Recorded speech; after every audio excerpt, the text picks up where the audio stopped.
You are a man. Is it not a matter of course for you to spend money on me? As a woman managing the household, my efforts should entitle me to the car, the house, and the savings. You have been away for 5 years and failed to care for me properly. Is it unreasonable for you to leave with nothing today? The voice of Yin Dongping in the video was cold and unfeeling.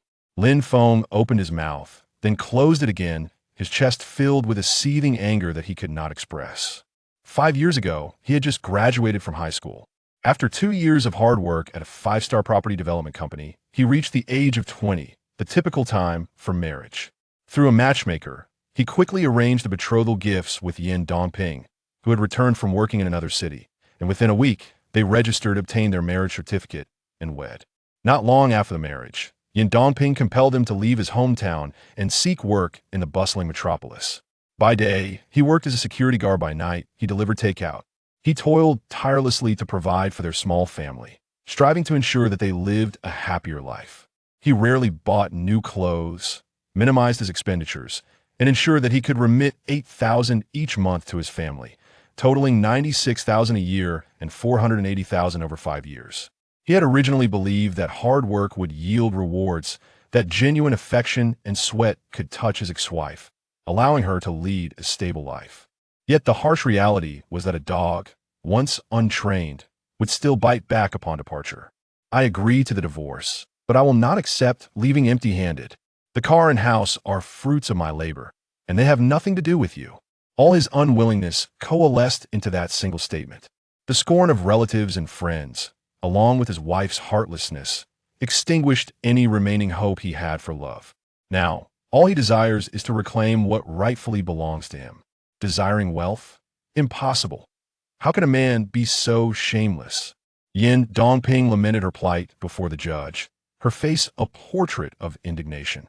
I have devoted 5 years to him, sacrificing my most precious youth. Should I not receive some form of financial assurance for my future? Upon hearing her words, Lin Feng felt his heart sink entirely. You have been a homemaker for years, relying solely on my salary for all household expenses. On what ground should I leave with nothing? Their argument escalated, relentless and fierce. The judge rapped her gavel against the desk. Silence. Lin Feng, although the car and the house were purchased by you, they're classified as premarital assets and are registered under Yin Dongping's name. Therefore, the female judge's words trailed off abruptly. Lin Feng comprehended her implication, a mix of fury and helplessness flooding him. The car can be yours, but the house must remain with me. That is non-negotiable. If you agree, we shall part ways. If not, you shall never escape this union. What a heartless man, Yin Dongping scoffed, casting a glance beyond the camera, where her lover nodded in agreement. Reluctantly, she pursed her lips. What a miser. I will take the car, and you shall be left with a mere $3,000 in savings that I will send you the rest when you return to your hometown. 3,000. After earning over $400,000, only $3,000 remains? Lin Feng's expression, which had just begun to calm, darkened once more, his eyes turning bloodshot as if he might leap through the screen to devour this wretched woman. Sensing the tension escalating, the online judge hastily pounded the table. Order! Since both parties have reached an agreement, I hereby declare the final verdict. 1. Both parties agree to divorce. 2. The jointly owned property includes one vehicle, which shall belong to the wife, while the ancestral home designated for demolition, along with 3,000 yuan in savings, shall be awarded to the husband. If there are no further objections, I request both parties to electronically sign to conclude this case. Upon the conclusion, it shall be deemed as a divorce effective immediately. Upon hearing the verdict, Yin Dongping's lips curled into a triumphant smile, her gaze drifting away from the camera, radiating a sense of victory. Observing her smug expression, Lin Feng's eyes gradually turned cold, a profound sense of malice surging within him. 1 month later, Lin Feng lay sprawled on the floor, inhaling a cheap cigarette while gazing at the towering commercial buildings outside the window. Why is life so exhausting? Why can others engage in wicked deeds and revel in merriment while I, adhering to a righteous path, end up with nothing? I am 25 this year, and yet I find myself in such a dismal state. What is the meaning of life anymore after finishing an entire pack of cigarettes? Lin Feng, trembling, transferred his remaining balance to his mother. Transfer February 5th, 2025, he then pulled out a kitchen knife he had long since prepared, staring blankly at the verdict video with a sense of fatalistic resolve. Yin Dongping, you have ruined my life, and before I meet my end, I shall ensure you pay the price. Just as Lin Feng steeled himself to return to his hometown and confront the adulterous couple, his phone vibrated. Son, what are you doing? Nothing much. With the new year approaching, you and Dad should buy some festive goods. It's all right. Our New Year supplies are already prepared. Save your money for the big city. Where expenses are plentiful, do not deprive yourself while away from home. Gazing at his mother's simple concern, Lin Feng suddenly felt a pang of guilt. It's fine, you all can use it. Also, I won't be coming home this year. Why not come home? That wicked woman is gone now. Son, please come back at least once this year. Just think of it as spending time with me and your father, all right? Look, this is the New Year's food your father and I bought, and your favorite ribs we've prepared 5 big bowls. Son, could you please return home just this once? We don't ask for much from you, just enough to take care of yourself. As he stared at the string of messages, Lin Feng felt an unexpected warmth in his once-dead heart, and his eyes began to glisten with moisture. From the bustling metropolis to his hometown, the high-speed train journey takes merely 5 hours. Previously, Yin Dongping had scorned him for his lack of success and the unimpressive nature of his job, refusing to let him return home for 2 consecutive years. But this time, he resolved to cherish the moments with his family before it was too late. All right, I will definitely come home this year to be with you both. Good son. After ending the chat, Lin Feng's worries resurfaced. Having been tricked out his money by Yin Dongping, what face did he have to return? Even if he were to deal with that treacherous couple, he would still be left without any inheritance. His parents would inevitably face the scorn of their neighbors. I truly deserve this. Spending hundreds of thousands to marry someone who is someone else's cast-off, rather than investing in a meaningful life ahead, nurturing my parents properly. This thought had just begun to take root. A chilling mechanical sound suddenly resonated in his mind. Host's low mood detected the divine choice system has been activated. 1. Attempt to win back the ex-wife reward, 10 million. 2. Indulge in life's pleasures reward. A top-tier customized Bentley Elegance fully fueled at 98. Before him appeared 2 choice boxes, their blue and white glow striking and blinding. Lin Feng stared in a daze at the first option, and a surge of inexplicable fury filled his chest. Why on earth would I want to win back that fickle woman? Haven't I suffered enough? To stabilize his family, he had repeatedly sought reconciliation. Yet what had he received in return? She had directly filed for divorce, seeking it through force. To reclaim that wretched woman, she was hardly worthy of it. One day, I shall have my vengeance. I choose the second option. I shall revel in life. Congratulations, host. Your choice has been successfully made. Rewards are being dispensed. Beep. Rewards have been successfully issued. Please proceed to the Yanshan Luxury Car Exhibition to collect them.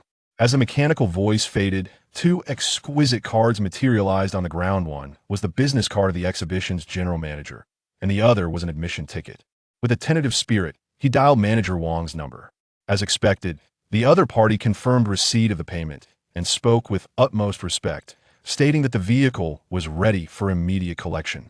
The unexpected delight instantly brightened his spirits, dispelling any lingering sorrow. Was the scene that a man dreams of? Undoubtedly. It is the triumphant return, basking in glory before others.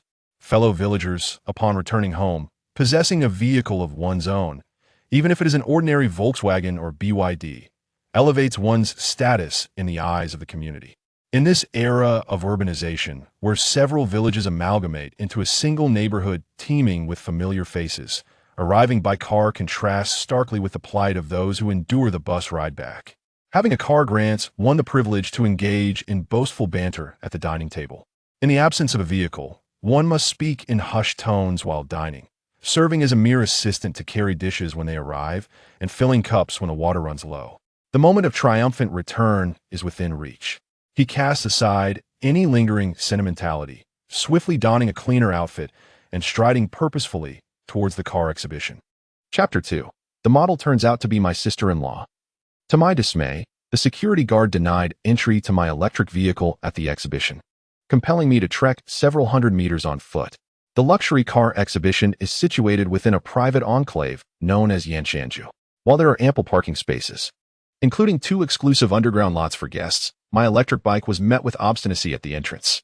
Consequently, I had no choice but to navigate a lengthy detour before finally arriving at the official entrance of the event, where I presented my invitation and gained entry. Upon stepping into the venue, I was struck by the opulent interior, which elicited a feeling reminiscent of Lulalao entering the Grandview Garden. The lavish decor was matched only by the abundance of luxury vehicles and a plethora of stunning models. The male attendees, adorned in high-end leisure wear, flaunted their wealth with golden accessories while embracing their glamorous companions, exuding an aura of superiority. Meanwhile, the women epitomized elegance in stilettos and split cheongsams, their alluring legs accentuated by sheer stockings, all bearing the hallmarks of a standardized beauty. In stark contrast, I found myself clad in a drab brown puffer jacket, black trousers, and unremarkable sneakers, a fashion choice that rendered me an outlier in this sea of sophistication. My inconspicuous appearance made me the subject of scrutiny wherever I wandered, and whispers followed me like a shadow. How could someone of such humble fashion grace this esteemed gathering? The quality of the event seemed to diminish, as if even a rustic individual like myself could gain entry, were it not for the constraints of the law. I might have been tempted to confront these so-called social elites, dismissing them with a wave of my hand, for their incessant chatter was positively maddening. After a long-awaited arrival at the Bentley exhibition area, Lin Feng was about to call manager Wang to retrieve his car when he unexpectedly spotted a familiar figure, his late cousin's betrothed, his half-cousin, Chu Yi.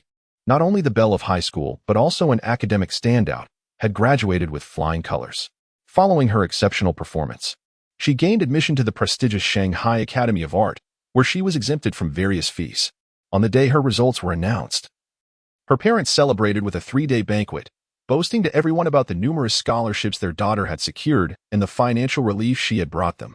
However, the once revered goddess in her parents' eyes, the paragon of excellence in school, now found herself in a less-than-ideal situation, serving as a car model.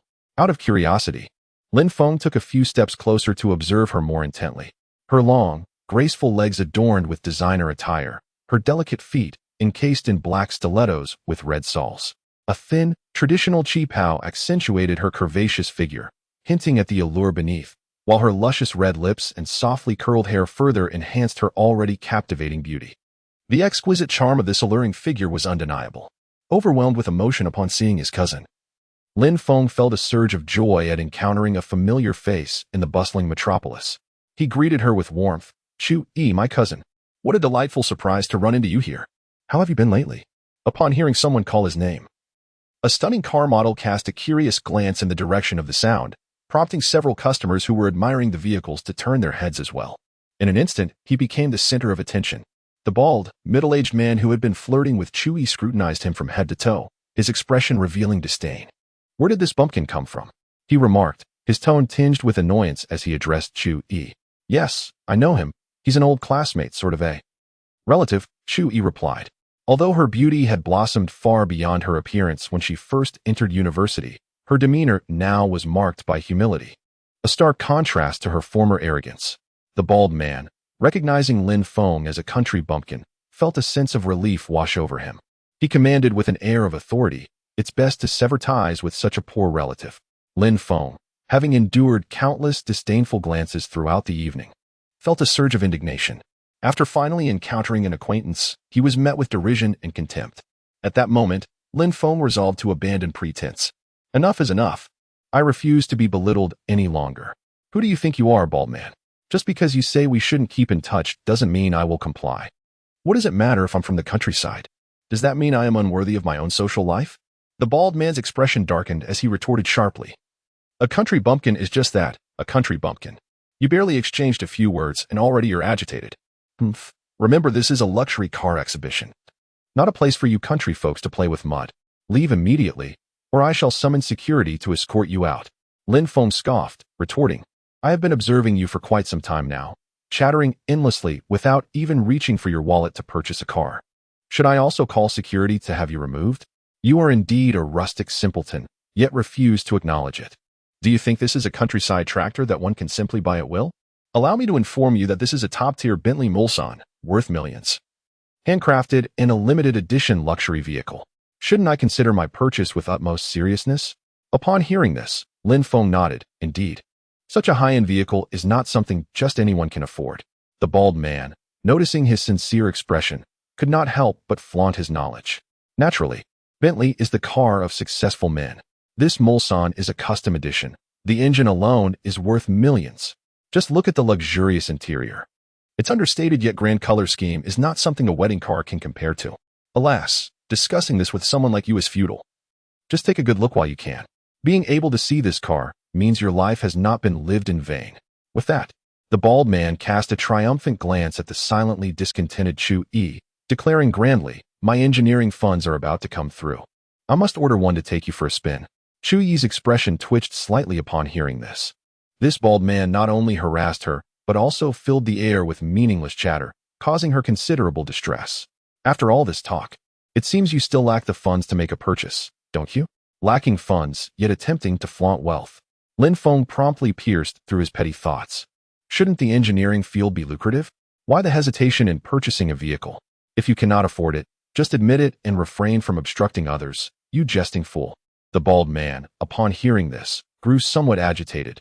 You country bumpkin, stop spouting nonsense and fabricating rumors. I am in the engineering business. Luxury cars are mere facades that require careful consideration before acquisition. Moreover, what concern is it of yours if I converse with this beautiful lady? You can't even afford a car. Why are you here making a scene? Just hurry and leave. Lin Feng discerned that the bald man was all bluster without substance. And he couldn't help but sneer. Who says I can't afford it? What if I were to purchase this car on the spot? From the perspective of aesthetics, the vehicle before him was indistinguishable from the one awarded by the system. He was, of course, full of confidence. Upon hearing Lin Feng, the bald man's expression darkened further as he bellowed. You impoverished wretch, do not speak so arrogantly. You probably couldn't gather even 100,000. If you truly can buy this Bentley, I shall call you father on the spot. After the bald man's outburst, the marketing supervisor responsible for this area approached with a composed demeanor. High-end venues are typically quiet, as this ambience enhances the purchasing experience for customers. Furthermore, this vehicle had already been reserved. Should the mysterious buyer arrive to collect the car and witness such a commotion, it would undoubtedly tarnish the brand's image. What is going on? What seems to be the problem? The marketing supervisor cast a glance at the performer.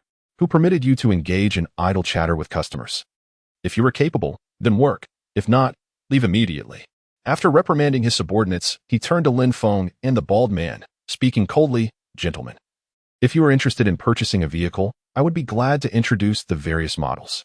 However, if you wish to argue, I kindly ask you to do so elsewhere, as it disrupts our business." Chapter 3.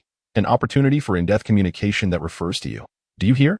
The bald man, noticing the manager's arrival, hastily pushed Lin Feng forward to take the brunt of the confrontation. Lin Feng, somewhat speechless, retorted, "You bald fool. Didn't you just say that if I could buy this Bentley, you would kneel and call me father right here?" The bald man paused. Then a smirk crept across his face as he realized the implication. "Indeed, I admit to having said that. What of it? You aren't suggesting that you can afford it, are you? Ha ha ha. My advice to you, country bumpkin, is to wake up from your daydreams. Just one of the Bentley's wheels is worth more than your entire life." After mocking Lin Feng, the bald man turned to the surrounding customers, laughing loudly. "Just look at the patrons here, adorned in gold and silver, worth millions. Now take a good look in the mirror at yourself, an utter picture of poverty. Don't even think about affording a Bentley. You couldn't even buy a BMW outside. An old baldy would have to carry you on a lap around the second ring road." Lin Feng's expression darkened further. "Fine, you've made your point." He then turned to the male manager and requested, "Could you please summon Manager Wang? Tell him the prospective buyer of this vehicle has arrived and would like to speak with him." The male manager frowned slightly, unable to fathom that the man before him could possibly afford a luxury car worth millions. However, considering his relatively polite demeanor, I kindly offered a gentle reminder, "Brother, this vehicle has already been customized, and furthermore, luxury cars cannot be purchased in installments. Therefore, do not harbor fantasies of securing a loan for the down payment to maintain appearances. In the grand scheme of life, appearances are truly not of paramount importance." Lin Feng felt a flush of embarrassment, recognizing that further explanation would be futile. He resolutely retrieved his phone and dialed Manager Wang's number. "Hello, is this Manager Wang Zhengwo? This is Lin Feng." The individuals present were momentarily taken aback by Lin Feng's earnest demeanor. The bald man, observing the scene, scoffed disdainfully, emitting a derisive sound from his nostrils. "Humph. He's putting on quite the act. Several socialites and other models, alongside sales representatives, shared in their disbelief, unabashedly mocking him in earshot. TSK, he should really consider his own status before seeking out a manager. It's utterly laughable. Just look at that obsolete phone of his. He can't even afford the latest model, yet he comes here pretending to be affluent. Is he attempting to perform some form of avant-garde art? His performance is remarkably successful. It has me in stitches. Initially, I thought the bald man was pretentious, but now I see this rustic fellow is even more so. Even the previously silent Chu, he couldn't help but furrow his brow at this juncture. Lin, you ought to leave this place. It's becoming rather embarrassing.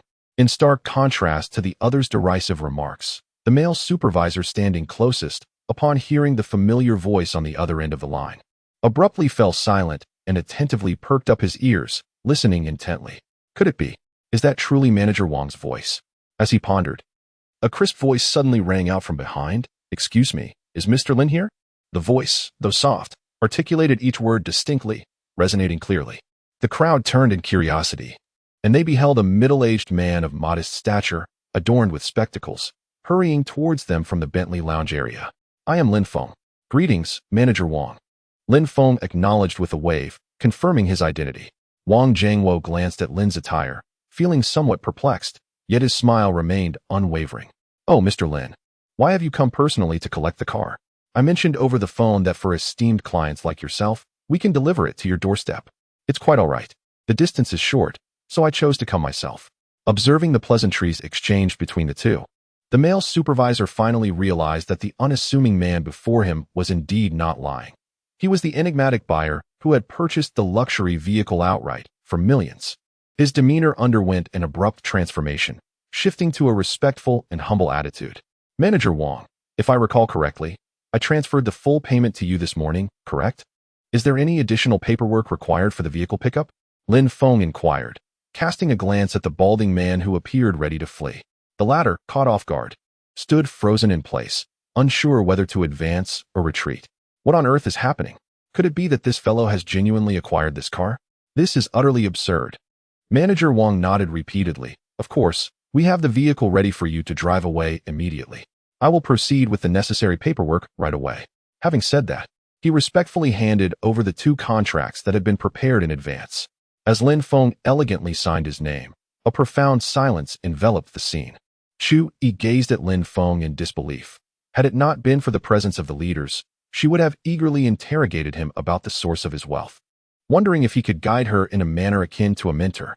It was worth noting that a woman of her caliber, possessing both beauty and talent, earned a mere 1,000 for a day's work. How could an ordinary man, who had never even attended a reputable university, afford a luxury car worth millions? Meanwhile, those who had previously mocked and ridiculed Lin Feng, the car models, female sales representatives, and even socialites, began to shift their stance, approaching him with newfound eagerness. Mr. Lin, I am saleswoman Xiao Yu. I noticed you speaking for quite a while. You must be thirsty. May I fetch you a glass of water? What water? I have some exquisite raw milk here for you to try, Mr. Lin, a car model exclaimed, her laughter ringing like a melodious chime. Mr. Lin, I sense you possess a certain charm. May I add you on WeChat for a more in-depth conversation? Mr. Lin, allow me to introduce myself. Just between us, my husband isn't quite up to par. Lin Feng brushed aside the car model and female marketer who were practically clinging to him. Turning to the bald-headed man with a smile, Brother Bald, I have already signed the shopping cart contract. Shouldn't you now fulfill your promise? What promise? I have said nothing at all. The bald man's head bobbed like a rattle, exuding an air of stubborn denial. How could you behave in such a manner? Just moments ago, you not only harassed me, but also ridiculed Brother Lin for his inability to purchase a car. Now that Brother Lin has signed the purchase contract, you still refuse to take responsibility. Is this not exceedingly shameless? Chu Ilian gracefully stepped across the boundary to stand beside Lin Feng. Though she was not closely acquainted with him, the bald man had provoked her repeatedly. Thus, she seized the opportunity to retaliate. Oh, Mr. Lin, what is the nature of this situation?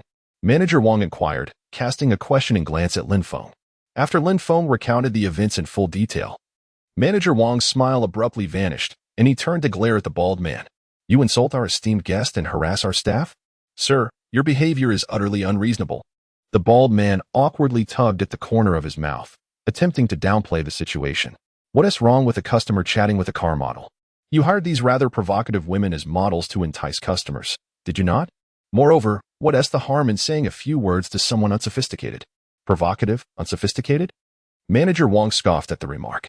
To insult others in a public setting is, by itself, sufficient grounds for me to request the company to send a lawyer to represent our customer and hold you accountable. With that, he turned back to Lin Feng. Mr. Lin, this individual is so unruly. Shall we involve the authorities, or would you prefer to resolve this matter privately? I am wholly at your service. Chapter 4. Call me Daddy. To afford a luxury vehicle worth tens of millions, one must possess a fortune of at least 100 million. Manager Wong, a shrewd individual, seems to have misjudged his own capabilities at this moment. Realizing this, Lin Feng decided to seize the opportunity to assert dominance and vent his frustrations. Coming to this conclusion, he turned to the bald man, revealing a dazzling smile, then let us proceed to the police station. Very well, Mr. Lin, I shall take care of it immediately. Upon witnessing Manager Wong genuinely pulling out his phone to contact a lawyer, the bald man suddenly panicked. Damn it, I was just boasting. Don't take it seriously. His weathered face flushed crimson as he vehemently shook his head, hoping to downplay the situation. Some individuals only realize the gravity of their mistakes when faced with the consequences. At that moment, the bald man donned a disingenuous grin, attempting to placate the seemingly agreeable Lin Feng and trivialize the matter. Come on, it was just a joke.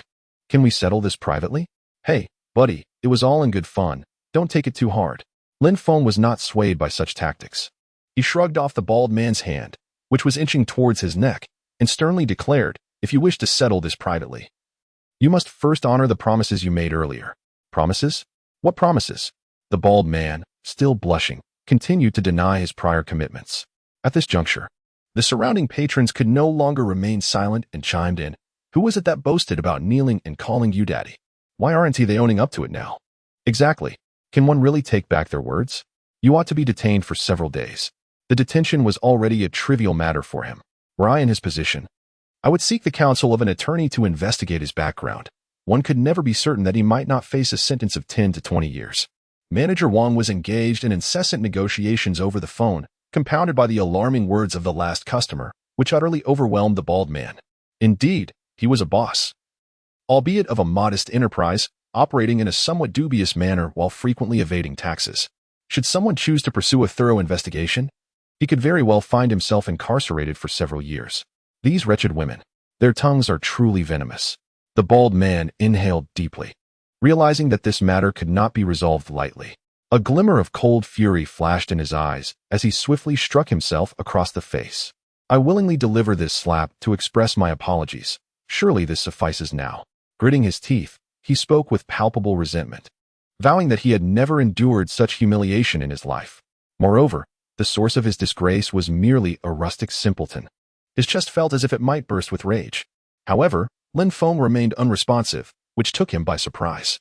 Damn it, that insufferable bumpkin still pretends to be unaffected. When one pays a significant price yet achieves no results, they may descend into utter madness. The bald man had already humiliated himself with one slap, having lost face. He saw no harm in shouting once more. Gritting his teeth, he delivered another resounding slap to his face, followed by kneeling down and exclaiming, Father, I was wrong. Please spare me this once. The utterance of father left the onlookers astounded. This fellow truly knew how to bend and yield. Regrettably, it appears that all is too late. The murderous glint in his eyes is impossible to conceal, and Lin Feng would not be foolish enough to let him off the hook so easily. My dear son, I wish I could spare you, for it is said that the fault lies with the father if the child is uneducated. However, your actions have deeply disappointed me, and thus I cannot grant you my forgiveness.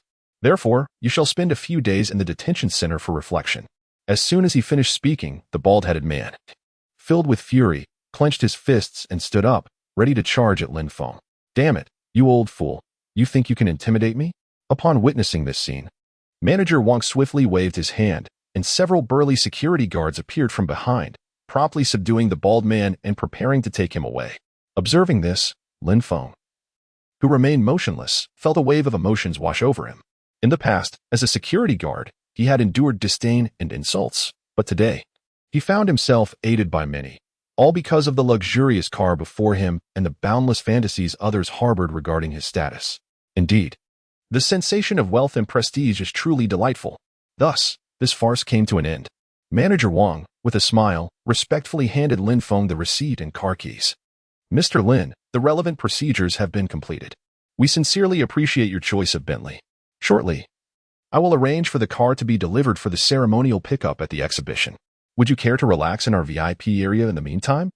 Just as Lin Feng was about to nod in agreement, he recalled the recent surge of battery thefts.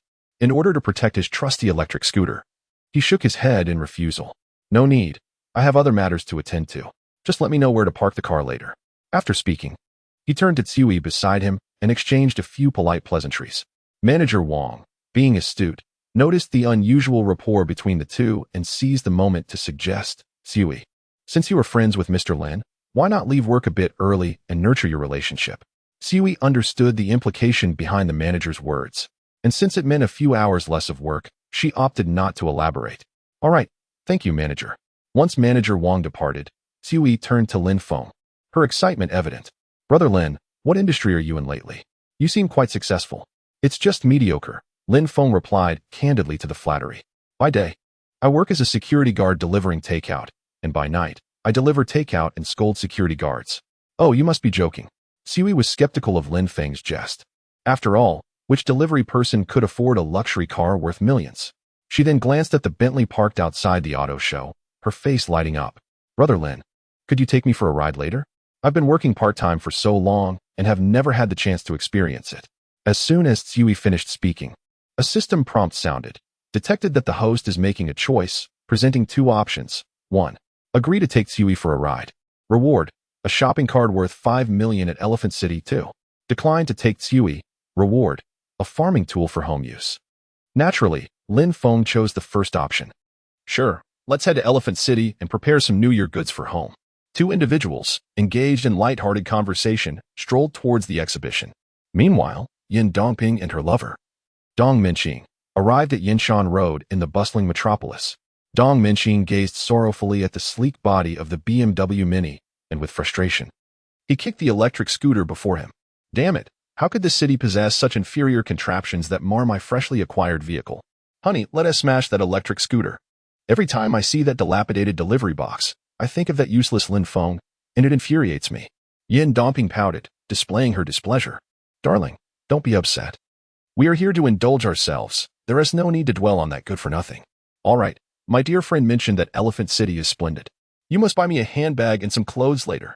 Elephant City? Huh? What? You're not pleased? After all, that good-for-nothing has given you all his money. Of course. Of course. Dong Minqing forced a smile, nodding in agreement. Just as this couple prepared to depart, a figure rushed towards the electric scooter, shouting, Hey! What are you doing? Don't step on my vehicle. Humph. You're distressed over a mere electric scooter? How could the city harbor someone like you? Yin Dongping scoffed, rolling her eyes. Upon hearing the familiar voice, Lin Feng abruptly looked up. Yin, Dong, Ping. Dong Minqing, noticing Lin Feng's expression, felt a twinge of confusion. That loser. Take your eyes off my woman, or I'll gouge them out. Your woman? Lin Feng shot a glare at Dong Minqing, then spat on the ground. So you are the scoundrel. Lin Feng, what brings you here? Yin Dongping, sensing the tension, finally met Lin Feng's gaze, only to reveal her disdainful expression. Why are you still merely a delivery boy? With such circumstances, even roadside flirts would turn you away. The old Lin family is destined for extinction. It dawned on her that this useless individual was indeed Lin Feng. With his meager prospects, how could he ever hope to find a woman? Even a dog would likely shy away from him. Dong Minqing, in a show of bravado, wrapped his arm around Yin Dongping's waist and mocked. Considering you took care of Dongping for 5 years, I shall spare you this once. Your shabby electric bike just scratched my BMW. Compensation of 30 to 50,000 will suffice. The shamelessness of the duo sickened Lin Feng. You two buffoons, cease your barking. Dong Minqing's expression shifted at the retort, ready to retaliate, but his attention was diverted by the sight of a stunning girl in a black coat approaching. Her long, graceful legs and exquisite features captivated him. Wow, this woman is something else. If I could spend a night with her, my life would be worth living. Chapter 5, a fiery retort to Yin Dongping. The newcomer was, of course, Tsui. Ignoring Dong Minqing's greedy gaze, she jogged over to Lin Feng, exhaling a faint mist. Brother Lin, you ran too fast. I almost couldn't keep up. Manager Wang has already brought the car. May I ask where it is suitable to deliver? As Winter approached the auto show, she donned her own attire once more, a black woolen coat paired with fitted jeans, exuding an air of mature sophistication. "Oh, have manager Wong deliver the car here. I must take the electric bike back as well," she declared. Lin Feng responded affirmatively, gesturing to the electric bike on the ground, which had seen better days. Although it held little monetary value, over the years it had become imbued with sentiment, and today's retrieval could be regarded as a farewell to his former self. On the opposite side, Yin Dongping, upon hearing that Lin Feng had purchased a vehicle, extended her hand with utmost seriousness, insisting, "Quickly return the car and transfer the money to me, or I shall pursue legal action." Dong Minqing scoffed, his expression one of disdain. This loser can only afford a dilapidated vehicle like a Bea or an elderly Joy, worth merely a few thousand. It's hardly worth our time. After his display of arrogance, he turned to Chu Yi, licking his lips. "Beautiful lady, you're the one buying the car, aren't you? I'm considering a change as well. Let us connect on WeChat for convenience and future purchases. I am a significant client. And look at that BMW behind us. Surely it's far more impressive than that loser's elderly Joy." Chu Yi, upon glancing in the direction he pointed, offered a smile but refrained from speaking. It was ironic to label someone's Bentley as an elderly Joy while she herself drove a BMW Mini.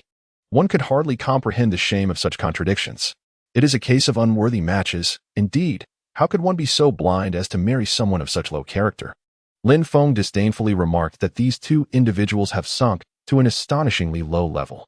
After achieving enlightenment, he realized how blind he had been in the past, having squandered over 400,000 in savings, which his parents had painstakingly provided as a dowry, along with a car and a house, only to nourish such an ungrateful wretch. For 5 years, this man abandoned you for 5 long years. It was he who supported your every need. And yet you dare to speak on behalf of that treacherous lover? Truly scandalous. A mere electric bike has proved more steadfast in its companionship, while this woman, enjoying the fruits of another's labor, displays such heartlessness. Chu Yi had long been aware of Lin Feng's divorce, but the depths of the situation had exploded beyond her expectations. She could not help but cover her mouth in astonishment. Heavens, is this truly what I am hearing? Her family had previously warned her, but she had remained skeptical, thinking it improbable that a woman would forsake her dignity for a paltry sum. Yet reality has proven far more explosive than mere rumors. The spectacle was utterly delightful. A thrilling experience. What to do? What to do? I wish I could record this and share it with my best friend. Cut it out. Yin Dongping rolled her eyes. Is it really such a big deal over a little money? Is it worth being so petty? Can you even still call yourself a man? Dong Minqing scoffed in agreement. Pathetic. A miser can only survive by pinching pennies. A man who spends on a woman may not necessarily love her, but a man who is unwilling to spend certainly does not deserve love. Such a stingy lowlife should resign himself to a life of solitude. With that, he turned his attention to Chu Yi. "My dear lady, let us exchange WeChat. I plan to acquire a few luxury items shortly, and I would love to discuss the matter of purchasing a new car when I return." After a brief display of bravado, Dong Minqing arrogantly flaunted his imitation Rolex Submariner on his wrist. "I apologize, but I am not an automobile salesperson, and I am not particularly familiar with the model you favor, so..." The implication in her words was quite subtle. She typically worked as a model for luxury vehicles, and a model like the Mini was merely a mid-range badge-engineered car, often regarded abroad as a vehicle for the elderly. It was perplexing what there was to boast about. "Not to worry, sister. Let us exchange WeChat, and I can introduce you to potential clients later." Before Dong Minqing could finish his sentence, a tow truck suddenly approached, swiftly coming to a halt before them. Moments later, 3 or 4 workers disembarked from the vehicle, hastily making their way toward the group. Most strikingly, the tow truck was transporting a brand new Bentley. "What kind of car is that? It looks so impressive," one remarked. "That's a Bentley, an essential business vehicle for a successful gentleman. Much more sophisticated than the ubiquitous Ferrari wedding cars. A friend of mine had one before. However, this particular Bentley seemed even more luxurious than his friends. Could it be the rumored custom version favored by the wealthiest elite? Wasn't that a globally limited edition? Why would such a distinguished individual have their car towed to the roadside?" While Dong Minqing pondered these questions, a staff member responsible for the towing delivery approached them, jogging with a phone in hand. "Excuse me, are you Mr. Lin Feng?" "Indeed, that is me," Lin Feng replied with a nod. "Greetings, Mr. Lin. The bespoke Bentley you ordered has arrived. May I inquire if you would like to unload it now?" After the staff member spoke, he presented a receipt form. Once Lin Feng affixed his signature, he calmly stated, "Let us unload it. I need to step out and purchase some New Year goods, which will come in handy." The tow truck personnel respectfully accepted the receipt and began unloading the vehicle. What is going on? Lin Feng. Did you just say that you bought this car? Dong Minqing asked incredulously, with Yin Dongping sharing a similarly bewildered expression. In that moment, both were momentarily dazed, scarcely believing their ears. After all, this so-called good-for-nothing, Lin Feng, had just lamented over a mere electric bike. How could he suddenly afford a limited edition luxury car? It was utterly nonsensical. What kind of international joke was this? How could Lin Feng, a mere delivery worker, amass the wealth to purchase such a luxury vehicle? Regrettably, no matter how much they wished to deny it, the reality remained unchanged. The expression on Yin Dongping's face transitioned from disdain to shock, and finally to a growing fury. Initially, she had intended to humiliate Lin Feng to vent her frustrations over his reluctance to divorce her. But now, to her astonishment, this scoundrel had evidently been hoarding money to buy a luxury car. That money should have been hers. It should have all belonged to her during the divorce. How could this be possible? How could this be true? Lin Feng, you deceived me. When we divorced, you promised to leave all your assets to me. How could you possibly afford a luxury car after dividing the assets? Relinquish the title to the automobile to me forthwith, or face further legal action. Undeterred by the deranged woman's menace, Lin Feng merely scoffed, deeming any response superfluous. The system had previously stipulated that all emoluments would be disbursed in the form of corporate allocations, even if the shameless hussy were to brazenly refile her suit. It would be an exercise in futility. At that moment, a pristine Bentley was already stationed curbside. Lin Feng accepted the car keys, but before driving off, he meticulously gathered the fragmented components of the dilapidated electric scooter from the ground and stowed them piece by piece into the full-grain lambskin leather trunk, where they nestled alongside two umbrellas emblematic of status. Upon witnessing this spectacle, Dong Minqing's blood pressure surged. Confound it. What a prodigal wastrel. Does he not possess an iota of regard for the automobile? Lin Feng disregarded his anguish and instead cast a glance toward Chu Yi, beckoning, pray, ascend, and allow me to convey you on a jaunt. Without hesitation, Chu Yi promptly ensconced herself in the passenger seat. Soon after, a profound and understated resonance emanated as the bespoke executive automobile metamorphosed into a streak of obsidian, swiftly vanishing into the distance. Confounded Lin Feng, return hither, or I shall initiate legal proceedings against thee. Yin Dongping bellowed, inhaling copious amounts of exhaust fumes, the white vapor billowing from her mouth with each pronouncement. Her brazen countenance elicited peculiar gazes from numerous passers-by. Such avarice and disdain for the indigent are utterly revolting.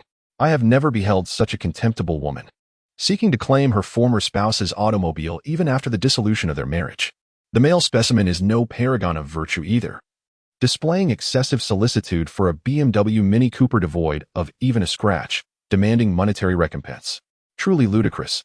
Both individuals are far from virtuous. Chapter 6, Valentino. Inside the car, Siwi sat on the genuine leather sofa, her expression a blend of tension and unrestrained excitement. Gazing out the window at the towering skyscrapers receding into the distance, she found herself perplexed as to how she had unwittingly taken a seat in the passenger side. It was only when the melodious strains of a song filled the air that she began to reflect. I love myself. Let the roses bloom, even in the desolate desert. Bare and unadorned, the song, titled I, resonated with a soothing melancholy, compelling her to confront her innermost feelings and gaze upon her true self. As her fingers brushed against the all-carbon fiber panel and the centuries-old mahogany, Siwi was reminded of her family back home, toiling under the sun. The voice of her brother urged them to learn to appreciate their own song. Each word and phrase seemed to convey a message, to embrace self-love, to never relinquish hope, and to affirm one's own worth. Yet, how could a beautiful girl from a humble town resist the temptations of the bustling metropolis, remaining unlost amidst its allure? Seated in the opulent luxury of the car, Siwi reveled in the envious gazes of passers-by. In that moment, she felt as if she had returned to her high school days, becoming the most dazzling star in the night sky. It was an exhilarating sense of fulfillment, all bestowed upon her by the man in the driver's seat. Congratulations, host, for completing the Joyride mission. You have been rewarded with a 5 million consumption card for Elephant City. After returning the electric vehicle parts to the community, the Joyride mission was successfully accomplished. Lin Feng gazed at the woman with dazed eyes, unable to help but feel captivated. Indeed, she was the most stunning beauty from Lingjia town in Dongshan province over the past decade. Her delicate visage was truly enchanting. As the vehicle glided toward the Elephant Commercial Plaza, he suggested, "Let us go. You can help me select some New Year's goods, and afterward, I shall treat you to a meal." Surprised by the idea of shopping for New Year's goods at Elephant City, Chu-yi paused momentarily. However, upon reflecting on Lin Feng's current financial prowess, she smiled with understanding. "Just treating me to a meal won't suffice. If you wish for a girl to accompany you shopping, you ought to present a small token of appreciation." "Of course," Lin Feng replied with a grin. "I will be counting on you to help carry things. Offering a few gifts is only proper." The two engaged in light-hearted banter as they traversed various gold shops and upscale tobacco stores, contemplating extravagant purchases such as 999 pure gold necklaces, expensive nutritional supplements, and boxes of premium liquor. After all, their parents had toiled for much of their lives. How could they not procure some fine items for their home? Men often exhibit a swift purchasing pace. Once they set their sights on something, they acquire it without hesitation. Thus, despite visiting numerous establishments, they had spent barely over an hour. Premium products typically come with attentive service, and bulk purchases often entailed personal delivery, eliminating the need for back-and-forth trips. As dusk began to settle, Lin Feng glanced at the breathless beauty beside him and proposed, "There is a luxury store ahead. Feel free to pick a few items, and I shall take care of the bill." Upon hearing the words, Xiui turned joyfully towards the direction indicated by his finger. However, upon discerning the name of the store, she suddenly felt a twinge of embarrassment. Valentino. Was this man intending to purchase something for himself or merely to flaunt it before her? Nevertheless, one should not refuse a gift that comes so readily. At the very least, it was a luxury item. Thus, she chose to overlook her reservations and accompanied Lin Feng into the Valentino boutique. To her surprise, they encountered two familiar faces within. "Darling, do you think I look beautiful in this outfit?" Yin Dongping asked, adorned in black stockings and seasonal high-heeled sandals, as she twisted and turned in front of the mirror. "You look stunning." "Dongping looks good in anything," Dong Minking replied, licking his lips with a lascivious grin. It was no wonder people touted Valentino as a man's haven, the women's brand that truly understood men. Only upon closer inspection did the subtleties reveal themselves.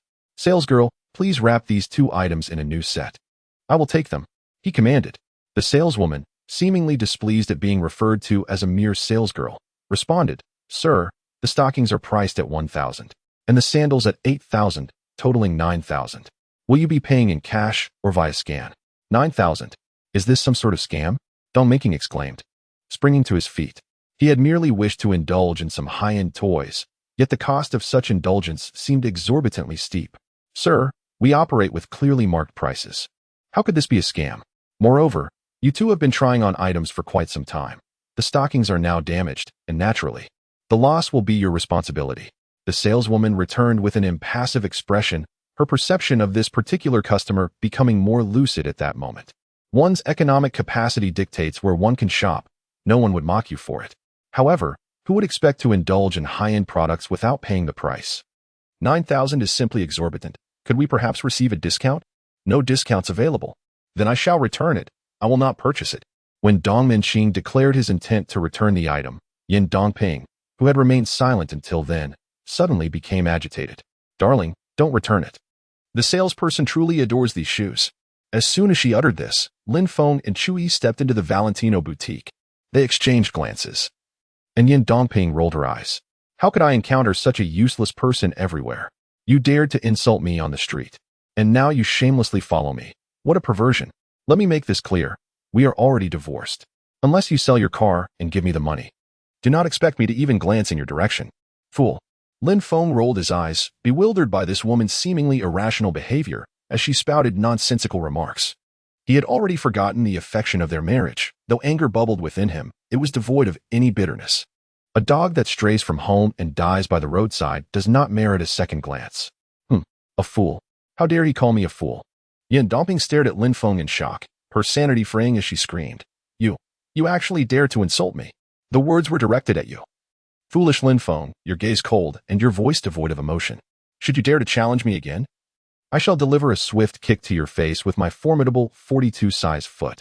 Even after the divorce, you still seek to drain others. It is no wonder your parents left you unwanted.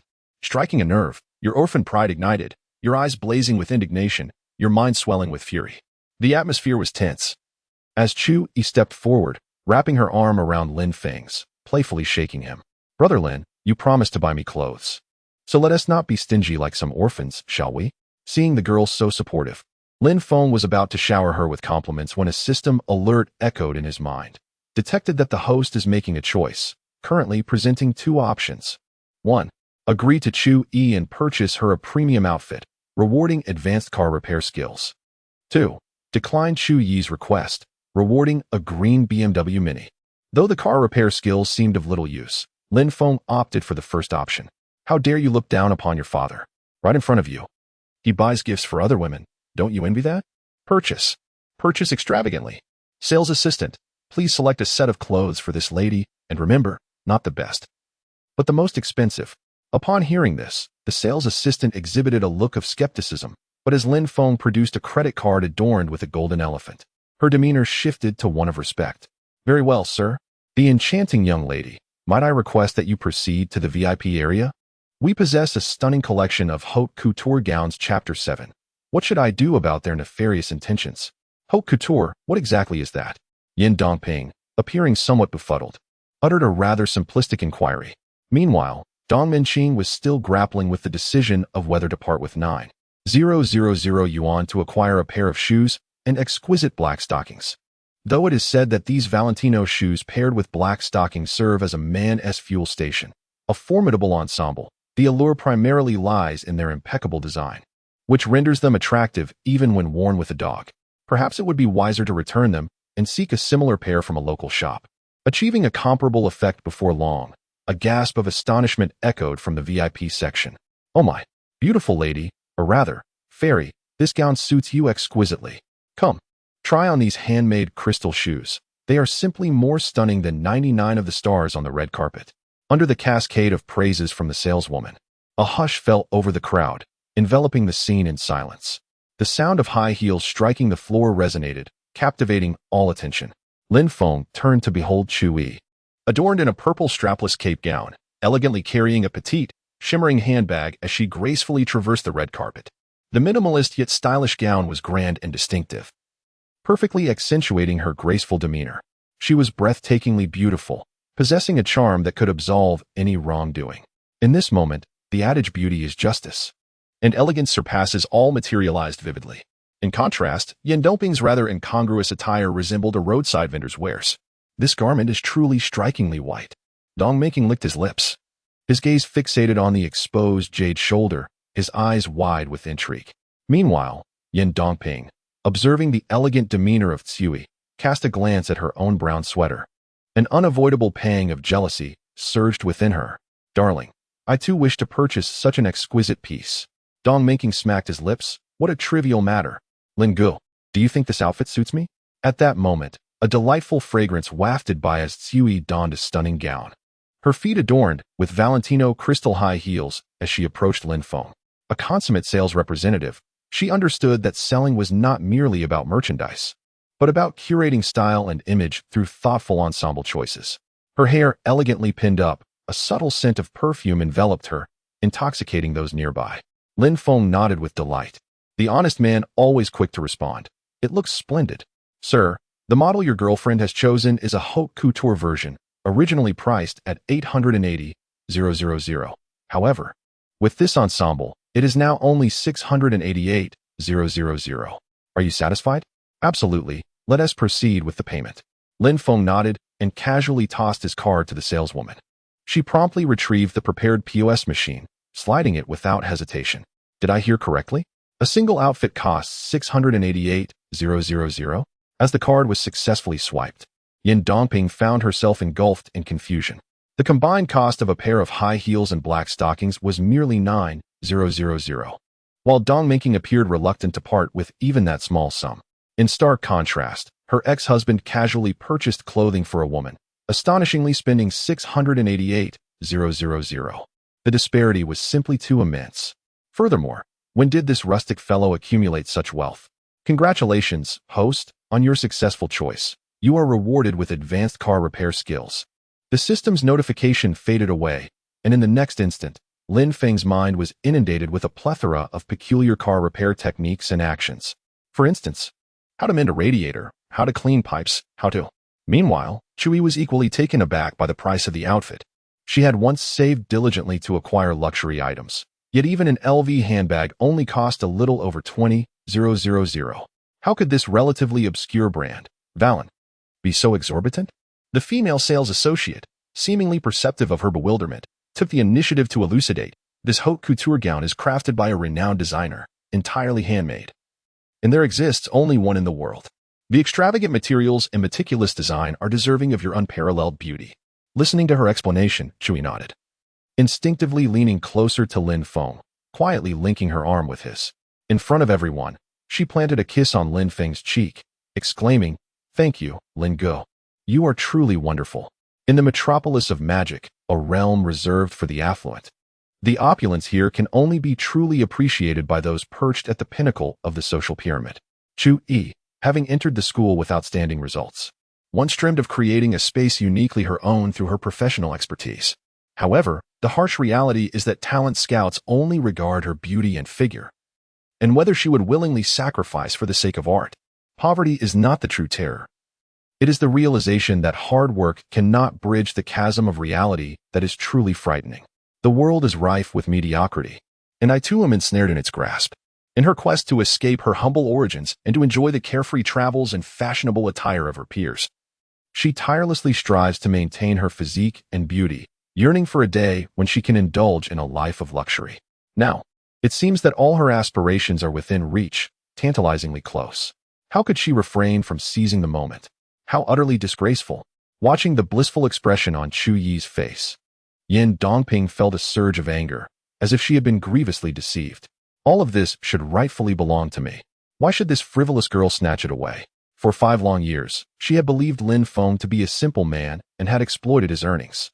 Whenever her daily expenses exceeded her budget, she would concoct some excuse, compelling him to part with several hundred yuan to appease her. The sense of control over her devoted admirer brought her a hollow yet profound satisfaction. Yet, now this once subservient admirer had suddenly acquired wealth, purchasing a luxury car worth millions and spending over 60,000 yuan on garments for another woman. This felt like an act of betrayal. What was most unforgivable was that the woman's beauty and figure far eclipsed her own. It was utterly infuriating. Unwilling to accept this fate, she stamped her foot and shouted at Dong Minqing, "Husband, you must buy me an identical set at once. Right now, I demand it." "Darling, please calm down. Saleswoman, let us set aside these stockings and high heels for now. Let us depart. How can you be like this? I have already spent over 100,000 just transferring money to you, yet you are unwilling to part with a mere 68,000. It is not that I am unwilling. My finances are rather tight at the moment. Be reasonable. We shall purchase them next time." Having said that, Dong Minqing forcibly removed Yin Dongping's stockings and high heels, tossing them to the ground as he prepared to leave. On the surface, Dong Minqing appeared to be a flamboyant individual, flaunting luxury cars and prestigious watches, boasting about deals worth hundreds of thousands. In reality, he was merely crafting a fade. He had indeed gained some recognition back home, yet his annual revenue barely reached a few 100,000, relegating him to the role of a mere middleman and a peddler.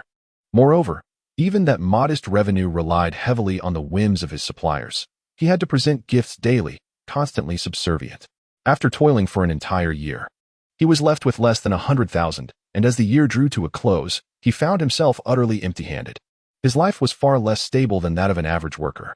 Yet, he remained undeterred, driven solely by the desire to impress his friends, to appear affluent and connected. In truth, it was nothing but a fade. Just as the two were caught in a tug-of-war, attempting to leave, they were halted by the saleswoman. Ultimately, he reluctantly paid 9,000 for those wretched stockings and high heels. Encountering such individuals, a pretentious show-off and a shrew, was indeed a stroke of misfortune. The young gentleman remains poised. Purchasing luxury items without a flicker of hesitation, he embodies my ideal man. Observing the golden elephant card in his hand, which has a minimum issuance amount exceeding 1 million. One might wonder how I dared to select the most expensive custom gown. Alas, it appears I must learn. It would be splendid to discern at a glance who among us is a scion of wealth. The store manager and staff engage in hushed whispers, while Chui clings to Lin Feng's arm, unwilling to let go, exuding an air of delicate dependence. Initially, the intention was merely to enjoy a leisurely outing and capture a few photos to regain some prestige in front of my affluent roommate. Yet, unexpectedly, He casually flaunts a garment worth 600,000. What if his intentions were not honorable? Should I decline? After all, I wish to preserve the sanctity of my first experience.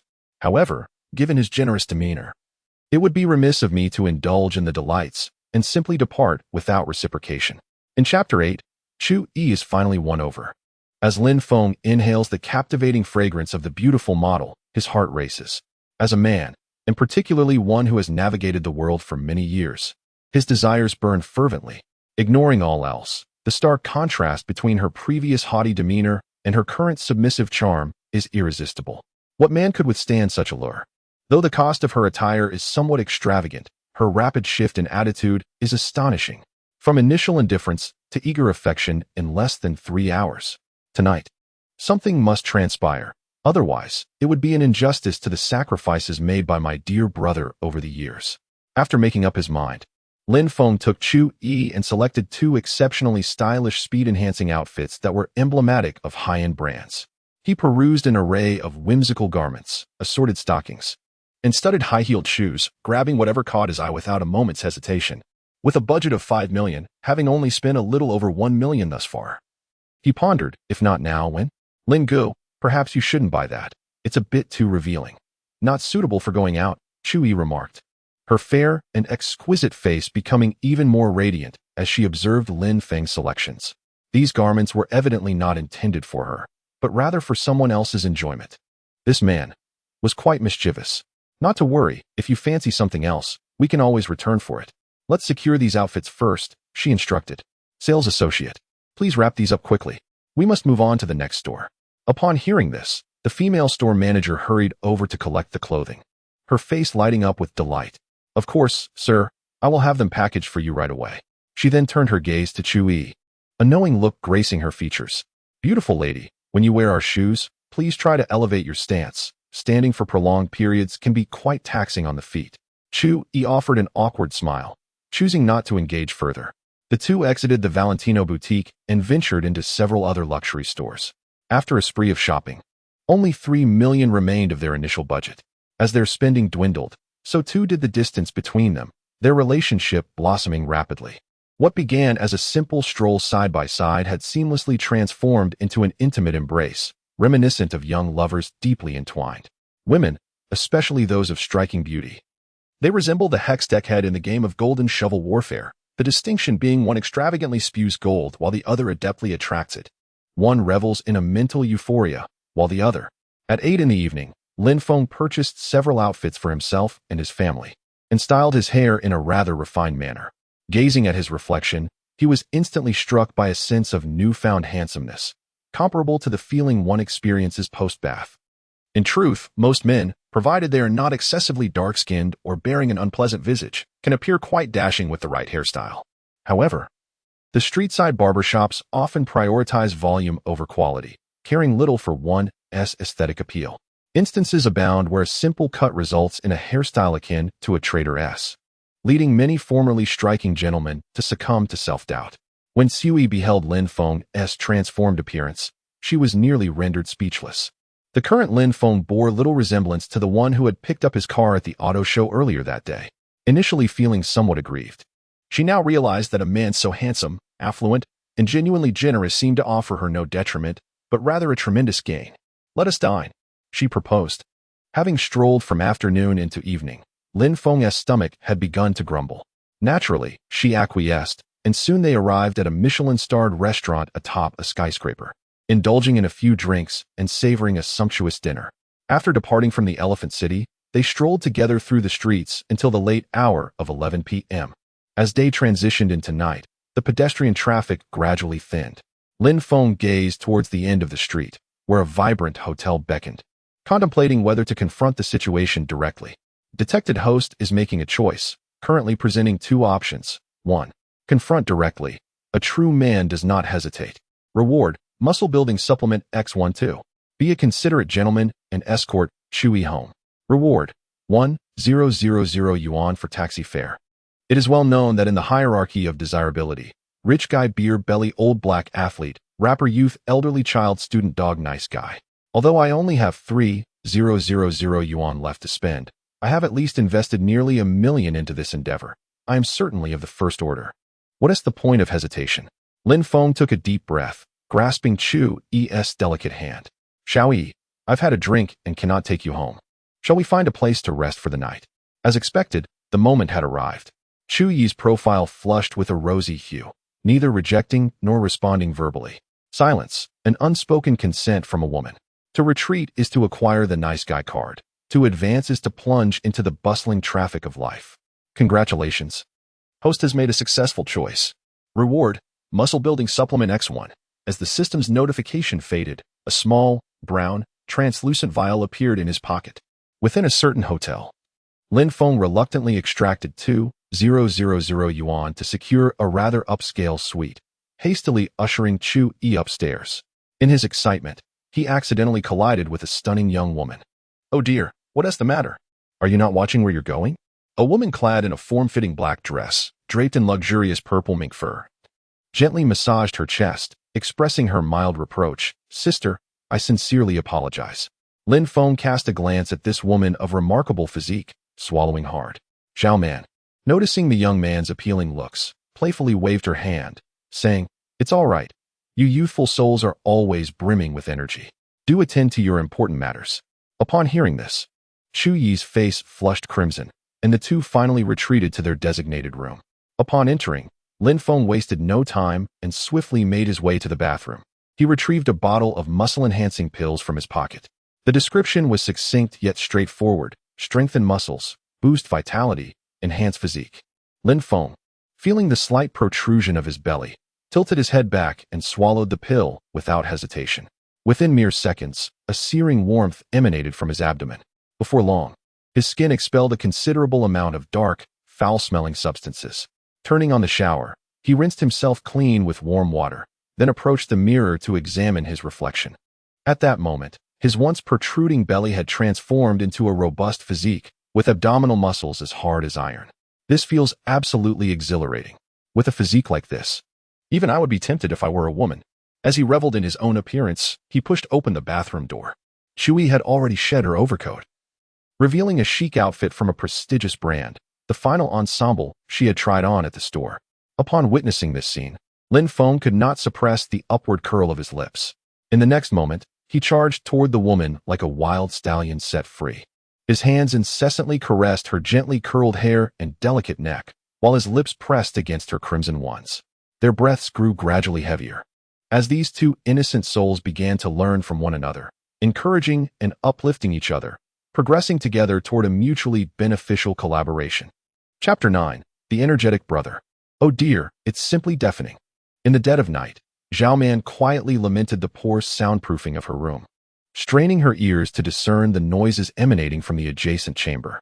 Surely, this commotion had persisted for far too long, disrupting her sleep. Perhaps fueled by her frustration, this woman, long deprived of affection, relentlessly kicked and thrashed the blankets with her voluptuous legs, venting her discontent. It was not until the early hours of dawn that she finally succumbed to slumber. The following noon, Lin Feng shook off the lingering heaviness in his head and slowly rose from his bed. Glancing at his phone, he noticed a message from Chu Yi. Little Chu, Brother Lin, I'm heading back to school. Thank you for your hospitality last night. A smile crept across Lin Feng's face as he replied. Lonely Wolf. Sure, I'm not too far from your school. Let us go out for a meal in a day or two. Flowers. As soon as he sent the message, he received an immediate response. Little Chu, is it truly just a simple meal? Lonely Wolf, what do you think? With a gentle smile, Xiao Chu remarked. I won't guess. The final exams are approaching in the next couple of days, and I've also arranged with my roommates to indulge in the New Year trio of beauty treatments. I fear I must wait until I return home to see them. The solitary wolf inquired, What is this New Year trio? Xiao Chu replied, Hairstyling, nail art, and eyelash extensions. But enough of that. I must head off to my exam now. We'll reschedule when I get home. As the chat concluded, it was time to check out. After a brief freshening up at the hotel, Lin Feng made a call to his family and then proceeded to the parking spot from the previous day, preparing to return home for the New Year celebrations. Meanwhile, on the other side, the young woman glanced at the time on her phone and realized it was nearly time for the exam. She donned her attire, slung her newly acquired limited edition LV bag over her shoulder, and proactively roused her roommates to head to the examination hall. The wake-up call lasted for several minutes. But eventually, the two still half-asleep roommates began to regain their senses. They were taken aback by the sight of the new LV bag in her hand and the array of luxury gift boxes scattered around. Wang Qinshan exclaimed, what is going on? Did someone gift you all these luxury items? They must total at least 100,000. Xinyan added, goodness. That outfit must be from Prada's latest collection. I had to beg my boyfriend for several nights just to get a single piece that was out of stock. Upon hearing this, Xiuyi's eyes flickered, and her expression revealed a hint of guilt. It's a gift from a friend you don't know, she stammered. She then tossed a luxurious skincare set, valued at 10,000 yuan, to each of her two friends. Chun Yin quickly scanned it with WeChat, her eyes widening in astonishment. This is the glorious gift box from the esteemed domestic brand, Succeezy. Just the eyebrow pencil alone costs 79 yuan, and there are 100 of them. I can finally enjoy eyebrow pencil freedom. The host can no longer claim that I lack diligence. Such a precious treasure from a domestic brand must surely not be a gift from an ordinary friend. Xiuyi dared not meet her roommate's inquisitive gaze and stammered, It's from my former senior. Oh, just a senior. Chen Yin remarked as she descended from her bed, playfully draping her arm over Xiuyi's delicate shoulder. Hiki. I thought it might be young Master Wang from the finance class or that rich second-generation student from freshman year. No, I'm not familiar with them. As the renowned belle of the Shanghai Academy of Arts, Xiuyi undoubtedly had countless admirers. Yet, she understood that these wealthy heirs merely sought to toy with her, which is why she had always maintained an air of scarcity about herself. Noticing her friend's subdued spirits, Wang Qinshan refrained from further teasing and instead offered Xiuyi a comforting embrace. Here, take good care of yourself. If that man treats you poorly, call your sisters to help you teach him a lesson. Upon hearing this, tears welled up uncontrollably in Xiuyi's eyes as she reflected on how high her aspirations once soared. In this moment, she impulsively relinquished her chastity. In reality, the mind cannot subsist on mere fantasies. Material desires can shatter the will of most individuals. Darling, do not weep. If you have endured any grievances, confide in me. Wang Qinshan gently patted her back. After sobbing for a while, Xiuyi cast a glance at Chen Yin, then leaned closer to Wang Qinshan's ear and briefly recounted the events of the previous day. What? You mean your senior gifted you over 1 million? Wang Qinshan exclaimed, taken aback by the revelation. Indeed, I was equally astonished.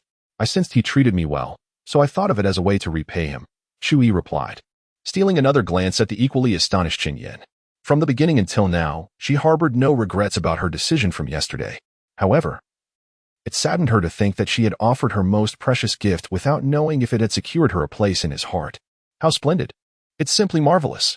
My family barely earns 500,000 a year. This man is one you must seize. Wang Qinshan grasped Xiuyi's hand.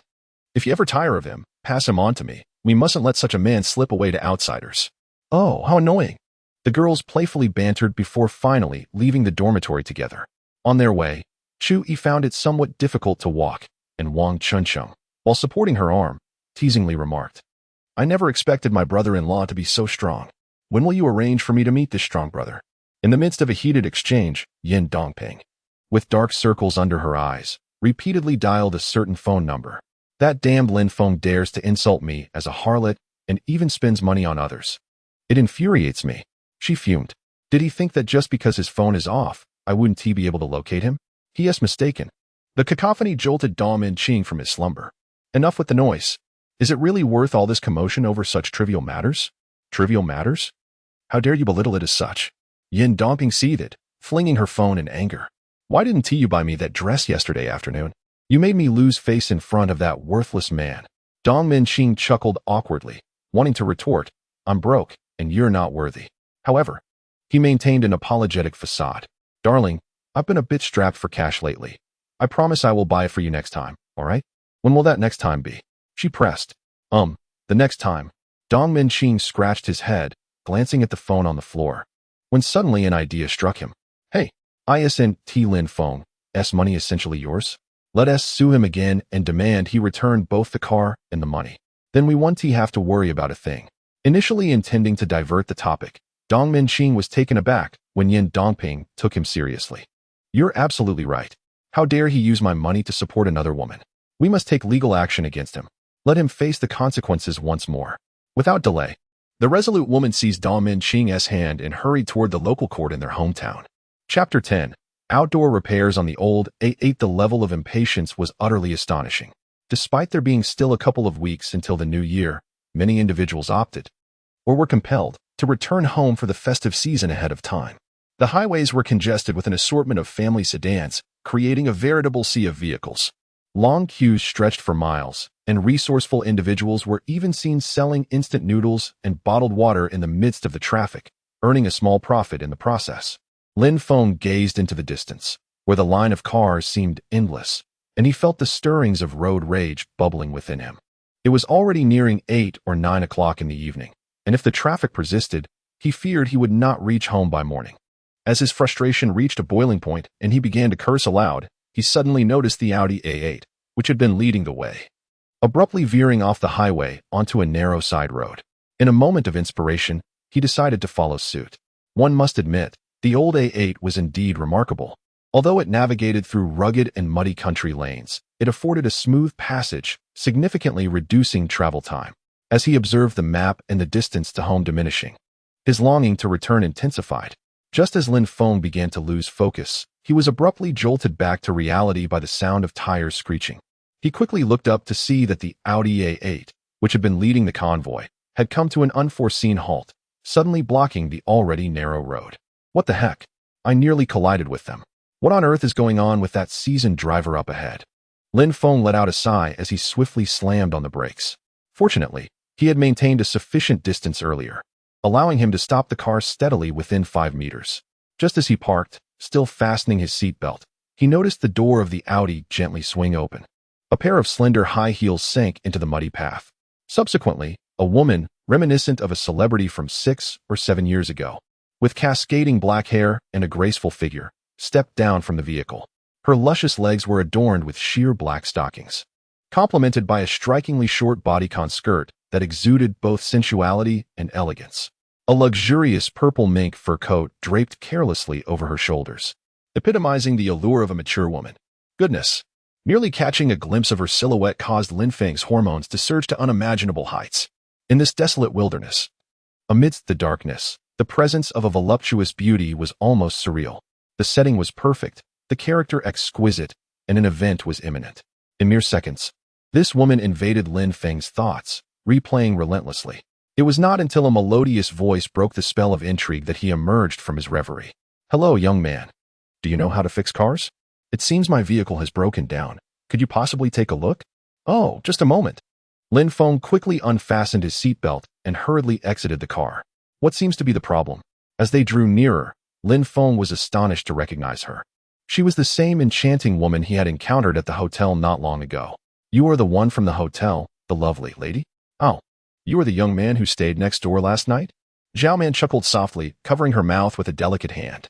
She then gracefully approached Lin Feng, almost pressing against him. You certainly had quite the energy last night. Had it not been for you, I would have been home by now. A captivating fragrance wafted through the air as she subtly brushed her ample bosom against Lin Feng's arm. Oh, I didn't expect you to be driving a Bentley. No wonder that young lady was so willing to indulge you for so long. Lin Feng felt a flush creep across his face at her words. However, upon reflection, he realized it was, in a way, a unique compliment. He nodded with composure. My apologies, miss. I did not intend to disturb your rest. I simply felt too invigorated to stop. Zhao Man smiled alluringly. All right, since you acknowledge your misstep, how about helping me fix my car for free? Fixing a car. Is it what I envision? Detected that the host is making a choice, currently offering 2 options. 1. Repair Zhao Man's car for free. Reward, $100 million in investment funds. 2. Decline Zhao Man's request. Reward, $1 million in cash. What does this investment fund entail? According to the principle of quantity, an ordinary person is undoubtedly inclined towards the option that offers the greatest amount. Investment fund, designated funds, stored within the company account, may only be utilized for investment purposes, with directions including but not limited to enterprises, funds, stock markets, virtual currencies, etc. 50 of the earnings may be withdrawn to personal accounts. Upon hearing the system's explanation, Lin Feng decisively chose the first option, with a sum of $100 million. Even if invested in a product that yields neither profit nor loss, he could ultimately withdraw $50 million. Converting this at an approximate exchange rate of 1.7 $50 million equates to 350 million Dragon Country currency, a figure akin to the liquid assets of many publicly listed companies. Even if Lin Feng had been working since the era of the old lady, he could not amass such wealth. With this money, not only could he enjoy the New Year's Eve dinner without enduring the cold jests and disdainful glances of relatives, but he could also, should he wish to, open a new chapter in the family genealogy without fear of dissent. What? Are you displeased? Or is it that your skills are lacking, and you lack the means to repair? Zhao Man, witnessing Lin Feng's dazed expression, could not help but jest. How could that be? My skills are exceptional. Just yesterday, I acquired advanced car repair techniques, which would rival even those of seasoned masters with decades of experience. Naturally, there was no reason to concede defeat. Come on, take me to see your car. The woman smiled with intrigue and nodded, then, with a graceful sway, led the way ahead. With each step, her curvaceous form swayed gently. The situation was truly captivating. Hey, handsome, Zhao Man remarked, it seems like you've pressed against something. Could you take a look?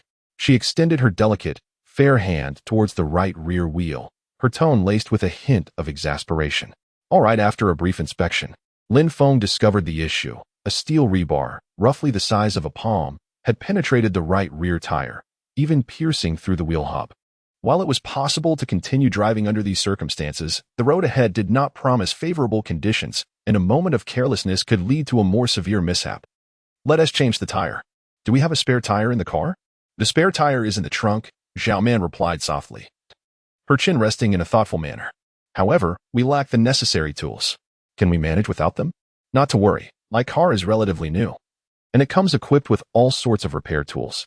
With that, Lin Feng dashed to the trunk of the Bentley, retrieving a basic tool kit, a jack, and a triangular warning sign, each item brand new and well suited for the task. Can you handle this alone? Should I call for a few more people to help? Zhao Man crouched down cautiously to inspect the wheel, her elevated position granting her a clearer view of the enchanting mountains. Lin Feng, feeling invigorated by the scenery, pressed his lips together in determination. I'm quite robust. I can manage on my own. Oh, don't be too proud. Be careful not to overexert your delicate frame. The charming woman rolled her eyes playfully, her allure undeniable. Lin Feng merely smiled in response before laying out the tools and commencing the repair of the old A8. Chapter 11. Repairing the old A8. The jack was activated as the somewhat worn chassis of the old A8 gradually lifted. With a swift motion, within less than half an hour, the brand new tires were successfully replaced. Congratulations, host. You have completed the task, and the investment reward of 100 million has been credited to your system account. Although Lin Feng's physique had been enhanced, the prolonged labor had still caused him to sweat profusely, soaking even his newly purchased shirt. His robust muscles were subtly revealed as he wiped his brow. Zhao Man, with a moist tissue in hand, gently wiped away the perspiration from his forehead. Thank you, Lin Feng replied awkwardly, nodding his head, allowing the voluptuous beauty to attend to him. They stood facing each other, even in the dead of night. Lin Feng could catch a glimpse of the alluring scenery beneath her loosely fitted collar. Zhao Man took her time, as the damp cloth glided softly across Lin Feng's forehead, bringing them increasingly closer until he could discern the delicate features of her face. Heavens! Lin Feng felt an uncontrollable impulse surging within him. This enchanting woman truly was a tormentor of the senses. 99% of men are governed by two distinct parts. At this moment, his rational mind had succumbed to chaos. He stepped forward, his arms involuntarily rising, as if to embrace her. Zhao Man noticed his unusual behavior and first let out a soft hum, followed by a playful laugh as she stepped back a pace. Oh no, too hasty. Her movement restored a glimmer of reason in Lin Feng. Realizing he needed to halt, he found his hands suspended in midair. With a single turn, I grasped my shoulder and gave it a firm tug, gently pulling off the filthy shirt that clung to me. This garment has become rather soiled. I must change into something cleaner. The car is nearly repaired. You should give it a test drive, and if all is well, you may hit the road. The cold wind brushed against my skin, instantly raising goosebumps across my upper body, making me shiver from the chill. Fortunately, beneath the bone-chilling cold, a warmth surged within me. Here, my dear friend, drape this fur coat around yourself, lest you catch a cold. As Zhao Man observed Lin Feng prepare to depart, she removed her purple marten fur coat and offered it to him. No need, there are other clothes in the car, and besides, it's just a shirt. After a brief exchange of refusals, they returned to the vehicle and restarted the engine. The sky had darkened, and the country road lay in profound silence. After enduring a 2.5-hour journey, they finally arrived in the city of Quan. Lin, there's a club ahead. My sister is a member there. Let me treat you to a late-night snack to ease our fatigue. Through their conversation, they gained a preliminary understanding of one another. Discovering that Lin Feng's residence was still quite a distance away, Zhao Man insisted on dragging Lin Feng out of the car, determined to extend her hospitality. Wow, you're so young to be working, remarked a seemingly 18 or 19-year-old beautiful technician, who smiled wryly in response. What can I say? I've been working for several years now. The delicate hands gently stirred the fragrant wood-foot bath, and the young female therapist sighed softly before continuing. My father has fallen into gambling, my mother is ill, and my younger brother is still in school. My academic performance is lacking, so I have no choice but to work early. Lin Feng's feet were immersed in the warm, soothing bath, a look of contentment on his face. You are quite attractive. Have you ever considered changing jobs or marrying into a good family? The strikingly beautiful therapist, upon hearing this, initially responded with a hint of shyness, followed by another sigh. Well, I lack any qualifications, so I do this to save up some money. As she gazed at him with a tender expression, her fair hands continued to massage. Boss, how is this pressure? Is it all right? Yes, it feels quite comfortable. During their conversation, unbeknownst to them, Zhao Man had quietly approached. At this moment, the beautiful woman had removed her makeup, her long hair elegantly pinned up with a dark hairpin, revealing her slender swan-like neck and prominent collarbone. Below, her white silk camisole could scarcely conceal her exquisite form, leaving much to the imagination. Lin Feng narrowed his eyes slightly, feigning enjoyment of the foot massage, while his full attention was captivated by Zhao Man's every movement. This woman was undeniably intriguing. The lavishness of the surroundings was momentarily set aside. Her aura of authority was unmistakable, suggesting she was of inherent nobility. Hey, handsome. Would you like to join me for a late-night snack later? Just as Lin Feng was lost in reverie, Zhao Man's voice pierced through his thoughts. As her voice trailed off, she elegantly uncrossed her legs and stood up with a graceful demeanor, taking a couple of steps closer. The youthful woman, adorned with wildflowers, seemed utterly insignificant when juxtaposed with Zhao Man, a mature and captivating lady exuding a powerful aura. Before them stood a young foot massage attendant, innocent and pure, yet hardly comparable to Zhao Man's enchanting sophistication. It was already 3 or 4 in the morning. There was likely little to no late-night fare available. Following Lin Feng's reasoning, most establishments would have closed their doors by this hour. The few that remained open probably offered less than appetizing options, like barbecued food of questionable cleanliness. One could hardly imagine that this mesmerizingly alluring affluent woman would partake in such fare. However, Zhao Man reassured him, mentioning that the club had a dedicated private chef, and she had already arranged for exquisite dishes to be prepared. Upon finishing her statement, Zhao Man discreetly signaled to the female technician, who silently retreated. No sooner had Zhao Man stepped forward than a procession of elegantly dressed waitresses in vivid red kipeos entered, each carrying exquisite dishes and placing them on a nearby sandalwood table. Lin Feng watched in awe as these gracefully proportioned attendants, each a vision of beauty and poise, swayed as they exited the room. He couldn't help but marvel at the joys of this celestial realm, a delight beyond the imagination of an ordinary person. Just as his thoughts wandered into realms of infinite fantasy, a glass of red wine was presented before him. He accepted the glass, gently swirling the crimson liquid within. Lin Feng and Zhao Man engaged in light conversation while sipping their wine. Young man, you seem unfamiliar. Your family must not be developing in Dongshan province, she remarked, crossing her legs. Her delicate, translucent foot was tantalizing. Lin Feng cast a sidelong glance at her, his eyes narrowing slightly. My family resides in the countryside. While I hold the position of CEO at a foreign enterprise in the Dragon Country, earning a modest income, Zhao Man's inquiry was quite explicit. She sought to ascertain Lin Feng's financial strength and family background. However, there was no necessity for him to provide an honest answer, as no one would believe that a mere delivery job could yield a Bentley. Thus, it was perhaps more prudent to embellish his status. Oh, you've become a CEO at such a young age. What a remarkable talent you are, young man. Unbeknownst to them, the wine bottles on the table had been emptied. Zhao Man's fair complexion flushed with a rosy hue, her red lips quivered slightly, and her gaze grew increasingly dreamy. Little Lin, since you mentioned your company is involved in investments, I happen to have a project here that seeks collaboration. Would you be interested in learning more? What sort of project? Lin Feng inquired with curiosity. The funds at my disposal amount to only $100 million. I wonder if that would suffice. What? $100 million in dollars. Whether it was due to intoxication or the provocation of Lin Feng's words, the lady rose, her delicate figure swaying momentarily before she steadied herself. Are you certain it's $100 million? Dear brother, you must not be jesting with me. Lin Feng, maintaining a calm demeanor, replied nonchalantly, indeed. That $100 million has just been transferred. Would you like to see it for yourself, Zhao Jie? As she spoke, she handed over her phone and opened her Swiss bank account. The latter, initially skeptical, verified it several times before confirming its authenticity, and with a look of delight, she exclaimed, Dear brother, my sister is in the liquor business, and our family owns several large distilleries. Our strength is undoubtedly formidable, and our connections within Dongshan province are unparalleled.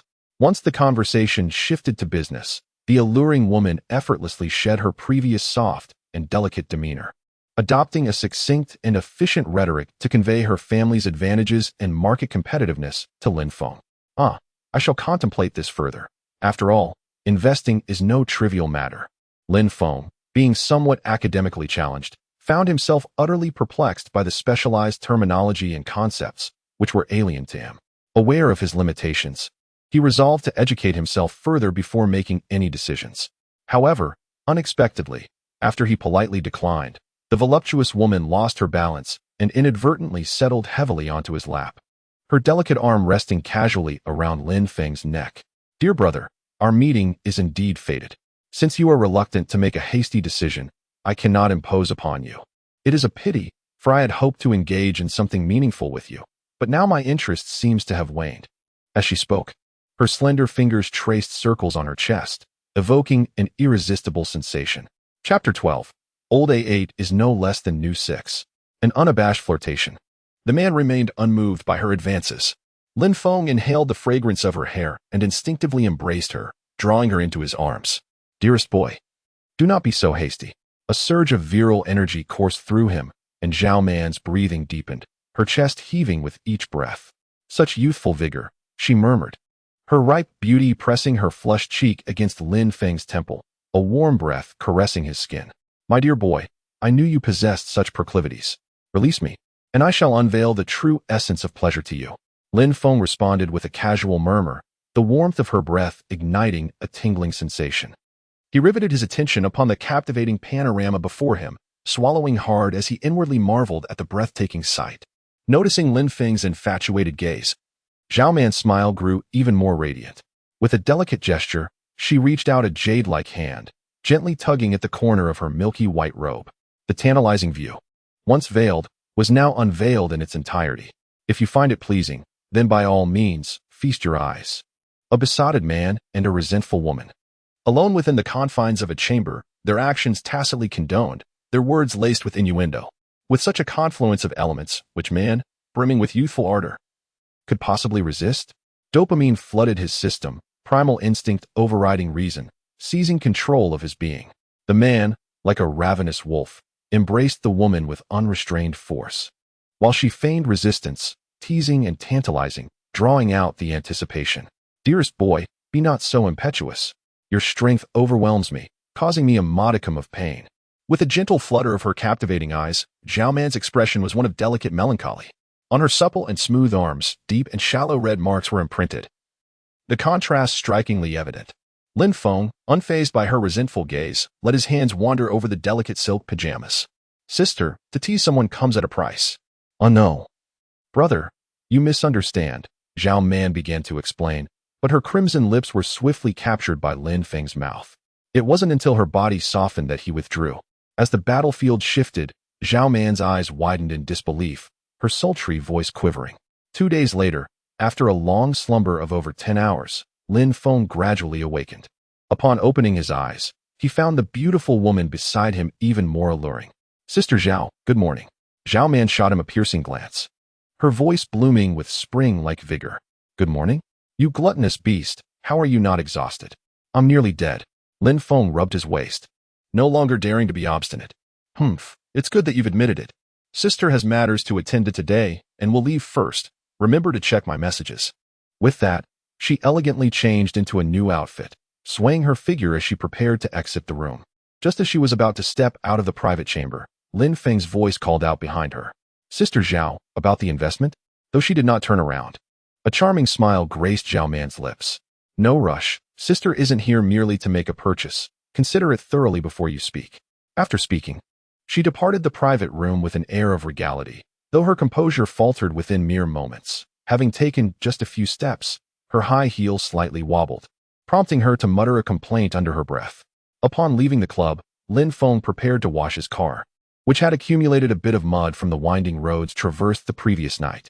To avoid any minor blemishes that might detract from his image, he deemed it prudent to attend to the matter beforehand. He drove into a 4S dealership and sought a secluded corner to indulge in a cigarette. At that moment, a robust voice broke through the tranquility. Hey, what are you up to? As the voice faded, a heavy hand clapped down on his shoulder. Lin Feng instinctively looked up to find a short, stout, and somewhat grimy mechanic grinning mischievously at him. Lin Feng, you rascal. Renting a car without consulting me? Have you forgotten our brotherhood? The man before him was Zhu Xing, affectionately nicknamed Black Fat. Though they shared no blood ties, they were akin to cousins. However, that was not the crux of the matter. Lin Feng found himself bewildered by Zhu Xing's unexpected accusation. Renting a car? What do you mean? He responded, perplexed. Zhu Xing pointed towards the car wash. Isn't that your rental? Lin Feng shook his head, saying, I bought it myself. Come now, you can fool outsiders. But not your own family. Zhu Xing retorted incredulously. Zhu Xing wore an expression of disdain, then took out his new fruit phone and tapped on WeChat. Come. Take a look at the group chat. It's filled with young folks from our village planning to rent cars to return home for the new year. They're spending money to flaunt, and there's nothing shameful about it. Why do you hide it? Upon hearing this, Lin Feng finally realized that this fellow had categorized himself among those who pretended to be affluent while actually being cash-strapped. He glanced at the group announcement. Lin Family Town's principles for returning home in style. No exposing, no defaming, mutual support, and maintaining dignity. A quick scan of the group members revealed the town's renowned young talents. Yi He, Lin Qitian, Lin Shihao, Fang Yuan. Almost all present, delving into their circle of friends. He saw Autos, BMWs, Benzes, and luxurious gifts in abundance, all prepared for the festive season. To outsiders, it appeared as though they were living in grandeur, embodying the image of successful individuals. Brother, are you implying that their cars are all rented? Aren't these guys doing quite well outside? Lin Shihao had recently boasted on his social media about raising a prize German Shepherd, claiming that the dog food alone cost more than a year's salary for a person. Both men and women brightened at the mention of gossip. At that moment, Lin Feng, feeling quite familiar, wrapped his arm around the neck of the burly fellow and asked in an unusually intimate tone, what is the real strength of these people in the group? Tell me. Brother. The burly man took a puff of his cigarette, his small, green bean-like eyes narrowing into a slit. Yi He works at a factory tightening screws. He returns home as the factory manager. Xiao Hao works at a stone factory, and at home, he is engaged in project contracting. Qi Tian runs a taxi for a week, returning home to work in transportation. Fang Yuan, on the other hand, is thriving as a male model at the Scar Bar, earning the most among his peers. Oh, and there's that fellow who tries to steal your thunder. He works as an outdoor salesman for a beverage company. But to be frank, he is not doing particularly well. This gossip continued for a full 20 minutes, bringing a sense of satisfaction to the listeners. I had previously assumed they were doing exceptionally well, which had caused me to feel inferior for years, hesitant to return home, while my own failures were painful. The successes of my friends weighed even heavier on my heart. Upon learning the truth, the pent-up frustration that Lin Feng had endured for years vanished in an instant. Earning money is difficult, and life can be harsh. In this day and age, where are all these successful individuals? Zhu Xing smirked and continued his pitch. Brother Feng, since you've already rented a car, I also have counterfeit cigarettes, fake alcohol, imitation car keys, gold chains, wristwatches, and even those faux LV bags that girls are willing to carry. I can add you to the group shortly. If you need anything else, just let me know. I have the connections. Chapter 13. Something seems off about this smoke. What? Counterfeit cigarettes and fake alcohol? Lin Feng was taken aback. Renting a car seemed quite normal. After all, everyone has a bit of vanity. However, counterfeit cigarettes and alcohol felt rather absurd. Isn't that illegal? Whatever you need. Rest assured that we have the original packaging and bottles. The elderly folks we gift them to Wuden Tea even know the difference. Just last time, I brought back a pack of Huazi, and my father and uncle are still trying to figure out the taste. Is everyone this desperate to show off? The brain refreshes to a new height. No need. I've already prepared the New Year's goods. They are in the back of the car. Lin Feng waved his hand in refusal and subsequently drove away from the scene, heading home. After his departure, the employee responsible for washing cars approached Zhu Xing, offering him a cigarette and ingratiatingly inquired, "Brother Zhu, do you know that customer from earlier?" "Yes, I do," Zhu Xing replied. "What kind of family background does he have?" "At just over 20, how can he afford a Bentley?" "Perhaps he rented it," the employee suggested. Zhu Xing extinguished his cigarette, displaying a disdainful expression. "Renting? That is improbable. That Bentley is a limited edition. Who would be foolish enough to rent out such a rare vehicle?" "What? A limited edition?" Zhu Xing exclaimed, his eyes widening in disbelief. Having been involved in luxury car rentals for many years, he was well aware that luxury cars were typically either flood-damaged or refurbished. No one would ever rent out a new limited edition car. Even if one were to attempt renting it, the deposit would be an exorbitant expense, far beyond the means of an ordinary worker. Realizing this, a shiver ran through him, causing the cigarette he held to fall from his fingers to the ground. Could it be that Brother Feng has truly made it big? Upon exiting the highway, Lin Feng opened his phone, intending to reassure his family of his safety. As he unlocked the screen, a flurry of group messages erupted from WeChat. Lintown family. AAA Lin Shihao. Good afternoon, family members of Lintown community. I'm at the town entrance and will be home soon. Is anyone up for a drink? Attached is a photograph featuring a partially visible Audi emblem, a hand adorned with sandalwood beads, and a pair of feminine hands. Shihao, the industrious younger brother working at the stone quarry, is recognized as the most well-equipped member in the small group. As noted by Zhu Xing, welcome, Director Hao. Xiaohao has changed cars again this year. With such frequent upgrades, it seems the project funds have finally materialized. Director Hao, has this year's project been completed so swiftly? Who is accompanying you, Director Hao? Is she your sister-in-law? Let your sister-in-law make an appearance. We would love to see her. Yesterday, Xiaohei drove home in a BMW. And today, Xiaohao is in an Audi. Truly, Lin Family Town is brimming with talent. Brother Hao, our factory's wages this year have been rather dismal. Would it be possible to join you next year? The group chat buzzed with lively exchanges, reminiscent of previous years' conversations. They oscillated between discussing whose child is achieving success and whose is faring better in the outside world. Although the topics lacked novelty, these individuals reveled in their banter. As the conversation meandered, Lin Shihao felt his attempt at showiness fall short. He abruptly shifted the dialogue to Lin Feng. Lin Feng, is Brother Feng around? I heard from Uncle Air that you will be returning home this year. I'll have my wife cook tonight. Let us share a drink together. Lin Shihao referred to Uncle Air, who is Lin Feng's father. By the standards of their familial hierarchy, his remarks were rather contradictory. It was evident to discerning observers that Lin Shihao's sudden shift in tone was an attempt to elevate his own status by belittling Lin Feng. Most chose to remain silent, though a few individuals, eager to curry favor with the esteemed Lin Hao, made snide remarks. Little Hao, your wife can indeed cook. She is truly virtuous. Unlike Brother Feng's wife, who has been married for 5 years and has yet to prepare a single meal. You know nothing. Sister Feng is naturally born to wealth. Her delicate fingers should not touch the mundane. Such provocative words momentarily hushed the entire group, leaving the conversation stagnant. Observing the glaring dialogue box, Lin Feng calmly shook his head, thinking, if you wish to flaunt your airs, must you also tread upon my dignity? Since you have chosen to forsake decorum, do not blame me for exposing you later. In the community square, a space once designated for physical exercise has now transformed into a hub of local gossip. Ever since the early return of the townsfolk, many gather daily with their red plastic stools and pockets filled with sunflower seeds, seated in rows as they concoct new identities for the youth returning home. Have you heard? Both Little Hao and Lin Feng are back. Indeed, did you not see? Their families came down to greet the children. Following the direction of an outstretched finger, Lin Feng's father could be seen squatting at the edge of the square, glancing about restlessly. Meanwhile, Lin Shihao's mother, Wu Xiao, contentedly cracked sunflower seeds, basking in the envious glances of the onlookers. Soon after, Lin Shihao took the lead in driving into the square. The moment the Audi A3 appeared, it ignited the entire scene. Here he comes, Aunt Wu. Hao Ge has finally arrived. Yi Hei exclaimed, clapping his hands to signal Wu Xiao. Wu Xiao, feigning indifference, waved her hand, yet a smirk of self-satisfaction crept onto her lips. This brat, it's not like he is here to welcome a leader. What else with this grand display just for coming home? She remarked, before quickly standing up and turning to Lin's father with a beaming smile. Second uncle, Xiao Hao has arrived. Let us go take a look together. Lin Baichao nodded awkwardly at her words. In an instant, the group surrounded the classic black Audi A3, leaving no room for escape. Greetings, fellow villagers. Happy New Year. As the car came to a halt, Lin Shihao leaned out to greet everyone. Come now, uncles and brothers. Have a smoke.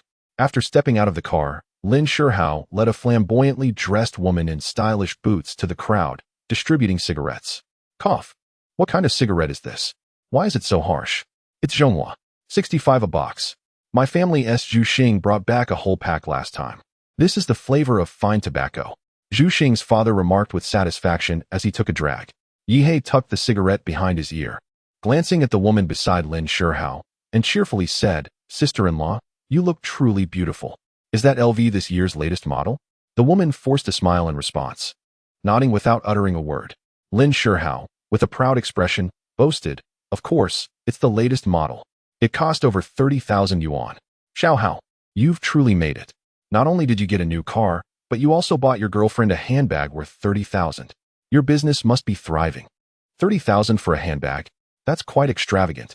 My daughter bought me a bag for only 2,000 yuan. Well, that's a genuine luxury brand. Undoubtedly incomparable to ordinary street vendors. After receiving a wave of flattery, Lin Shihao's vanity was immensely gratified. He then pulled the woman beside him and approached Lin Baichao, inquiring, Master Heir is here as well. Where's Feng Gu? Hasn't he returned yet? Everyone's gaze turned towards Lin Baichao, who offered an awkward smile. Xiao Feng just messaged me. He is also in town and should be home shortly. Oh, is that so? Lin Shihao rolled up his sleeves, revealing his beaded bracelet. Then let us wait a moment. It has been many years since I last saw Feng Gu. Today is indeed a perfect opportunity for us to catch up. Chapter 14. Seeking thrills. The joyous laughter from this side was met with displeasure from the gossiping women at the information station. They began to whisper amongst themselves, launching indiscriminate barbs. Look at Wu Pofu, so pleased with herself. Her tail is almost wagging to the sky. Indeed, Wu Pofu's mouth is stretched wide like a lotus flower. It's infuriating to behold. Alas, Young Hao has fared somewhat better. Returning home for the new year is one thing, but Lin Feng's wife has eloped, leaving him bereft of both house and car. It is beyond comprehension how he musters the audacity to return. When juxtaposed with his misfortunes, Wu's plight appears almost enviable. It is hardly surprising that Lin Feng's wife has grown callous. Rumors abound that he has fallen victim to the temptations of the metropolis, contracting a sordid disease. Whether true or false, one cannot fathom how young Lin Feng, lacking in masculine prowess, could find himself in such a predicament.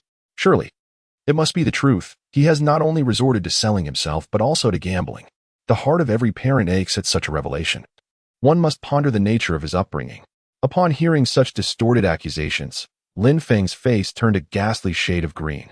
Those elder sisters, though not intimately familiar with him, possessed an unsettlingly profound understanding of his character, their incisive remarks cutting deeply. After spending years delivering takeout, he returns home only to find himself branded as a morally bankrupt youth engaged in vice and debauchery. Had he delayed his return by another couple of years, he might have found himself incarcerated. Yet, in this moment, he dared not defend himself. For stepping off the vehicle would subject him to the scrutinizing gaze of over 20 elder sisters and a cadre of single men, a suffocating atmosphere indeed. The aura was so formidable that even a dog passing through would find itself dishonored, though he refrained from uttering a word or exiting the car. The sudden arrival of a brand new vehicle caught the attention of many. Oh dear, whose car is that? The color is simply stunning, exclaimed one onlooker. Yet that big bee flying emblem on the back is rather unsightly. Could it possibly be a new model from BYD? Another speculated. And look at the silver figurine on the front, surely a homage to Rolls-Royce. In the eyes of most elders, luxury automobiles were limited to Audi, BMW, and Mercedes-Benz. Their understanding of the magnificence of a Bentley was woefully inadequate. Although they may not comprehend, there are indeed numerous young individuals present who do understand. What does Big B mean? What is that little flying figure? Yihei fastened the second soft flower to his other ear, simultaneously casting a curious glance ahead. Just that fleeting glance triggered an involuntary scream from him. What the hell, a Bentley? Yihei's primary occupation is as a taxi driver. While he may not possess the ability to articulate the intricate details of various car models, he can certainly recognize the prominent car logos. The large bat at the rear, accompanied by two wings and a silver little flying figure at the front. Surely, it could not be anything other than a Bentley. What Bentley? Xiaohei, you are the general manager. Why are you shouting like that? Wu Xiao remarked with irritation, rolling her eyes before instinctively following Yi Hei's gaze. Humph, it's merely a no-name car. I expected something of greater value. At her words, everyone simultaneously looked up. Reactions varied. Some were indifferent, while others were profoundly shocked. Particularly, Lin Shuhao's joyful expression abruptly froze, his jaw and teeth grinding in frustration. Who on earth is driving a Bentley? After toiling for a year, and now this? It's all ruined. In stark contrast, the unwilling woman beside him, upon sighting the Bentley, instantly transformed into a picture of delight, resembling an eager sow in heat. She was practically itching to approach and request a WeChat contact, hoping to engage in a profound discussion about life philosophy. Come on, let us go take a look. Yi Hei shouted, and with a gust of enthusiasm, he dashed towards the Bentley to inspect it closely. Lin Shuhao's rented girlfriend stepped forward a few paces, unwilling to be left behind. Subsequently, several other young individuals followed suit, along with some uncles and older relatives who joined the commotion. In less than half a minute, only Wu Xiao remained by Lin Shuhao's side. Xiaohao, let us go take a look too. What kind of junk car could possibly excite them so much? A large crowd gathered in front of the car window. Left with no choice, Lin Feng had to pull over. Fortunately, his eyesight was keen. As soon as he stopped, he spotted his father, Lin Baichao. Dad? Upon hearing this voice, Lin Baichao furrowed his brows and stood on tiptoe to peer into the car window. Simultaneously, Lin Feng retrieved a box of Hetian Xia from the passenger seat, stepping out to greet his father. Dad, why did you come down in this cold weather? Xiao Feng, why are you driving back? Is this car newly purchased? Lin Baichao grinned widely, inquiring about the car's origin while distributing the Hetian Xia to those around him. Yi Hei was the first to take a box of Hetian Xia, exclaiming with excitement, Brother Feng, you've really made a name for yourself. 100 packs of Hetian Xia in a box. Hearing Yi Hei's words, others quickly chimed in with flattery. Uncle Baichao, how did Brother Feng get so successful? With a Bentley and Hetian Xia? This is too extravagant. Wow. No wonder it's so expensive. This brand of cigarettes is superb. Upon hearing the term superb, Lin Shuhao's expression darkened.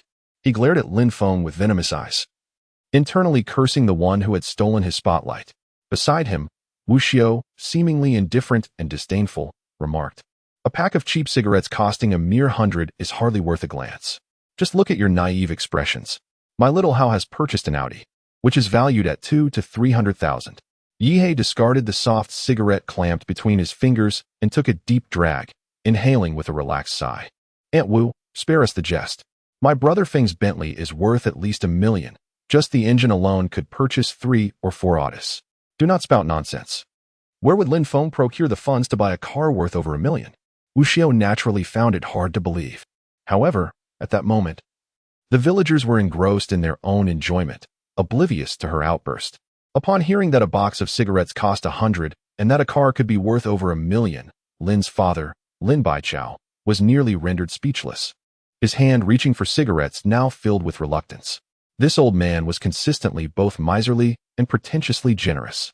Lin Feng felt a deep sense of embarrassment over his father's peculiar behavior. This car is freshly acquired, and there are several boxes of wine in the back. We should share them with our neighbors. Despite his indifference towards his neighbors and his reluctance to distribute valuable items worth thousands, his father, Lin Baichao, was always concerned about appearances. Thus, he resolved to be magnanimous this time. Ah, we are indeed sharing. Lin Baichao let out a reluctant sigh, his expression betraying a hint of unwillingness. However, Lin Feng understood that he was both vain and apprehensive about spending excessively. Without hesitation, he opened the trunk of the car, prompting everyone to gather around in curiosity. Upon seeing the trunk filled to the brim with premium items, they were nearly overwhelmed. My goodness, is that flying fairy mitai? Isn't that what the executives drink on television? Exclaimed one elder. The packaging is so refined, far superior to the 6 Fortune brand I brought back. The elder's focus was primarily on the liquor, while the women were captivated by the small gift boxes and bags. So many little boxes, what could they contain? My gosh, they're all from Zhoufu. Judging by the size, they must be gold chains or bracelets. Another exclaimed, is that an LV bag, just tossed casually in the trunk? The neighbors gazed at the overflowing trunk with longing, their mouths nearly watering. Fortunately, no chaos ensued. They simply watched Lin Baichao expectantly, waiting for him to distribute the liquor. Son, how much did you spend on all this? How am I supposed to divide it? Lin Baichao lamented, his face a picture of anguish. Lin Feng waved his hand dismissively and replied nonchalantly, Dad, distribute it as you see fit. The jewelry and necklaces are for Mom, and the liquor is for you. How many cases do you plan to drink during the new year? Just keep a few for yourself. Well, all right then, Lin Baichao sighed deeply, casting a glance at the neighbors, a proud smile creeping onto his lips. Let us share a bottle with everyone in the courtyard, shall we? Upon hearing that others had purchased numerous gold necklaces and bracelets, the shameless Wu Xiao squeezed through the crowd and exclaimed, Second Master, I just heard that Xiao Feng brought back some gold chains. Could you spare me a few? Wu Xiao, notorious in the town for her brazen demeanor, was known for her fiery temperament and penchant for taking advantage. Leveraging her husband's childhood friendship with Lin's father, she frequently invaded their home to mooch food and belongings, earning her little favor. Now, with others ignoring her, she pressed on, determined to act the rogue. Since my daughter-in-law is here today, Second Master, surely it wouldn't be too much to ask for a gold chain or bracelet from you, as an elder? The onlookers exchanged glances, suppressing laughter. Ah, this shameless woman is at it again, they whispered. Fearing embarrassment, Lin Shihao swiftly grasped Wu Xiao's sleeve, feigning indifference. Mother, do you truly expect him to afford genuine gold jewelry? We certainly won't accept anything that fades. Then, a peculiar thought crossed his mind as he glanced at the rented vehicle. Xiao Feng just got divorced. How could he possibly have the means to buy a car? He must be renting it, just like me. Indeed, it must be a rental. In a moment of anger, Lin Shihao spoke without restraint, simultaneously seeking solace for himself while alerting the crowd. Everyone, Lin Feng is driving a rental home. The cigarettes and liquor might be counterfeit. Be cautious, lest you drink something dangerous. Upon hearing this, Lin Feng could not help but raise an eyebrow. This fellow truly did not know the peril he was courting. Initially, he had no intention of engaging, yet here he was, seeking excitement. Chapter 15. Who is renting a car? What? Renting a car? Wu Xiao, upon hearing her son's words, paused in her attempt to seize the item and deliberately raised her voice, exclaiming, If you can't afford it, then you can't afford it. No one is mocking you. Who in their right mind would think of renting a car to go home for the new year? It's no wonder that cigarettes, costing a mere 100 yuan, are distributed in boxes. They seem unconcerned about the dangers they pose. To maintain a FAAD, they are willing to endanger lives. Yi Hei frowned, feeling somewhat taken aback. What on earth is Lin Shihua thinking? Wasn't he agreed that we would rent cars to return home and maintain a sense of decorum? Even if Brother Feng is not in the group, you cannot undermine someone's dignity like this. In truth, while Yi Hei and his companions outwardly displayed respect, they privately doubted Lin Feng's capacity to afford a luxury car worth millions. The disparity in social status was simply too vast to be easily accepted. Little Feng, you're not actually renting this car, are you? One person took the lead in questioning, prompting others to follow suit. Even Xiao Hei mentioned that this car could purchase several audits. No matter how hard Little Feng works, he cannot possibly earn 1 million. Oh dear, we are all from humble backgrounds. Why engage in such comparisons? Little Feng, you should return the car to its owner. If, by chance, it gets damaged, your parents would find it impossible to bear the burden of compensation. And this cigarette, no wonder it lacks flavor. It turns out to be counterfeit. Perhaps it is best to discard it altogether. As the scene unfolded, someone brazenly cast a 100 yuan cigarette, one that they typically would not dare indulge in, harshly onto the ground before the eyes of Lin Feng and his father, showing no regard for their dignity, nor their own. Witnessing this spectacle, Lin Feng felt little sorrow or anger, having weathered the storms of life. He had come to terms with the fact that some individuals simply cannot bear to see others thrive beyond their own circumstances.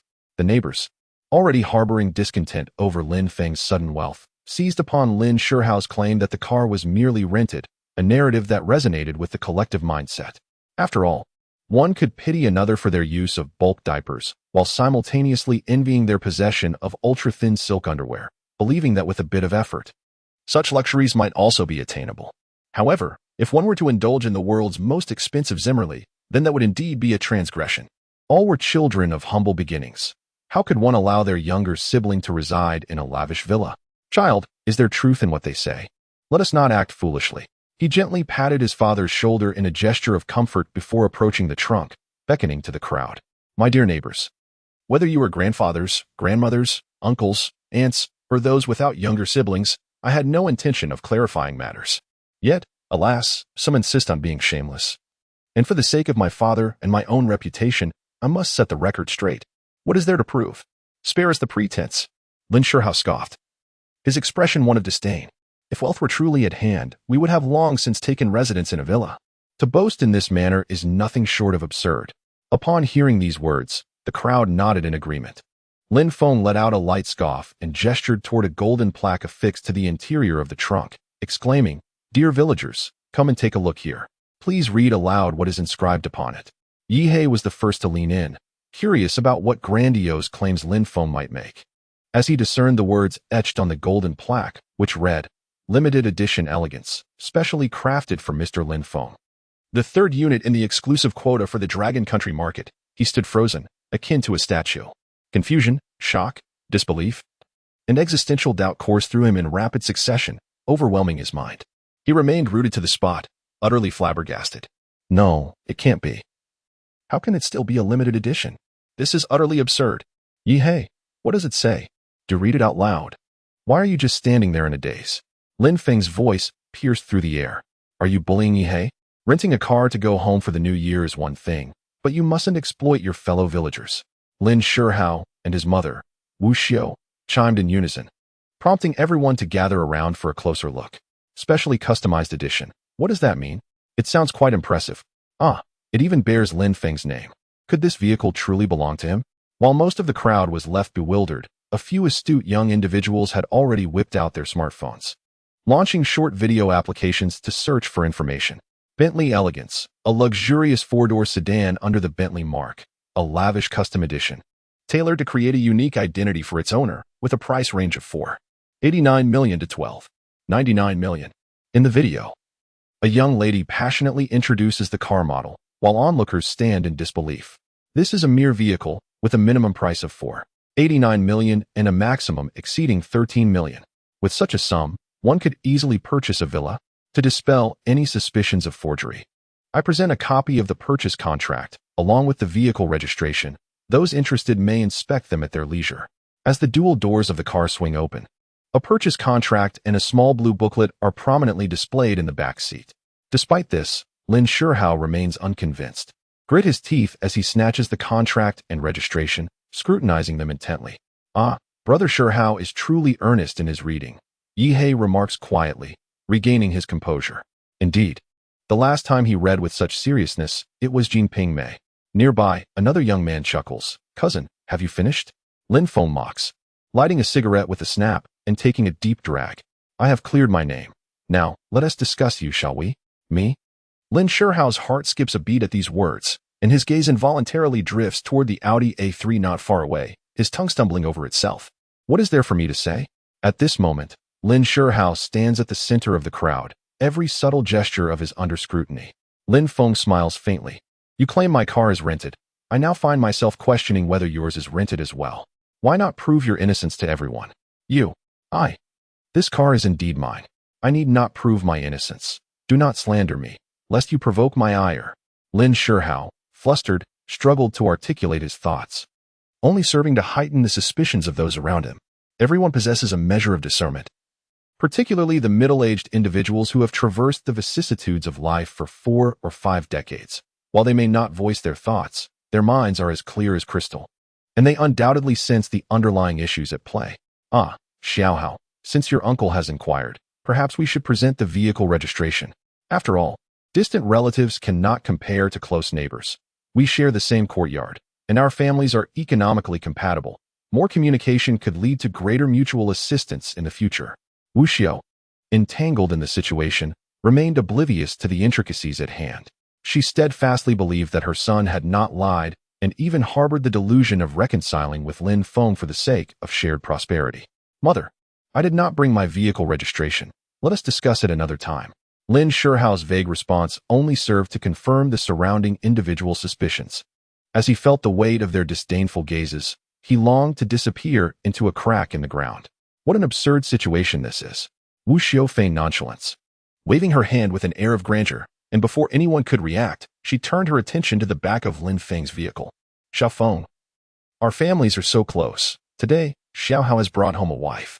Shouldn't you, as the elder, present them with a piece of gold jewelry? The moment those words left her lips, silence enveloped the crowd. Truly, she was the first to engage in such brazen conduct within Lin Town. Only she could exhibit such shamelessness. Chapter 16. No more nonsense goodness.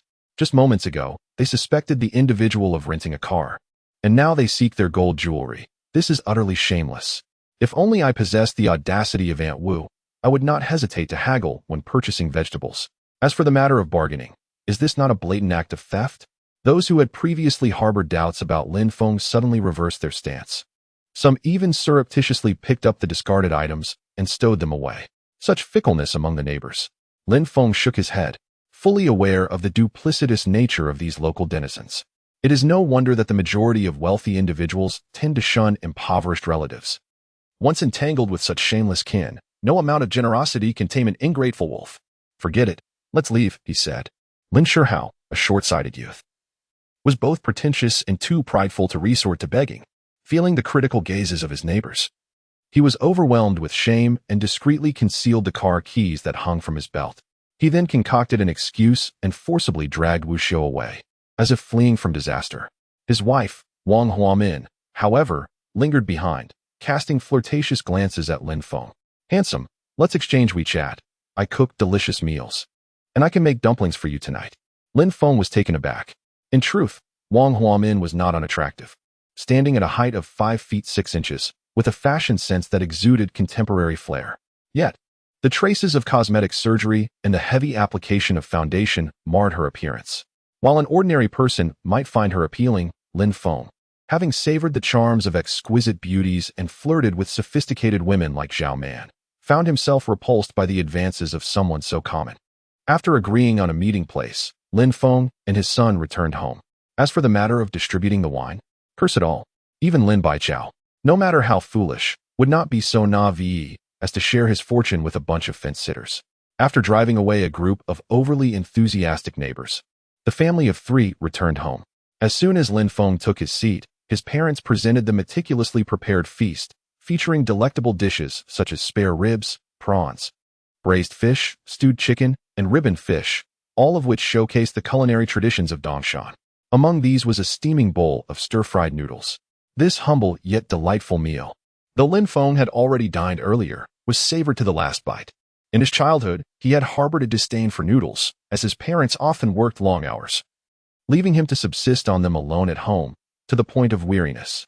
However, it was only after he chose to drop out of school and venture into the workforce that he truly recognized the preciousness of that bowl of homemade supper prepared by his family during his arduous travels in a foreign land.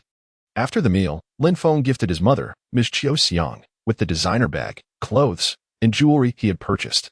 Overcome with emotion, she shed tears of gratitude, feeling both touched and pained by her son's struggles. While the mother and son exchanged casual banter, Lin Feng's father stood by, grinning foolishly. Such is the essence of a harmonious family. As night fell, Lin Feng retreated to his room early. The bed was already made, with sheets and blankets freshly laundered, exuding cleanliness and orderliness. In winter, especially at home, when the underfloor heating was inadequate, a laborer would feel as though they had entered a state of hibernation, their body becoming increasingly lethargic, lacking the strength to rise from the bed. A full day slipped away in slumber. Upon awakening the following day, it was already noon.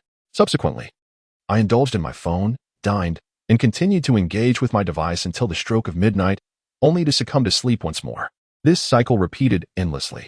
During this time, Lin Feng's parents showered him with affection, tenderly arranging his bedding, voluntarily laundering his clothes, quenching his thirst with beverages, and presenting him with beer. When hunger struck, they prepared sumptuous braised pork and steamed ribs. They frequently inquired about his well-being, creating an atmosphere of harmony throughout the household. Until the 5th day arrived.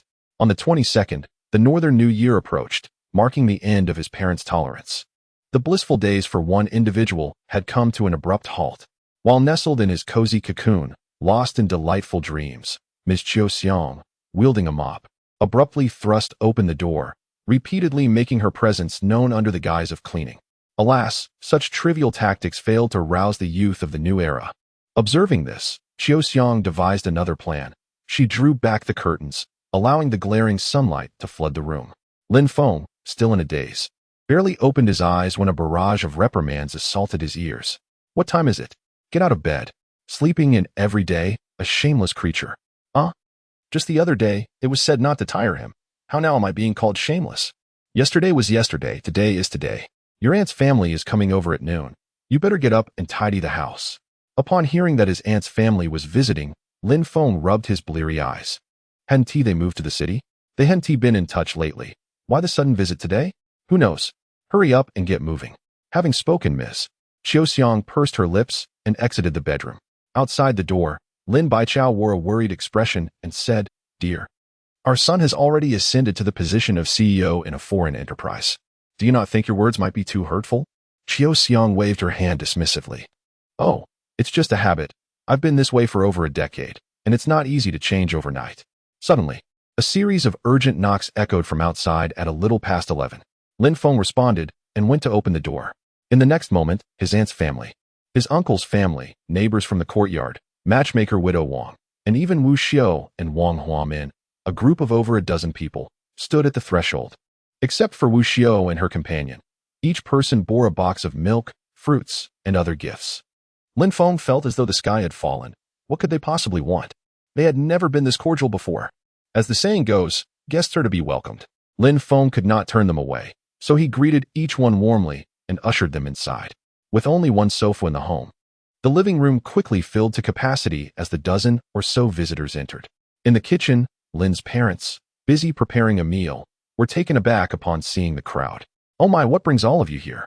We've come as a group to pay you a visit," Wu Xiu cheerfully replied, and then, quite unceremoniously, took a seat on the sofa, as if she were the hostess, inviting others to sit down. Lin's parents looked on in speechless disbelief. There was little they could do but bring out all the available chairs and stools, along with several boxes of fine cigarettes and fruit platters, arranging for everyone to be seated. After a few cups of tea were consumed, casual conversations began to flow, with the center of attention naturally revolving around Lin Feng. "Sister-in-law, our eldest nephew has truly made a name for himself. When do you think we can arrange for his younger brother to start working in a foreign enterprise?" "Well, it's not just up to Xiaofeng alone. He has to pass evaluations, right? He just became chairman and has to set an example for his subordinates." "Sister-in-law, my son recently got married, and we are short on funds for the banquet. If Xiaofeng is doing well, perhaps he could spare a little." "Oh, regarding that, my salary is disbursed annually, and I truly don't have any spare cash on hand. Brother Feng, I just started seeing someone and would like to borrow your Bentley to bring her home for the new year." In this gathering of over a dozen people, they typically did not visit without a specific purpose. Yet, when there was an occasion, they would come bearing gifts worth only a few dozen yuan, asking for favors left and right. The Lin family, while trying to manage the situation, had to remain vigilant against Wu Xiu's potential pilfering. Eventually, after several polite declines, the room was left with a significantly reduced number of attendees, with only Wang the matchmaker, the elder aunt, Wu Xiu, Wang Huamin, and a few others remaining. "I must say, sister-in-law, weren't you looking to find a suitable young lady for Xiaofeng to date last time? Recently, there had been a lack of suitable candidates. But over the past couple of days, I gathered quite a number of young ladies who are interested in getting to know Lin Feng. It seems we should find a time to arrange something." The moment the topic of relationships was mentioned, Lin's parents, who had appeared somewhat drowsy, suddenly brightened with clarity in their eyes. They stirred with a start, and Lin Feng instinctively rubbed his temples, feeling an urge to escape.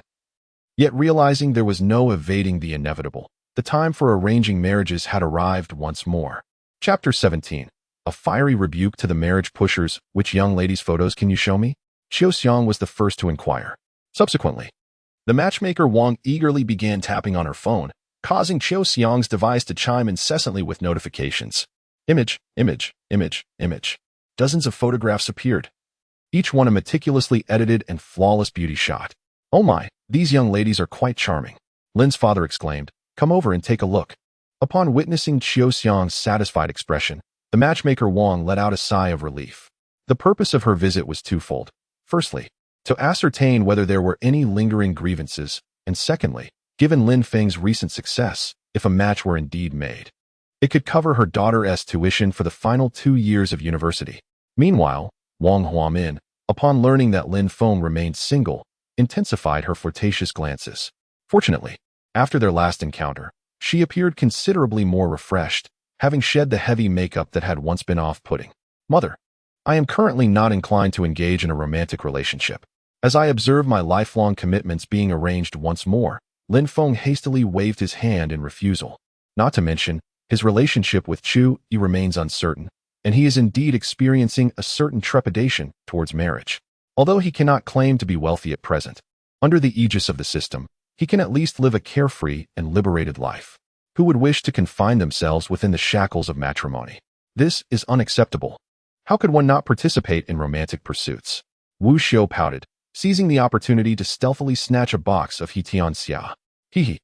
I'll give it to my dear Luan Feng, as he enjoys smoking the remnants left by others. Lin Feng rolled his eyes, pondering, what does this have to do with me? Soon after, the system's prompt echoed in his ears, detected that the host is making a choice, presenting two options. 1. Agree to blind date, reward of 10 million in romantic allowance. 2. Engage in a battle of wits, reward of a true man medal. Along with a luxurious 1,200 square meter villa in Quanqing, fully furnished. Note, the romantic allowance is designated for expenditure solely on women. While the villa in the new development has not yet been released for sale and must be claimed 3 days later. Although Quanqing is merely a second-tier city, and its property prices cannot be compared to those of the bustling metropolis or Kyoto, a villa of such magnitude would still command a price of at least 50 to 60,000 per square meter, summing up to a value of at least 60 to 70 million. One option entails pursuing a woman like a sycophant, lavishing money on her, while the other offers the prospect of residing in a grand villa. Surely, everyone would opt for the latter? After making his decision, Lin Feng took a deep breath, awakening the bloodline of his Zhuan ancestry.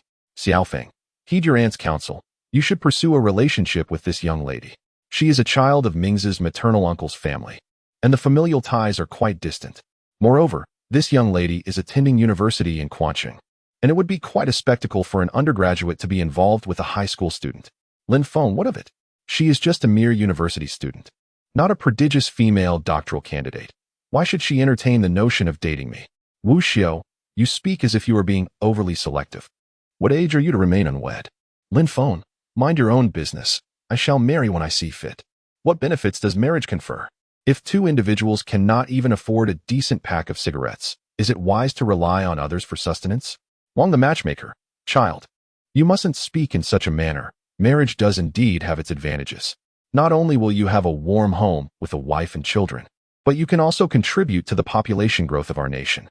Lin Feng, why not contribute more then? Wang the matchmaker, how can I contribute alone?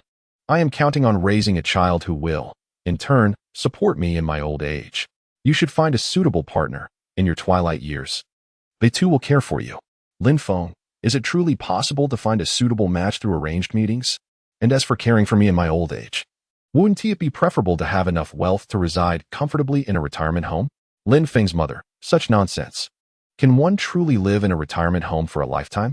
When we grow old, you will be the one to see us through our final days. When you age, who will be there for you? Lin Feng, oh dear mother, when I am old, I shall simply cover myself with an eggshell, letting my ashes scatter with the wind. After a lengthy discourse exceeding half an hour, as the smoke dissipated, a system notification echoed in Lin Feng's ears, signifying his triumphant victory in the first battle against the relentless pressure of marriage from his family. Congratulations to the host for completing the task. A reward of a 1,200 square meter villa in Taochen Yipin has been granted. Lin Feng joyfully accepted the payment, only to glare at his guests, dismissing them with a wave of his hand. Brother, how domineering.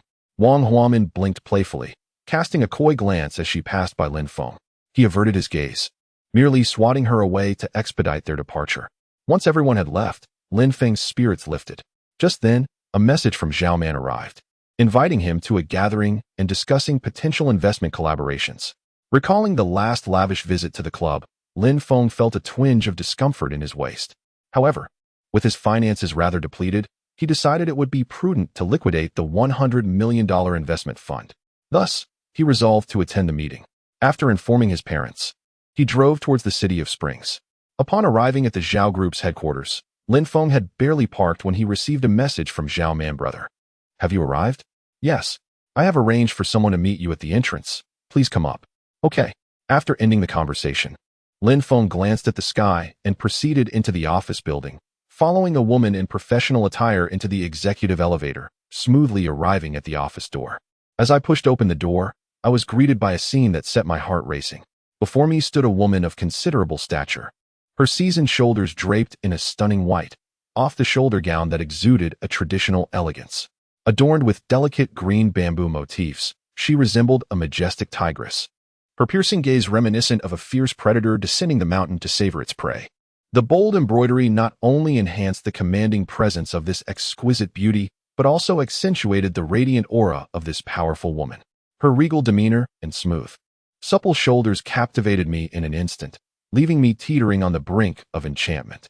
"Brother, you arrived so promptly," Zhao Man exclaimed, gathering her scattered locks into a high bun. Upon seeing Lin Feng, her previously troubled expression transformed into one of delight. "There has been much going on lately, and the allure of my sister's mature charm drew me here." Her unabashed honesty did not seem to offend the alluring woman. With a playful smile, Zhao Man took a couple of steps closer, lowering the hem of her gown. "Brother, do you think my outfit today is more appealing than the one I wore when you helped me fix my car?" The allure of this mature woman was intoxicating, leaving Lin Feng momentarily dazed. His heart raced, caught in a swirl of awkwardness. No, I must remain composed. After all, I am an investor. How can I be so easily captivated by my female superior? After several deep breaths, he steadied his resolve and directly inquired, why the elaborate attire today? Surely, it cannot be merely for a business discussion? My younger brother is truly astute. I had mentioned to you that there would be a gathering tonight. Yet this occasion is not merely a social event. It is a prestigious internal banquet hosted by the Zhao family in collaboration with prominent distributors and raw material suppliers. Naturally, one must adorn oneself appropriately for such an affair. Zhao Man gracefully reclined back into her seat, casually crossing her legs. Her shimmering high heels and delicate, translucent feet elevated the commanding aura of this formidable woman. "Why invite me to your internal gathering?" Lin Feng inquired, a hint of confusion in his tone. Zhao Man playfully bit her red lip, unperturbed as she replied, "I thought it might be beneficial for my younger brother to familiarize himself with the internal dynamics, allowing us to discuss our collaboration more effectively. Moreover, there will be a plethora of beautiful women at this banquet. Should my brother find his elder sister to be past her prime, perhaps one of them could assist in introducing you to your next conquest." "Zhao Jia, please spare me the jest," Lin Feng chuckled, shaking his head with a mischievous grin. With Zhao Man's charisma and the allure of a refined woman, no young girl could possibly compare. "I wish to discuss our partnership first. I am prepared to invest my entire capital of 100 million. But what terms can your company offer us?" The primary objective of this visit was to realize profits. During his few days of idleness at home, Lin Feng had endeavored to enhance his knowledge, yet he still found himself somewhat perplexed by the intricacies of investment and profit distribution. Thus, it was far more prudent to listen to the woman before him. Upon hearing his words, Zhao Man's expression brightened slightly. With a languid grace, she straightened her posture and began to speak. "We have two proposals for cooperation. 1. Financing. Your esteemed company would inject 730 million into our firm, and in return, the Zhao family will reimburse your company 300 million annually over the next 3 years. 2. Equity investment. Currently, the Zhao family liquor industry is valued at 14 billion. Upon your investment, you would hold 10 of our company for the next decade, receiving dividends based on annual profits, though without any other rights beyond the dividends. Naturally, I would recommend the financing option, as it promises quicker returns and a shorter cycle." After articulating her proposals, Zhao Man fixed her piercing gaze on Lin Feng, attempting to decipher his true thoughts through his facial expressions.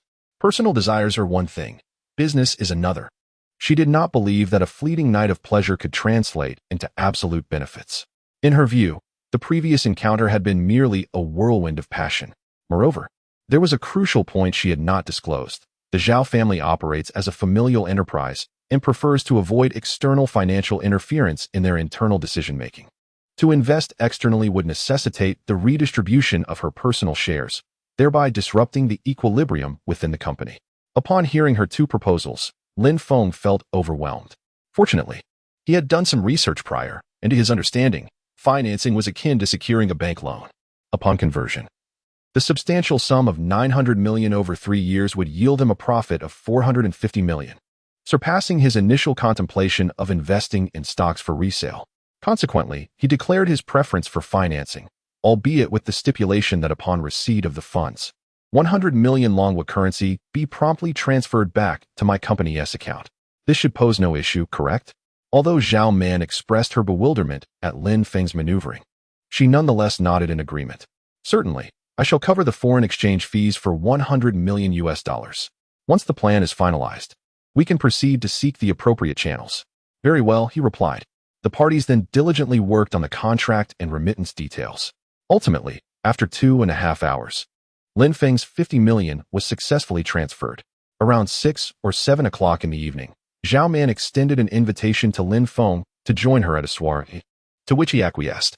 Shortly thereafter, the two descended to the street, with Zhao Man clad in a striking bamboo-patterned tiger gown, stepping elegantly into a Rolls-Royce Phantom, while Lin Feng followed closely in his Bentley. The sight of the two luxurious vehicles on the road elicited admiration from numerous youths, proclaiming, "How splendid it is to be wealthy." At the Taiwei Hotel, the speaker addressed the esteemed leaders and guests. "Good evening to all. Grateful for everyone's contributions over the past year." In a grand hall accommodating thousands, a distinguished middle-aged gentleman clad in an elegant suit shares the stage with a young, beautiful woman of refined grace. Behind him, the grand screen boldly displays the name as Zhao's Winery. The venue is filled with strikingly handsome men and stunning women, each adorned in tailored attire, elegantly holding their fine wine glasses, exuding charm and allure. It is truly a dazzling spectacle. As Zhao Man is the organizer, and Lin Feng prefers to avoid trailing after her amidst the hustle and bustle, the two soon part ways. Lin Feng meanders aimlessly on his own. Shortly thereafter, at the periphery of the gathering, he unexpectedly spots two familiar figures gradually coming into view. Dong Minqing and Yin Dongping. Curiosity piqued, Lin Feng scrutinizes the pair. At this moment, Dong Minqing is impeccably dressed in a suit, complemented by a striking tie, while Yin Dongping sports a crisp white shirt paired with tailored trousers. The two are linked arm in arm, their faces radiant with excitement and joy. "Look at me. Aren't I impressive? My husband is the best. He truly excels as the marketing manager of Zhao's Winery, managing to bring me to such an illustrious wine event." Yin Dongping gazes up at Dong Minqing, her eyes brimming with happiness. In that instant, he feels as though he has genuinely ascended to the heavens, becoming a distinguished figure among the elite, stepping into the realm of true wealth and prominence. As for that downtrodden ex-husband, Lin Feng, they have found a way to investigate, and Lin Feng is merely a wretched driver for a foreign company. The luxurious cars he drives are merely registered under the company's name. Even if they were to file a lawsuit, the court would not accept it. What a misfortune! How pretentious it is to pose as a successful individual, such a repugnant act. As Dong Mingu aptly remarked, what significance does it hold that a useless driver like Lin Feng can drive a luxury car? He remains nothing more than a lowly chauffeur. The opulent gala beneath my feet is the true manifestation of high society. Just as this woman reveled in her joy, an incongruous voice slowly resonated. To her astonishment, she encountered them here. What a coincidence! Upon hearing this, Yin Dongping swiftly turned her head, only to behold a casually dressed, unkempt man approaching. Lin Feng. The sight of him made Yin Dongping's expression contort in disgust, as if she had just tasted something vile. How revolting it was to encounter such a lowly individual in such an upscale venue. What right does he have to be here? A mere driver does not belong at such an exclusive gala. In that moment, she felt as if she had just been bathing in a luxurious spa, only to plummet into a cesspit, utterly foul and nauseating. What audacity to think he could grace this place with his presence. Is this truly a venue suitable for someone of his station? Get out of here at once. Her shrill screams immediately captured the attention of the crowd, who regarded her with disdain. Their reactions to her outburst at the gala were filled with aversion. Lin Feng, you worthless wretch, how did you manage to appear here? Explain yourself honestly, or I shall summon security to have you removed at once. Upon encountering Lin Feng, Dong Minqing displayed a similarly displeased expression. After enduring several humiliating defeats in the bustling metropolis, he was no longer willing to allow Lin Feng, now known as a mere driver, to continue his reckless behavior. If individuals like you can gain entry, why should I be barred? Lin Feng, instead of responding with anger, merely smiled and remarked, given your characters, I doubt anyone would extend an invitation to you. This is the Zhao family's gathering, attended exclusively by prominent distributors, suppliers, and a select few investors and social luminaries. Your identities are evidently misaligned with this assembly. As anticipated, Dong Minqing's demeanor shifted slightly upon hearing Lin Feng's retort, revealing a hint of panic. However, he quickly regained his composure and proudly gestured toward his blue identification badge, proclaiming, "You see this badge? It's precisely what granted me access."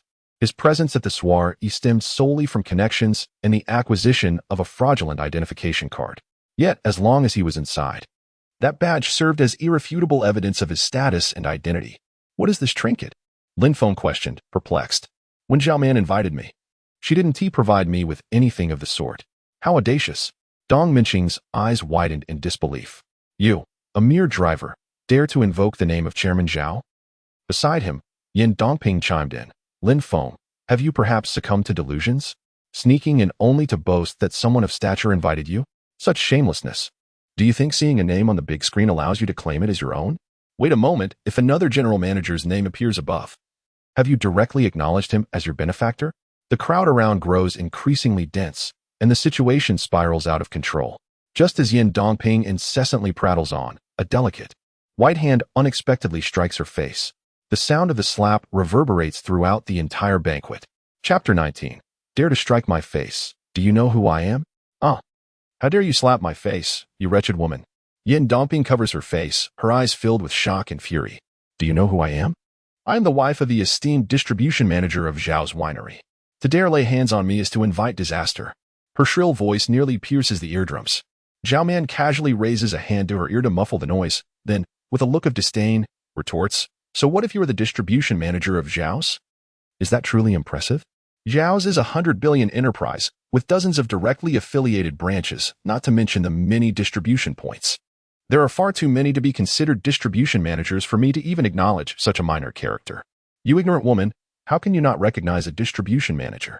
It is utterly unacceptable." Having been brainwashed by Dong Minqing, Yin Dongping still believes that the position of distribution manager holds immense prestige.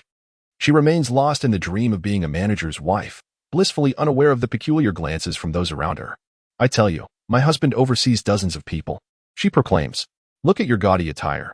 You must be nothing more than a performer. Given your current position in the workforce, no amount of flamboyant attire will prove effective. A mere word from my husband could lead to your dismissal." Dong Minqing initially wished to avoid escalating the situation, considering his own sensitive background as someone who had taken advantage of connections to secure his position. However, having reached this point, he was unwilling to back down and begrudgingly aligned himself with Yin Dongping, exclaiming, "Indeed, you wretched dancer, how dare you act so brazenly at a social gathering? This is utterly intolerable. Summon your superior at once." "A dancer? A superior? How amusing." Zhao Man chuckled. As a renowned socialite in Dongshan province, the illustrious heiress of the Zhao family, she had faced skepticism from distant relatives, mockery from outsiders, and even endured malicious rumors. Yet, never before had she been insulted by two seemingly foolish imbeciles, especially regarding her attire and character. The most ludicrous aspect was that these two simpletons dared to wield their connection to Zhao's leadership as a means to belittle her. Truly, a pair of buffoons. Exhaling a breath of frustration, Zhao Man aimed another slap at Yin Dongping's contemptuous visage. Crack. In an instant, Yin Dongping's already swollen cheek contorted further, her eyes seething with venomous fury. "You vile creature, how dare you strike me? I shall have your life." As she lunged at Zhao Man, Lin Feng's expression turned icy, and he swiftly stepped forward, delivering a decisive sidekick. "Mad dog, cease your reckless biting. This is not a place for your tantrums." As the gentle breeze rustled around them, Zhao Man felt a warmth in her heart as she gazed upon the formidable man before her.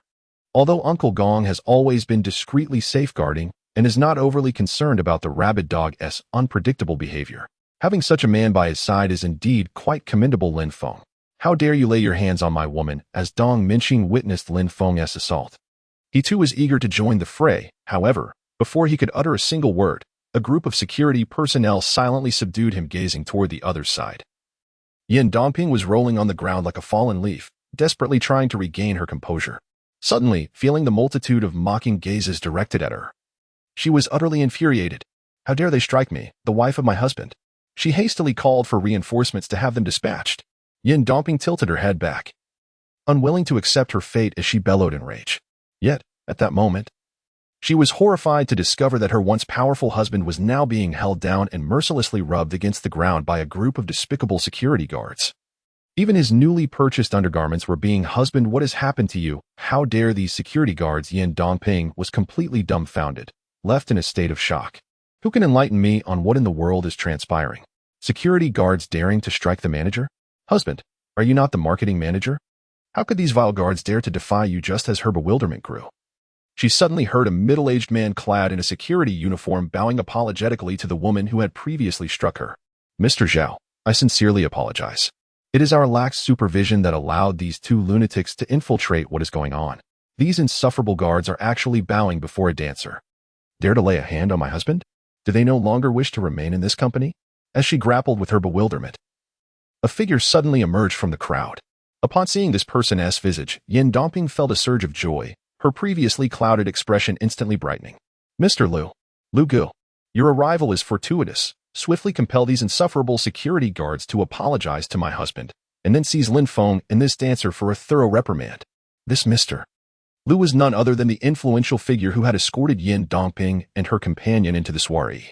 His true name was Lu Yang, a humble manager of a subsidiary under Zhao's liquor enterprise. However, through the flattery and grandstanding of Dong Mingqing, he had ascended to the position of vice president of Zhao's corporation. Chairman, I beg your pardon. These two lunatics were inadvertently brought in by me. I implore you, considering the esteem of Chairman Zhao Xiongfeng, to spare me this once. Seeing Lu Yang approach with a broad smile, Yin Dongping found herself entirely numbed. Stupefied, she realized Zhao Zong. This woman's surname is Zhao. Moreover, it appeared that her standing was even superior to that of Mr. Lu. Could it be? The unfolding events were now so evident that even a fool could discern that this individual was not merely the imagined answer. She might very well be. Yin Dongping dared not pursue her conjectures further. She lowered her head, silenced by trepidation. Forgive you? How effortlessly you utter such words. The two lunatics you brought nearly harmed our company's most significant guest today. Do you truly believe you can shoulder that responsibility? Zhao Man's gaze was indifferent, her tone imbued with the commanding presence of one in authority that overshadowed the entire gathering. The company's most important guest? Lu Yang turned to Lin Feng, his mouth agape, embodying disbelief. After a decade of hard work in the company, he considered himself a trusted figure within the Zhao family. He had encountered numerous leaders and bosses, yet no recollection of such a distinguished guest lingered in his memory. Moreover, President Zhao had explicitly underscored the significance of this esteemed visitor. Consequently, Lu Yang found himself compelled to regard Lin Feng with newfound respect. Mr. Lin, I sincerely apologize for my oversight today. It appears to have disrupted your enjoyment. Not at all, Lin Feng shrugged nonchalantly. Such trifles do not concern me. Mr. Lin, what on earth is happening? Upon witnessing Lu Yang's profuse apologies, Yin Dongping was utterly flabbergasted. Her mouth agape and her eyes fixated on Lin Feng like mechanical orbs. Could it be mistaken? He, Lin Feng, a mere driver, a disheveled security guard, a delivery man, was being addressed as Mr. Lin by a deputy executive. The absurdity of the situation overwhelmed her. President Zhao, Lu Gu, surely you must be mistaken. He is merely a wretched driver. Yin Dongping could no longer remain seated. She struggled to rise from her makeshift perch, unsteadily advancing towards Lin Feng and the others, her voice rising in a shriek. Wait, are you all confused? He is just a pathetic driver. What gives him the right to be considered a distinguished guest? President Zhao, is this true? I never anticipated you were the chairman of the Zhao Group. I shall not pursue the matter further. Yin Dongping first acknowledged her defeat to Zhao Man, then turned to Lin Feng with a fierce glint in her eyes and coldly remarked, however, there is something I must clarify. I am his ex-wife and know his situation all too well. He is merely a disgraced driver in a foreign enterprise. Moreover, he is a despicable man who abandoned his wife and children, a scoundrel unwilling to pay child support. Why should such a person be deemed a distinguished guest in your eyes? Are you all blind? Once again, Yin Dongping, with a clear disregard for her conscience, spread malicious rumors. Previously, when Lin Feng was reluctant to divorce, she resorted to such tactics to tarnish his reputation, inciting the villagers to condemn his actions and pressuring him into submission through public opinion. In her mind, as long as she could defame a man's character, she could claim the position of the aggrieved party. I am in such a pitiable state. Surely you cannot refuse to uphold justice for me? Chapter 20. The Master proclaimed. Strike him. Her inner machinations clanged loudly in her mind. Unfortunately, events did not unfold as she had anticipated. In response to Yin Dongping's hysterical outburst and malicious slander, Zhao Man merely smiled without uttering a word, while Lin Feng remained unfazed, disinterested in engaging in futile arguments. Indeed, it was not just the two of them who exhibited such indifference. Throughout the entire banquet, none of the onlookers seemed to care about the veracity of her claims. Even if he had abandoned his family, so what? If an individual of the opposite sex jeopardizes your future prospects, the vast majority present would unhesitatingly choose to forsake them. The moral standards espoused by the sage were merely a means for ancient emperors to bind the foolish populace, excluding merchants and the descendants of the sage himself. Otherwise, there would not exist the generational revision of the imperial examination, nor would there be precedents of great scholars engaging in debates after the opening of the borders. To put it plainly, in the eyes of the elite, as long as one possesses substantial wealth and maintains numerous fair-skinned and beautiful university students, no one would dare to utter a word against them. Moreover, a mere ex-wife, under the influence of vested interests, merely shares the same space as her spouse, akin to birds of a feather, each flying their own way when there are no insects to feast upon. The scene fell into utter silence. The atmosphere became palpably oppressive. Yin Dongping, convinced of her overwhelming strength, found her blow landing with a resounding thud upon a bed of cotton. Her fury was so intense that it felt as though her lungs would burst. How could these individuals be so heartless? Are you done speaking? If so, you may leave. Lin Feng sighed. Having driven luxury cars, indulged in youthful models, and squandered wealth in nightclubs, he returned home in glory after a mere week. Traversing snowy peaks and gesturing towards the heavens, his mindset had undoubtedly transformed. His reluctance to engage in an argument was not due to harboring resentment, but rather a desire to avoid publicly squabbling with a woman of the streets in front of hundreds, if not thousands, of onlookers. Such actions would neither satisfy his anger nor serve his dignity. Finished? I certainly am not. Believing Lin Feng's concession to be an act of weakness, Yin Dongping grew bolder. Stop pretending, Lin Feng. Others may be oblivious, but I am not. Recognize your true identity. You are merely a lowly driver, a discarded remnant. Do not forget that in the bustling metropolis, you could only afford to reside in a warehouse of less than 10 square meters. Every day, aside from preparing meals, it is merely a routine of mixing rice with lao gan ma or stuffing spicy sticks into steamed buns. How can someone like you still have the audacity to act affluent? As Lin Feng faced the scornful accusations, his composure began to waver. This woman is utterly shameless. You demand cosmetics, you seek lipsticks, and yet each time it amounts to several hundred. Whenever you speak out of turn, isn't it I who must cover for you? After finally enjoying a few days of tranquility, I had no intention of quarreling with you. Yet you dare to take liberties, don't you? The Buddha says, suffering in this life leads to blessings in the next, while the Taoist master insists, bottled up anger breeds discomfort. I will no longer feign restraint. I shall retaliate.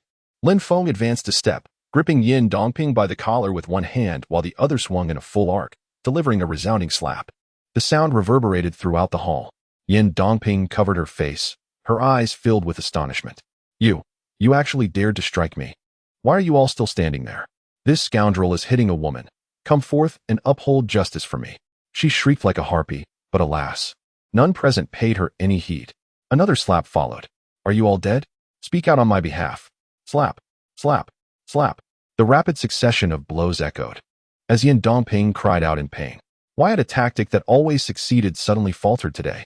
She touched her face, swollen like that of a pig, her heart ablaze with fury, yet on the surface, she dared not utter another word, fearing another electric strike. These people are so cold-blooded, so devoid of humanity. Why is there no one to speak out for me? All right, dear brother, calm yourself. Such a woman is not worth your ire. Seeing Lin Feng cease his actions, Zhao Man offered a charming smile to soothe his wounded spirit. Sister Zhao, I'm fine. Lin Feng shook his hand and remarked, this woman truly has a thick skin. She struck my hand with her face. Listen to the absurdity of that. Lin Feng, you truly deserve it. Yin Dongping wailed on the ground. Reminiscent of the shrewish women of our village from over a decade ago. Always bullying others, I might as well not live. Zhao, do you even consider yourself a woman? Assisting a scoundrel in striking a woman, what a vile creature you are. And you lot, you heartless fiends. I shall certainly sue every one of you and ensure you spend a lifetime in confinement. Sister Zhao, how should we proceed? Lin Feng, feeling a headache from Yin Dongping's continued antics, turned to Zhao Man for guidance. No need to worry. Simply have the security escort her out. Zhao Man replied with a radiant smile, unfazed by the chaos. And you, Lu Yang, you may as well resign on your own. The head office will bear the cost of severance and year-end compensation. Upon hearing Zhao Man's intent to dismiss him, the deputy manager of the branch, Lu Yang, instantly paled. Chairwoman, while I admit I inadvertently allowed two mentally unstable individuals into the gala, it hasn't caused any significant detriment. Surely, it does not warrant dismissal? As the chairwoman of the head office, do I need to consult you before terminating your position? Seeing her determination, Lu Yang also withdrew his obsequious smile. Chairman, I accept the demotion and the fines. However, do not forget that I am part of the branch. Any dismissal must go through General Manager Xiong's approval, correct? Are you attempting to use him as leverage against me? Zhao Man furrowed her brows. This General Manager Xiong was her distant uncle. Since the mysterious deaths of the Zhao family patriarch and Zhao Man's father, Zhao Xiongfeng had rapidly risen within the family, rallying numerous members to support him. He was currently the most influential vice president aside from Zhao Man herself.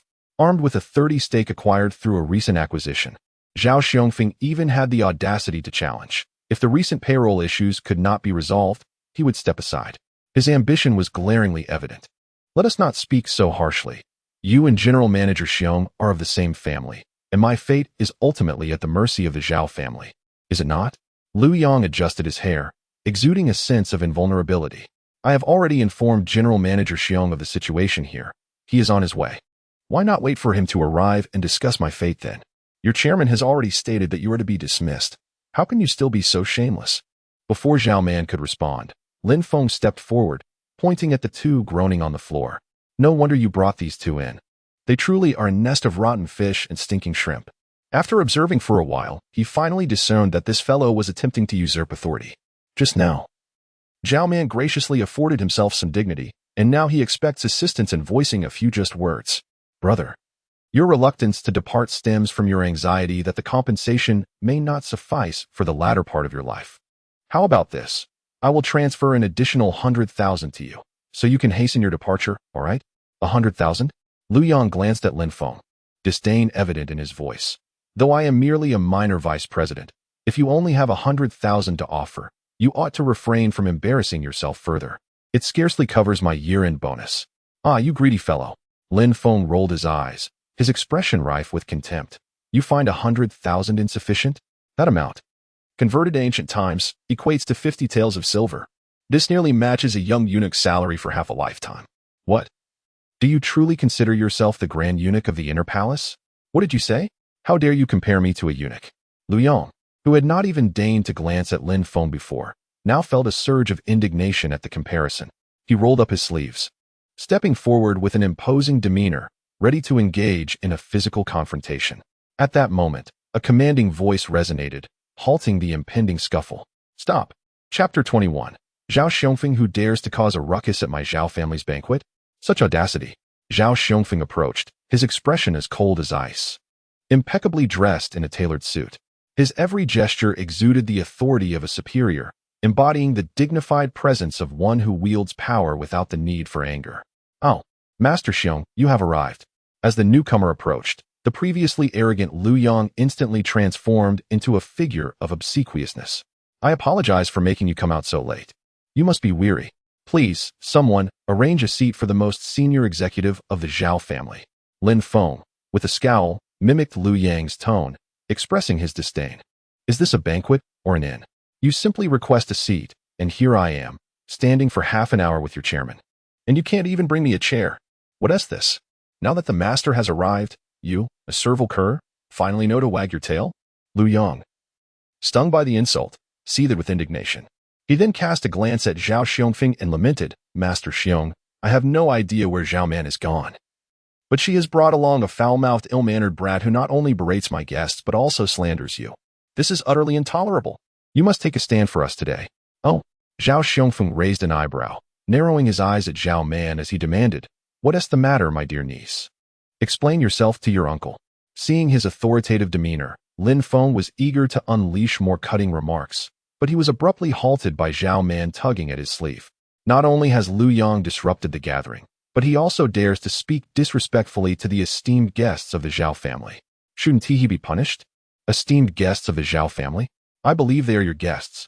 Zhao Xiongfeng sat upon the newly moved chair, speaking with an air of aged wisdom. Xiao Man, I understand that you harbor resentment towards your second uncle.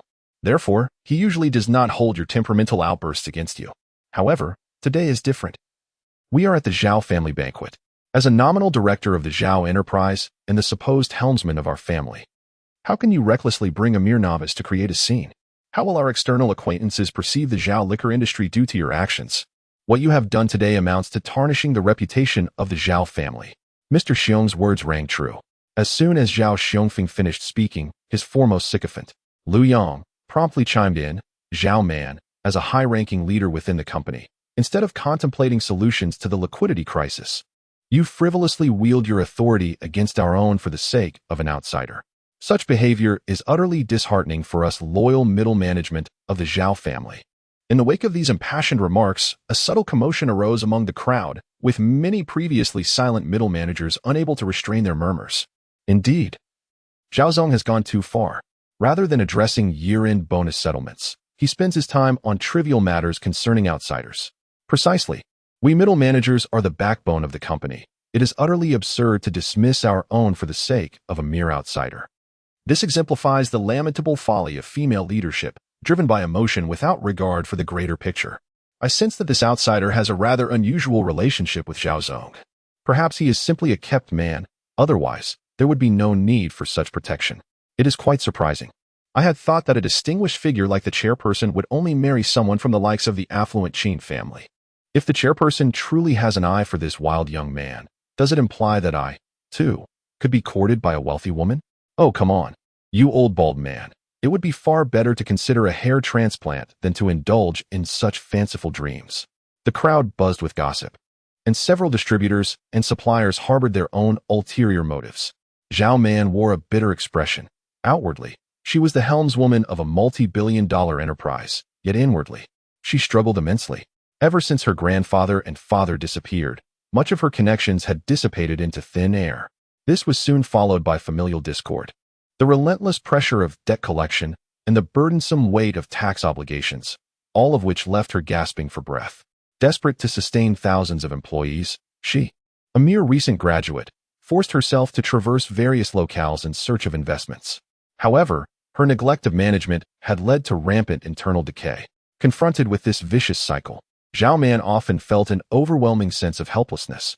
In the quiet of the night, she had contemplated abandoning her family business to wander the world with a man who could shield her from the storms of life. The incessant clamoring of those around her was unbearable. Annoyed by their incessant noise, Lin Feng glanced at Zhao Man and inquired, "Sister Zhao, are you so eager to attract investments merely to distribute year-end bonuses to this ungrateful lot?" "Yes, there are several outstanding accounts that remain uncollected, and with year-end approaching, I must manage to keep things afloat," Zhao Man replied candidly. The company's legal department was under the control of Zhao Xiongfeng, and even her own team was lethargic, resulting in the debtors showing little inclination to repay their dues. "Certainly, if you feel it is inappropriate, you may withdraw your investment at any time." Zhao Man gazed around, her eyes filled with disappointment. "Withdraw it then." Lin Feng looked at the crowd with disdain, stating, "Before coming here, I signed an initial contract with your chairman, and I transferred 700 million. Now, looking at you lot, a group of traders, investing in you is no better than donating to a charity." Upon uttering these words, a stir erupted among the crowd. Has this fellow lost his mind? He claims to have invested 700 million. Does he even comprehend the zeros that follow? Lu Yang scoffed, being the first to voice doubt. Zhao Xiongfeng coldly remarked, "Chairman, we can understand your youth and inexperience, but must you put on such a performance? It is disheartening." With these two leading the charge, mid-level leaders from General Xiong's faction also stood up to condemn him. Country folks are indeed just that. Attending a banquet in such casual attire, lacking even the slightest decorum, and daring to speak of investing 700 million? Their acting is abysmal. If such a person could truly produce 700 million, Wang Jing, would perform a full 360-degree handstand on the spot and call him father 1,000 times. Wang Zhe, would rather perish outside than accept a single penny from him. The crowd engaged in a cacophony of voices, none willing to speak a word in defense of Zhao Man. Even the veteran figures who had followed Zhao Leoi for many years remained silent. They were not betraying her at this critical moment. Rather, they harbored no confidence in Lin Feng. Enough of this noise. Zhao Man furiously smashed a bottle of candy. The sound of shattering glass silencing everyone. Mr. Lin's investment funds currently reside in my private account. If you doubt this, feel free to investigate. Are you still pretending to be addicted? Zhao Xiongfeng scoffed disdainfully, clapping his hands to summon a financial officer from the crowd. Xiao Wu, the chairman has issued a command. Why are you still hesitating? Hurry and check the accounts in front of everyone. Financial officer Xiao Wu quickly nodded, then retrieved his phone to call an internal bank staff member. Brother Wu, put it on speaker. Let our younger brother hear Mr. Lin's prowess. Lu Yang shouted, a cold smirk gracing his lips. Outside, who doesn't he know that the Zhao family of Dongshan will inevitably align with General Xiong? The notion of attracting investment is nothing short of a foolish dream. As everyone strained to listen, the call was finally answered. Financial officer Xiao Wu chuckled maliciously, relaying the card number. Within minutes, the tone on the other end shifted from impatience to trembling shock. Account holder Zhao Man. The Supreme account ending in 8888 has a balance of 650 million. Chapter 22, the class monitor's invitation. What? You must be mistaken. Xiao Wu repeated in disbelief. How much is in the account of the chairman of the Zhao Group? 650 million. There is only one Zhao family in Dongshan province. How could I be wrong? The voice on the other end added, oh, by the way, around 4 p.m. 700 million was deposited, and subsequently, 100 million was transferred out. A profound silence enveloped the room. As the call ended, everyone turned to Lin Feng. Their eyes filled with astonishment. My goodness, this wild young man is not deceiving us. He has indeed invested 700 million, and it was a single lump sum. What a staggering influx of capital. Could it be that this individual is a scion of the affluent in the magical metropolis? A member of a prestigious Kyoto family?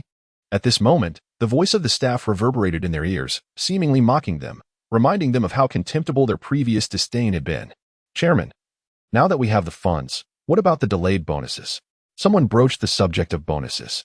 Zhao Man, however, merely smiled derisively. Mr. Lin was just about to withdraw his investment. Are your ears experiencing intermittent deafness?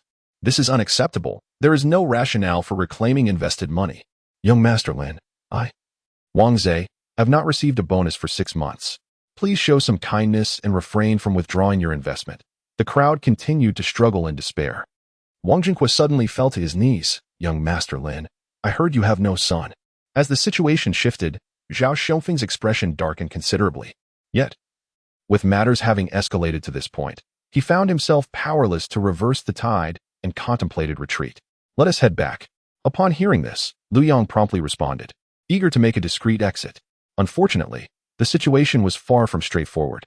As the two attempted to flee, Lin Feng, ready to scold them, was startled to see an elder swiftly intercept them, blocking their path. You stirred up trouble and now wish to leave. You truly do not hold me in any regard. At the appearance of this elder, a rare flicker of fear crossed Zhao Xiongfeng's otherwise impassive countenance. Uncle. The lean man known as Uncle Gong initially displayed disdain upon hearing the words, but then, with a subtle yet forceful motion, he struck the face of the formidable Chairman Xiong. The sound of the impact echoed like thunder. Silence. Who do you think you are to call me brother? Chairman Zhao Xiongfeng clutched his dislocated jaw, his eyes filled with malice.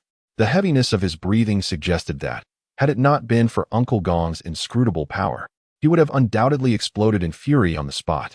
What if I do? Zhao Manlian stepped forward, her voice sharp as a blade. Your dog has insulted a distinguished guest, causing our company to lose investment. He deserves punishment. Have you consulted the other employees before deciding to take him away? It was a jest, as Zhao Manlian had long felt suppressed and was now seizing the opportunity to openly eliminate a rival. Moreover, if these two were allowed to leave without consequence, what would become of Lin Feng? Would they truly relinquish the investment they had so carefully secured, regardless of her motivations? Her righteous pressure resonated with many. Supporters of Zhao Manlian, even those of a neutral stance, stepped forward to condemn Lu Yang, demanding he provide an explanation to the esteemed guest Lin Feng. What explanation do you seek? Zhao Xiongfeng inquired. An apology, dismissal, and the forfeiture of all bonuses and wages. Zhao Manlian replied. Lu Yang was indignant, yet someone restrained him. Zhao Xiongfeng cast a wary glance at Uncle Gong, fully aware that failing to deliver an explanation today would result in his own reckoning. Very well, I shall take a step back. Let us see how audacious you will be when Mr. Qin arrives next time. Fine, upon my return, I shall instruct him to terminate your employment. Apologize immediately. Submit your resignation. Zhao Man commanded sternly, as a gentle breeze caressed the collar, stirring the heartbeat of every man present. All right, Lu Yang, his face filled with reluctance, complied with the directive, offering a sincere apology and promptly submitting his resignation on the spot. After the departure of these two, the gathering approached its conclusion. The villa awarded by the system would take 3 days to claim, so Lin Feng, under Zhao Man's arrangement, took up residence in a presidential suite of a 5-star hotel, indulging in leisure for an entire day. As for investments, naturally, no retraction was made. The following evening, Lin Feng reclined on his bed, absorbed in his phone. Numerous messages popped up on WeChat. Chu Yi, Brother Lin, are you there? I've been back in Dongshan for several days. Why have you not responded? Lin, I didn't see it. Chu Yi, oh, all right, feeling wronged. Brother Lin, what have you been up to lately? Are you at home? Lin, no, I'm in Quan City. You can come visit if you have time. Chu Yi, sure, sounds great. After chatting with Chu Yi for a while, Lin Feng recalled Uncle Gong from the banquet and could not resist opening Zhao Man's chat window. Lin, Sister Zhao, what are you up to? Zhao Man, nothing much. Just by myself. Lin, Zhao Man, brother, could you refrain from calling me sister? It makes me seem rather aged.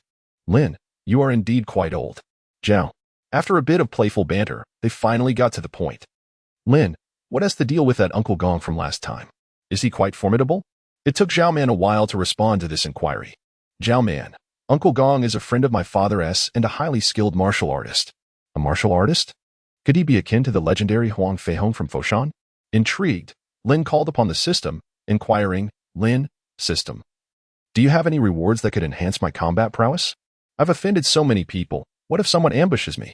System, yes, indeed. In the future, there will always be rewards. As for what they entail, please stay tuned. Lin, your response is akin to exposing oneself while relieving oneself, isn't it?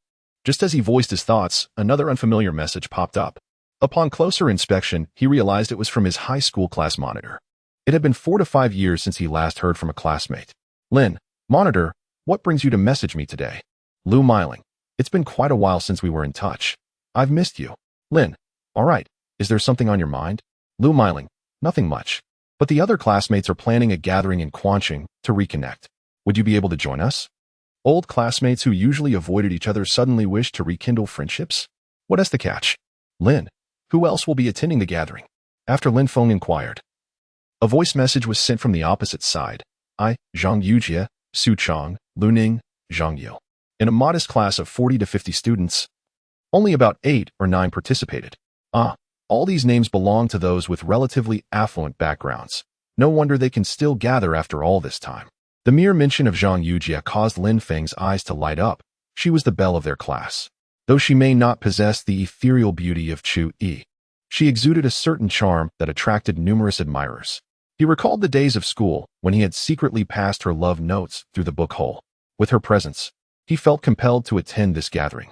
Chapter 23. The class reunion on the 3rd day, in the Oolong Tea House. A tall, slender figure with dyed yellow hair stole glances at the class beauty while ostentatiously sipping his tea, occasionally peering out the window.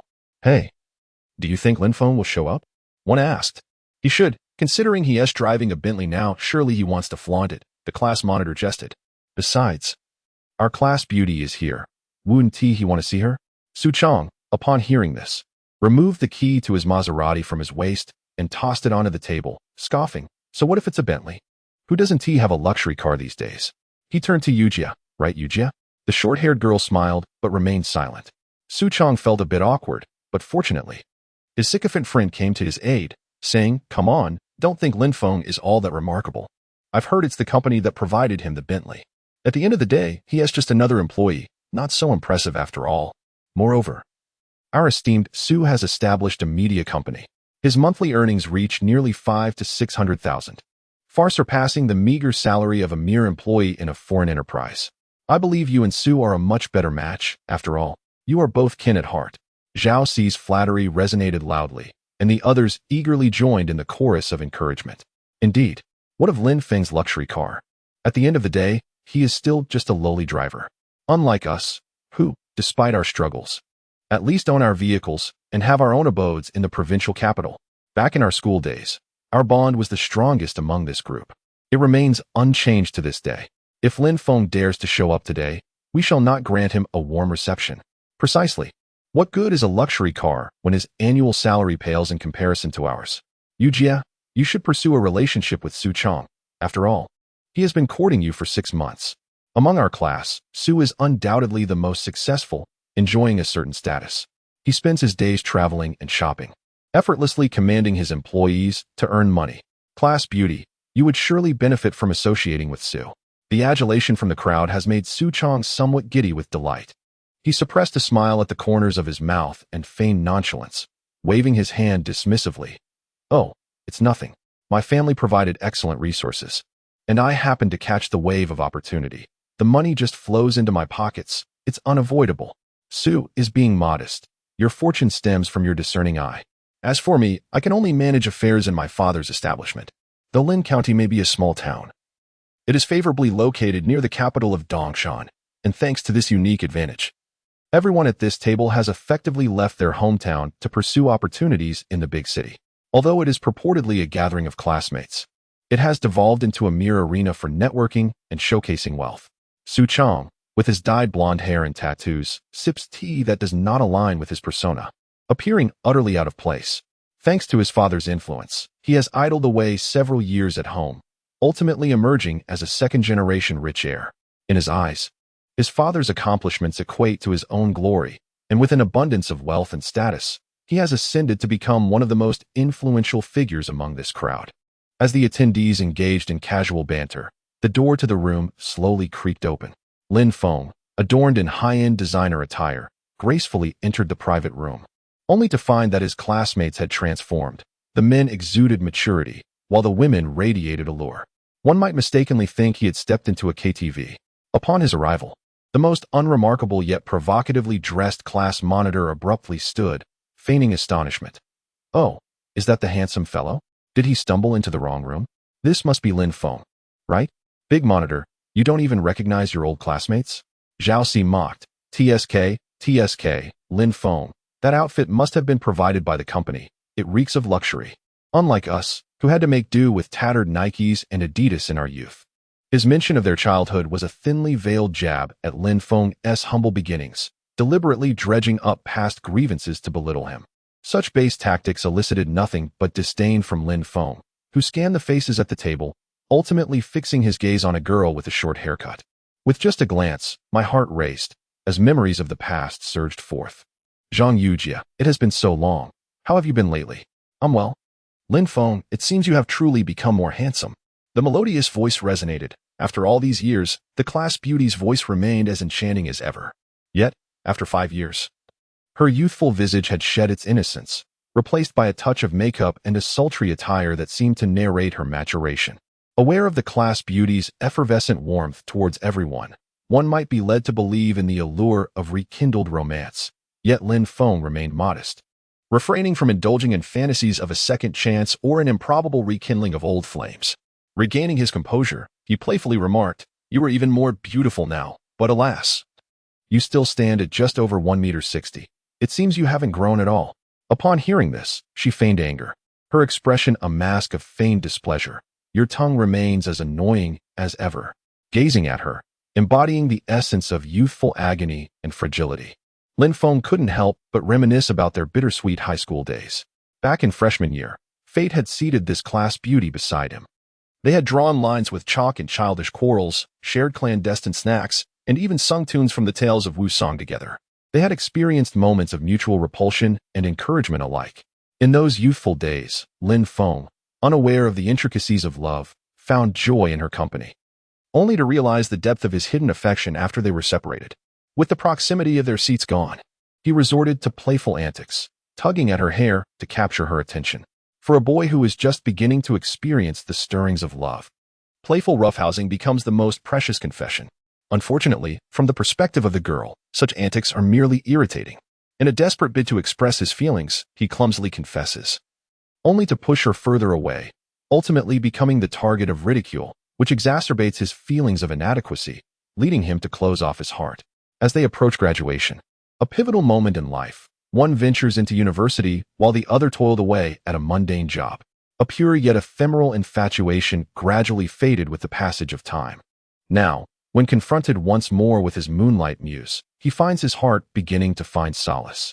Observing the two engage in conversation, the onlookers cannot help but cast their gazes towards Su Chong. Sensing the weight of several stares upon him, he feels a surge of resentment. "Oh, Lin, you walk in and instantly strike up a conversation with our class beauty. What is this? Have you returned from the metropolis brimming with newfound confidence?" Su Chong remarks, fiddling with the keys to his father's prestigious car, projecting an air of superiority. "Lin Feng, if memory serves me right, you used to send our class beauty numerous love letters back in school. Didn't you sneak her brown sugar when she had stomach pains? Surely, a gentleman like you isn't still pining after her?"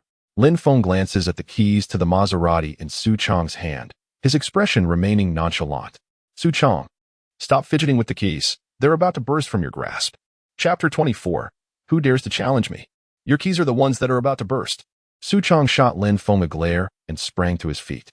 "Do you merely wish to flaunt your ostentatious Bentley? What is so remarkable about it? It is merely a mundane mode of transportation, and yet you take pride in it." Observing the scene, the class monitor stood up, swaying slightly, attempting to play the peacemaker.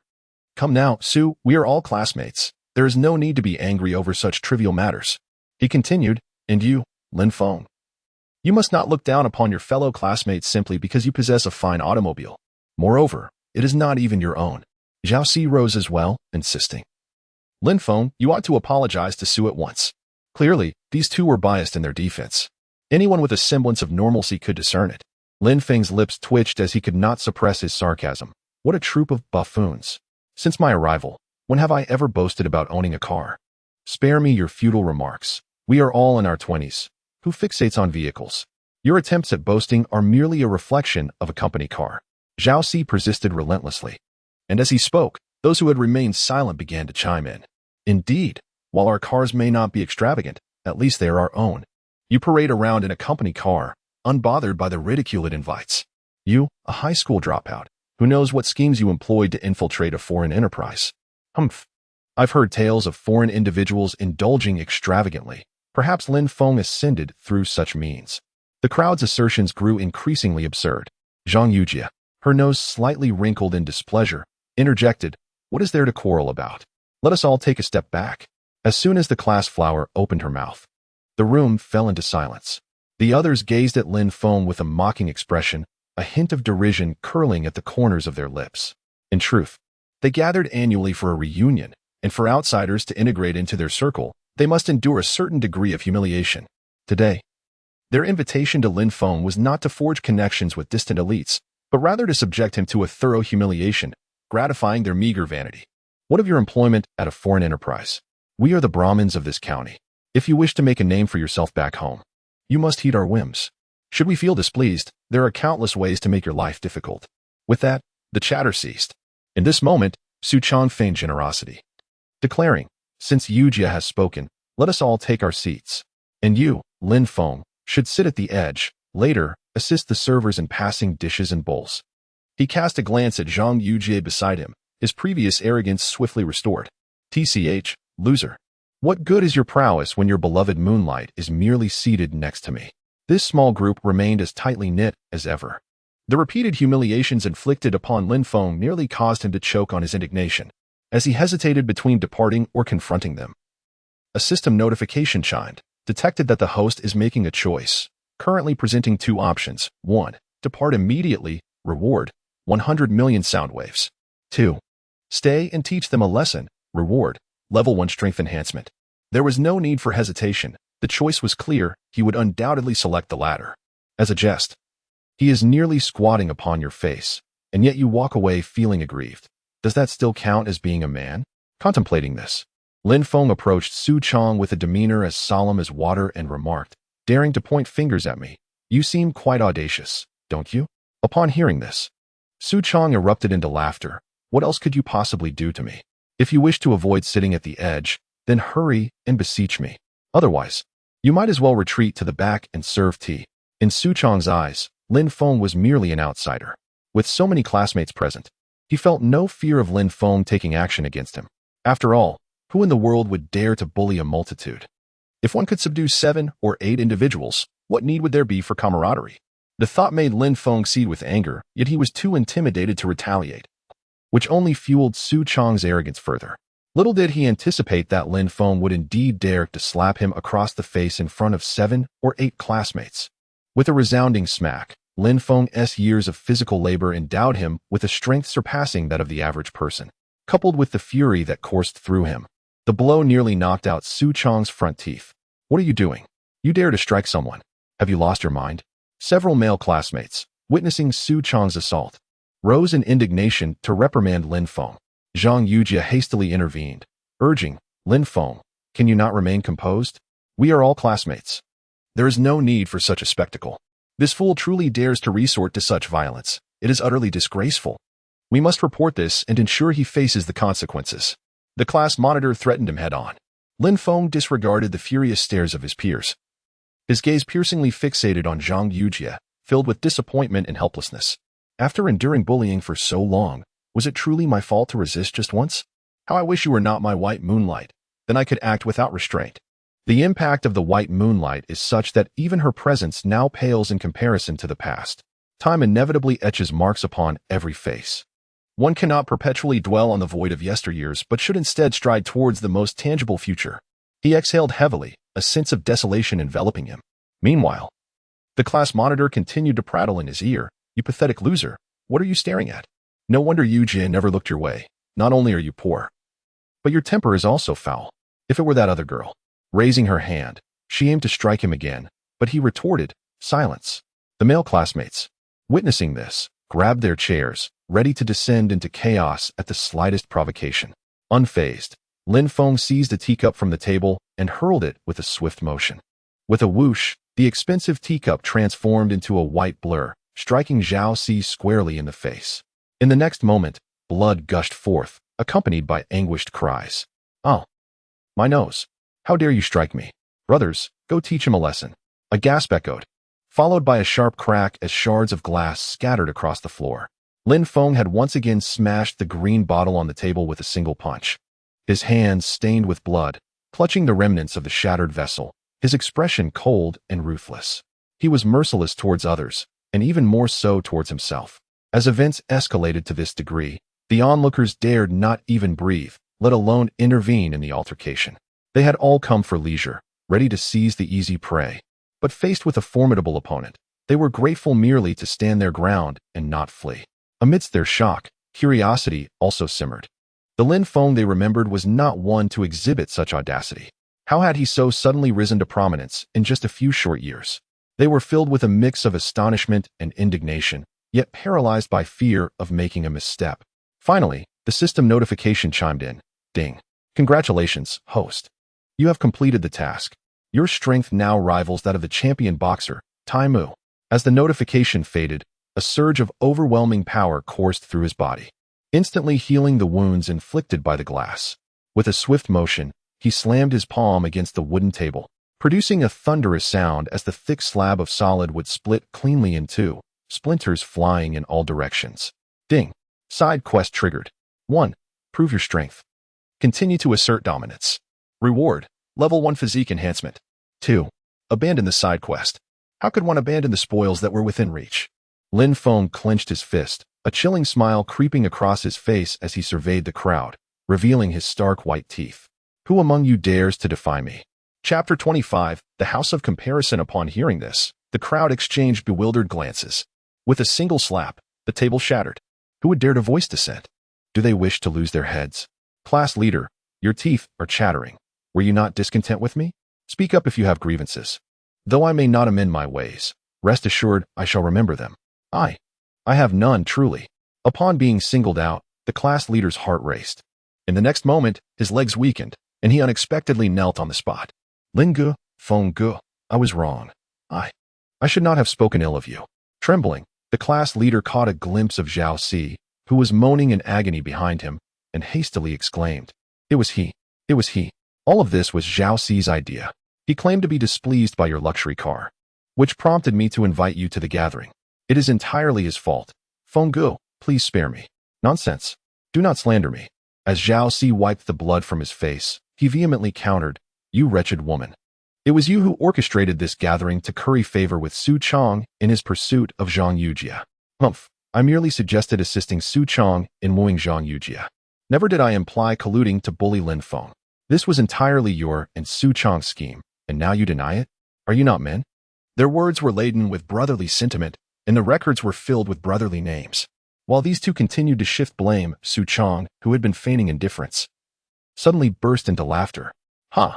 Cough. Seeing you two cowards is truly amusing. Though his jaw was dislocated, he still bore the pain and mockingly retorted to Lin Feng, "Do not think that being able to fight makes you remarkable. We are not living in a barbaric society anymore. If you possess any skill, let us compete in something else." Upon hearing this, Lin Feng chuckled. For the system conveniently had a side quest available, and Su Chong's challenge aligned perfectly with his intentions. "No problem. You may choose any criterion to compete with me, be it strength or influence." The two engaged in a sharp exchange, while the mood of the onlookers lightened. Su Chong was correct. They were not savages. And fighting was hardly a measure of true capability. Go for it, Brother Chang. Show him who's superior. Despite receiving a fair share of verbal encouragement, Su Chong found himself in a quandary. What should he compete against Lin Feng in? The typical comparisons at school reunions often revolved around three aspects: wealth, family background, and career. Although he had access to his father's car, he still fell short when compared to a Bentley. As for career, he was merely an unemployed drifter.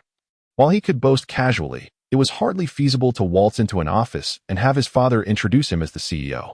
In his moment of frustration, Su Chong's gaze fell upon a scattered bunch of keys on the ground. An epiphany struck him. Damn, I almost forgot I am a second-generation rich kid. And I possess my father's villa.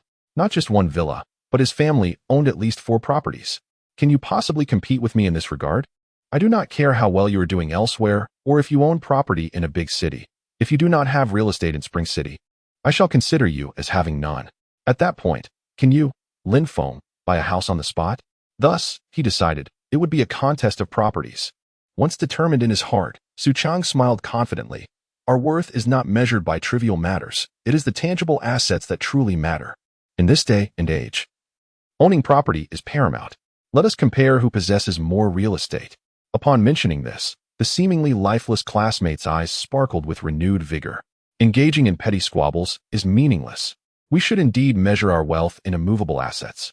In modern society, property reigns supreme. Without it, one may struggle to find a partner. At this table, who among us lacks a property? Whether in the suburbs or the city, whether mortgaged or fully paid, each property is valued at several million. Indeed, Brother Su boasts a 220 square meter villa. Moreover, it is a villa from the Yunshan Group, which must be worth no less than 6 or 7 million.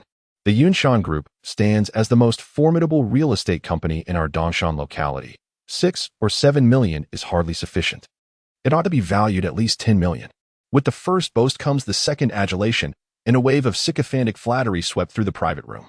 Noticing Lin Feng's silence, Su Chong wore a smirk. Why the silence, Lin Feng? Is it because you lack property and feel too timid to speak? In truth, lacking property is of little consequence. Given your parents' meager wages, they could scarcely afford a down payment, unlike me, who can effortlessly purchase a villa outright from my entrepreneurial ventures. Seeing Su Chong's triumphant demeanor, Lin Feng merely scoffed. Is that all you value, real estate? Do you truly believe I cannot afford it? You own property too. Su Chong's heart quivered, and with a begrudging expression, he pressed. Where did you acquire it? Is it a villa from Yunshan? I must convey that in the city of Springs, I only recognize Yunshan. The other properties are merely dilapidated houses, and your words are futile. As those words echoed, the other classmates fell into silence, eagerly anticipating Lin Feng's response. Regrettably, the property I purchased is indeed not from Yunshan. It's not that I disdain its lower status. Rather, the layout is excessively cramped, making it quite suffocating to reside in. Upon uttering this statement, the atmosphere erupted in uproar. Are you boasting? It is common knowledge that Yunshan specializes in high-end real estate, with the smallest units starting at 150 square meters. Is that really small? What does that make our modest 2-bedroom apartment, for which we are mortgaged for a lifetime? Lin Feng, stop pretending. The largest unit at Yunshan spans 880 square meters, with a total value nearing 100 million. If you don't grasp this, it's best not to speak nonsensically and become a source of amusement. Among the classmates, there was a real estate salesperson who, having previously spoken little due to a mediocre standing, found confidence when discussing his area of expertise. To be candid, our company has recently undertaken a batch of properties from Yunshan, and we sold over 70 units in just 1 week, 70 in total. If this were any other year, it might be understandable, but now is a time of significant downturn in the real estate market, with other companies halting new developments. Yet, Yinshan properties remain in high demand, illustrating just how formidable they truly are. As he spoke with fervor, Lin Feng, intrigued, inquired, "Are you suggesting that venerable real estate entities like Tangshan are failing?" Tangshan Yipin. The man was momentarily taken aback, then spoke in a deep voice. Tangshan Yipin, a nationally renowned real estate developer, is indeed impressive. However, they exclusively deal in villas and large apartments, catering to the elite. If you think you can get your hands on a Tangshan Yipin property with just a few $100 million in your account, I advise you to abandon such delusions, regardless of whether one is engaged in the real estate industry. Every classmate is familiar with Tangshan Yipin, an industry giant and a symbol of affluence. Residents there are either billion-dollar CEOs or members of prestigious families. Even for those earning $1 million annually, it would take nearly a century of relentless work, forsaking all indulgences, to afford a single villa from Tangshan. The stark class divide is evident. Lin Feng, why mention Tangshan Yipin? Are you implying that you own a property there in the Magic City? Su Chong was initially concerned, but upon hearing Lin Feng mention Tangshan, his tense heart relaxed instantly.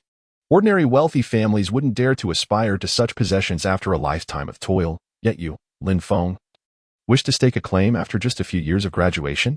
What a laughable international joke.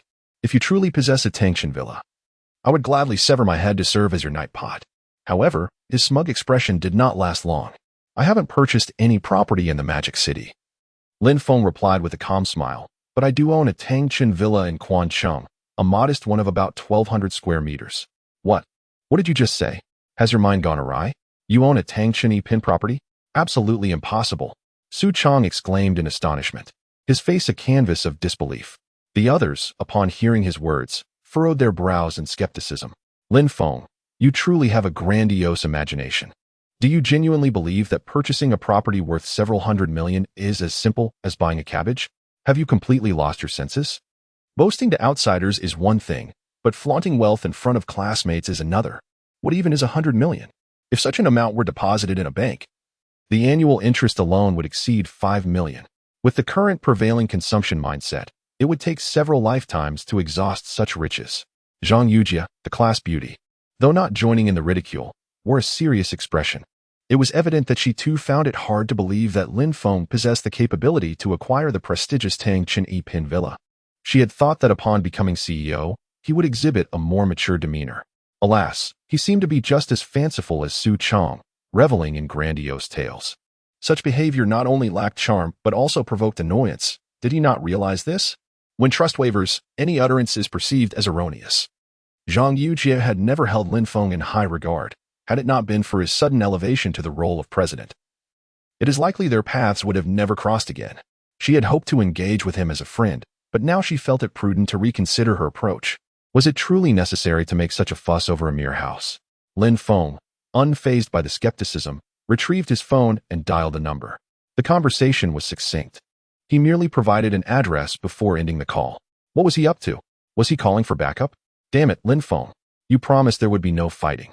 How can you go back on your word? Please, do not strike me. I have said nothing wrong.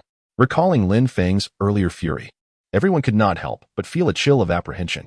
This man was exceedingly ferocious. We, as civilized individuals, were reluctant to engage in conflict. Observing the timorous demeanor of his companions, Lin Feng found himself both amused and exasperated. You fear a beating, yet cannot cease your incessant chatter. It baffles me whether you are merely foolish or possess a penchant for masochism. My recent call was directed to the Tangshan Yipin. Shortly, a driver shall arrive to escort us. Upon hearing this, the group exchanged glances, a mix of skepticism and trepidation coursing through them, fearful of incurring his wrath. 10 minutes later, indeed, several drivers in luxurious vehicles arrived to receive them. However, some classmates, gripped by fear, opted to leave midway. Only Su Chong, Zhao Si, and a few others, undeterred, braved the journey onward. Seated in a Maserati, Su Chong gazed enviously at a speeding Bentley ahead, his heart brimming with dissatisfaction. Go on. Pretend all you want. Do not think that I can be deceived simply because you've gathered a few actors. I am not so easily fooled. The destination was a mountainous area within the old city, known for its abundant springs. The convoy passed through the gates and gradually halted before a garden. A melodious voice resonated through the air. "Excuse me, may I inquire if Mr. Lin Feng is present?" Everyone turned in unison towards the source of the voice, spotting a tall and elegantly poised woman in uniform. Though her appearance suggested she was merely a receptionist, her striking beauty and figure rendered her irresistible to most men. "I am he." Lin Feng waved his hand, and noticing this, the beautiful receptionist smiled gently and continued, "Hello, Mr. Lin. I am Shaoli, the property manager of Tangshan Yiping. The documents for the villa you selected, Villa Number 1, are now ready. May I ask if you would like to inspect the property now?" Before Lin Feng could respond, Su Chong interjected loudly, "Miss, you aren't an actress hired by Lin Feng, are you? I checked the map, and there's no information about any community here."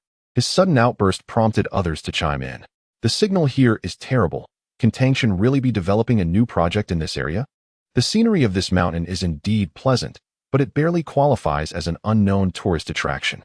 Yet, I see no sign of any community. One must have some limits when it comes to deception. Do you think simply hiring a few actors will fool everyone?" Zhang Yujie frowned slightly at this, expressing her displeasure. "Lin Feng, is this truly the new Tangshan Yiping project you spoke of?" Seeing the skepticism among the crowd, the property manager quickly interjected, "Dear esteemed guests, please remain calm. The Mountain View Villa is a unique offering we have just launched. You may park your vehicles freely in this garden area, where we will arrange for dedicated personnel to oversee them 24 hours a day. Just 10 meters ahead are the standalone villas, all part of Mr. Lin's private area." Upon hearing this, the crowd was taken aback. Zhang Yujie stood on tiptoe, straining to see ahead, her gaze penetrating through the dense foliage. Indeed, she spotted a tall, imposing structure. Heavens, am I dreaming? Su Chong, too, found himself at a loss for words, unable to utter a sound for quite some time. The remaining individuals, upon witnessing the scene, raised their heads in astonishment, gasping in disbelief. "Good heavens, there truly stands a building," one exclaimed. "Is this truly a villa? The expanse is utterly outrageous. No wonder in novels the female protagonist gets lost in the tyrant's abode. Who wouldn't be bewildered upon their first visit? If this constitutes a residence, then what does my shared area amount to?" Setting aside their previous discontent, the students followed the footsteps of the female property manager, clustering closely around her. In merely half a minute, they arrived at the entrance of a standalone villa. The courtyard gate spanned approximately 25 meters, a standard auspicious entrance. Above it hung a gilded plaque inscribed with the phrase "Purple Chi arrives from the east," flanked by 2 stone lions, formidable and awe-inspiring. Passing through the courtyard and pushing open the main door, they were greeted by an imperial decor. The furniture, crafted from precious rosewood, was intricately hand-carved, while the towering 9-fold screens adorned in cloud patterns seemed to aspire to touch the heavens. The entire villa exuded a sense of order, each element possessing its own distinct elegance. The opulence and luxury were insufficient to convey the overwhelming presence of a noble family, which could only be encapsulated by the term brilliantly resplendent. Before stepping into the living room, Su Chong managed to muster a few defiant words. Yet, upon crossing the threshold, his mind was rendered blank. It was in that moment he comprehended the vast chasm that lay between himself and Lin Feng. Ding! Congratulations to the host for successfully completing the side quest. Physical strength has undergone a qualitative leap. Following the enhancement, his physical resilience intensified, and all his organ functions experienced a second metamorphosis. Now, he was akin to a golden kidney warrior. A fleeting joy flickered across Lin Feng's face, yet it was swiftly overshadowed by silence. Wasn't this decoration overly ostentatious? Not only he, but everyone else, save for the property manager, appeared utterly dazed. Zhang Yujie stared vacantly, murmuring to herself, "Why do I feel such an unsettling restlessness?" Perhaps, this was the epitome of power cloaked in Chinese style. The class monitor whispered in awe. "How could I fathom the value of that chair? It must equate to years of my salary. The seat at the very top. I can hardly imagine the pleasure of sitting there. No wonder Qin Yuyang claimed the throne for a mere chair. Such a sensation is beyond description." As whispers lingered in the air, Lin Feng awoke from his reverie and, regaining his composure, addressed the property manager. "Beauty, this house is meant for living. But isn't this decor a tad inappropriate for habitation? The overwhelming sense of oppression is truly astonishing. A house is merely a house. Maintaining such a somber atmosphere would be unbearable for most." The property manager promptly grasped his sentiment, and turned to elaborate on the villa's overall appearance. Mr. Lin, our reception area indeed exudes an air of solemnity, but the other floors are quite cozy and all essential amenities are well equipped. Subsequently, this enchanting young lady, possessing at least the charm of a garden flower, guided Lin Feng and the others through every nook and cranny of the villa. After the tour, the group succinctly summarized their impressions with 4 words: a magnificent celestial abode. Lin Feng, let us connect on WeChat. Zhang Yujie grappled with her inner turmoil for quite some time before finally mustering the courage to suggest exchanging contact information. Initially, she hesitated over whether to reconnect with Lin Feng, especially given the general disdain for him within their circle and the fact that his company was located elsewhere. However, upon beholding the exquisite villa before her, her reservations began to dissipate. The expressions of the others shifted to one of bemusement as the class monitor quietly remarked to the group, "Is this a scene of a lovesick suitor attempting to win back his first love?" Another girl chimed in softly. I recall Zhang Yujie once expressing her annoyance at Lin Feng, even resorting to harsh words when she deleted him from WeChat. Will she truly agree to add him again? Zhao Si, with a dismissive air, stuffed 2 wads of tissue up his nose and scoffed. Lin Feng embodies the archetype of a lovesick fool. He will undoubtedly be overjoyed at any sign of affection and will agree in a heartbeat. As they exchanged hushed comments, Su Chong suddenly patted several of them on the shoulder, exclaiming, "Look, Lin Feng seems to be hesitating. Could he possibly be contemplating rejection?" Detecting that the host is currently faced with a choice, 2 options are presented. 1. Agree to add the white moonlight on WeChat. Reward: retrieving everything. The system will automatically disengage. 2. Forget the past and look towards the future. Reward: a 1 million recharge card for the Oka Bar. The system presented its options once more. Lin Feng leaned against the railing of the rooftop, his emotions in turmoil.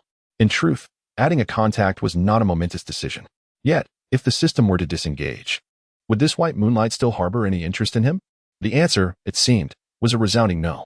He had not been entirely passive in reaching out. During the early days after graduation, he would secretly watch videos on his phone while tightening screws, attempting to add her as a contact intermittently. He would hide under the covers, listening to music on NetEase Cloud, perusing the comments section in search of a flicker of solace. Yet ultimately, the content on her video account was cleared, and he was completely blocked on WeChat. The notion of the white moonlight is best kept within the heart. Let the past remain in the past. It is best to let go, for we are unlikely to share much in the future. And there is no need for further contact. Looking ahead reveals the distant white moonlight, while glancing back unveils a sky filled with stars, the entire world belonging to oneself. 6 or 7 years have passed. It is time to make a choice. Congratulations, host.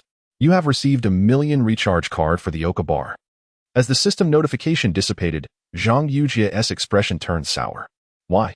You used to send me carrying messages from unfamiliar numbers. Have you forgotten? So you knew it was me all along. I thought I was disguising myself quite well. Upon uttering these words, Zhang Yujie was rendered speechless, unable to retort. It is getting late. Let me escort you all back. Noticing the hour was late, Lin Feng issued a dismissal. The others paid little mind, as this reunion was merely a facade of pretense. You all have played your parts, and we have no desire to linger here. 2 minutes later, some classmates departed. Outside the villa area, only Lin Feng, the class monitor, Zhang Yujie, Su Chong, and Zhao Si remained. Are you certain you do not wish to add me? Before departing, Zhang Yujie inquired once more. No, I must entertain guests shortly, so I shall take my leave here.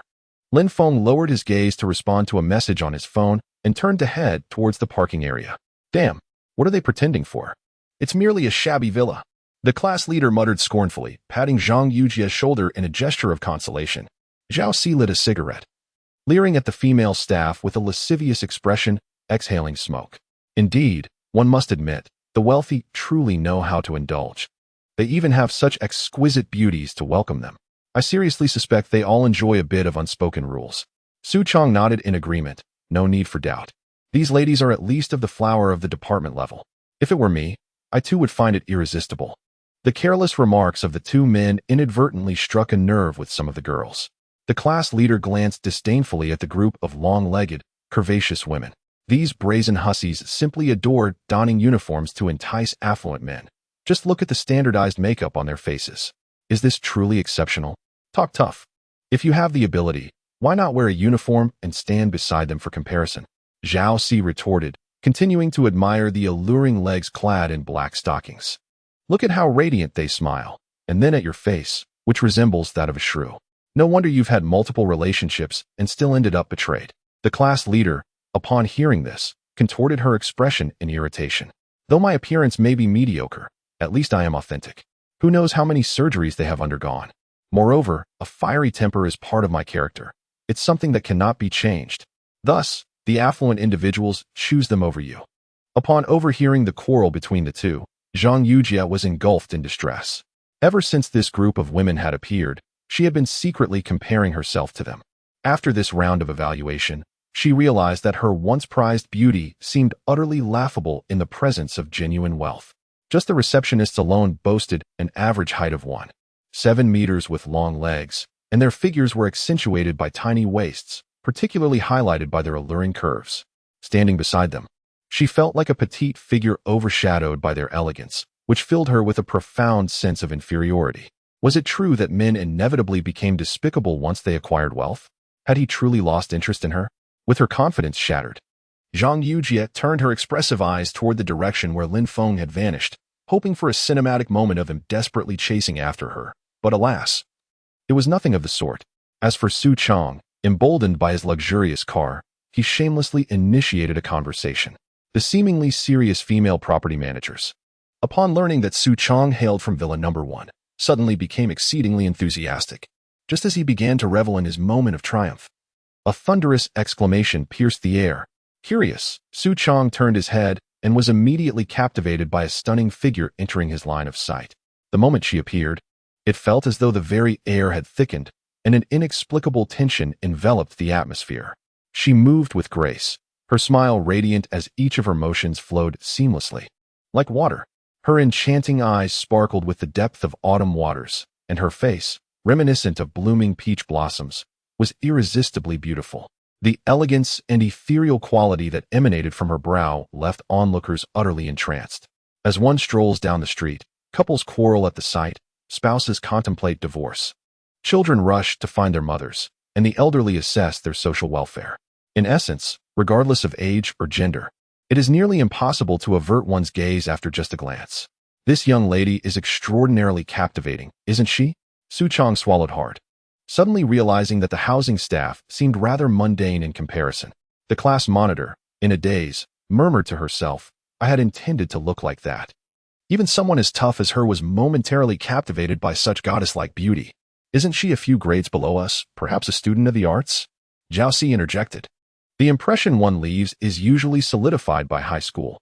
Thus, a girl as stunning as she is would undoubtedly be unforgettable after just one glance. Encountering the campus belle today makes this beating feel somewhat worthwhile. Look, the campus belle has glanced at me several times. Do you think she might be interested in me? Su Chong declared, brimming with self-adoration. Chapter 28. A farewell to Chu E Su Chong. How shameless can you be?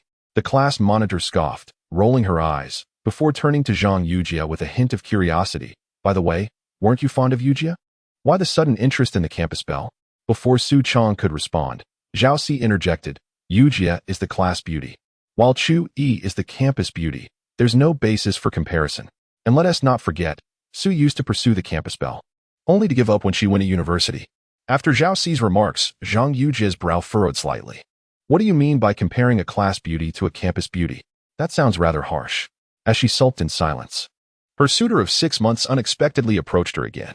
Selecting the most exquisite rose from the flower bed, Su Chong gazed at Chu E, clad in a black cotton coat, shark pants, and white sneakers, lost in thought.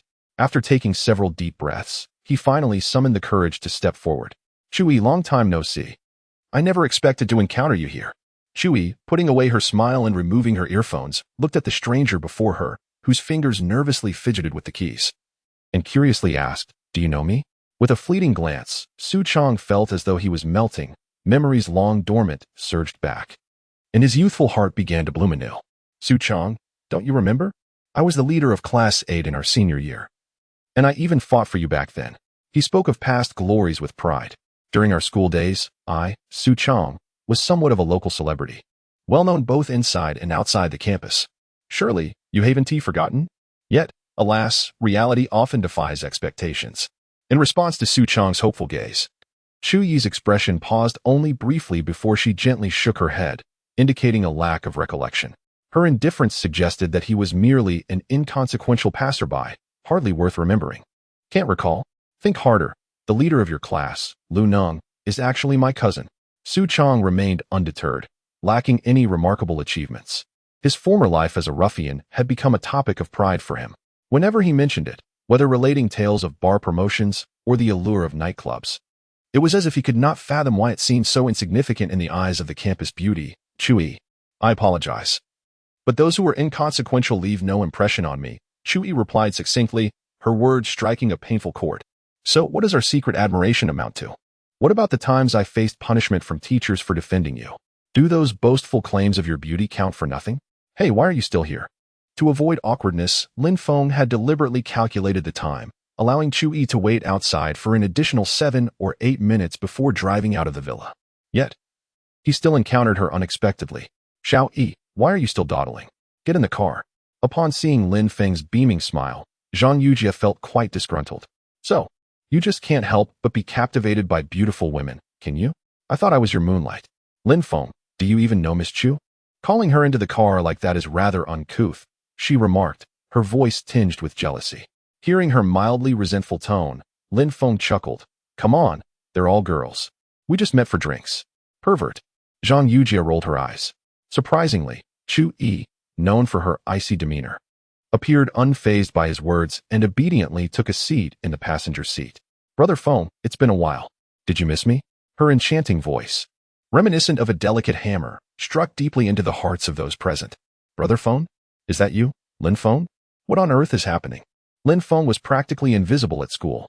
How could the esteemed goddess Chu possibly know him, let alone be riding shotgun in his car? And judging by their terms of endearment, their relationship seems to be quite extraordinary.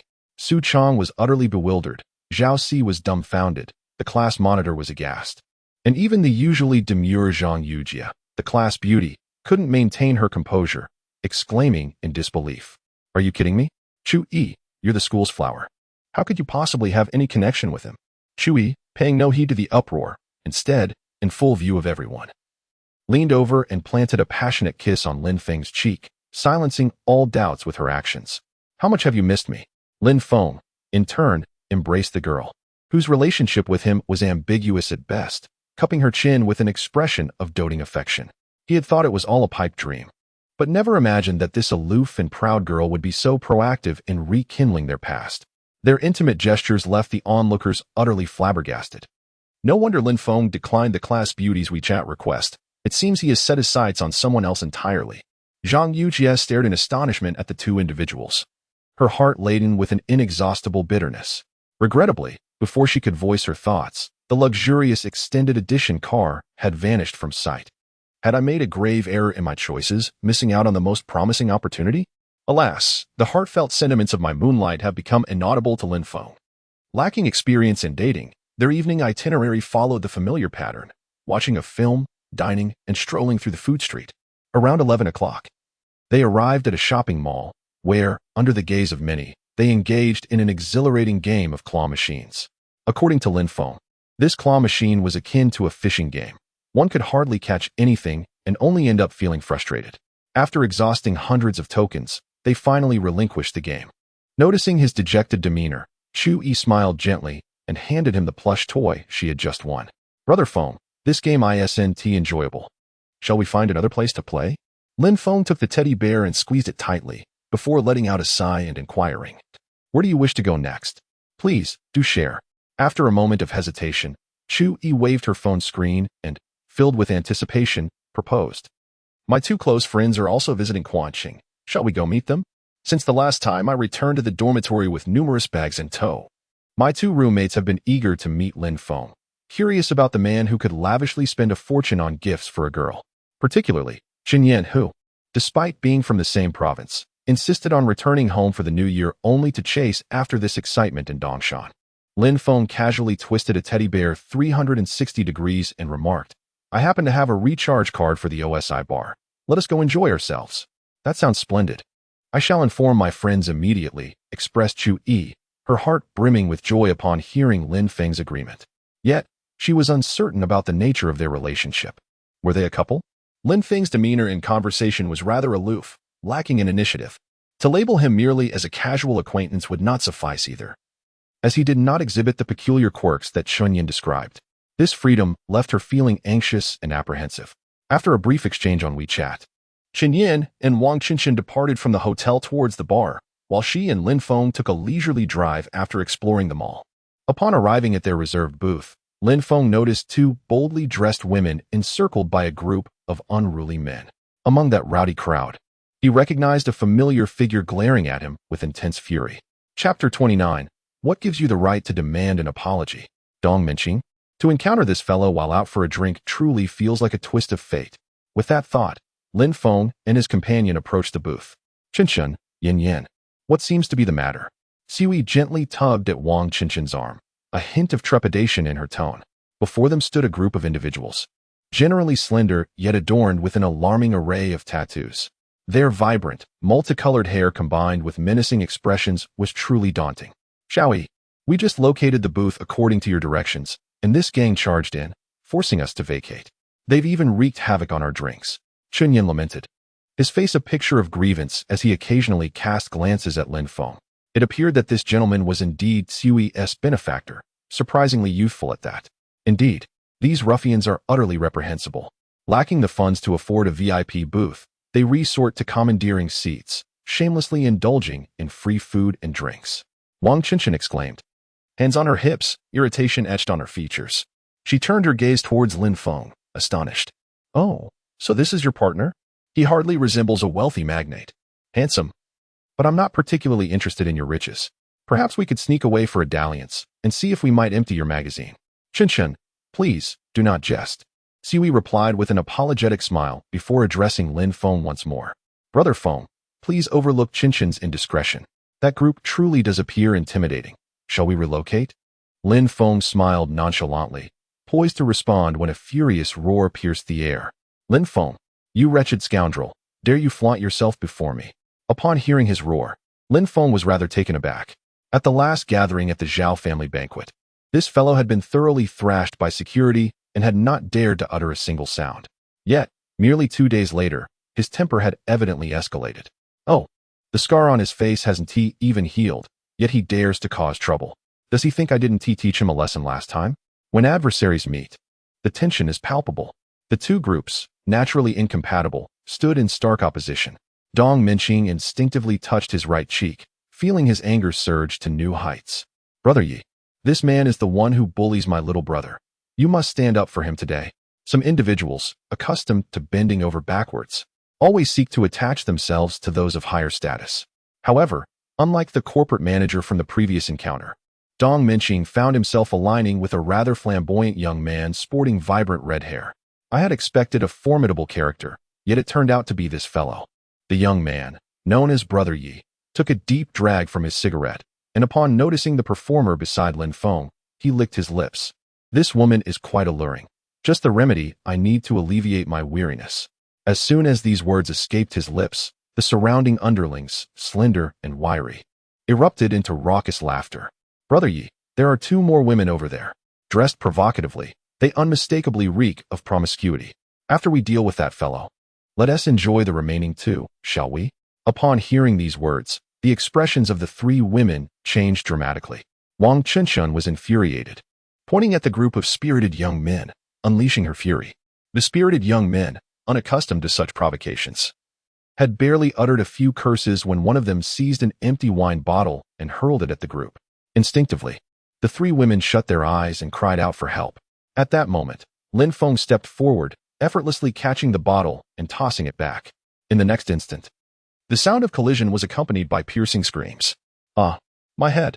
Brother Yi, someone has cracked my skull. One of the subordinates wailed after being struck. Brother Yi, furious, flicked away his cigarette butt and grabbed a wine bottle from the table, shouting, "You dare! I am affiliated with young Master Zhang of the Changlu gang. Anyone who lays a hand on us is courting death." As soon as his words fell, a dozen thugs surged forward, encircling Lin Feng and his companions. Your people? Lin Feng glanced at Dong Minqing with disdain, remarking, as expected, you are all cut from the same cloth, still boasting even when death is imminent. Dong Minqing sneered, clenching his fists, eager to retaliate. In his mind, Lin Feng's earlier display of strength at the banquet was merely a result of Zhao Man's influence. And now was the perfect opportunity for revenge. How could he contain his excitement? Just as he awaited Brother Ye's command to unleash their fury upon Lin Feng, a large group approached from the distance. Among them was a strikingly handsome young man, dressed unusually, surrounded by over 20 suited bodyguards. Their aggressive demeanor suggested they were not here for a friendly visit. Brother Lei, over here. Zhang Lei, the young master of the Chang'e gang, is a figure who could have easily embraced a life of indulgence as a wealthy scion, yet he finds himself drawn to the complexities of the underworld. Xiao Yi, what is going on? Today seems particularly lively, Zhang Lei observed with keen interest. Upon hearing his words, the once arrogant Yi Gu hastily approached, resembling a sycophant, and offered him a cigarette. Zhang Xiao, this brat has been bullying us, and that woman dared to insult us. Yi Gu complained like a petulant schoolboy. Dong Minqing seized the opportunity to ingratiate himself. Hello, Zhang Gu. I am Dong Minqing. That fellow named Lin Feng not only assaulted someone, but also dared to speak ill of you. You must stand up for your younger brother. Lin Feng chuckled inwardly at the sight of Dong Minqing's obsequious demeanor. Approaching 30, he shamelessly referred to a young man barely in his 20s as his junior in a bid for favor. Meanwhile, Chu Yi gathered his courage and reproached Dong Minqing loudly. You are being utterly unreasonable. We had reserved this booth, yet you not only occupied it, but also twisted the facts. It is simply outrageous. Oh, is this true? Zhang Lei furrowed his brow slightly, his expression hinting at displeasure. Xiao Yi, please elucidate this matter for me. He indeed relished the camaraderie of the underworld. Yet it was the kind founded on loyalty and shared fortunes, distinct from the petty disputes stirred by street thugs. Thus, upon realizing that his side was in the wrong, he refrained from resorting to violence. Zhang, do not heed their slanderous accusations. Just observe the wounds on my younger brother's face. They are all inflicted by Lin Feng. Zhang Lei, who harbors a disdain for Dong Minqing's indiscriminate attempts at forming connections, chose not to inquire further about Yi Gu. He turned directly to Lin Feng and spoke. My good sir, what evidence do you possess to substantiate your claim that the booth was reserved by you? Furthermore, might you provide a cogent explanation for why you assaulted my younger brother? Lin Feng cast a cold glance. Dismissing the need for further elucidation, are you truly unclear about the concept of encroachment? Moreover, having already struck him, what further explanation is warranted? As these words left his lips, the surrounding ruffians erupted in outrage, glaring at Lin Feng with fierce hostility. How audacious! You dare speak to our Zhang Xiao in such a manner. Are you unaware of his formidable prowess? Zhang Xiao is destined to be a titan of the underground world of Quanqing. To treat him with such disrespect is nothing short of courting disaster. While the younger subordinates seethed with indignation, Zhang Lei maintained his composure, exuding an air of nonchalance as he remarked, My good sir, irrespective of the circumstances, your actions in striking another are indefensible. We are all part of this world. So I implore you to extend me the courtesy of a sincere apology and cover my brother's medical expenses. This matter may then be laid to rest. And in the future, I could even introduce you to some of my connections. Upon hearing these words, Dong Minqing's expression darkened, while a wave of jealousy washed over the group of subordinates. Yi Gu, who had once been a mere street thug struggling to make ends meet, had ascended to a position of leadership since catching Zhang Xiao's eye, enjoying both wealth and the company of exquisite women. It appeared that this young man was on the brink of a similar rise. In an instant, everyone on the scene believed that Lin Feng would capitulate, for in their eyes, no one would be foolish enough to oppose the young master of the Chang'e gang. Moreover, with 3 or 4 dozen people on their side, how could one lone individual possibly contend with them? Yet, in the next moment, they were utterly taken aback. What are you, to demand an apology from me? Chapter 30. The Dark Goddess Zhang Shui Bold. Seeking death. As Lin Feng's words echoed, a multitude of ruffians seethed with rage, including Zhang Lei and Dong Minqing, who wore expressions of astonishment. How dare he?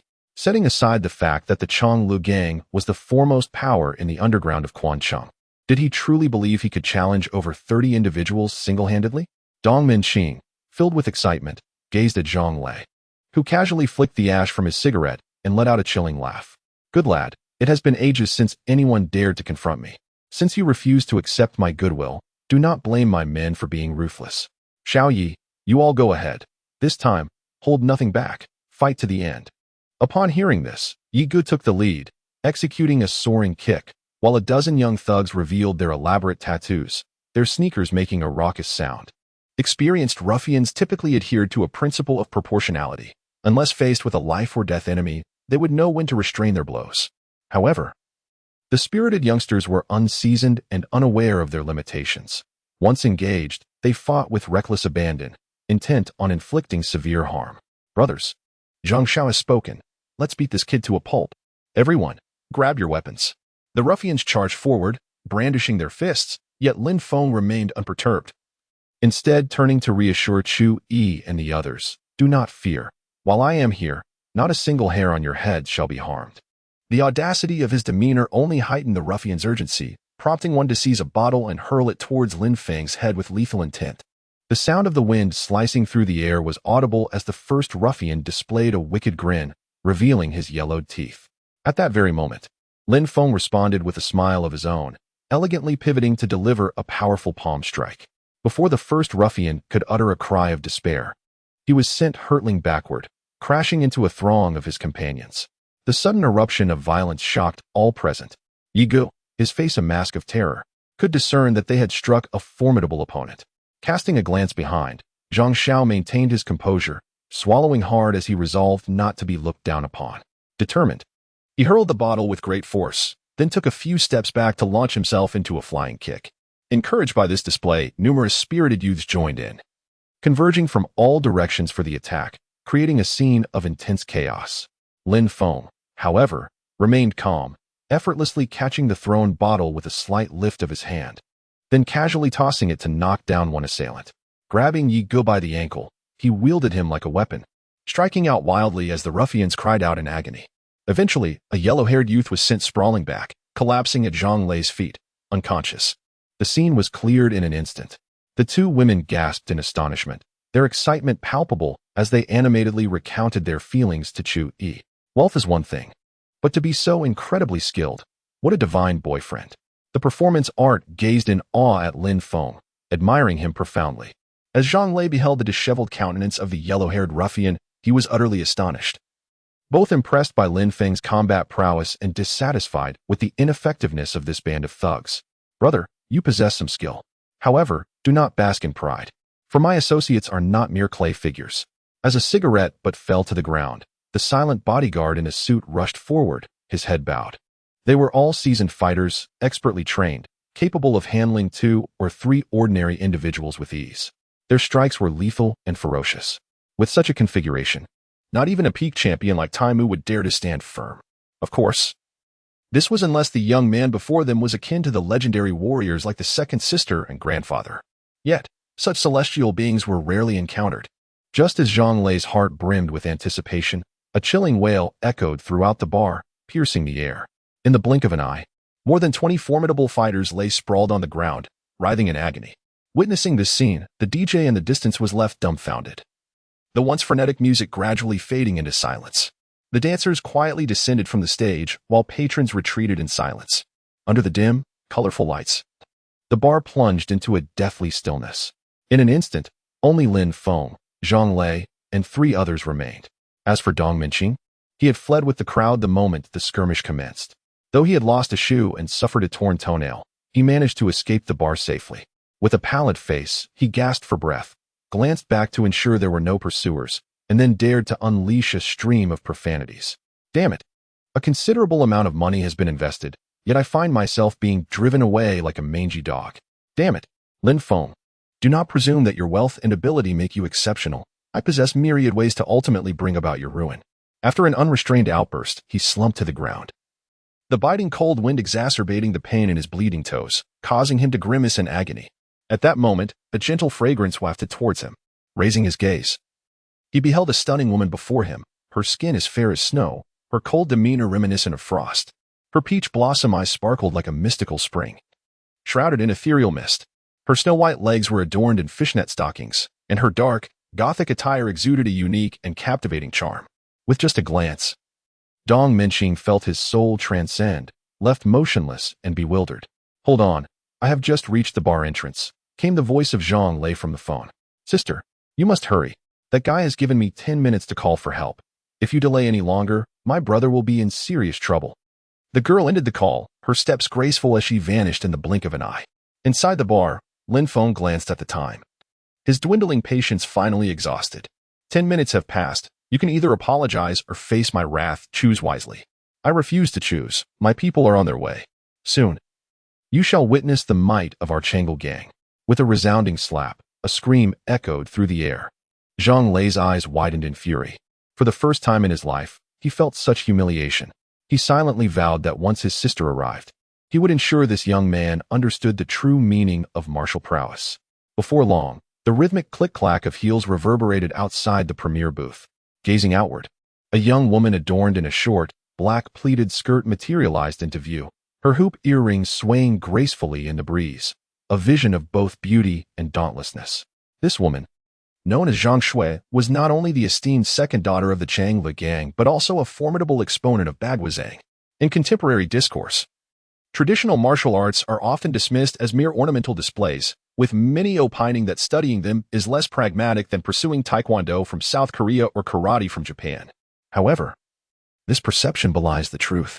Traditional martial arts possess a greater degree of practicality. It is merely that genuine exposure to them is exceedingly rare. Here, Zhang Shui approached with measured steps, her gaze sweeping over the unconscious figures strewn across the floor. Her already frigid countenance grew even more somber. No wonder Xiao Lei was so anxious. It seems we've encountered a formidable adversary today. Second sister, come to my rescue. Upon her arrival, Zhang Lei, as if seizing a lifeline, fled behind her with the desperation of one escaping imminent peril. He then bared his teeth at Lin Feng, exclaiming, "Boy, you're finished. Just wait until my second sister turns you inside out." Despite having only 5 years of martial arts training, her grandfather had remarked that her innate aptitude far surpassed that of ordinary individuals, deeming her a rare prodigy. While others typically require at least 2 years to master the fundamental footwork of Baguazhang, she accomplished it in a single summer break, even finding time to obtain a driver's license, an accomplishment that bordered on the awe-inspiring. Esteemed sir, judging by your skill, I presume you are also a practitioner of martial arts? Her crystalline voice echoed in the air. Lin Feng responded with a frigid laugh. Whether I am or not, what does it matter? In his view, although the charming girl before him exuded an impressive aura, she was, after all, merely a woman. Even if she had trained for a few days, could she truly compete with a man? Let us spar. If I lose, Xiao Lei will apologize to you. If you lose, you must join my Chang'e gang as a henchman. Upon hearing this, Lin Feng furrowed his brow. Shouldn't underground forces confront challenges head-on and persevere to the end? Why were they resorting to amicable contests and alliances? At that moment, a system prompt echoed, detected that the host is facing a choice. 2 options are presented below. 1. Agree to the duel. Reward, level 1 speed enhancement. You can reach 100 in 10 seconds, becoming a little flying man. 2. Surrender. Reward, a cowardly dog tag, which will be forcibly hung around your neck for life. Chapter 31, Bonds Stronger Than Gold. Kid, are you really too afraid? Zhang Lei taunted, covering his face and retreating behind his older sister. He recalled a few years ago when their family went on a team-building trip to the African savannah. A crazed hyena had attempted to attack them, but with just one slap, his sister had transformed the ferocious beast into a well-behaved little pup. Thus, Zhang Lei held unwavering confidence in his sister's abilities.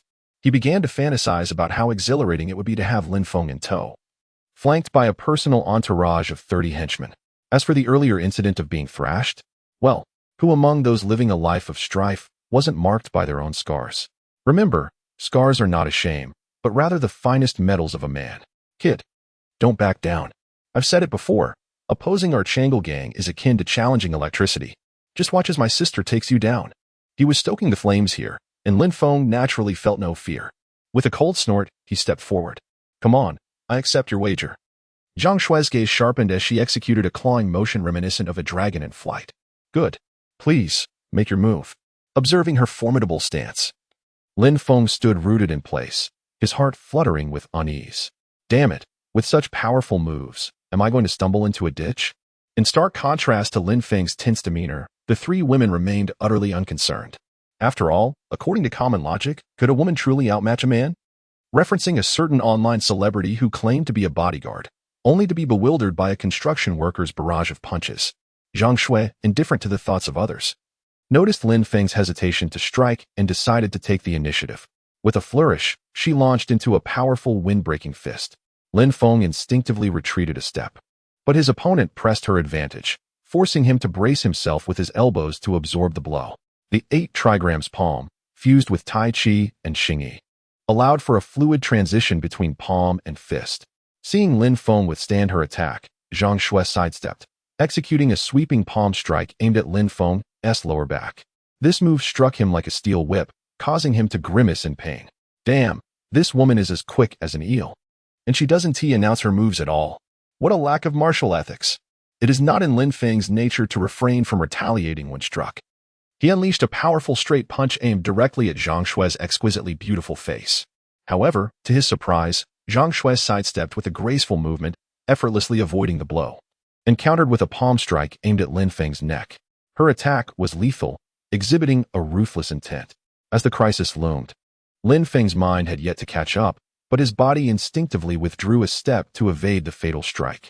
After narrowly escaping, Zhang Shui did not pursue further. Instead, she turned back, her beautiful eyes glinting with curiosity. You are quite peculiar.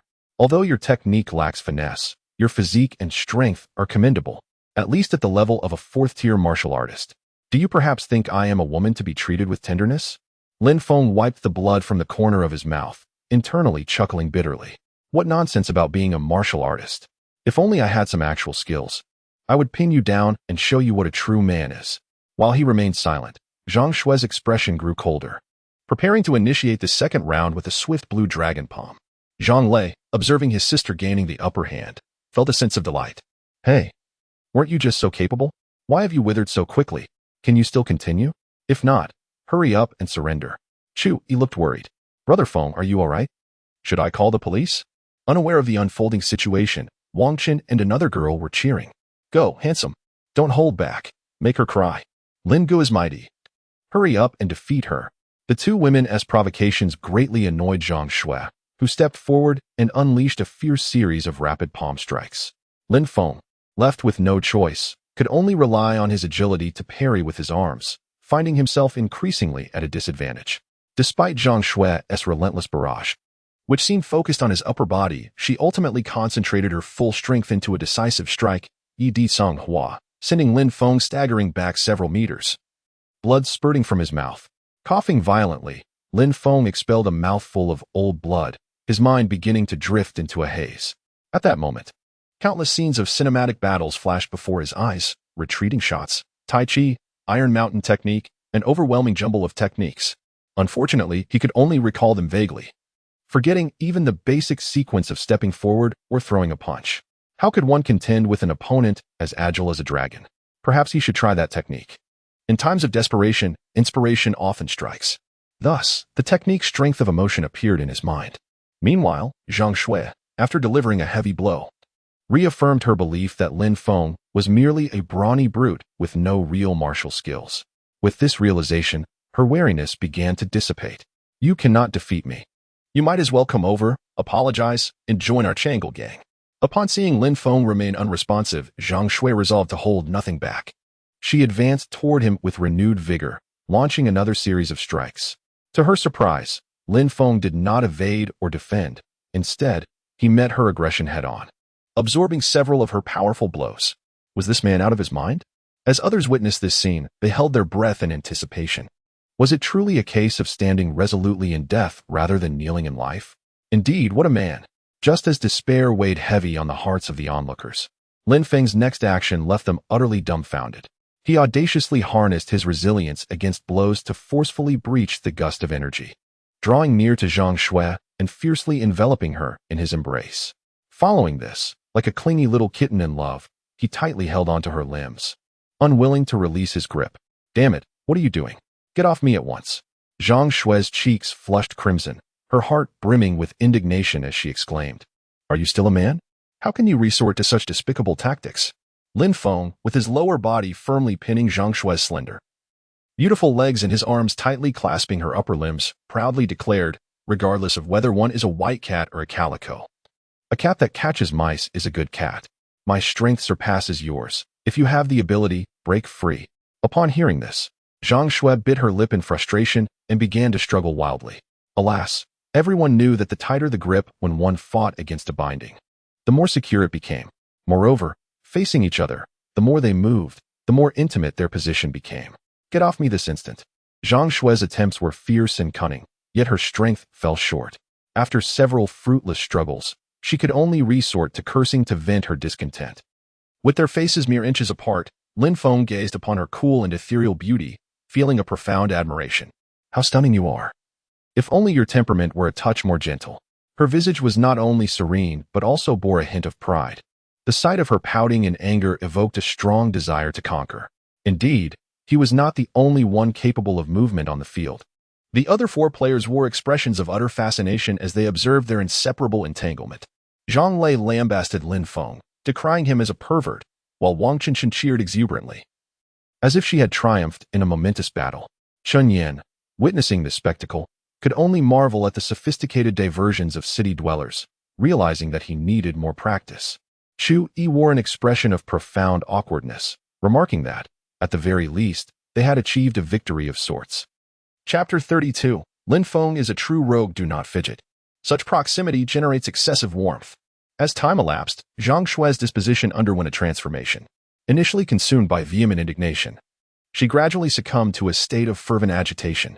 It was inevitable that an innocent maiden of 18 or 19, pinned to the ground and tightly restrained, would experience a surge of dopamine from the intimate contact of skin against skin, resulting in a dizzying and disoriented state of mind. She yearned to escape, yet found herself inextricably bound. Pray release me. I beseech thee, unhand me. Acknowledge your defeat, and I shall release you. Lin Feng responded with a playful grin, his actions betraying a lack of restraint. Do not, you scoundrel, truly. Ah, Zhang Shui exclaimed, her delicate frame aching from the confinement, her heart palpitating wildly. An unfamiliar sensation washed over her. Such formidable strength. In a mixture of terror and indignation, she clenched her pearly teeth and, with a gentle parting of her lips, finally uttered the 4 words, I concede defeat. Lin Feng feigned deafness, prompting her to repeat her admission in a louder voice. Reluctant though she was, the sheer discomfort compelled her, and with crimson cheeks, she once more lowered her head and whispered, I concede defeat. Pray desist from your assault. Zhang Lei, witnessing his second sister being thusly abused, sought a compatriot to intercede, yet Lin Feng had already taken the initiative, his divine prowess withdrawn as the system's recompense materialized. Congratulations. Host, on the completion of the task, your corporeal constitution has been further fortified. Surging vigor coursed through his frame, instantaneously mending the prior internal injuries. Zhang Shui, having risen, her countenance still flushed with shame, heavily respired, preparing to further chastise the scoundrel. Yet, scarcely had she taken a step than she realized. Owing to her accelerated heartbeat, her gait had become erratic, rendering her incapable of recalling any martial techniques. You are utterly shameless. Oh, say what you will. Lin Feng responded with nonchalant indifference to the maiden's pique. Very well, as the hour grows late, I shall forego your apologies. Farewell. Until fate decrees our paths shall cross once more. With these words, Lin Feng clasped Chu Yi's alabaster hand and departed the tavern in a swaggering manner. Zhang Shui, upon his exit, succumbed to lassitude, collapsing to the floor, muttering imprecations. At this juncture, the staff, who had been lurking in the shadows, emerged to clear the wreckage. Shortly after departing the tavern, a barefooted man was espied traversing the road ahead. Moved by humanitarian impulse, Lin Feng alighted from his vehicle to invite the pitiable fellow to embark, yet the latter, upon hearing the invitation, took flight as if Lin Feng were his mortal adversary. What a peculiar fellow, he mused. The chime of his mobile phone then resounded.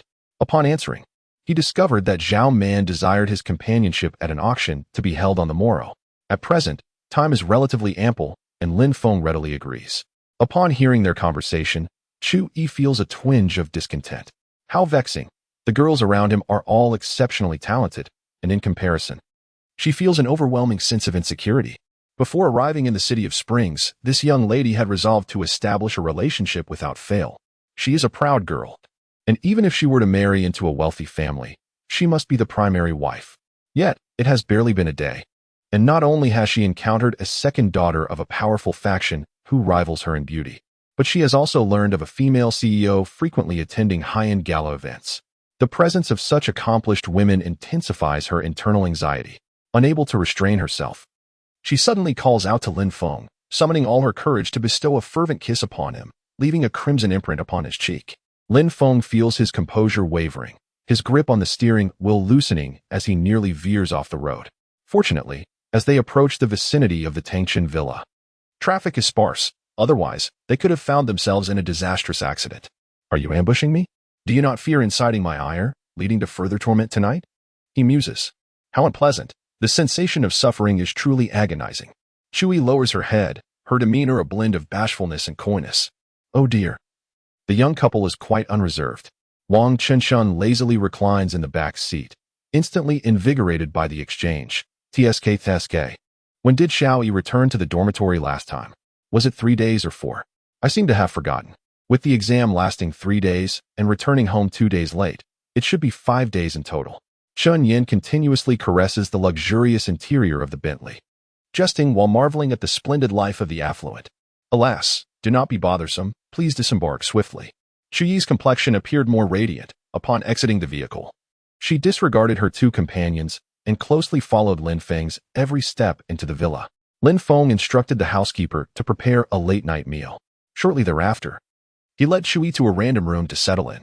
Meanwhile, Wang Chenxin and Chen Yin, resembling 2 curious children, wandered aimlessly about. As the clock approached 2 a.m., they found themselves at the innermost recesses of the 3rd floor, where the sounds of laughter and merriment echoed vibrantly. The following morning, they drove to the designated rendezvous point, which was the 33rd floor of the Quandu building. Upon arriving downstairs, Lin Feng noticed that the parking lot was already filled with numerous luxury vehicles worth millions. After finally securing a parking spot, he was greeted by the sound of footsteps behind him. Brother, over here. At the sound of the call, Lin Feng turned and found himself face to face with Zhao Man. The alluring fragrance of this mature woman wafted through the air, stirring his senses and igniting a thrill within him. Zhao Jia, why haven't you entered yet? He inquired. In response, Zhao Man playfully bit her lip, her delicate fingers casually tousling her hair, and with a teasing tone. She replied, Oh, you ungrateful one, I was merely waiting for you. Her enchanting smile captivated passers-by, who couldn't help but lift the corners of their mouths in response. She smiled at me. The youthful exuberance of the boy contrasted with the mature elegance of the woman as she played with her hair. A group of spirited young men nearly succumbed to the impulse of approaching to request WeChat contacts. However, upon casting another glance at Lin Feng, they managed to suppress their urges and maintained a safe distance. Men understand men best. Lin Feng deeply empathized with their behavior. The youth have come to recognize the allure of a mature woman, who still holds value for a mere girl. Zhao Man, in her late 20s, exudes the charm of a sophisticated woman while retaining the bashfulness of a first love. Wealthy, attractive, and fiercely ambitious, what man could withstand such a presence? Who are they staring at, lingering foolishly? Lin Feng, with a subtle smile, mused that he had seen all that was worth seeing, leaving little to behold. Zhao Man let out a playful huff, her gaze catching the strands of hair in the passenger seat. She leaned close to Lin Feng, playfully biting his earlobe. You scoundrel. Did you bring that little girl home again last night? Haha. No. Lin Feng instinctively lied, the unconscious gesture of touching his nose betraying his falsehood. It must be said that women possess an uncanny ability to manipulate the male psyche, and this can be detrimental once they decide to flirt. A mere subtle action can evoke feelings of guilt and self-reproach, regardless of whether she is your partner or if any substantial relationship has been established. One cannot escape the sensation known as guilt. Realizing the precariousness of the situation, Lin Feng swiftly gestured towards the cluster of luxury cars in the parking lot to divert the conversation. Today's auction is of high caliber. You didn't invite me here just to buy something as a treat, did you? If you desire, of course, you may, Zhao Man replied, raising an eyebrow and skillfully engaging in banter. Well then, I shall not hold back, she continued, playfully. Lin Feng chuckled lightly. At that moment, a large group approached, the sound of polished shoes echoing sharply, urgent and furious. Zhao Man, do you dare betray me? Chapter 33. Our fury. A discordant voice shattered the tense atmosphere of the parking lot. Lin Feng turned to see a man in a suit striding forward, followed by several familiar faces, including Zhao Xiongfeng and Lu Yang. Zhao Man, I thought you had attached yourself to that scion of a prominent family when you suddenly called off the engagement, but it appears instead that you are merely a wilted flower stuck in a pile of dung. Qin Shou glared fiercely at Lin Feng. You country bumpkin. Although I do not comprehend how you have one-man's favor, my investigations reveal that you are merely a driver for a second-rate company. How dare you vie for my prey with such paltry capabilities? Huh, my prey? Zhao Man responded with a cold smile, her aura suddenly rising. Qin, young master, I am well aware of your family's vast enterprises, but if you wish to regard my Zhao family as mere quarry, be cautious lest you find yourself pecked in the eye. As her words settled, Qin Shou's expression turned grim, and he coldly retorted. With finances tightening and much of the upper management secretly aligning themselves elsewhere, do you still cling to your delusions? Or do you expect this luckless country bumpkin to continuously fund you? Let me be clear, their company has less than 50 million left in the accounts. If you wish to safeguard your family's business, you must align yourself with me. To my astonishment, you have even investigated our company's accounts.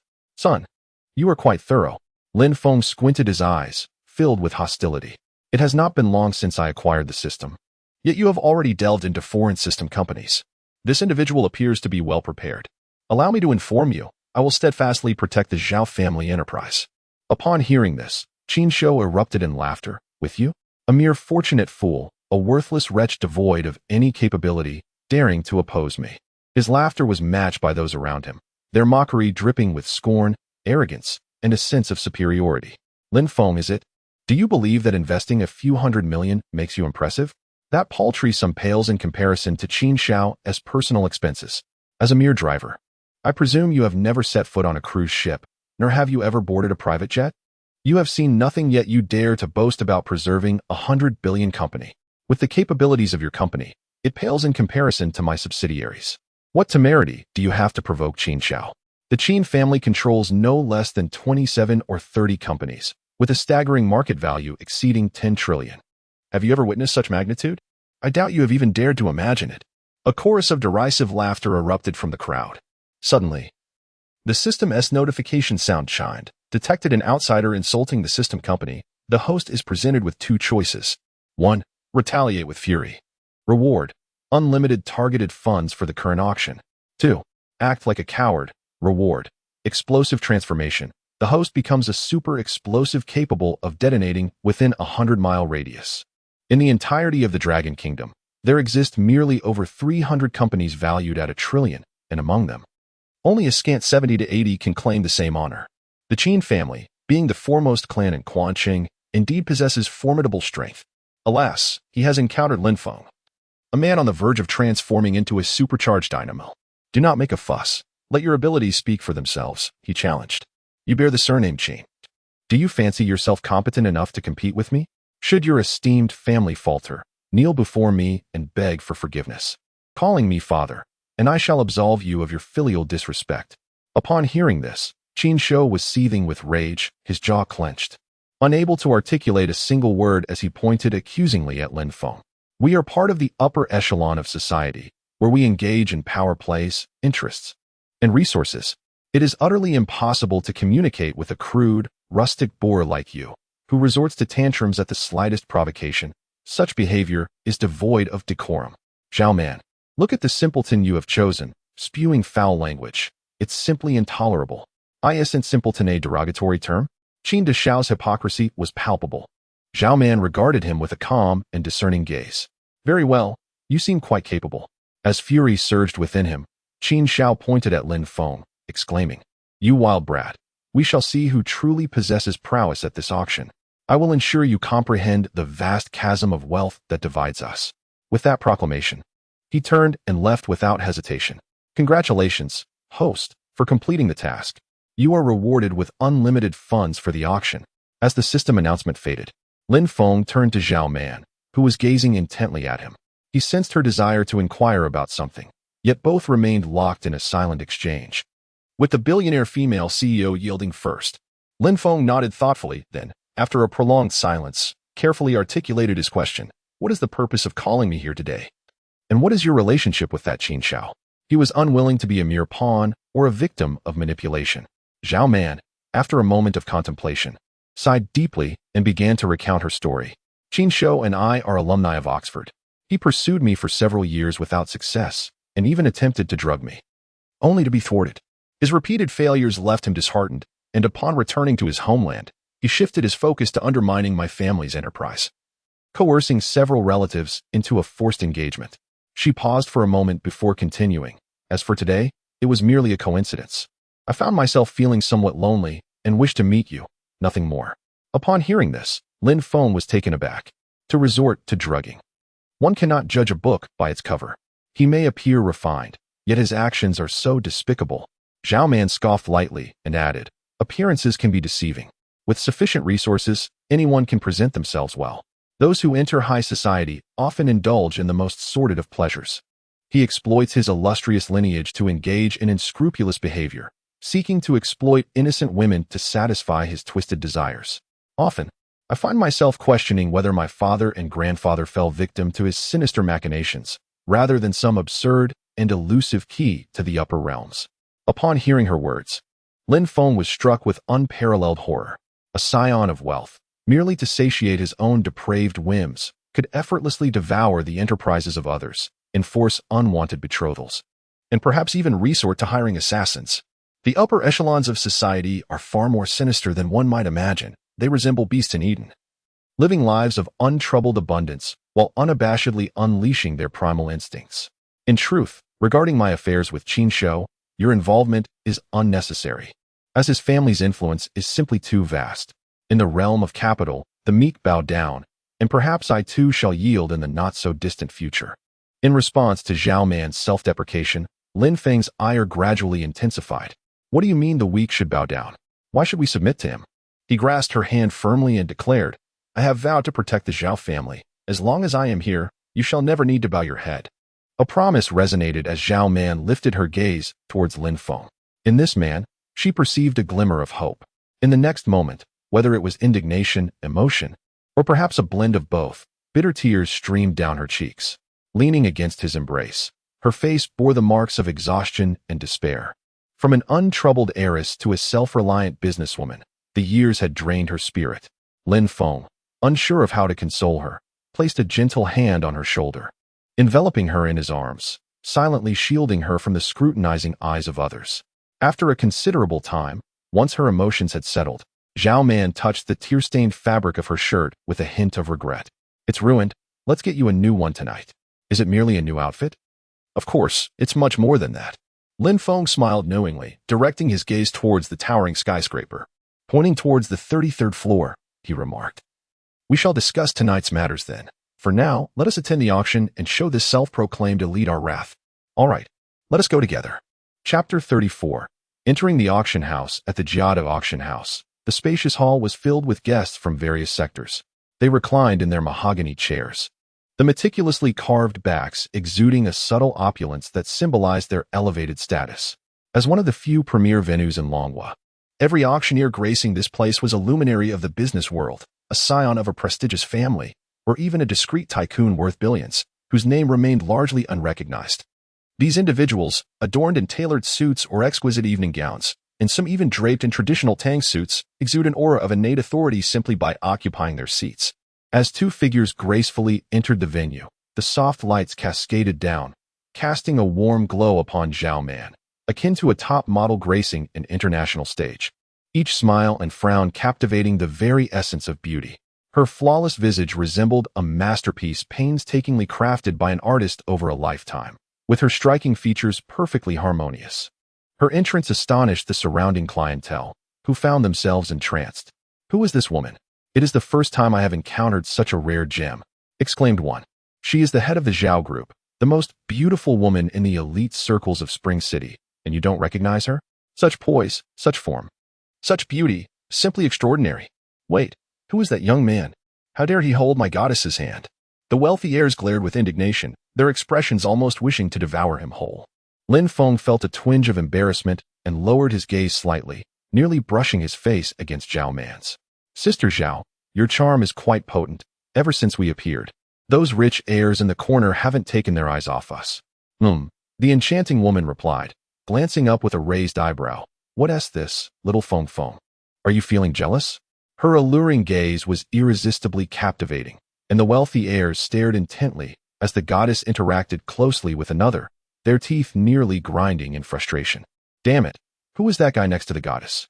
He looks so unfamiliar. Surely, he cannot belong to our circle, given our status. How could he attend such a formal occasion dressed in such casual attire? The audacity. Surely, he cannot be merely a pretty boy. Moreover, he is hardly handsome. I fail to comprehend where the allure lies. In stark contrast to the unrestrained remarks of the second-generation wealthy, some of the seasoned lechers appear more discreet. They engage in languid conversations with their companions while sipping exquisite tribute tea, subtly casting glances at this astonishing beauty. Indeed, beauty has been a constant throughout the ages. What harm can come from such a captivating presence? A noble beauty, number 888. Tonight, you are in for a surprise. As the crowd's attention was captivated by Zhao Man's stunning visage, a man clad in an expensive suit, impeccably groomed, approached with a commanding presence. Judging solely by appearances, Qin Shou exuded charisma and charm, bolstered by his status as a top heir, embodying the archetype of a dominant figure in romantic fiction. However, upon witnessing Lin Feng's intimate demeanor with Zhao Man, the expression of this young magnate would involuntarily contort with frustration. I never expected you to actually show up. Lin Feng scoffed, his gaze nonchalant as he replied, If you dare to come, why should I not? I am the heir of the Qin family. With billions at my disposal, what do you have to compete with me? Qin Shou glared fiercely at Lin Feng, then turned to Zhao Man with a feigned look of sorrow, stating, Man, my earlier tone downstairs was uncalled for. I owe you an apology. Yet I must clearly inform you that as long as the young master intends to act, the downfall of the Zhao family is inevitable and no one can impede it. If you wish to maintain your current standing, you must align yourself with the Qin family. Otherwise, your future is destined to be shrouded in darkness. And you surely do not wish to lose your esteemed position as a female executive, living like a stray dog at the mercy of dismissal and layoffs. Upon hearing this, Zhao Man fell silent, her delicate hand gripping Lin Feng's with increased intensity, as if he were her sole support. Such arrogance, Lin Feng scoffed. What do you think you are, attempting to seize women from my side? Do you believe you are worthy? Though their voices were not particularly loud, the prominence of both parties caused quite a stir. Isn't that the young master of the Qin family, Qin Shou, from the magical city? His expression suggests he knows the goddess Zhao. Not just acquainted. Judging by my years of experience in breaking couples apart, there must be some connection among the three. Stop speculating. I have insider information. The young master of the Qin family is engaged to the goddess Zhao, but at the engagement banquet, she stood him up. Goodness. Just in terms of looks, I am at least 3 points inferior to the young master of the Qin family, and in terms of family background, I am 9/10 weaker. How could such a man be rejected in favor of a mere nobody? And not just any nobody. From the way he speaks, it's clear his education is lacking. How could such a man possibly win the admiration of the goddess Zhao? With the sycophantic behavior and exclusionary mindset prevailing, public opinion naturally leaned in favor of Qin Shou. Lin Feng regarded the situation with disdain. Oh, the Qin family, it seems you have quite the collection of loyal hounds.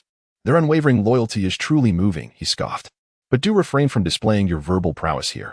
Qin Shou bellowed, venting his pent-up frustration, for reasons unbeknownst to him. Every time he faced this young man, an inexplicable rage surged within him.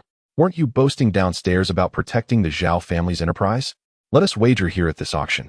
Lin Feng raised an eyebrow, intrigued. A wager? What do you propose to bet on? With a stern expression, Qin Shou articulated each word carefully, as I understand. There happens to be a vineyard at this auction that Man wishes to acquire. We shall both place our bids. Whoever secures the vineyard shall also claim Zhao Man, while the other shall vanish from her life forever. Upon realizing she was being treated as a mere object of a wager, Zhao Man was outraged. Lin Feng might be one thing, but why do you presume to make me a bet? What gives you the right? Who do you think you are? The audacity of Qin Shou to brazenly disclose confidential matters of her company was utterly despicable. It was I who informed Qin Shou of this matter. Zhao Xiongfeng stepped forward from the crowd, standing behind Qin Shou, seemingly ready to confront the situation. Qin Shou has promised to invest 1 billion in our Zhao group. How can he be considered an outsider? Besides, Qin Shou is exceptionally accomplished, a far cry from this country bumpkin. Do you truly wish to forego marrying him for this rustic fool? Zhao Man wore a scornful expression. Is the investment in cash or equity? The treacherous ones, those cunning as foxes for a millennium, what is there to play at in this game of tales? Such meaningless chatter only grows more nauseating with each word. Just as Zhao Man was about to utter something further, Lin Feng intervened with a gesture, assuring her, Sister Zhao, rest assured. This wine estate shall undoubtedly belong to you with my presence. Though slightly skeptical, Zhao Man furrowed her brow, yet chose to trust him, nodding in agreement. Lin Feng felt a warmth in his heart at this response. He then turned to Qin Shou, his tone turning cold. I can accept your wager. But since we are to play, let us make it grander. How so? We shall compete in the number of items we bid on today. For each item more that one secures, the other must invest an additional 100 million into the Zhao family, and also utter the words father. Do you dare? Qin Shou responded with a wicked smile. What is there to fear? You enjoy playing tricks? I shall ensure your embarrassment. Chapter 35. The splendor of Yeshadai. As the wager was established, everyone returned to their seats. Whether by coincidence or deliberate design, Qin Shou found himself seated adjacent to Zhao Man. Once settled, Staff swiftly brought forth exquisite tribute tea. Lin Feng lifted his cup, taking a small sip, savoring the lingering sweetness and refreshing aroma that danced upon his palate. Ah, this tea is delightful. I must purchase some for my parents when I return home in a few days. If you find it to your liking, indulge further. I have a considerable stock at home. You may come by tonight to collect some, Zhao Man replied, resting her chin on her hand, her voice enchanting as a siren, causing Lin Feng to hastily shake his head. Yesterday's performance was exceedingly intense. My resources have already been depleted. Tonight, I must contend with an even more formidable woman. How is one to survive? Qin Shou cast a glance at Lin Feng, noticing his tense demeanor, and mistakenly attributed it to the cup of tea. A hint of derision graced his lips as he seized the opportunity to flaunt his knowledge. Lin Feng, having lived at the lower strata for so long, I presume you've never had the privilege of tasting such exquisite black tea? Allow me to enlighten you. This black tea, being fully fermented, is sweet upon the palate. Unlike the low-grade tea leaves you are accustomed to, sold at a mere 9 yuan with free shipping. The finer the black tea, the paler its hue. A light golden color is indeed the hallmark of superior quality. As Qin Shou spoke, it was inevitable that a sycophant would echo his sentiment. Lu Yong, with a flattering smile, chimed in, Qin Shou is indeed a repository of knowledge, unlike certain individuals who revel in the triviality of a mere cup of tea, truly. Dog meat does not grace the banquet. Irritated, Lin Feng scratched his ear, retorting, whether dog meat graces the banquet is beyond my concern. But I can assure you that the village dogs are far more perceptive than your ears. Is it not true that when your mother visited her family and sought refuge under the covers with your uncle, you were also eavesdropping? You. Crude. Qin Shou slammed the table, barely restraining his ire. However, at that moment, the auction began to unfold. Staff members moved methodically through the aisles, distributing auction paraphernalia to the guests. Following this, a graceful auctioneer clad in a qipao approached the stage, her smile radiant as she addressed the audience. Esteemed guests. Good morning to you all. Welcome, esteemed guests, to today's auction event. I am your auctioneer, Wenjie. The gentle cadence of my voice resonates throughout the venue as I succinctly introduce the detailed rules in a bilingual format, ensuring even first-time attendees grasp the auction process with ease. Although today's offerings number only 30, each possesses considerable value, including works by Zhang Dagon, imperial artifacts from the Qing dynasty, Tang dynasty colorful garments, exquisite gemstone necklaces, and jade bodhisattvas, which serve merely as appetizers. The true highlights, however, lie in the private vineyard, the vast industrial estate, and the publicly traded entertainment company. As the auction commences, both parties momentarily withdraw, for actions speak louder than words when stakes are high. In recent years, economic downturns have led many influential figures to refrain from contributing financially to alleviate societal pressures, opting instead for mass layoffs and salary reductions to minimize losses. This vicious cycle of declining consumption has resulted in significant departmental deficits, leading to the abandonment of valuable land and facilities, which have now entered the market, presenting opportunities for astute investors. Particularly noteworthy is the vast industrial estate, originally intended as a new site for a nearly trillion-yuan enterprise from the south, which, before its utilization, faced an unfortunate turn of events during these unprecedented times, compelling its owners to liquidate assets for cash recovery. Additionally, the vineyard belongs to a mysterious billionaire who has immigrated and wishes to remain anonymous. Owing hundreds of billions, the bank has resorted to liquidating domestic assets. Due to previous instances where this enigmatic figure employed proxies to maliciously bid for low-price repurchases, this item has been discreetly brought here, marking it as a primary target for Zhao Man. The auction commenced with a remarkable item, a factory building, serving as the grand finale. The entrepreneurs present were well prepared, eagerly anticipating the climactic battle of the century. Just as Lin Feng was beginning to feel drowsy, the first item of the auction took center stage, the inaugural piece. The exquisite jade necklace Yushi Wanfeng Hua, designed by the esteemed craftsman Chen Ying from the Dragon Nation, was the result of a dedicated 20-member team who labored for an astounding 4,700 hours. Its artistic value is extraordinarily high, regarded as one of the most precious items in the world. Initially estimated at $200 million, the opening bid commenced at 500 million Dragon Nation currency, with a minimum increment of no less than 50 million. Upon the conclusion of the introduction, a collective gasp could be heard from the audience. No one anticipated that the auction would kick off with an item worth billions, let alone the world's most valuable necklace, Yushi Wanfeng Hua. As the collection was displayed on the screen, Zhao Man's eyes sparkled. This masterpiece boasted a total of 383 carats of gemstones, with rare A-grade diamonds used solely for embellishment.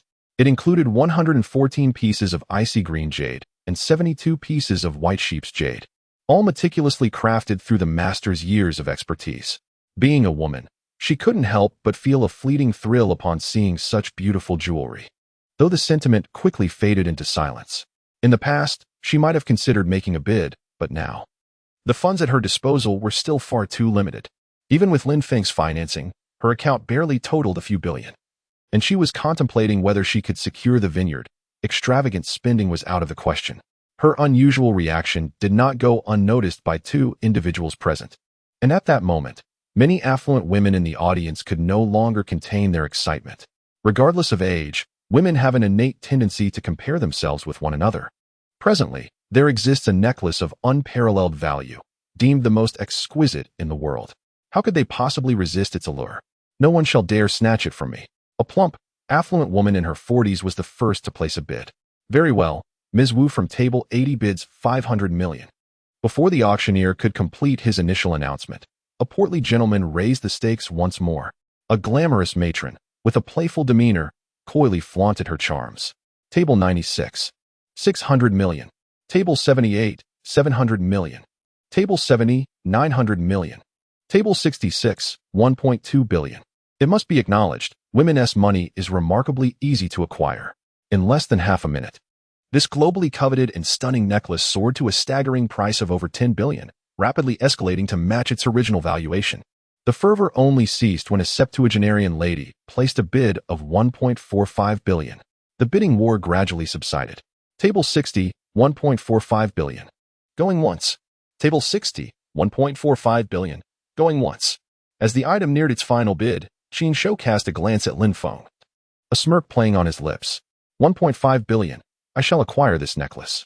Upon uttering these words, a profound silence enveloped the room. Even the esteemed heir of the Qin family, seated at table 1, felt compelled to react. Others lacked the audacity to raise their bids any further, especially given the impracticality of such an exorbitant expenditure for a mere necklace, equating to the value of a commercial building. Engaging in a bidding war against the Qin heir, which could escalate to 20 billion or more, seemed unwise. It was far more prudent to grant him the courtesy of a concession. Man, since you like this necklace, why not consider it a token of engagement? Upon hearing this, Zhao Man exchanged a glance with Lin Feng and, under the watchful eyes of the crowd, bestowed upon him a delicate kiss. The true significance has never resided in the gift itself, but rather in the giver. Even if Lin Feng were to present me with a mere blade of grass, it would far surpass your necklace by 1,000-fold.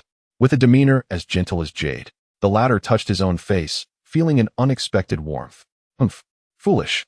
Lu Yang sneered derisively. Zhao, take a look at your cowardly Lin Feng beside you.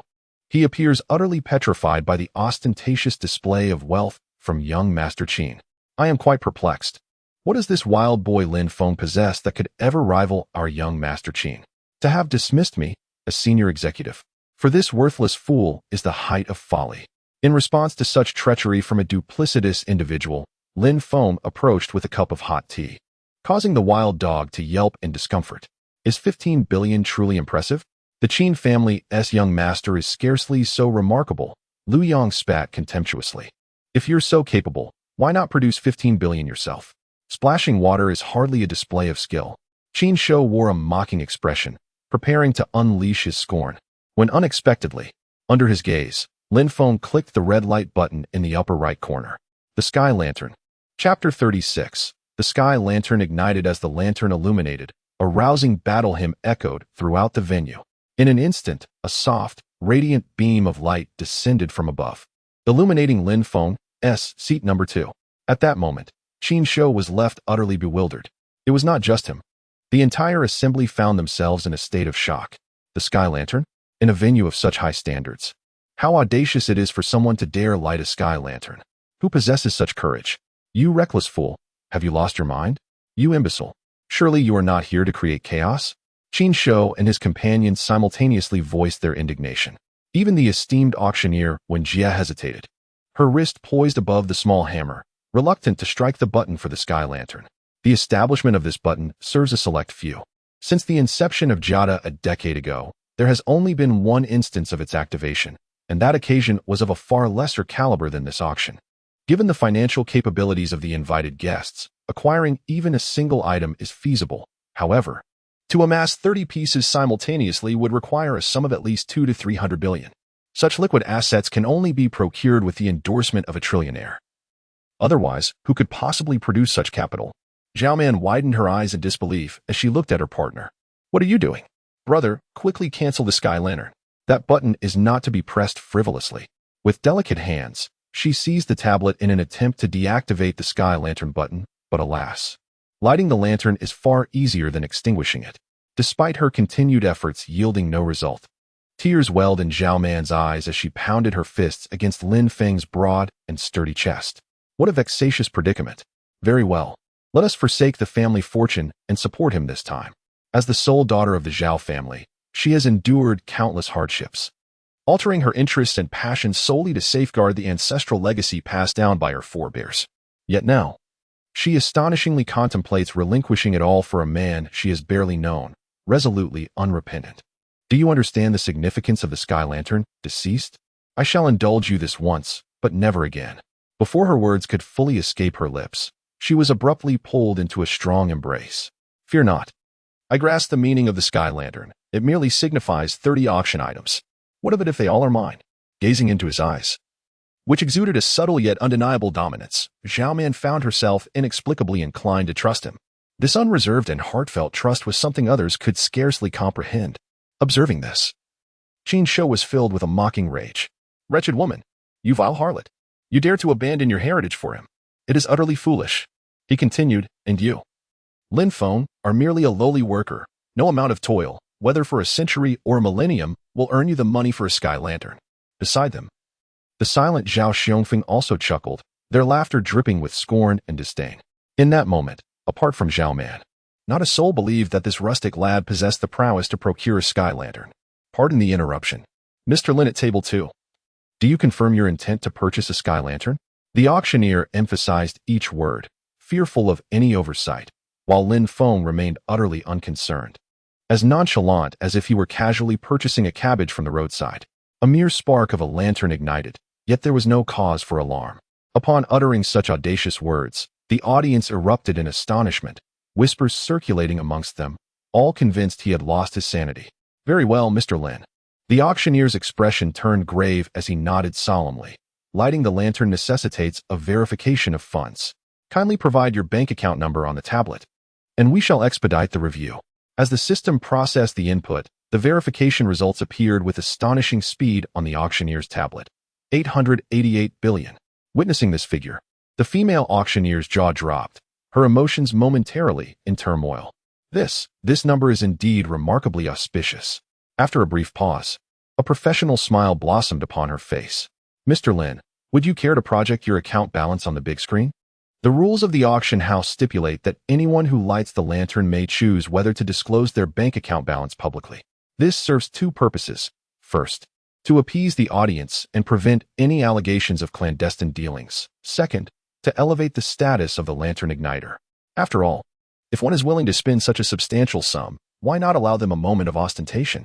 At this juncture, many in the crowd had already begun to grasp the implications. The financial reserves of this individual undoubtedly eclipsed the value of the auction. Ignorance breeds no fear. As they comprehended the subtext, their astonishment only deepened. This seemingly effete gentleman truly possessed the means to ignite the lantern?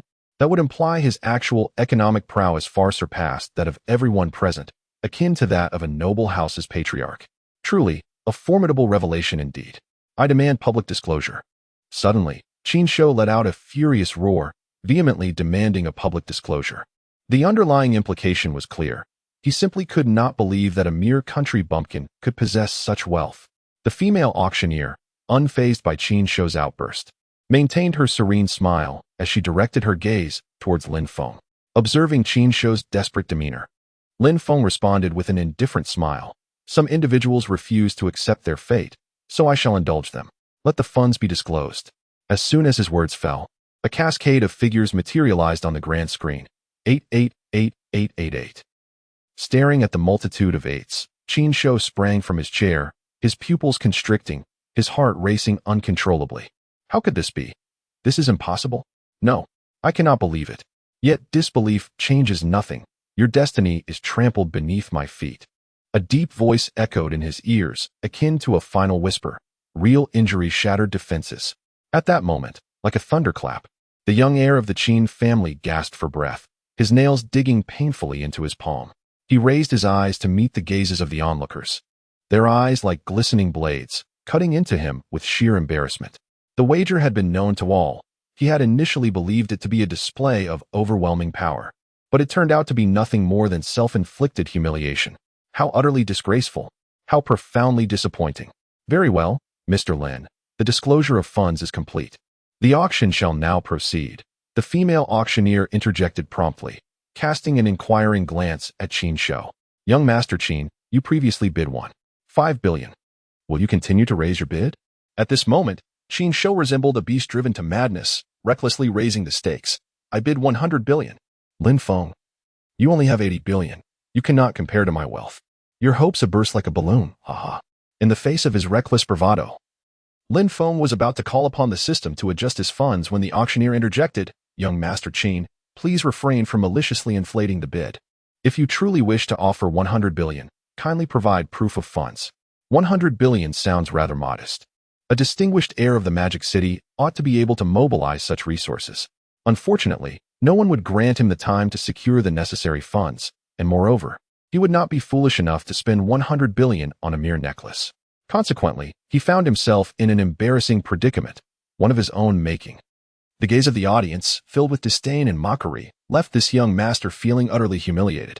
Under the successive blows to his pride, his blood pressure soared, leading to a myocardial infarction, necessitating urgent care in the intensive care unit. Following this incident, the Qin family of the Magic City was left in a state of disgrace due to Qin Shou's momentary impulse. After the auction concluded, Lin Feng and Zhao Man departed through a special passage. Settling into the passenger seat, the enchanting woman removed her high heels, her long, graceful legs languidly draped over the steering wheel, while her delicate fingers playfully twirled her hair, her expression utterly captivating. Chapter 37. The Encounter of Two Beauties. A private swimwear show. Inside the car, dozens of auction items worth hundreds of billions were carelessly piled in the back seat. Most of these were paintings, calligraphy, and jewelry, lacking in practical value, aside from the winery and the most precious necklace, which he intended to gift to Zhao Man. What intrigued Lin Feng the most were the vast factory premises and the publicly listed entertainment company. The factory was empty and devoid of any facilities, nearly left vacant for the time being. As for the entertainment company going public, I have heard it is named Wuyo, and there are quite a few suggestive streamers associated with it. After regaining my composure, I glanced at the exquisite feet resting on the steering wheel, a sight that was difficult to ignore. The current position was rather awkward. I was trapped in the driver's seat, my emotions surging with a mix of excitement and restraint. My younger brother, why are you staring at your sister? Hurry up and drive. Zhao Man adorned her neck with a sparkling necklace, continuously adjusting it. The brilliant diamonds and the cool, pure jade accentuated her mountainous allure, enhancing her fair and luminous complexion. As she gently swayed, her perfectly flawless feet, encased in sheer silk, appeared even more translucent. How can I drive like this? Perhaps you could move your feet a little? What? Do you find my feet unpleasant? She teased, her voice dripping with charm. No. It's just that I need to grasp the steering wheel, I replied, attempting to maintain my composure. In response to my words, Zhao Man let out a playful sound and gradually slid her leg down from the steering wheel, her touch lingering on my arm and thigh. Her legs rested upon mine, the warm breeze causing the car's interior to heat up. I swallowed hard, feeling my breath quicken and my ears flush with warmth. This was utterly tormenting. Sister, do we really have to visit my house today? Ever since we left the auction venue, Zhao Man had firmly resolved to see my villa, a determination that was unyielding. While it seemed trivial to just have a look, the thought of 4 of us meeting at home was rather daunting. Why the reluctance? Willingness is willingness. Lin Feng touched his nose and remarked, primarily, failing to sit properly can compromise driving safety. Were it not for the spacious interior of the Bentley, and given Zhao Man's striking figure, she would truly overwhelm a standard compact car. All right, I will sit properly. Zhao Man pouted, adjusting herself and turning her head to feign interest in the scenery outside. Seizing the opportunity, Lin Feng hastily unlocked his phone and sent a message to Chui, hoping she would take her friends out for some leisure. Once the two settled, the vehicle gradually commenced its journey.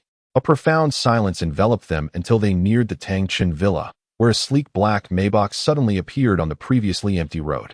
The license plate read Dong A88888, exuding an ostentatious and domineering aura, unmistakably the chariot of a prominent figure.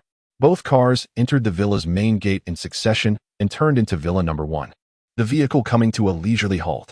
Lin Feng once again swiped his phone to check for messages, only to find that Chui had not replied. In the past, she would respond instantaneously. Was something amiss? Feeling a twinge of anxiety, Lin Feng hesitantly said to Zhao Man, Sister Zhao, perhaps we should not go inside? The house is newly purchased and may contain formaldehyde. It wouldn't be good for you to breathe it in. Oh, it's the first time I've heard that high-end villas have formaldehyde. Brother, if you're going to fabricate excuses, at least make them a bit more convincing. Zhao Man rolled her eyes, exuding an air of charm and allure. Lin Feng offered an awkward smile as he noticed her attempt to feign indifference. The illustrious female CEO, worth billions, appeared somewhat disheartened. After a moment of contemplation, she caressed the exquisite U-shaped diamond and gently inquired, Lin Feng, do you understand why I adorn myself so provocatively in your car? It is neither because of the U-shaped diamond you gifted me, nor the substantial investment you made. Rather, it is due to your authenticity, a stark contrast to the pretentious individuals in this industry. You possess a refreshing genuineness that consistently brings forth surprises, making our interactions exceedingly pleasant. Thus, I wish to leave a trace of my essence in your vehicle. I have developed quite a fondness for you. And although I am fully aware of my position as an interloper, I am willing to accompany you, provided it remains within my comfort zone. Upon hearing the CEO's heartfelt confession, Lin Feng felt an overwhelming sense of guilt wash over him. To be candid, since his divorce, he had not contemplated remarriage. In such a brief span, to fall deeply in love with a woman to the point of obsession seemed implausible. All he could offer was kindness, and nothing more. As they entered the villa side by side, Lin Feng's gaze fell upon the disarray of lingerie and socks strewn across the first floor, tightening his chest with concern. What mischief were these young women up to in the house? Surely, they were not indulging in some new antics. He called Chui, only to find that the call did not go through. A wave of unease washed over him. Could it be that she had gone missing? Shall we consider notifying the authorities? After several searches upstairs, we finally ascended to the rooftop.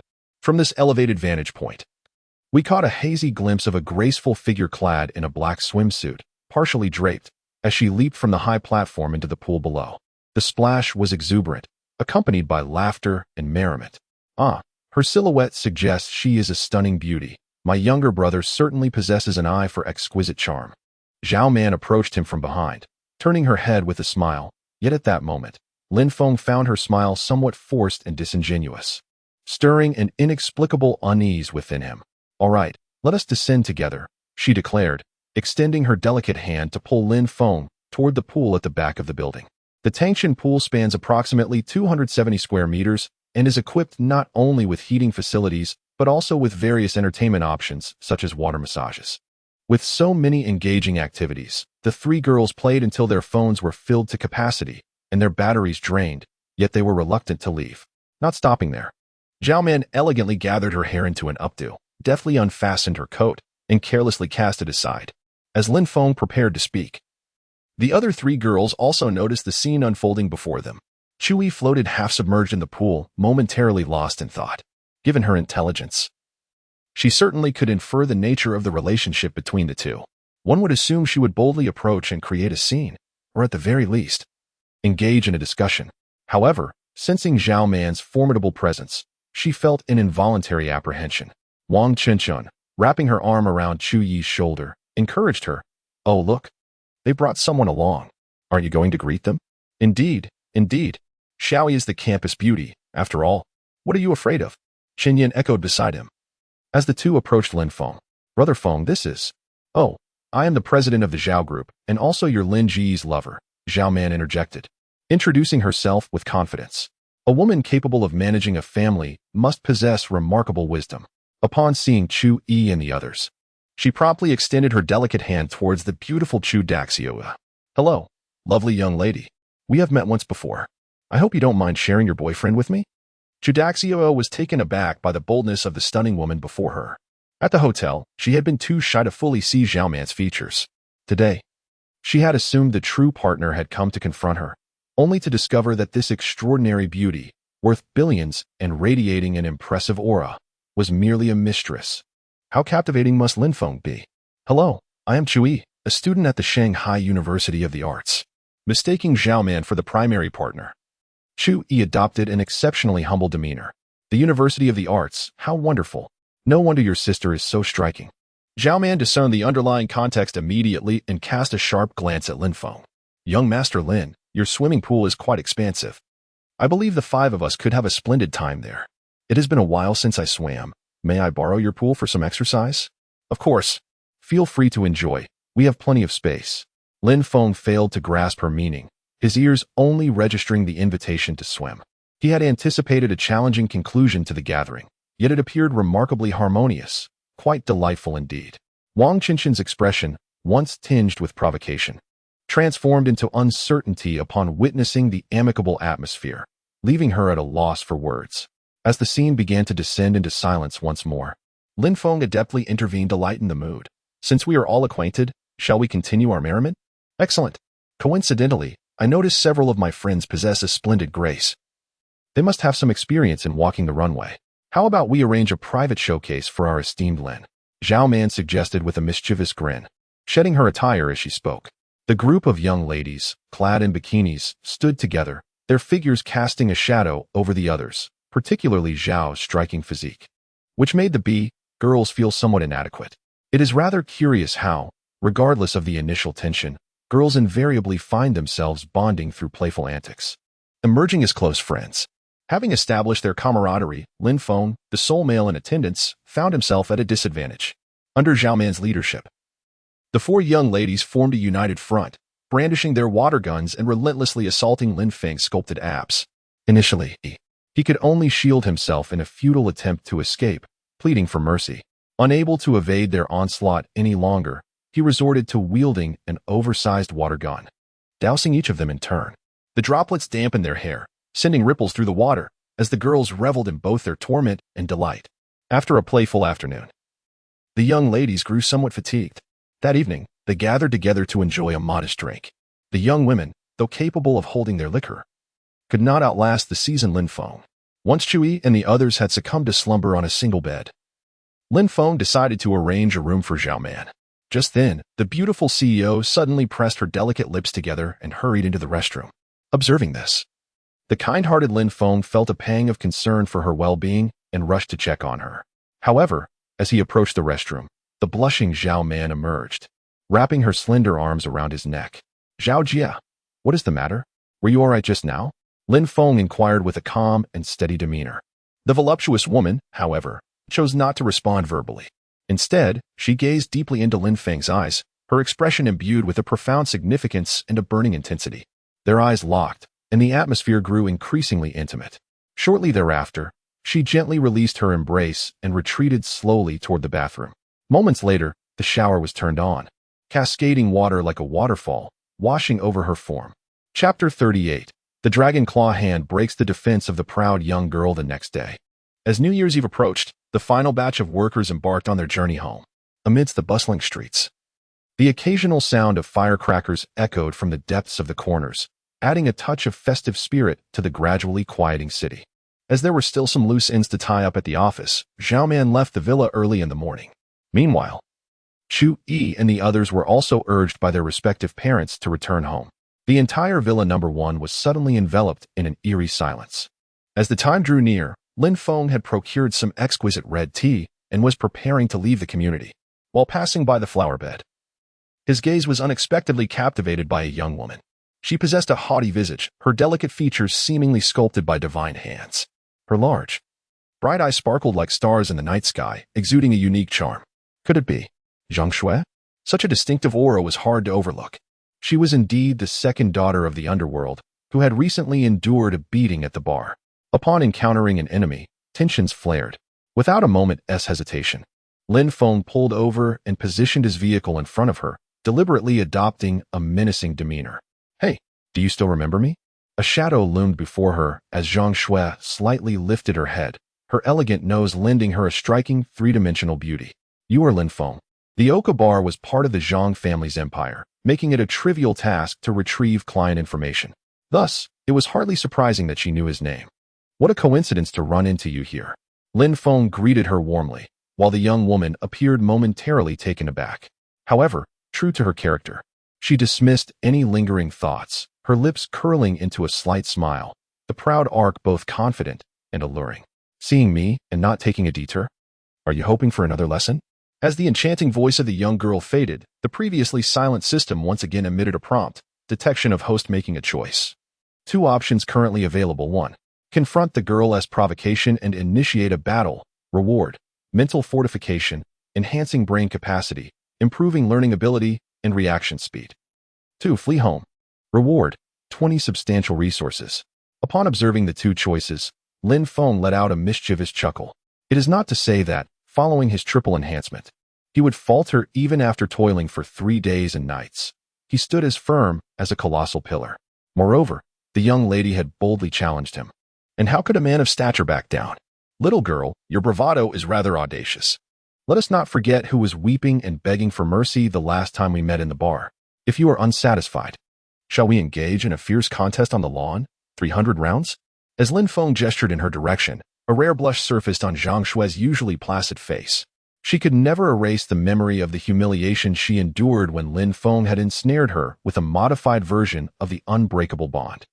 The overwhelming sensation of being so intimately confined would linger in her mind forever. Had it not been for the embarrassment of that encounter, she would have sought her family's aid to dismantle Lin Feng into pieces. That wretched man, how dare you bring up that incident again? Truly shameless. No, I must deliver a sound thrashing to alleviate my anger. In a fit of rage, Zhang Shui proclaimed as she flexed her wrist and swiftly threw a punch towards Lin Feng's chest. The latter, unfazed by her aggression, effortlessly sidestepped her attack. TSK. Too slow. Zhang Shui, have you forgotten to eat? Don't run away if you have the ability. At that moment, two individuals emerged from Villa Number 2. Upon witnessing the scene from a distance, the elderly man in traditional attire gradually halted, guiding his granddaughter to take refuge in a corner and observe discreetly. Grandfather, Xiao Xue is fighting with someone. Shouldn't we intervene? It's inauspicious to injure someone during the new year, she suggested. Let's observe for now. Xiao Xue has been in low spirits lately. She has even damaged the wooden posts at home. She needs an outlet for her frustrations. Unfortunately for this young man, he has merely stumbled upon her misfortune, he replied. That might not be wise. After all, Xiao Xue has trained. If she were to strike too hard, what if she inadvertently injures him severely? As the two exchanged their concerns, the battle raged on nearby. To be precise, Lin Feng aimed merely to tease the young lady, evading her strikes with agile movements, denying her the opportunity to land a hit. After exchanging a flurry of over a dozen blows, all of which missed, Zhang Shui grew increasingly irate. You scoundrel! Are you even a man? If we're sparring, why do you keep dodging? She exclaimed, her frustration palpable. Lin Feng, with a mischievous grin, stepped forward a couple of paces. Since you're so eager, perhaps it's time for me to truly make my move? As she gazed at the man drawing closer, the young woman, adorned in dark attire, felt a flicker of apprehension and instinctively raised her arms to shield herself, fearing he might unleash that particular move, the Heart of Steel lock. Witnessing this exchange, the elderly man and his granddaughter believed Zhang Shui had the upper hand. The old gentleman stroked his white beard with a proud expression and remarked, Xiaoya, did you see that? Despite her tender age, Xiao Xue possesses prowess comparable to that of a martial arts master, exhibiting remarkable control over her strength. At present, she undoubtedly seeks to teach that boy a lesson, holding back her full potential. The gentle young girl, with a puzzled expression, inquires, "Martial arts master? Is that akin to the skilled fighters portrayed in old films? Grandfather, how can there be such a disparity in our family's genes? Could it be that Xiaolei and I were adopted?" Upon hearing his granddaughter's jest, the elderly gentleman in traditional attire chuckled awkwardly, then turned his gaze towards Zhang Shui. In the next moment, he was taken aback. The situation seemed to deviate from expectations. He witnessed his granddaughter, after a series of empty palm strikes, recklessly executing a lethal move known as the white ape lifts the peach, a fatal technique within Bagua Zhang. Realizing the gravity of the situation, the old man hastily grasped Zhang Yu's hand and urged her forward, exclaiming, "Stop, Xiao Xue, show mercy." Zhang Shui recognized that her anger had clouded her judgment and swiftly altered her approach, launching a fierce straight punch towards Lin Feng's chest. This strike would be impossible for an ordinary person to withstand, as Zhang Yu silently prayed for the unfamiliar man. She was suddenly astonished to see him not evade but retaliate, taking the blow head-on and deftly countering with a dragon claw that landed upon Zhang Shui's protruding abdomen. Frightened, Zhang Yu covered her eyes, unable to bear witnessing the unfolding scene. Yet, contrary to her expectations of a gruesome outcome, a scream pierced the air. It was her sister who found herself at a disadvantage. "Ah, you scoundrel, perish!" In a fit of rage, Zhang Shui unleashed another palm strike without a hint of restraint. While Lin Feng stood firm, his body remaining utterly immobile save for the increased pressure of his right hand. "You forced my hand. Blame it on yourself." Silence. Zhang Shui was on the verge of madness. How could such a shameless man exist in this world? At this moment, both were astonished. Good heavens! That young man actually withstood Xiao Xue's attack. It is simply incredible. Not only did he withstand it, but Xiao Xue was no match for him at all. It seemed they had encountered a true master. An elderly man and a young one shifted their previous attitudes, now regarding the unassuming man before them with newfound respect. Meanwhile, in another corner of the city, Qin Shou had been discharged from the hospital. Weakly gesturing towards Zhao Xiongfeng, he commanded, "Go, arrange for someone to ruin Lin Feng. I want him to be utterly disgraced, to spend the rest of his life bedridden." Infuriated by Lin Feng, he nearly gasped for breath. The young master of the Qin family harbored murderous intent. Zhao Xiongfeng hesitated, bowing slightly to dissuade him. "Young Master Qin, this is a critical moment. Perhaps we should avoid unnecessary complications and not alert our enemies." Upon raising his head, he was met with the dark, brooding gaze of Qin Shou. "Speak no more nonsense. If you do not wish to lose your position as the head of the Zhao family, I can replace you at this very moment." The seemingly refined young master spoke with a glint of malice in his eyes. Having lived nearly 30 years, he found himself for the first time at a financial disadvantage. And to be outmatched by a mere country bumpkin, how could he not be enraged? Upon witnessing this, Zhao Xiongfen could only nod incessantly at the side, promising to leverage his connections to find someone to handle the matter. Chapter 39. Who was small anyway? Meanwhile, at the villa, Zhang Shui felt an intense pain in the area struck by Lin Feng's dragon claw hand. In a fit of embarrassment and indignation, she retaliated with a palm strike. Lin Feng met her attack with a punch, and in this clash of palm and fist, it was surprisingly the 8 trigrams palm that fell short. Zhang Shui was pushed back several steps, nearly sent flying, her delicate face now a canvas of disbelief. How could this be? The last time? This insufferable man had only triumphed through cunning tactics. Why does he seem like a completely different person today? Exhibiting an astonishing surge in speed within such a brief span? Little sister, are you still capable? If not, you might as well hurry home for a meal. Lin Feng remarked, casting a sidelong glance at the old man lurking nearby, a playful smirk adorning his lips. At this, the proud young woman felt her anger rise. What do you mean by that? Who are you calling small? Are you seeking death? With a piercing scream, the young woman disregarded all tactics and charged forward, aiming a strike at the face she despised. Lin Feng, however, merely smiled serenely, slightly turning to the side while extending a hand to deftly grasp her wrist, effortlessly evading the assault. The elder observed this scene in disbelief, astonished by Lin Feng's prowess, while speculating about the origins of his techniques. Zhang Shui, ensnared at a crucial point, felt her exquisite face darken again. In a flurry, she unleashed a flurry of punches at his chest with her left hand. Lin Feng did not flinch or evade. Instead, he embraced the blows with a look of enjoyment. At that moment, one might mistakenly believe they were merely a couple playfully sparring. "Do you yield?" he taunted. "Not at all. Let me go if you dare," Zhang Shui retorted. Her cheeks flushed. Upon hearing this, Lin Feng's lips curled into a mischievous smile. With a sudden force, he pressed her down to the ground and freed one hand to deliver a sharp smack to her pert posterior. The resounding clap echoed, and the proud young woman let out a series of indignant cries. The system's notification chimed once more. Congratulations, host, for completing the task. Your mental fortitude has been enhanced. With a rumble, the system's sound faded, and a faint yellow light appeared on Lin Feng's forehead, quickly vanishing into his being. Simultaneously, his mental acuity surged, illuminating his mind as his entire demeanor transformed, as though he commanded all things within the universe. Ah, have I become even more formidable? He marveled, releasing his grip and stretching his limbs, discovering that his body moved with unparalleled agility. In the next moment, Zhang Shui lost her balance and collapsed to the ground, her delicate face nearly plunging into the muddy grass. Xiao Shui. The elderly man glanced at his granddaughter, a pang of concern tugging at his heart. After a moment of internal struggle, he gritted his teeth and bowed respectfully to Lin Feng. Esteemed senior, please pardon our rudeness. Noticing the silence from Lin Feng, he hastily signaled Zhang Shui with his eyes. Xiao Shui, come forth and apologize to this esteemed senior. Grandfather, you want me to apologize to a rogue? On what grounds? Silence. A resounding slap echoed as the old man, heartbroken, implored, hurry and apologize to this esteemed senior. Zhang Shui covered her beautiful face, astonished. This was the first time her grandfather had struck her, and it was for the sake of a rogue.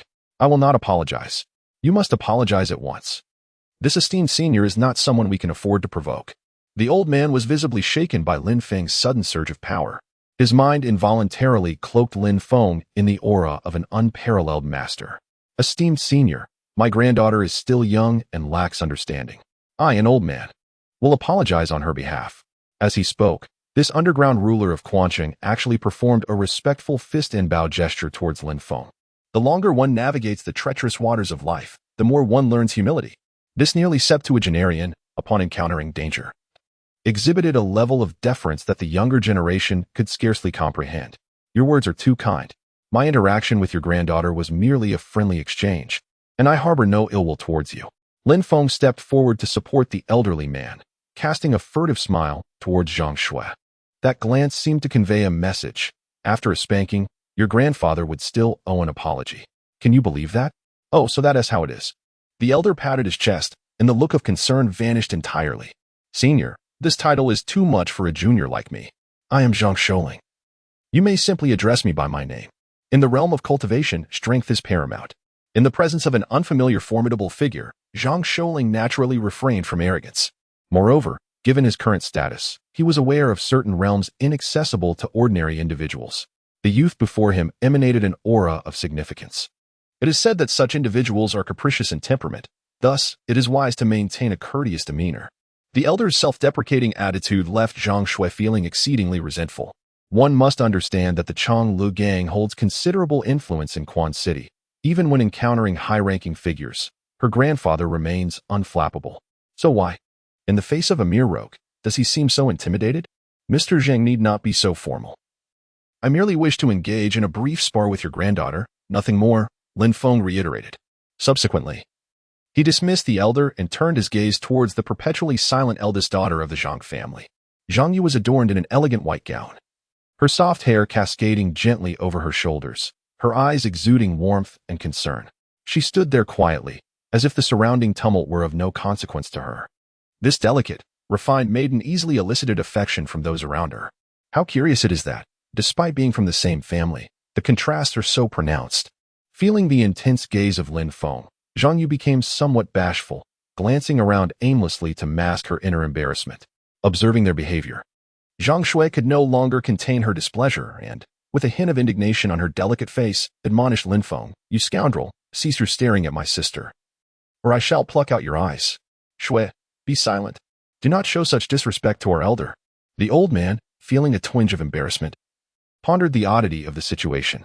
Since the day his granddaughter began her cultivation journey, she had exhibited an extraordinary temperament and insight, handling every situation with remarkable composure. Yet, now, after merely exchanging a few moves with the man before her, she was prone to fits of fury, which was utterly out of character. It is quite all right, Mr. Zhang. Consider it a playful quarrel among the younger generation. it is of no consequence. Being addressed as an elder by the old man felt rather peculiar to Lin Feng. So he introduced himself. Sir, my name is Lin Feng. Please refrain from calling me elder, for I am not accustomed to it. Ah, very well, Mr. Lin. Zhang Shouling replied, slightly bowing his head, relieved to ascertain that the young man bore no ill intentions. He then glanced skyward and extended an invitation, Mr. Lin. As noon approaches, why not join this old man for a meal at my humble abode? With a young adept in his presence, he felt compelled to foster a connection. However, Lin Feng glanced at his phone and politely declined. I must return home to celebrate the new year. We can discuss dining at a later time. Oh, so Mr. Lin's hometown is also in Spring City. I initially believed you were merely passing through our city. The elderly man paused slightly and inquired tentatively. In that case, Mr. Lin, might I request your contact information? This way, I could extend my apologies to my inept granddaughter and perhaps pay you a visit to celebrate the new year. Chapter 40. The Athletic Cousin. Lin Feng had often contemplated the scenario of being approached on the street by a stranger. A 160 centimeters tall girl with long black hair and a cap, seeking his phone number. Regrettably, after more than 20 years, it was his first encounter with a stranger asking for his number, and to his dismay, the individual was a white-bearded old man. Nevertheless, he did not refuse and provided his phone number. My number is 10086. After exchanging contact details, Lin Feng bid farewell to the old man and returned to his car, preparing to depart. As he passed by the Zhang household, he noticed the group still standing in place. A mischievous thought crossed his mind, and he rolled down the window, playfully beckoning Zhang Shui with a finger. Upon noticing this, she wrinkled her nose in disapproval, initially intending to ignore Lin Feng.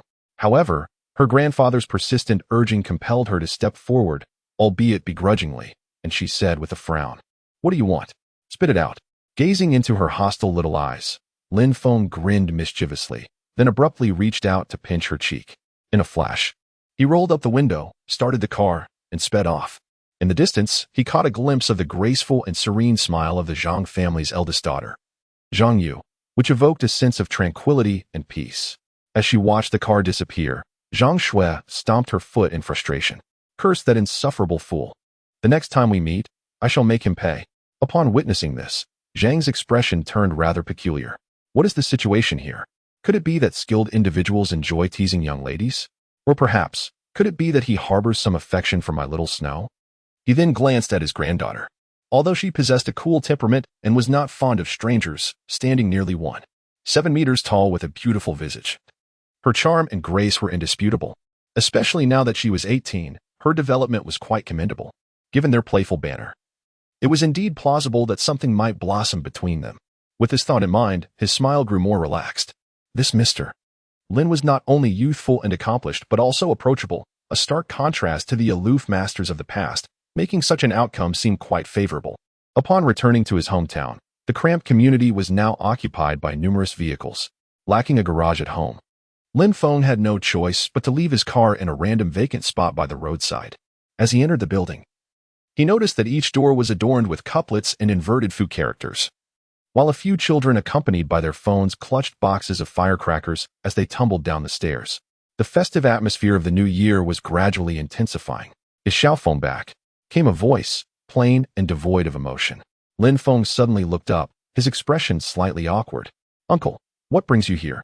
His uncle, Lin Yanping, had spent several years in the military before returning to open an old soldier's barbecue restaurant and had since settled in the city. My grandparents passed away early, and after the two families separated, they seldom kept in touch. The last time we met was at my cousin's funeral, and I never anticipated that they would return to our home this year. Could it be that my uncle has come to confront me regarding my cousin's artistic endeavors? However, their families merely had a childhood betrothal without any substantial development. Surely they wouldn't be so petty. Lin Feng felt a twinge of guilt, momentarily forgetting the customary pleasantries. Just then, a cheerful patter of footsteps echoed from upstairs, accompanied by a bright voice.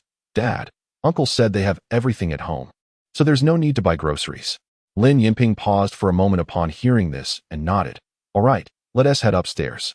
He then glanced at Lin Feng, suddenly realizing, "All right, this is your cousin. You two should get acquainted." "Cousin? What on earth? Isn't my uncle supposed to have only one son?" Lin Feng gazed up the stairs in astonishment. A girl with a round, egg-shaped face was looking back at him. Dressed in a simple white sweatshirt and black shark pants that accentuated her long, curvaceous legs, exuding both sensuality and vitality. Her white knee-high socks complemented a pair of sporty shoes, embodying the essence of an athletic beauty. "Hello, cousin." The young girl waved her hand, noticing his astonished expression, and curiously asked, "Cousin, what's wrong? Is there something on my face?" "Huh, no." Lin Feng swallowed hard, feeling the embarrassment creeping in as he nervously fidgeted with his toes. Uncle, what is going on? When did you acquire another young lady?" "She is my goddaughter, residing with us due to certain circumstances," his uncle replied in a tone that was neither warm nor cold. Since the passing of his sole son, his demeanor had remained perpetually morose. In stark contrast to his uncle's gloom, the girl named Yang Fanwei radiated vivacity. Without any hesitation, she embraced Lin Feng's arm and playfully shook it. "I am Yang Fanwei. Aren't you going to present your little sister with a token of our first meeting?"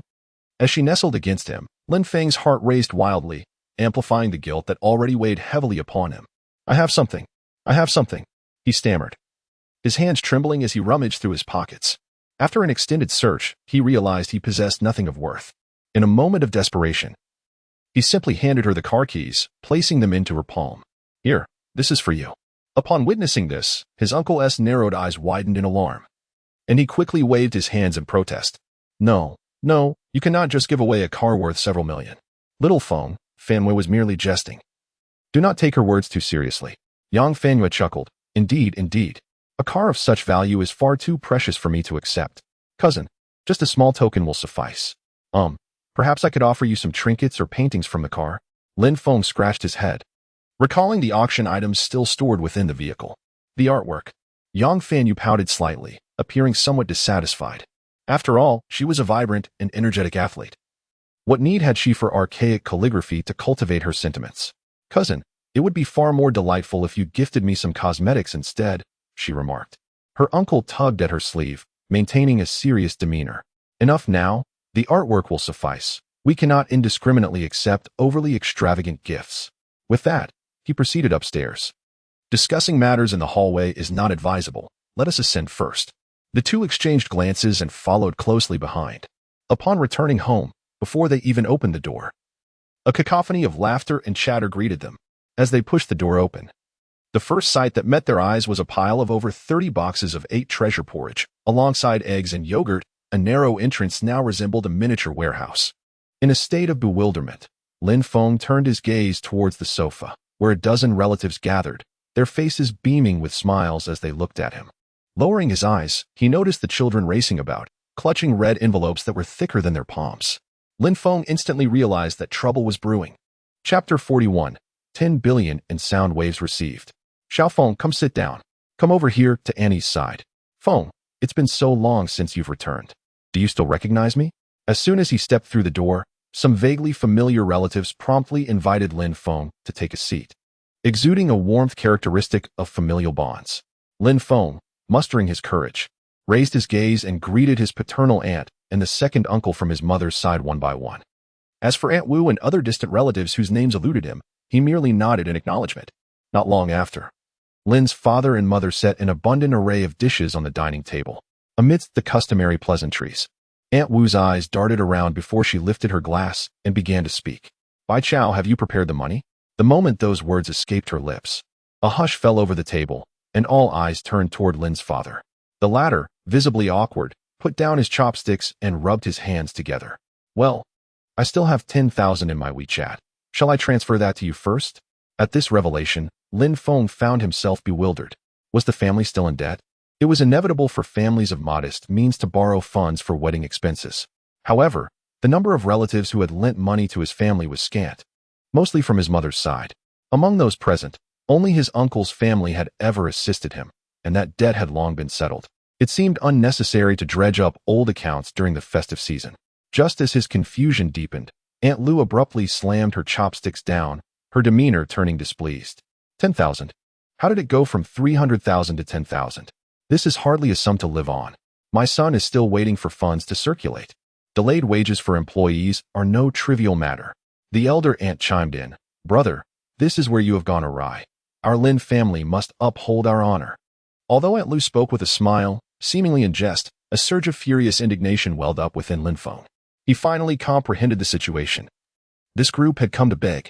Aunt Lu, I apologize, but my husband just deposited the money intended for Xiao Feng into the bank the day before yesterday, and we currently have very little left. After Lin Feng relocated to Quanqing, he had transferred a sum of money back home, merely a modest allowance of 100,000. However, since that moment, individuals had been incessantly knocking on their doors seeking loans.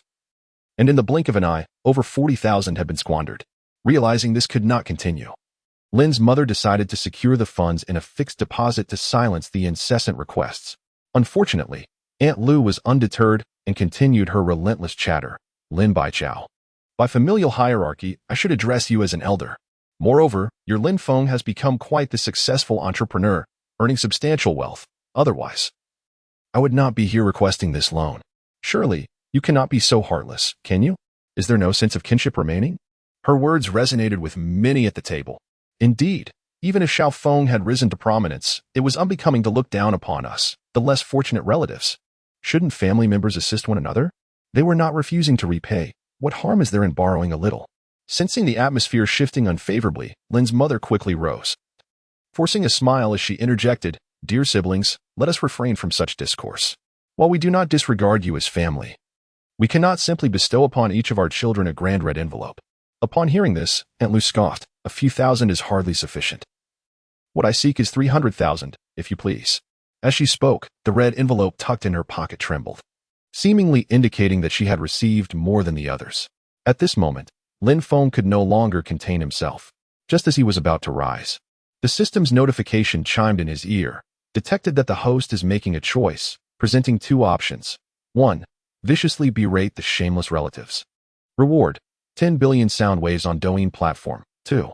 Despite the relatives' attempts to appease with money, reward: 200 gardens. Upon hearing the system's propositions, a cold smile crept across Lin Feng's lips. What was there to choose? He would unleash a tirade. After all, this group of relatives was beyond redemption. Let them perish. Slamming the table, he slowly stood up and declared, Aunt Lu, you are utterly shameless. Do you not have a sense of how many things you've taken from your father's home? Aunt Lu's expression soured at his words, and she pointed at Lin Feng. Her face contorted in anger. Hey, you little brat. How dare you speak to your elders like that? What do you mean by your father?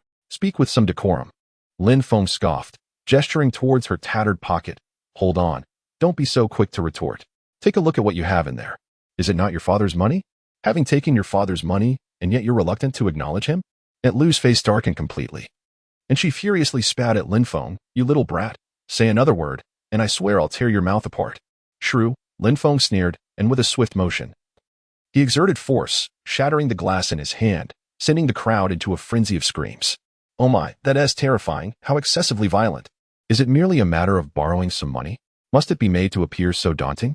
How utterly devoid of compassion, having achieved their own success. They now refuse to acknowledge us, their impoverished relatives. This group arrived together, and can Lin Feng truly be oblivious to their petty schemes? With a piercing gaze that swept across the assembly, Lin Feng coldly remarked, What? You claim she didn't mention you? A collection of fools, they seldom reach out. And when they do, it's only to solicit funds. Where is your dignity? The crowd clenched their fists, taken aback by Lin Feng's unexpectedly harsh demeanor. How dare this junior speak so insolently to his elders? Aunt Lu, brimming with indignation, pointed an accusatory finger at Lin Feng, retorting, Humph. What is your wealth but a mere trifle? Why do you flaunt it? You have the audacity to criticize us for seeking your assistance? Lin Feng furrowed his brow, taking a step forward until he stood before Aunt Lu, declaring, Leave. If you do not exit now, I shall throw you out.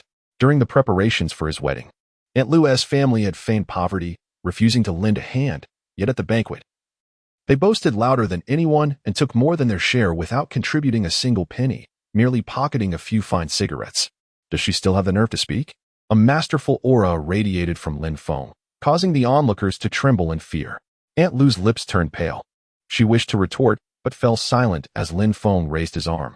In a hasty retreat reminiscent of a desperate escape, she fled toward the door, her red envelopes spilling from her pockets, too frightened to turn back and retrieve them. The others, witnessing this, hastily followed suit. Once outside, they seethed inwardly, Humph. Dare not lend us money? Just wait and see how we speak ill of your family later. As the last distant relative departed, the system's prompt chimed once more. Congratulations. Host, you have completed the task, and 10 billion sound waves have been credited. The mechanical voice faded away. Lin Feng glanced at the table, where only his parents, his aunt, and his uncle's family remained. His aunt lowered her head, lost in thought, while his uncle wore a troubled expression, his fists clenched, embodying a sense of indecision. The individual named Yang Fanyue looked utterly dejected, evoking a sense of pity. Could it be that his uncle's family had come solely for financial assistance? Although Lin Feng's family had gradually decreased interactions with them, they had indeed lent a helping hand in the past, and a sense of guilt lingered. Perhaps it was worth inquiring after all. Uncle, has your family encountered difficulties? If so, please feel free to share. I will do my utmost to assist. His uncle lifted his gaze, directing it towards the trembling Yang Fanyue, and finally spoke. Xiaofeng, our family business has encountered some issues. Your cousin's tuition. Chapter 42. I shall cover all of my cousin's expenses from now on. Cousin's tuition? Lin Feng regarded his uncle with curiosity. During his early graduation days, he had worked for a few months at his uncle's barbecue restaurant. Their secret marinade had been a well-kept recipe, and business had been relatively prosperous. With such a unique formula in hand, how could they possibly be in such dire straits that they could not afford tuition? Was his cousin planning to study abroad? How much do you need? I will transfer it to you right away. No, that's not it. She isn't going abroad for studies. Uncle slightly lowered his head. Well, recently, the family business has encountered some issues. I plan to use 50,000 for Xiaoye's tuition and living expenses for the upcoming year. Oh, I see. In the realm of commerce, profits and losses are inevitable, especially given the current economic downturn, where many personal businesses are struggling, and it has become a well-known fact. Therefore, Lin Feng did not pursue the matter further. He directly extended his hand and said, Uncle, please hand me your phone. I will cover my cousin's tuition from now on. Upon hearing this, Uncle's already anxious expression became even more pronounced. He glanced at his hopeful niece, Yang Fanyue, and reluctantly handed over his phone. After taking the phone, Lin Feng skillfully opened several applications, tapped a few times on the screen, and then returned the phone. All right, Uncle, it's done. When the phone was handed back, the screen emitted a dazzling green glow. Uncle quickly adjusted the phone to examine it closely. The numbers displayed made him gasp, nearly dropping his jaw in shock. Xiaofeng, why did you transfer me so much? Uncle is worried about not being able to repay it. Noticing his astonished reaction, Annie leaned over to take a look. When she saw the amount, her eyes widened in disbelief. 1 million. My goodness, it's actually 1 million. Xiaofeng, this is too extravagant. Upon hearing this figure, everyone in the room was stunned. What on earth is happening? The sum requested was 50,000, yet you've disbursed 1 million. Is this intended to cover tuition or to acquire a daughter? Cousin, this is far too generous. I could never utilize such an exorbitant amount. Yang Fanyue's frame trembled subtly as she articulated, her parched throat yielding the words with difficulty. She had been apprehensive that her cousin would decline, never anticipating such magnanimity. As for the uncle, he stared at the staggering figure emblazoned on the phone screen, his finger hovering in the air. This sudden windfall felt like an immense boulder pressing upon his chest, impeding his breath. A privately owned barbecue establishment, regardless of its scale or revenue, would scarcely yield a profit of 1 million for the owner. Yet, this cousin, upon their initial acquaintance, bestows such a munificent gift, leaving him utterly astounded. Xiaofeng, this money, I shall return it to you. 5,000 will suffice. Any more, and I may never be able to repay it. While the honest man vacillated, certain individuals grew restless. The aunt, leaning across the table, said with a simpering grin, Brother, Xiaofeng has already proffered the funds. There's no justification for retracting them. If you're unwilling, perhaps you could transfer them to me. My son requires funds for his education. As she spoke, her 12 or 13-year-old son extended his greasy hand, persistently pinching Yang Fanyue's thigh, causing her to furrow her brow and shift further towards the edge of the sofa in distaste. That wouldn't be appropriate. After all, it's Xiaofeng's money. Uncle resolutely declined, demonstrating an understanding of basic etiquette accumulated over years of business. However, upon hearing this, Aunt became displeased.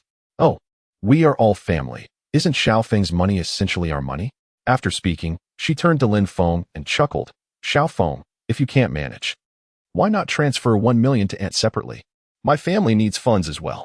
Are you a fool? Fool? Good heavens. This little brat has truly developed a knack for audacity, daring to call me a fool. In an instant, Aunt's smile froze, transforming into a dark and fearsome countenance. I can overlook outsiders, but I am your own aunt. Do you not grant me this modicum of respect? I recall when I married into the city, returning home with an air of superiority. Now, being insulted by a younger generation, I feel genuinely affronted. I give you 1 minute to transfer 1 million to me. Otherwise, I shall not leave today. Not leave? Lin Feng scoffed. What do you think you are, to presume you can remain in my home? With that, he seized Aunt by her collar with one hand and grasped her son with the other, striding towards the door. Along the way, Aunt struggled fiercely, her tone dripping with venomous malice. Damn little brat. I will make sure to end you. Release me, you audacious wretch. Lin Feng dismissed the outcry, effortlessly dragging the two self-important vampires to the doorway and sending them crashing to the ground with a swift kick. He then slammed the door shut, leaving his aunt's family outside in a cacophony of indignation. After bidding farewell to his uncle and younger cousin, Lin Feng's father expressed his discontent with Lin Feng's actions, deeming them excessively harsh. Although Lin Feng was acutely aware of the adage that favors can lead to enmity, he chose silence, retreating to his room to avoid confrontation. Once in bed, he first examined the boundless martial arts techniques provided by the system, gauging his progress in cultivation. He discovered that this method could circulate autonomously, requiring no active practice. Soon, he found himself aimlessly scrolling through short videos. As twilight descended, after dismissing a staggering 10,086 videos, Lin Feng's attention was captured by a particular live stream. Ah, this person seems familiar. Could it be the esteemed Miss Zhang Yu from the Changlu Gang? He swiped right to enter her profile. The streamer, known as Little Yu, boasted 7 million followers and was yet to be signed by any agency. Her last broadcast had been a month prior. Goodness, this indeed is Zhang Yu. Life is challenging. Even a young lady of noble birth resorts to performance. The moment Lin Feng beheld Zhang Yu's delicate and graceful visage, he could not help but think of Zhang Shui, the proud and frosty girl he knew. Glancing at his account, which held a staggering balance of 10 billion sound waves, Lin Feng resolved to indulge himself thoroughly. Upon entering the live broadcast room, one is greeted by the sight of over 10,000 online viewers. Hello, welcome to the live stream. Resonates as Zhang Yu's sweet smile captivates the audience. Her elegantly curled eyelashes framing her expressive eyes, complemented by her signature voluminous waves. At this moment, she is neither engaged in a competitive match nor performing for show. Rather, she simply sits gracefully in her chair, interacting and chatting with her fans. Lin Feng, with a casual flick of his fingers, sends a message into the chat, only to be surprised when Zhang Yu reads it aloud. Host, where's your spoiled younger sister? She queries, her brow furrowing in feigned confusion.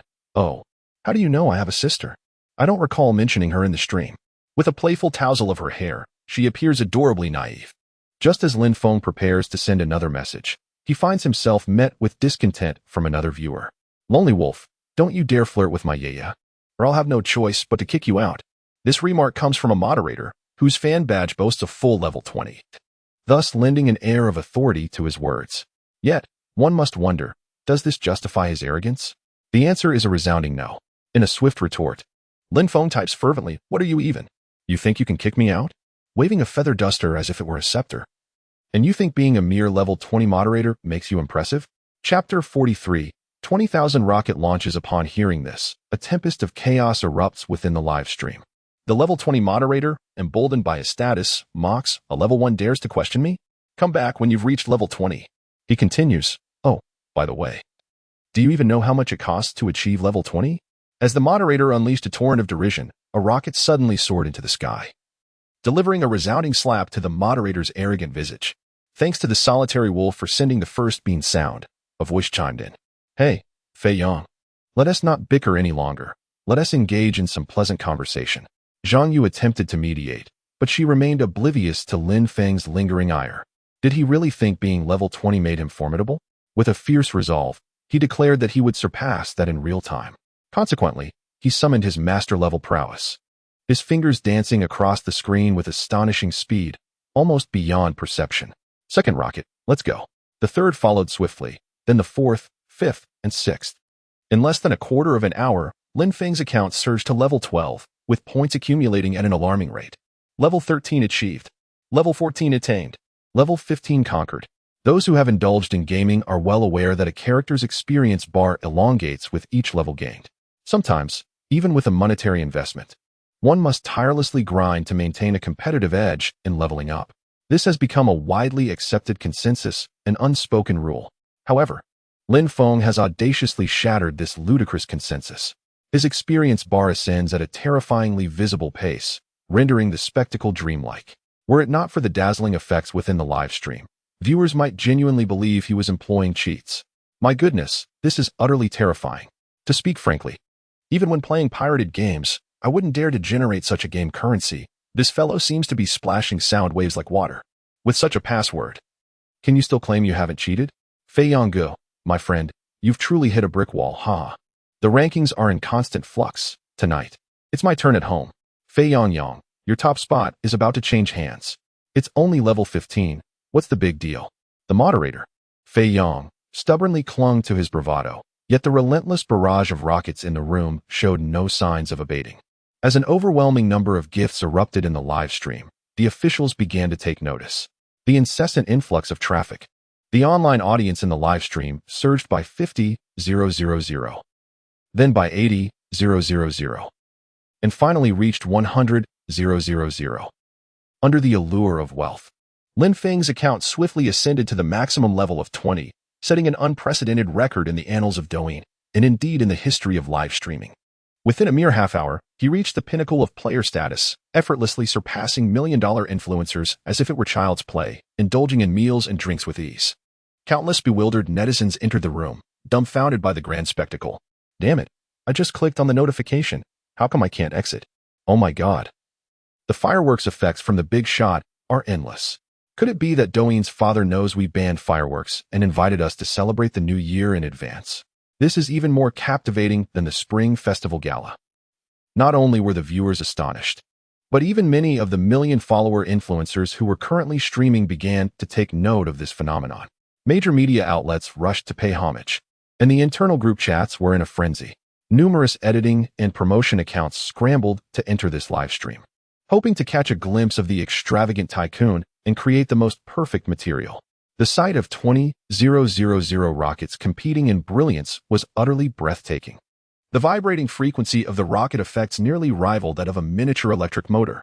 Beneath layers of dazzling effects, Zhang Yu slightly parted her alluring cherry lips, utterly stunned. Wait, my friend, are you really this formidable? The sound of our conversation was overshadowed by the thunderous vibrations of the rocket, an utterly terrifying and absurd situation. Just then, Zhang Shui, having finished her training, entered while carrying a sandbag inscribed with Lin Feng's name. Sister, what is going on? I called for you outside for quite some time. Yet you didn't respond. I heard from the others that your live stream was explosive. Are you all right? The younger sister leaned closer to her sister's computer screen and was taken aback by the sight of the dazzling fireworks effects filling the display. Oh my goodness. 10,000 rockets. That must be worth over 10 million. At this moment, Zhang Yu appeared somewhat dazed, and upon hearing her sister's words, could only nod in confusion.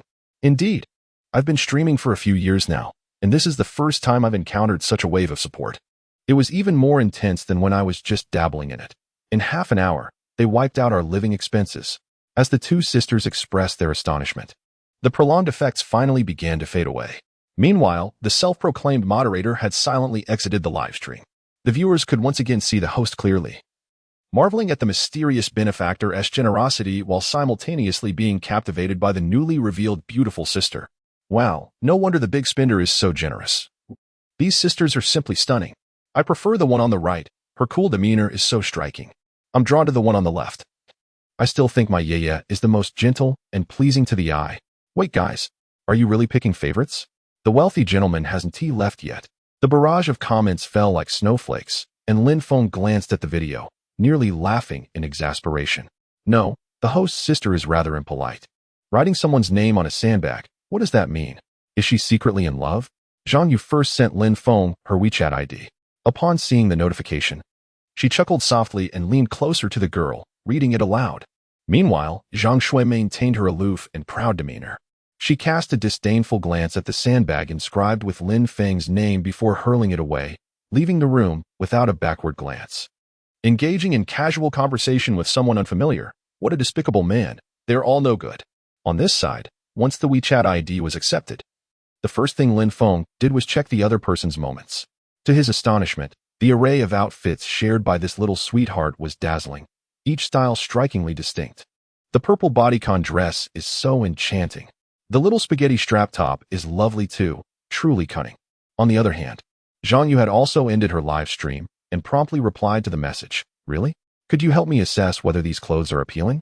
A flurry of selfies followed. As they chatted on WeChat for a while, Lin Feng realized that this girl had a strong desire to share, with an endless array of conversation topics, leaving him no opportunity to divulge anything about himself. However, he did learn the reason behind her live streaming. The Longlu gang had made numerous enemies, and fearing for the safety of his beautiful granddaughter, Zhang Lao had decided against allowing these youngsters to attend formal schooling. Instead, they merely held student status at school, learning whatever they desired by hiring private tutors to come to their home, and whenever they wished to go out, a multitude of bodyguards would accompany them. In the ordinary course of life, few dared to approach the loquacious Zhang Yu. Thus, she resorted to engaging in conversations online. As their exchanges deepened, Lin Feng discovered an intriguing aspect of her character. Zhang Yu possessed a face that exuded grace and charm, typically suited for serene attire. Yet, she chose to defy convention, constantly experimenting with various styles that conveyed a striking contrast between a sweet demeanor and an aspiration to embody a more sophisticated persona. Coupled with her gentle and slightly naive voice, she was undeniably endearing. While intense discussions unfolded within the confines of the room, outside, Lin's father received a phone call and discreetly slipped out. Chapter 44. Lin's father's regret. In a certain room within Building 10 of the community, a disparate group of individuals congregated, all fixating on a singular name. Among them were Yin Dongping, Dong Minqing, Aunt Lu and her family, alongside a man adorned with a black finger caught on his right pinky. Aunt Lu, are you certain Lin Feng's father will show up? I'd hate for us to make all these plans only to be left in vain. Oh, rest assured, Xiaoqing, Aunt Lu replied confidently, casting a glance at the man beside her.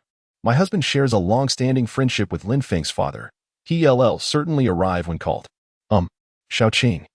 Aunt Lu continued, might I inquire if we can deal with that rascal Lin Feng and subsequently extract a hefty sum from him? After all, it would be a simple task for you all. Upon hearing this, Dong Minqing hesitated momentarily before turning to the man in the black finger caught, respectfully asking, Brother Rao, what shall be our course of action this time? Should we act immediately, or? The man surnamed Rao lifted his eyelids. That young man comes from a wealthy family, doesn't he? Just as well. I find myself rather restless today. Let us not rush into action. First, we shall gather some funds. Dong Minqing nodded in agreement, yet internally hesitated, contemplating whether to disclose Lin Feng's remarkable achievement of defeating 30 opponents single-handedly. Although Lin Feng is indeed quite formidable, this gentleman is a notorious outlaw with a history of taking lives. Surely, he should pose no challenge. Nevertheless, it is prudent to remember that we possess genuine firepower. No matter how skilled he is, can he rival bullets? Resolving to conceal the truth, Dong Minqing was interrupted by a knock at the door. Recognizing the arrival of Lin's father, he swiftly pulled Yin Dongping into the inner room to hide, where a cage was kept to confine a certain unfortunate woman.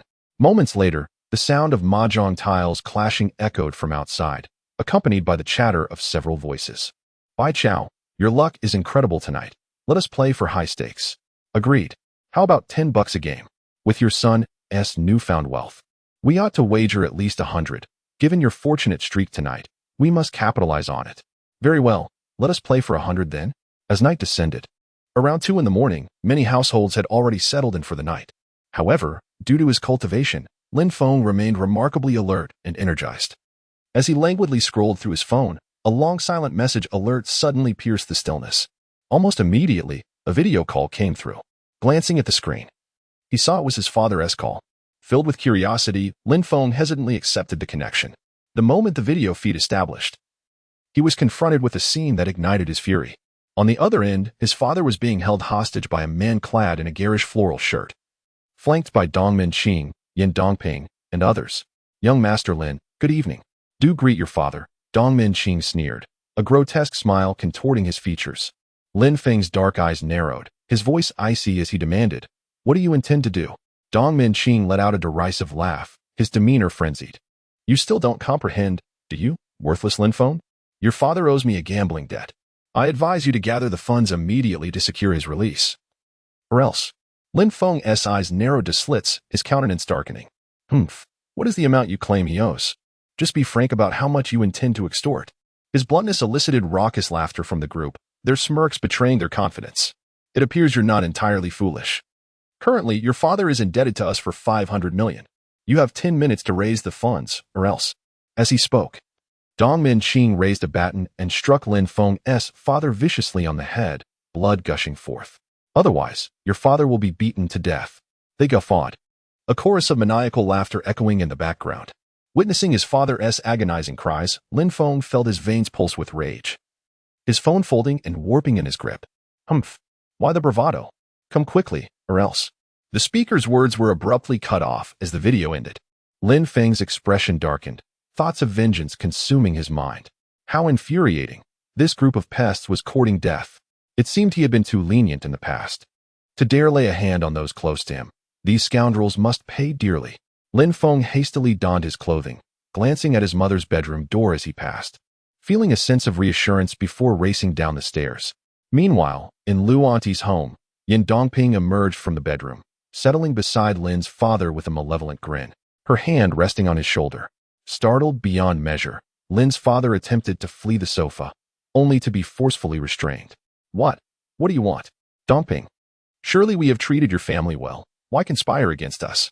Lin's father had consumed some liquor earlier, and it was not until he was struck that clarity returned. Before he could finish his sentence, a resounding slap landed on his face. Yin Dongping glared fiercely, exclaiming, "Humph! Silence, you old fool!" Dazed by the blow, Lin's father could scarcely believe it. "Dongping, how dare you strike me? You have lived off us all these years, and we have never uttered a word of reproach. Why repay kindness with malice?" He then turned with deep sorrow towards Lu Auntie and his close companion, Lin Fuqi. "And you, Fuqi? We have been the best of friends since childhood. Why would you deceive me and bring me harm? Is our bond not strong enough? How could one conspire with outsiders to bully their own kin?" Lin's father and Aunt Lu's husband had shared a bond since childhood, their relationship renowned for its depth. Thus, it was understandable that he would lend money to Aunt Lu time and again. When Lin Feng rebuked Aunt Lu's family, he fervently defended and dissuaded her. Yet now, why would a decades-long brotherhood betray him? Lin Fugue, upon hearing this, felt his eyelids flutter but ultimately remained silent, his silence speaking volumes. Meanwhile, Aunt Lu wore a scornful expression. "Humph! You were reluctant to give me money, and now you reap what you sow. I tell you, the IOU has already been stamped with a thumbprint. You won't escape the 500 million, or else," she threatened, forcefully slamming a kitchen knife onto the table, her fierce demeanor sending chills down the spine. At that moment, Lin's father finally grasped the absurdity of brotherly bonds under the seduction of wealth. "I love this. It is my own incompetence that burdens my son for the sake of pride. What worthless relatives and friends are these, who cannot bear to see others thrive?" Just as Lin's father was consumed by regret and despair, the door was suddenly kicked open. Lin Feng stormed into the room, his face darkened. "What have you done to my father, you wretched scoundrels?" The onlookers exchanged glances, astonished by his unexpected strength. Just then, a man with a black finger stall produced a dagger, pressing it against Lin's father's neck. "Stay back. Your father is merely unconscious and not yet dead. But if you dare take another step forward, his head shall roll. Surely, you do not wish to be deemed an unfilial child." Upon hearing these words, Lin Feng wore a look of disdain. At this moment, he had reached the master realm. While he could not eliminate adversaries as effortlessly as a chi cultivator, he was more than capable of rescuing his father before these individuals could act. Thus he felt no trepidation towards their threats. Just as he was about to raise his hand to annihilate them, a system prompt echoed. Detected that the host is faced with a choice. Two options are presented. 1. Forcefully eliminate the group. Reward, a set of silver handcuffs. 2. Imprison them. Reward, a recipe for a basic body refinement pill. I did not anticipate these two options. Lin Feng furrowed his brow, weighing the pros and cons meticulously. It would be effortless to eradicate these few, yet if I were to truly slaughter them all, I might find myself embroiled in legal troubles. Perhaps it would be wiser to. Seeing Lin Feng remain motionless for an extended period, Aunt Lu and the others mistakenly believed he was intimidated. They immediately erupted into frenzied laughter, exclaiming, "Ha! We thought you were something extraordinary. Turns out you are merely ordinary. Come on, show us your bravado again. Be careful, or I might just take your father's life. You refused to pay us, and now you realize the extent of my power, don't you? Yin Dongping's laughter was the most sinister of all. Haha, Lin Feng. It seems you are now caught in my grasp. What if the despicable court refuses to take action? I have my ways to deal with you. Witnessing their arrogance, Lin Feng's frown deepened. Chapter 45. The victims should bear no guilt, right? Damn it, these ruffians are insufferably arrogant. Especially Yin Dongping, Dong Minqing, and Aunt Lu. These three must perish. Lin Feng closed his eyes, quietly gathering his strength, poised to spring forth and shatter the bones of those before him at any moment. Meanwhile, Aunt Lu, in her desperate quest for wealth, audaciously approached, demanding, Lin Feng, what on earth are you doing? Have you been rendered speechless? Hurry. Transfer the money to my bank account. At that moment, a man clad in black gloves raised his hand to interject. Hold on. Be cautious. As a fugitive who had evaded capture for many years, he was not only astute, but also exceedingly careful. Mr. Lin, we seek only to obtain wealth without taking lives. Now, if you could sign the asset transfer contract on the table and transfer 500 million to the account listed on the back of the contract. I can assure you that your father will be released, he said, gesturing towards the documents on the table, urging Lin Feng to comply swiftly. In truth, he had already received his reward for this transaction. Yet, human nature is inherently greedy, especially for those who are addicted to crime. Aunt Lu, though perplexed by the necessity of signing a contract, still echoed, Lin Feng, did you hear that? Hurry and hand over the money. And your car as well. Leave not a single item behind. Humph. To refuse to lend money is tantamount to courting death. Meanwhile, his ostentatious son arrogantly taunted. You brought this upon yourself. Now kneel and bow to your grandfather, Hal. Aunt Lu insisted. His Bentley must be mine. Lin Feng thought that by concealing his assets, he could escape financial ruin, but his adversaries had an abundance of schemes to ensure he left with nothing. Witnessing this insatiable group teetering on the brink of demise, yet still embroiled in disputes over their possessions, Lin Feng's demeanor unexpectedly grew tranquil. He meticulously contemplated the second option presented by the system. It merely required him to deliver them to the authorities without resorting to immediate violence. Thus, if he adeptly calibrated his internal strength to inflict internal injuries, they could perish in custody, fulfilling his task and reaping rewards while simultaneously venting his ire, an exquisite twofold benefit. With this resolution taking shape in his mind, Lin Feng's gaze sharpened, preparing to act. The man in the floral shirt and black gloves, sensing the intensity in Lin Feng's eyes, felt a jolt of anxiety. As a desperate fugitive, he possessed a keen awareness of the surrounding aura of death. In their brief exchange of glances, he perceived Lin Feng as a mere ant gazing towards the heavens, igniting within him an unshakable sense of dread. Not good. Draw your gun, the gloved man shouted. Gripping his dagger with renewed ferocity, the glimmering blade poised to pierce Lin Feng's neck. At his exhortation, Dong Minqing fumbled frantically beneath the sofa, and upon encountering the cold, dark barrel of a gun, he was astonished to see a shadow materialize silently upon the floor. What was this? So swift. Regardless, with the firearm in hand, he felt emboldened to eliminate all carbon-based life forms. Yet, this weapon did not bestow upon him the swiftness of a master. The moment Dong Minqing rose, a dark silhouette flashed before him. In the blink of an eye, both Dong Minqing and the fugitive contorted in grotesque expressions. Lin Feng's palm seemed to carry the weight of 1,000 pounds, effortlessly sweeping aside the two men, sending them crashing several meters away, rendering them unconscious in an instant. Ah, stop. Let him go. Yin Dongping gazed at Dong Minqing being flung away, her heart filled with anguish. You, Lin Feng. How dare you strike my man? You are utterly despicable. Lin Feng remained silent. A sharp gust of wind sliced through the air, leaving a crimson imprint upon her face. Ah, my face. You dare to strike my face. Yin Dongping covered her burning cheek, her voice a chilling roar. For the past 5 years, he hadn't dared to touch even a finger of hers. Now, not only had he struck her man, but he also had the audacity to assault her directly. It was utterly outrageous. Ah, I shall fight you. Yin Dongping, in a fit of fury, flailed her nails wildly, her deranged demeanor sending shivers down spines. Upon witnessing this, Lin Feng's expression turned frosty as he coldly swung his arm, delivering blow after blow to Yin Dongping's abdomen. Enough with the chatter. What do you think you're doing? The room echoed with the sounds reminiscent of a slaughterhouse. Her piercing screams startled the entire building, illuminating the previously darkened neighborhood. Ah, please, no more. I understand my wrongs. The forceful punches jolted the foolish woman back to reality. Lin Feng deliberately moderated his strength. ensuring she wouldn't be killed but would feel acute pain. What if she fainted? No matter, I shall simply awaken her again. Who says one cannot rouse a pretender from slumber? A fist serves as the finest alarm. If one punch fails to awaken her, then another shall follow, until she can no longer rise, until her mouth can no longer utter sweet words. Wiping the blood from his hands, Lin Feng retrieved his phone and dialed 2 numbers. One was from the town police station, and the other was Zhao Man, who had instructed her to prepare for a rescue. Soon, officers from the local precinct arrived to assess the situation. The middle-aged men, upon entering, were nearly overwhelmed by the horrific scene before them. Blood was splattered across the floor and the sofa, mingling with a putrid green liquid that was both nauseating and revolting.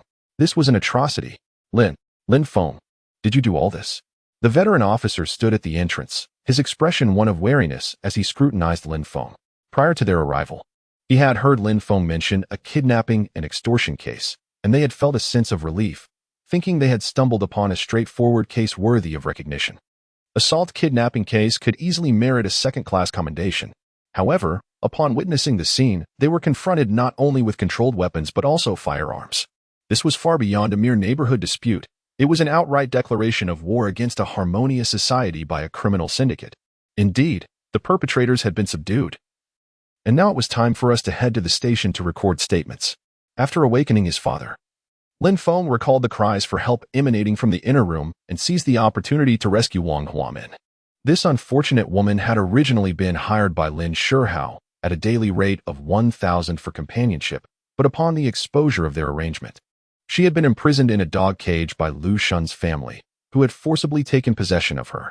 Had it not been for the brevity of time and her relatively clear state of mind, she would have been utterly incoherent by now.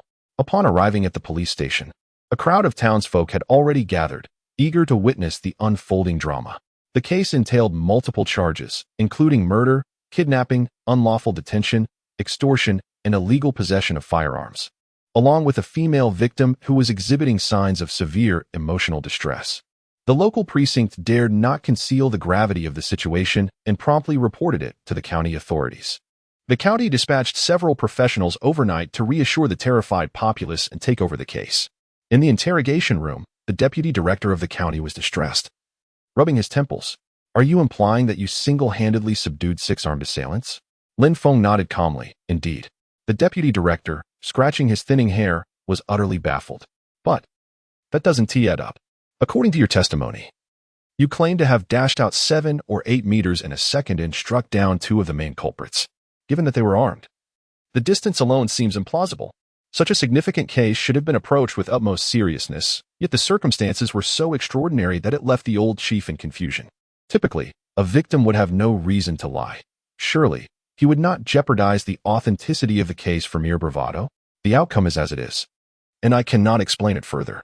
Perhaps everyone possesses different physical capabilities. Lin Feng ambiguously downplayed his own strength and curiously inquired, "Director, since the assailant has confessed to specifically attempting to assassinate me, I must be considered one of the victims. Wouldn't justifiable self-defense absolve me of guilt?" Chapter 46, Zhao Man. Pursue your endeavors with confidence. Well, I cannot guarantee that.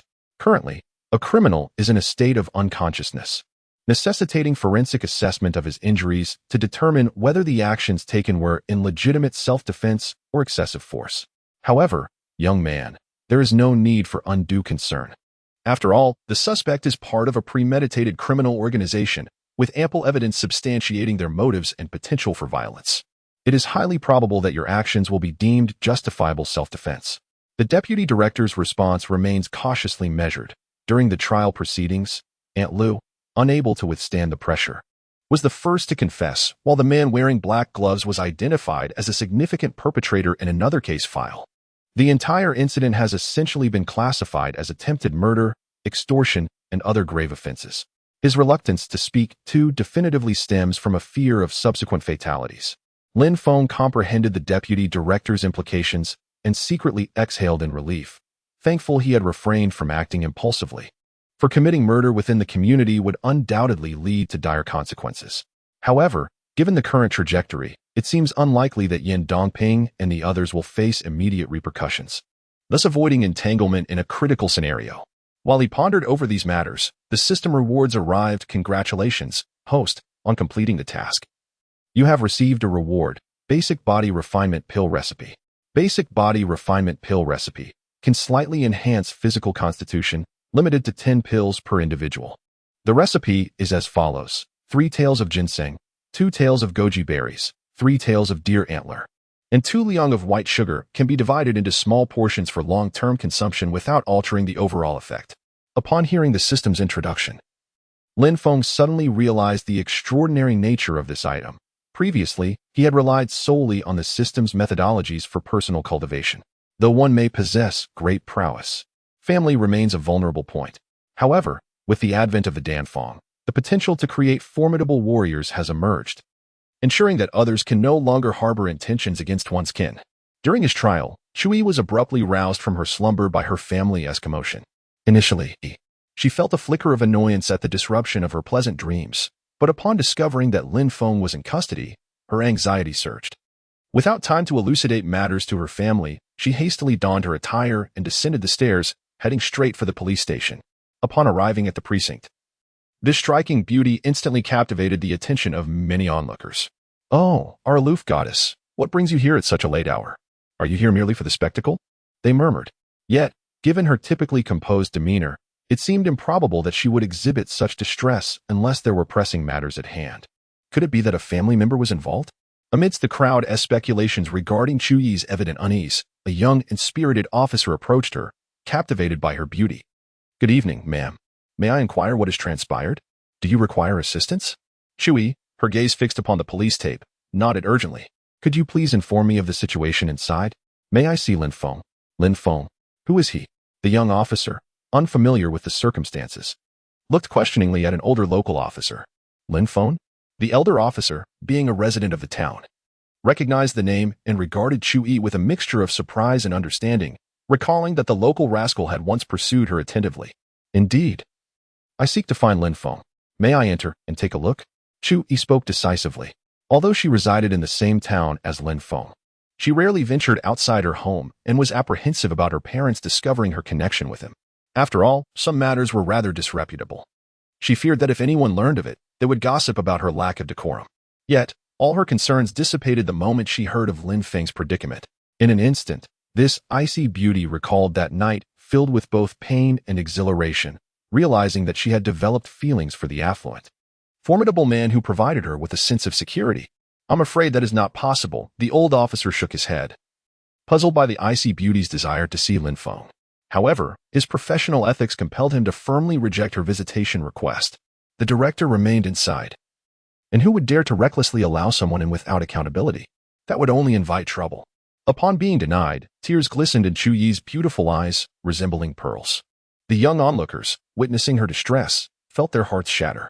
Unfortunately, no matter how tragically beautiful her weeping was, none could escort her into the interrogation room. After another 20 minutes, commotion arose at the end of the street.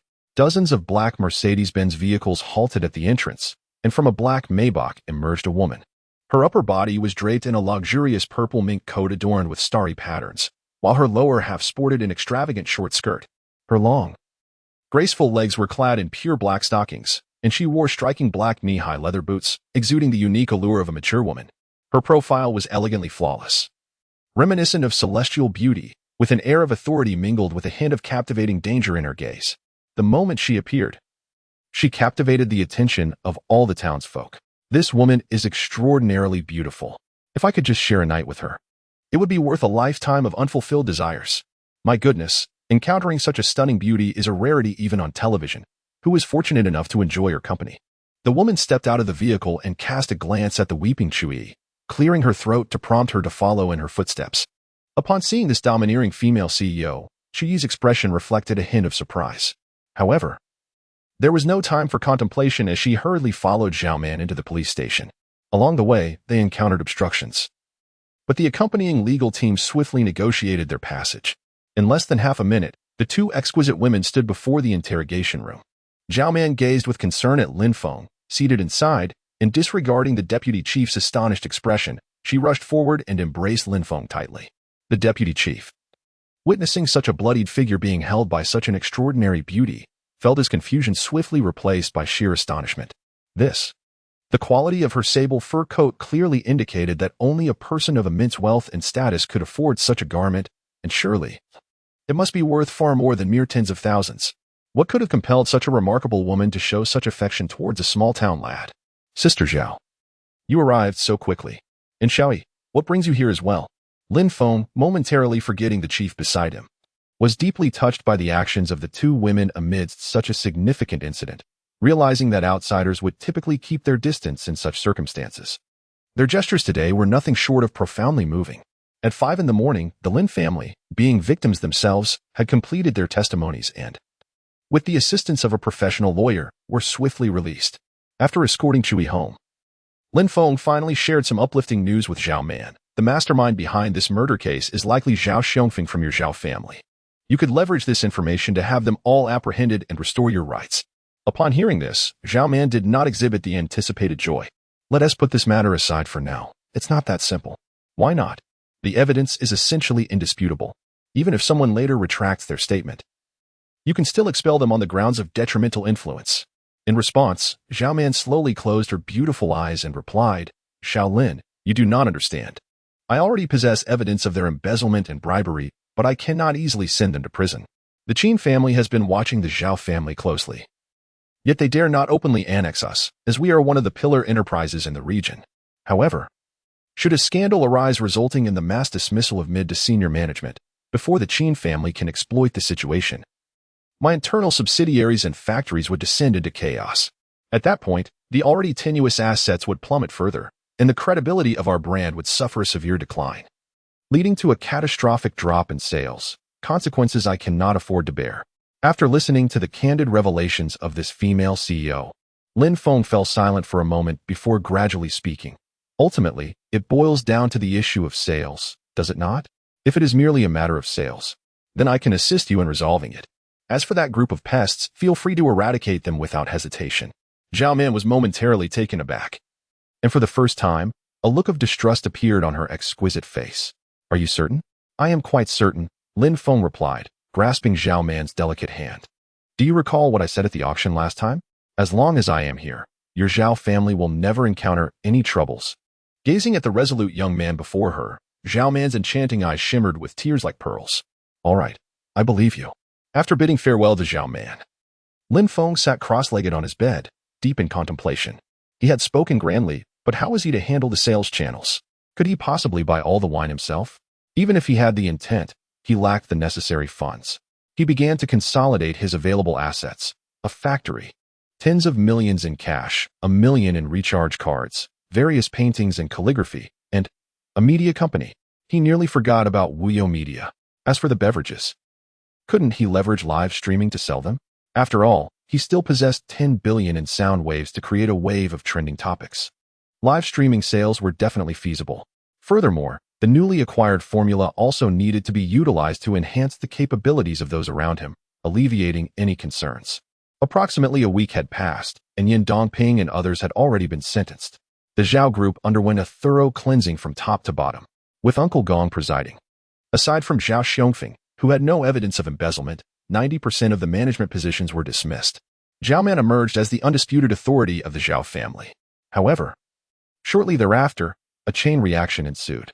The Zhao family conglomerate suffered a significant decline in assets, prompting other families to eagerly anticipate an opportunity to seize a share of the spoils. As the 6th day of the Lunar New Year arrived, Lin Feng stood before the Wuyo Media building, assuming the role of chairman for the first time.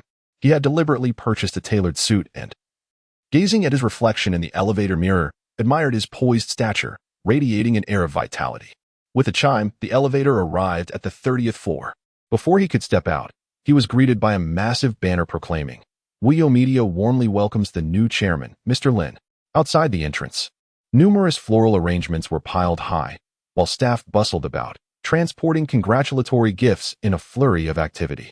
Lin Feng mused to himself that he had arrived earlier than anticipated, having originally planned to come in 2 days. With his hands clasped behind his back, he paced back and forth, seemingly relishing his newfound dominion. At that moment, a woman clad in a purple off-shoulder sweater approached, her face lighting up with surprise upon seeing him. "Oh, are you Mr. Lin?" Her gentle and melodious voice resonated in his ears. Instinctively, Lin Feng nodded, "Indeed, I am," as he savored the familiarity of her voice. He focused his gaze and was astonished to discover it was Zhang Yueme. Curiosity piqued, he inquired, "Hello, Xiaoya, what brings you here?" Zhang Yueme, caught off guard by his question, fidgeted with her hair and replied softly, "I was feeling quite bored at home. So I decided to come out and interview for a job to pass the time. Mr. Lin, please do not disclose this matter to my grandfather." "So it is like this." Lin Feng nodded with interest, a playful smile dancing on his lips. "If you wish for me to keep your secret, you must pay a price." The two had been chatting on WeChat without revealing their identities, yet he had gleaned a rough understanding of this young lady's temperament. She appeared gentle but was somewhat slow-witted, and her striking beauty rendered her exceedingly charming. "What price must I pay?" Zhang Yu inquired, her large eyes sparkling with curiosity. "Tonight, treat me to dinner in a hotel suite, and I shall safeguard your secret. Do not hastily refuse, for surely you would not want your family to be aware of this matter," Lin Feng remarked, deliberately displaying a mischievous grin. Zhang Yu, far from finding this inappropriate, responded with a hint of excitement. "All right, sounds good. In the past, when online acquaintances invited me to hotels for drinks, my family would have given me a thorough scolding. However, Xiaoshui mentioned that you can hold your own, so it should be fine. Your family certainly is formidable," Lin Feng mused, scratching his head and feeling a slight chill. At that moment, the sound of crisp little footsteps echoed through the office as a young lady in a JK uniform called out, "Those interviewing, stop dawdling. Come over here." Upon hearing this, Zhang Yu responded softly, "I'm coming," and then tugged at Lin Feng's sleeve as they proceeded towards an office. Upon reaching the waiting area, they found 3 other candidates ahead of them. These 3 young women possessed rather ordinary appearances, their makeup somewhat garish and their figures unremarkable, embodying a mediocrity that lacked any noteworthy flair.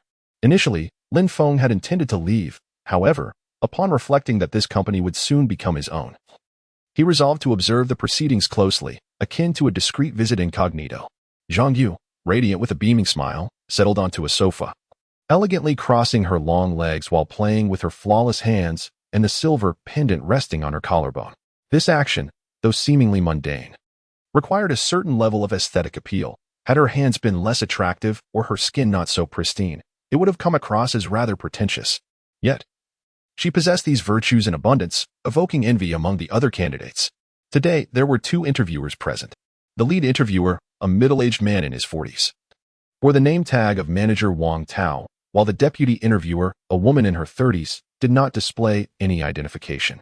Their interview process was notably brisk, often concluding discussions with just a few exchanged words. Remarkably, all 3 of the unremarkable candidates had passed the interview without exception. After the 3 young women departed, it was Zhang Yu's turn. The moment she appeared, the lead interviewer's previously dull eyes sparkled with recognition. Was this not the gentle goddess who had captured hearts earlier this year?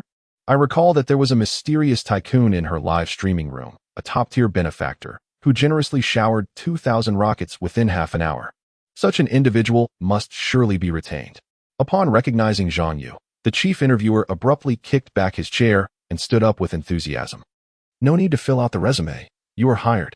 In addition to a 40 commission, the company will provide an extra 3,000 as a base salary. What do you think?" Zhang Yu, however, was indifferent to the salary. Instead, she cast a sly smile towards Lin Feng behind her, as if to boast, "What do you think? Am I impressive?" Witnessing Zhang Yu's effortless entry into the position, coupled with a base salary, invigorated Lin Feng. After all, he had meticulously prepared his appearance that morning. Surely, given his spirited demeanor, the interviewer would offer him at least 5,000 as a base salary. With such thoughts, his excitement grew, and he instinctively stroked his chin. At that moment, the interviewer spoke again. Next, Lin Feng hurriedly rose, adjusted his suit, and sat down with an air of confidence. "Ahem, the interview may commence." No more preamble, the interviewer shot a glance at Lin Feng, then smirked disdainfully. "Did you bring your resume?" Lin Feng was momentarily taken aback. Isn't the resume supposed to be filled out on the spot? Besides, Zhang Yu didn't need to fill one out. Why must I? Clearly, he thought. The interviewer looked down on him. "Apologies, I didn't bring it. Let me write one now." With that, Lin Feng seized the carbon pen on the table and fervently filled out the form, nearly jotting down his entire household registration. Manager Wang, upon observing the situation, cleared his throat and tapped his fingers on the table, seizing the form from Lin Feng. "All right, Lin. Phone, is it?" he remarked, flipping through the resume, his brow furrowing deeper with each page. Young man, our company primarily operates in the realm of MCN. Your work experience is entirely misaligned with our business model. Chapter 48. Is the chairman qualified for employment? What on earth is MCN? Lin Feng inquired, bewildered. Isn't Wio Media just a live streaming company? How does MCN come into play? Hearing this, Manager Wang let out a light chuckle, followed by a sigh, as he gently tapped Lin Feng's resume with his carbon pen. My dear boy, you come for an interview at our company and are utterly unaware of what MCN is? The assistant interviewer, having paused his phone fiddling, interjected with a tone of disdain. MCN companies, to put it simply, are talent agency firms for internet celebrities. Our Wio Media possesses significant commercial resources in the industry, hence we are rather selective in our hiring process.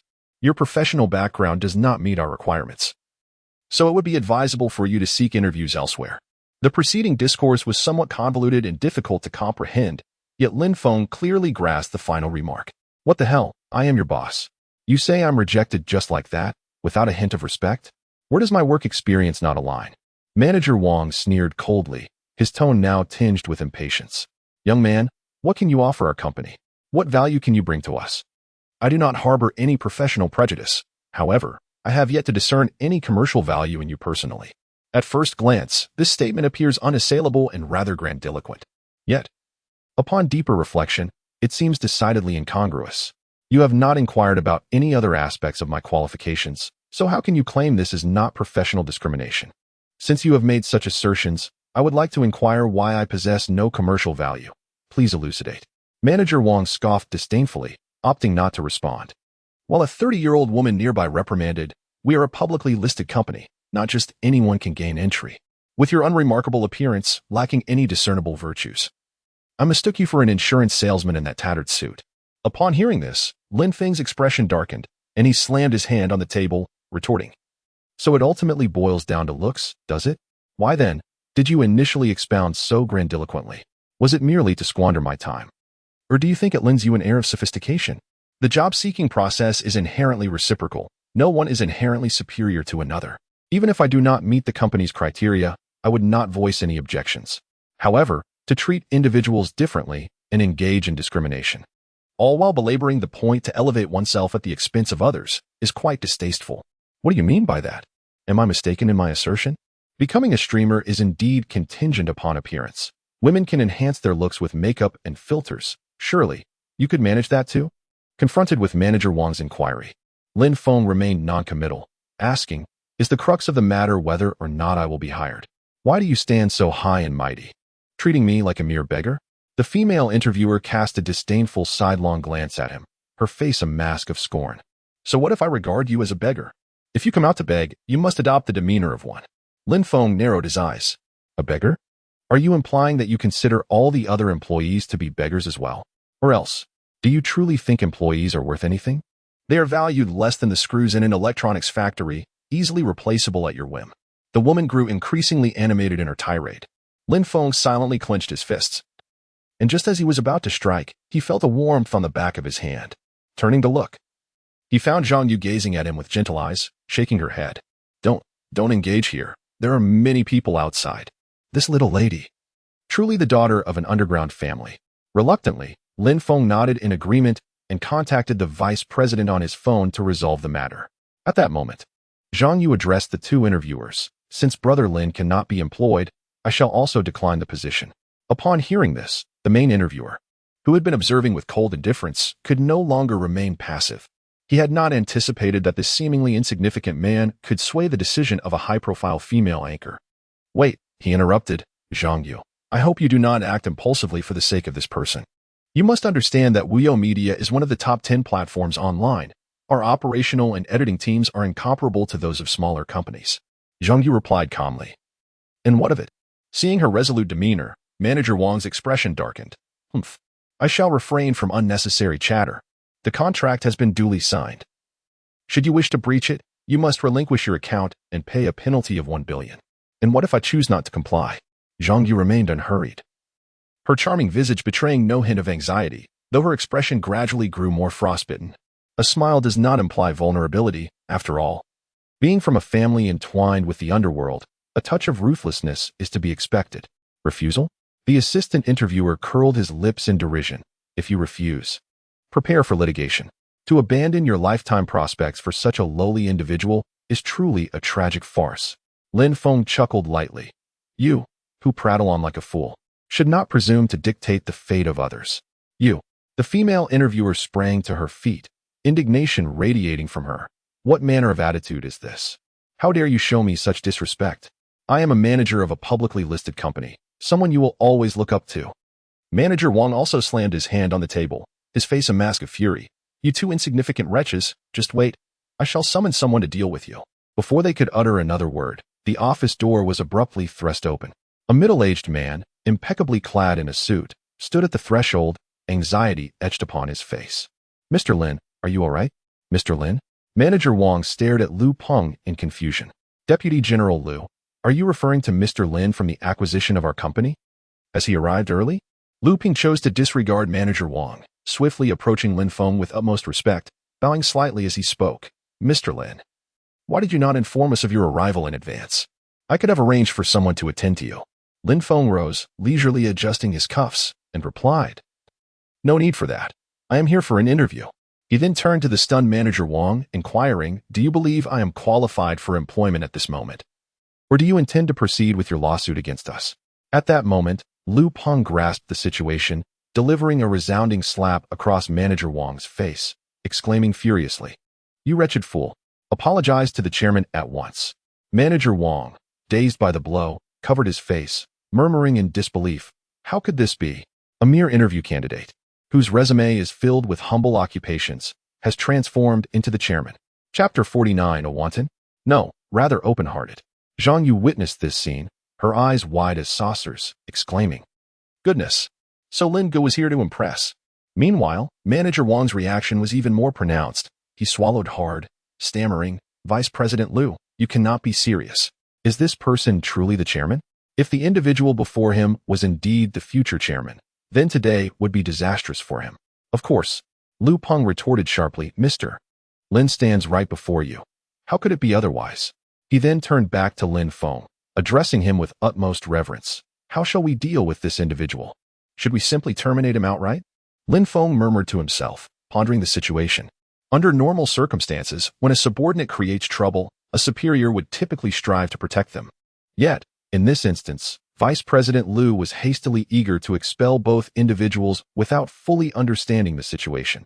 This hinted at potential internal factional strife.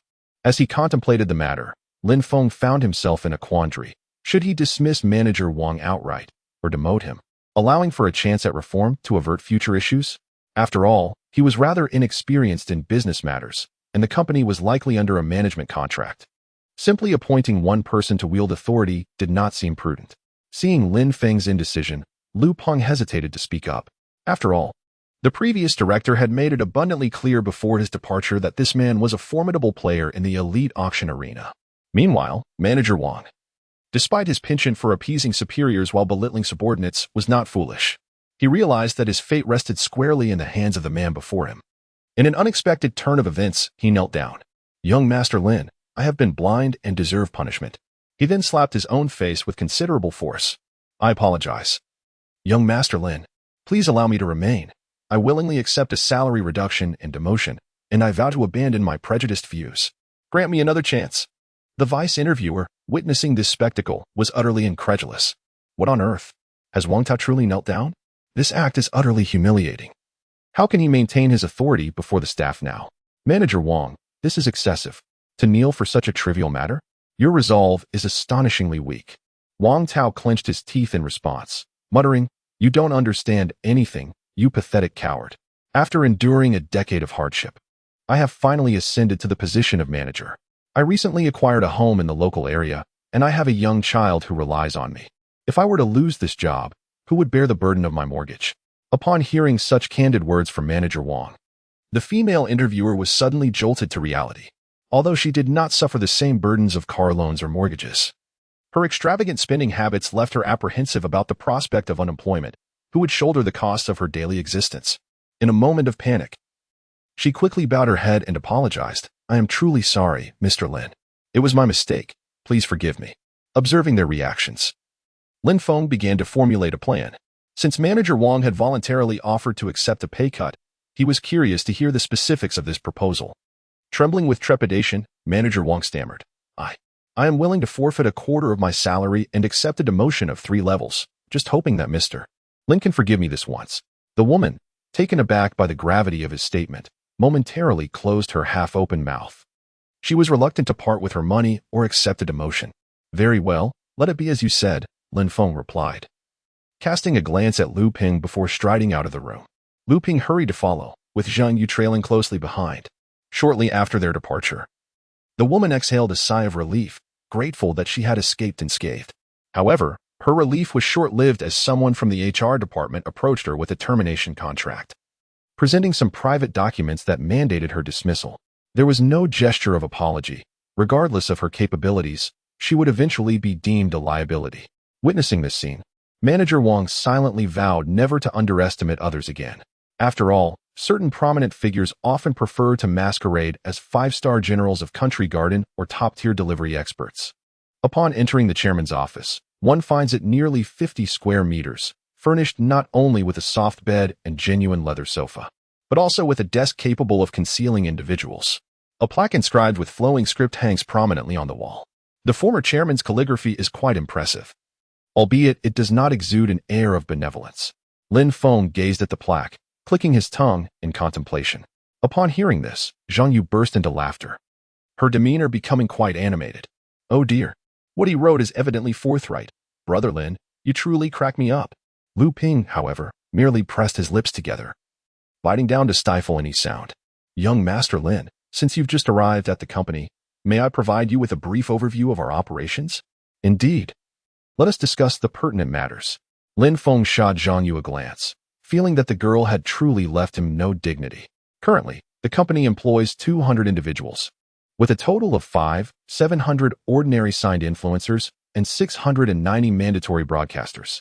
As for the hosts receiving signing fees, they have been taken away by the previous chairman. Within the realm of influencer contracts, the former 2 categories represent a broad net for fishing, while the latter, the top-tier influencers receiving signing fees, serve as the true stabilizing force. In other words, all the leading hosts have jumped ship, correct? Lin Feng silently cursed under his breath. He had originally hoped to leverage influencers to promote his products, at the very least to feature a little yellow card or run an advertisement. Now, that possibility seemed to be dashed. In light of this, how can one swiftly establish a presence? I require several influencers with millions in followers. How can I rapidly create a sensation? This is quite manageable. The conventional operational strategy is. Lin Feng, sensing that he was about to launch into a lengthy discourse, quickly interjected. I need a method that can elevate us within a month. Please refrain from digressing. Lu Peng, noticing the urgency, thoughtfully rubbed his nose and, after a moment of hesitation, proposed a new plan. Currently, Douyin has a program called the Anchor Legend Cup Qualifiers. If we secure a position within the top 100, we will receive official traffic support, thereby achieving the rapid growth you mentioned. However, due to the substantial assistance from the authorities, the competition is rather fierce. Ding. The system has detected the host making a choice. Here are 2 options. 1. Abandon the Legend Cup. Reward. 3 million in influencer signing fees. 2.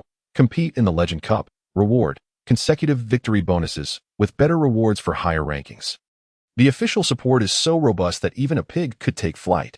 Lin Feng, who only needed traffic, naturally opted for the latter. Meanwhile, after listening to the 2 converse in circles for quite some time, Zhang Yu became somewhat fatigued, resting on the sofa and dozing off. Half an hour later, while still in slumber, she suddenly felt a pinching sensation, which startled her awake. Ah, she exclaimed in a startled tone, only to realize it was Lin Feng who had disturbed her. She sighed, patting her chest, and rolled her eyes in exasperation. Oh, Linge, what are you doing? I was sleeping. With that, she squinted her eyes, attempting to drift back into slumber. Lin Feng, taken aback, could only shake his head in disbelief. This girl truly has an abundance of security provided by her family, sleeping wherever she pleases. Get up, wake up and help me with something. With a playful tug of her ear, Lin Feng continued, now that you are my employee, you must not slack off in my presence. Hurry and get up to start the broadcast. You're quite the taskmaster, making me work on my first day, Zhang Yu replied, her tone laced with mock indignation. She was inherently a free-spirited girl, finding joy in her work or live streaming, and did not hold the same reverence for authority as others might. Think of it as helping a brother out. Besides, you have nothing else to do every day. Engaging with the viewers in the live stream could be quite enjoyable. Having chatted with her online for an extended period, Lin Feng felt comfortable employing both gentle persuasion and slight coercion. How about you stream for a bit? And I'll treat you to dinner tonight? Zhang Yu responded with a nonchalant nod, albeit reluctantly, as she began to prepare her makeup.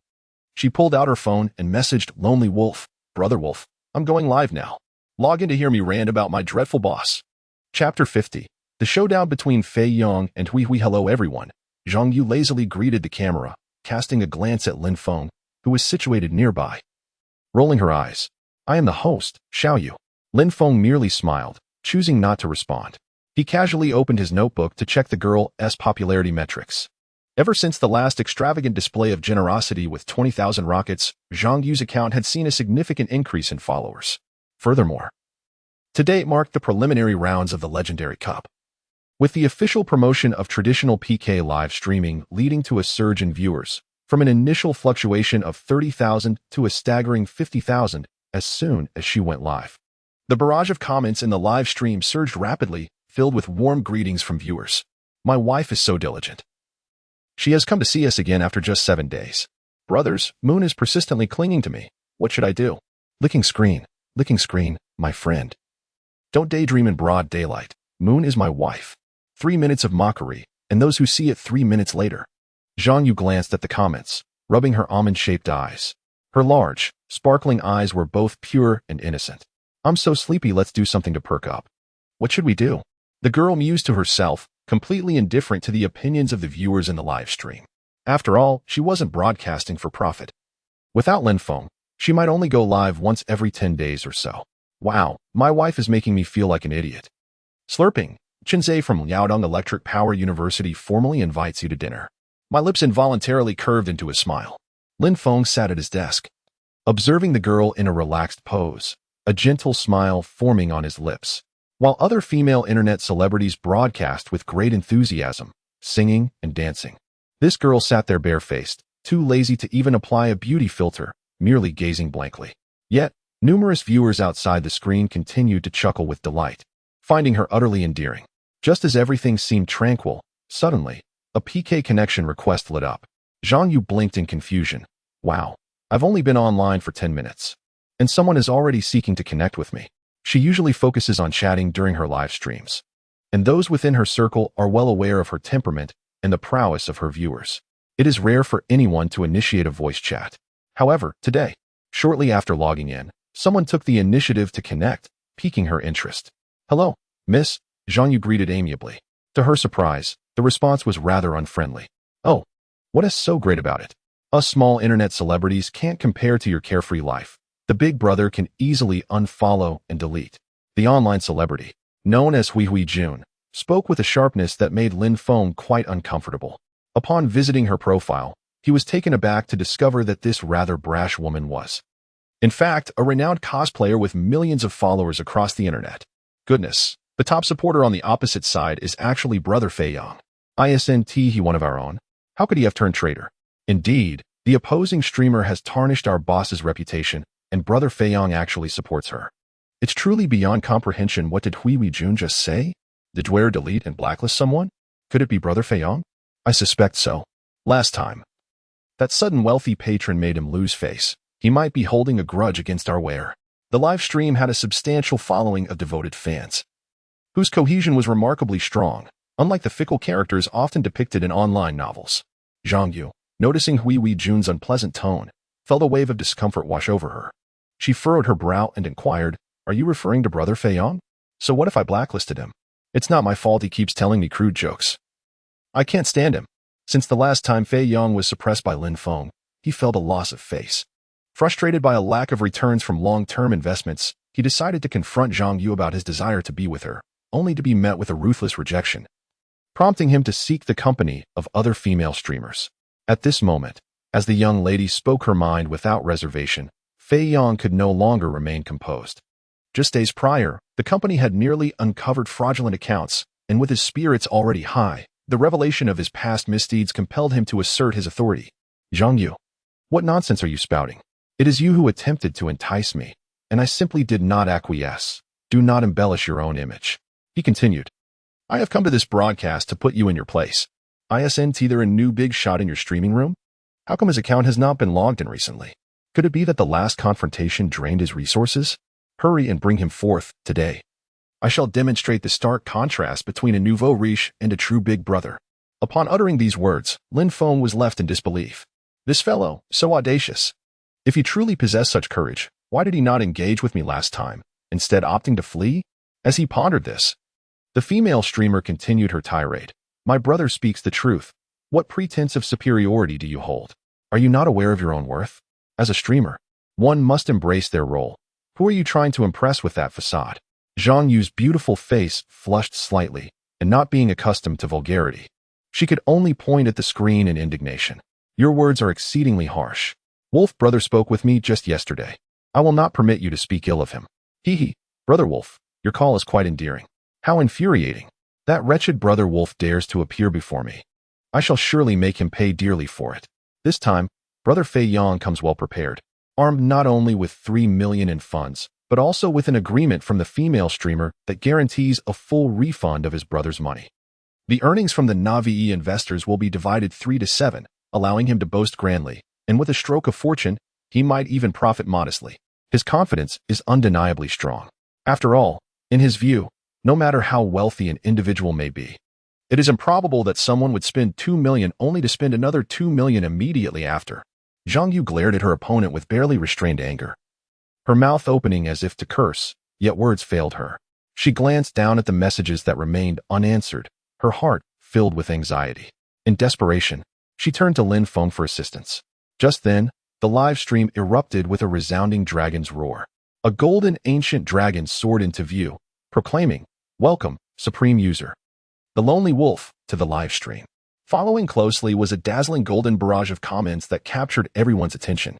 Tell them to stop the chatter and get on with the fight. Before the tens of thousands of viewers could fully comprehend Lin Feng's words, the screen exploded with a kaleidoscope of effects. The Lonely Wolf sends streamer Where Adoin number 11. The Lonely Wolf sends streamer Where Adoin number 110. The Lonely Wolf sends streamer Where Adoin number 100. Streamer Where S legendary cup points 100,000. In an instant, the entire live stream was once again engulfed in golden brilliance, as the effects of the black rocket erupted one after another, continuing for a full 5 minutes. Zhang Yu gazed blankly at the screen, utterly forgetting to breathe. She had yet to process the situation, and before even determining the punishment, the voting had commenced. Wow, Brother Wolf is incredible. Upon meeting, he immediately sends 100 beans of support. Just a moment ago, Fei Yang dared to taunt that Brother Wolf lacked strength. Having exhausted his resources, now he has fallen silent. Haha, this scene feels strangely familiar. The excitement among the viewers was palpable, and Zhang Yu was no exception. Upon seeing that familiar ID, the straightforward yet commanding remarks, and the swift action of casting votes, her heart soared with joy. Though she refrained from speaking, the barely contained smile tugging at the corners of her mouth betrayed her elation. However, upon glancing at Lin Feng, who was engrossed in his phone, her lips involuntarily curled in disdain. Humph, all he does is play on his phone. What a negligent boss. Chapter 51. Declaring war on the online tycoons. The sudden downpour of rockets ignited the entire barrage of comments. The viewers, having suppressed their frustrations, finally released their pin-up energy. Brother Wolf had appeared twice, both times with such vigor, bringing glory to their faces. Consequently, a legion of devoted fans inundated the screen with their fervent messages. Brother Wolf is magnificent. Brother Wolf is magnificent. Brother Wolf is magnificent. Brother Wolf is fierce and speaks little. Let us annihilate the opponents. The morale on their side soared, and small gifts began to rain down like confetti, while the PK health bars soared dramatically. Meanwhile, in the opposing live stream, the host, Hui Jun, grew increasingly anxious. Damn it. It's all my fault for choosing the wrong arena. My fans are nothing but brainless elementary students, capable only of clicking likes, which is utterly unhelpful. It is unacceptable. I came here to provoke, and I certainly cannot be intimidated by the rockets. It would be utterly embarrassing if that got out. In front of hundreds of thousands of viewers, she pinched her chest pad and coyly exclaimed, Oh dear, their firepower is so fierce. Brother Fei Yang, you must help me win this PK. Hearing her flirtatious tone, nearly made Lin Feng regurgitate his late-night meal.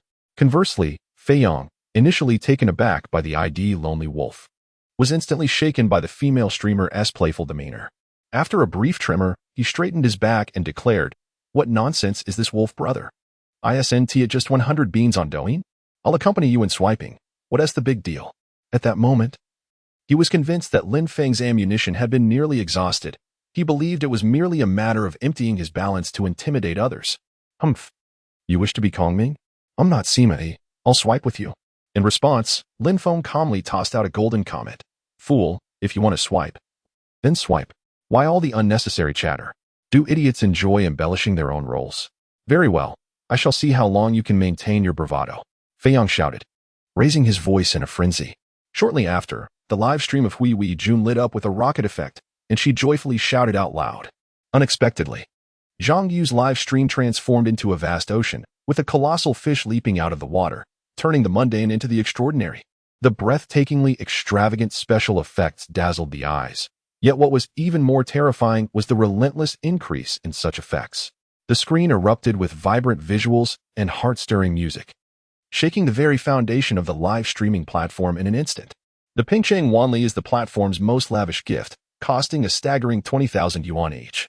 1,000 of them would amount to a jaw-dropping 20 million.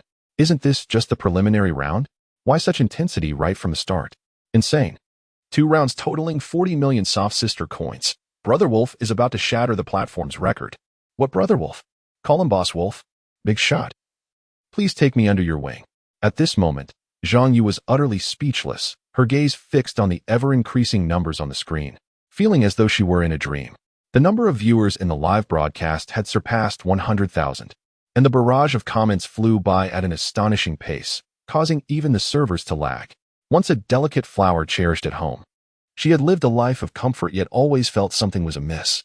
Today, she realized what she had been lacking was the sense of achievement that comes from being recognized by others. Brother Wolf, thank you, Yuer. The young woman's cheeks flushed slightly as she murmured softly. Just then, a golden comment floated across the screen. Yuer belongs to me. If you, Fei Yongong, feel dissatisfied, let us continue. Who among all the top-ranked players on the entire internet dares to challenge me? I will take you all on.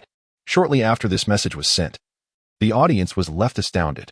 A flurry of comments cascaded like snowflakes. Wow, wow, wow. Brother Lei is as bold as Chow Chow. Brother Wolf is incredible. Is this a declaration of war against the internet's big brother? This is too cool. Goodness, the internet's big brother has at least 80,000, if not 100,000 followers.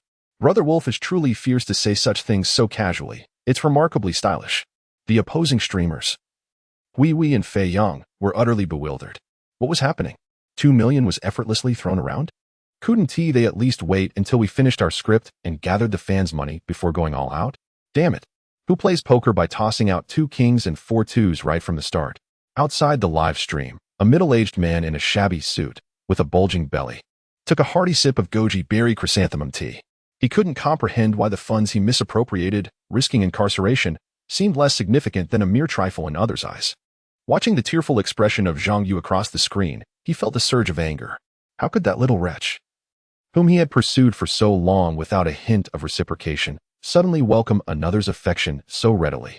Just as he was about to voice his grievances, a platform announcement abruptly appeared. Congratulations to the stunning streamer, Yuer, for earning 200 million legendary points, securing the first place in the qualifying round. Congratulations to the user, the Solitary Wolf, for achieving a hidden accomplishment and receiving a bespoke gift, including a customized mount. As soon as the 2 announcements were released across all platforms, the fervor among the viewers erupted. Countless streamers were left astonished. The usual antics of entertaining content were cast aside, and the purchases of various products ceased as they flocked to Zhang Yu's live stream, eager to catch a glimpse of the newly crowned millionaire. In an instant, the number of viewers surged at a remarkable pace, surpassing 100,000 in the blink of an eye. Had there not been a cap on the display, this figure would have likely soared uncontrollably. My goodness, has the invincible millionaire who vanished last time returned? Heavens! I heard that Wolf is challenging the top players across all platforms. I hurried over to witness it. For 100 million in just 2 days. Even the 4 major millionaire guilds combined would struggle to compete. The streamer is actually from Wuyo Media. Didn't the owner of Wuyo already pull out and flee? How is there still such an impressive spender and such a beautiful female streamer? I'm totally a fan now. Meanwhile, dozens of young scions gathered at the Qin family estate. Qin Shou sat at the head of the table and delivered a stinging slap to Zhao Xiongfeng. Incompetent fool, you are nothing but a waste. If you cannot even manage your own affairs effectively, what use do I have for you? Zhao Xiongfeng lowered his head, his expression inscrutable, neither joyous nor sorrowful. The news that Lin Feng might have undergone training weighed heavily on him. His prior negligence in conducting thorough investigations was a blunder on his part. Humph, your mistake, Qin Shou scoffed coldly. What good does it do to speak of this now? You've been ousted. What are you still doing here? Waiting for me to finish you off? Zhao Xiongfeng clenched his fists tightly and replied earnestly, I implore you, Master Qin, grant me another chance. Currently, the Zhao family's assets have diminished. If all the esteemed young masters join forces, we can still corner the Zhao family into a dire situation, compelling Zhao Man to submit. Qin Shou merely snorted in response, choosing instead to address a dapper young man clad in a black hoodie, Chang Yong. Please convey to the elders at home to sever the supply of beverages from the Zhao family. The hooded man nodded respectfully in acknowledgement. At that moment, a phone on the table vibrated suddenly. Upon reading its contents, Qin Shou chuckled. Damn it, tossing forth 40 million and daring to challenge the entire internet. Do they truly disregard our Heavenly Palace Guild? Humph, naive fools. We may have retreated from the online realm, but we are far from extinguished. It is not for a mere clown to flaunt his authority. Chapter 52. The entire internet in fury. The return of the ancient tycoon. Within the offices of Wuyo Company, Vice President Lu Ping gazed excitedly at the backend data. Wonderful. In just one day of broadcasting, WeVE generated over 10 million in revenue. President Lin is truly remarkable. At this moment, an individual hurriedly entered the office and whispered a few urgent words into Lu's ear.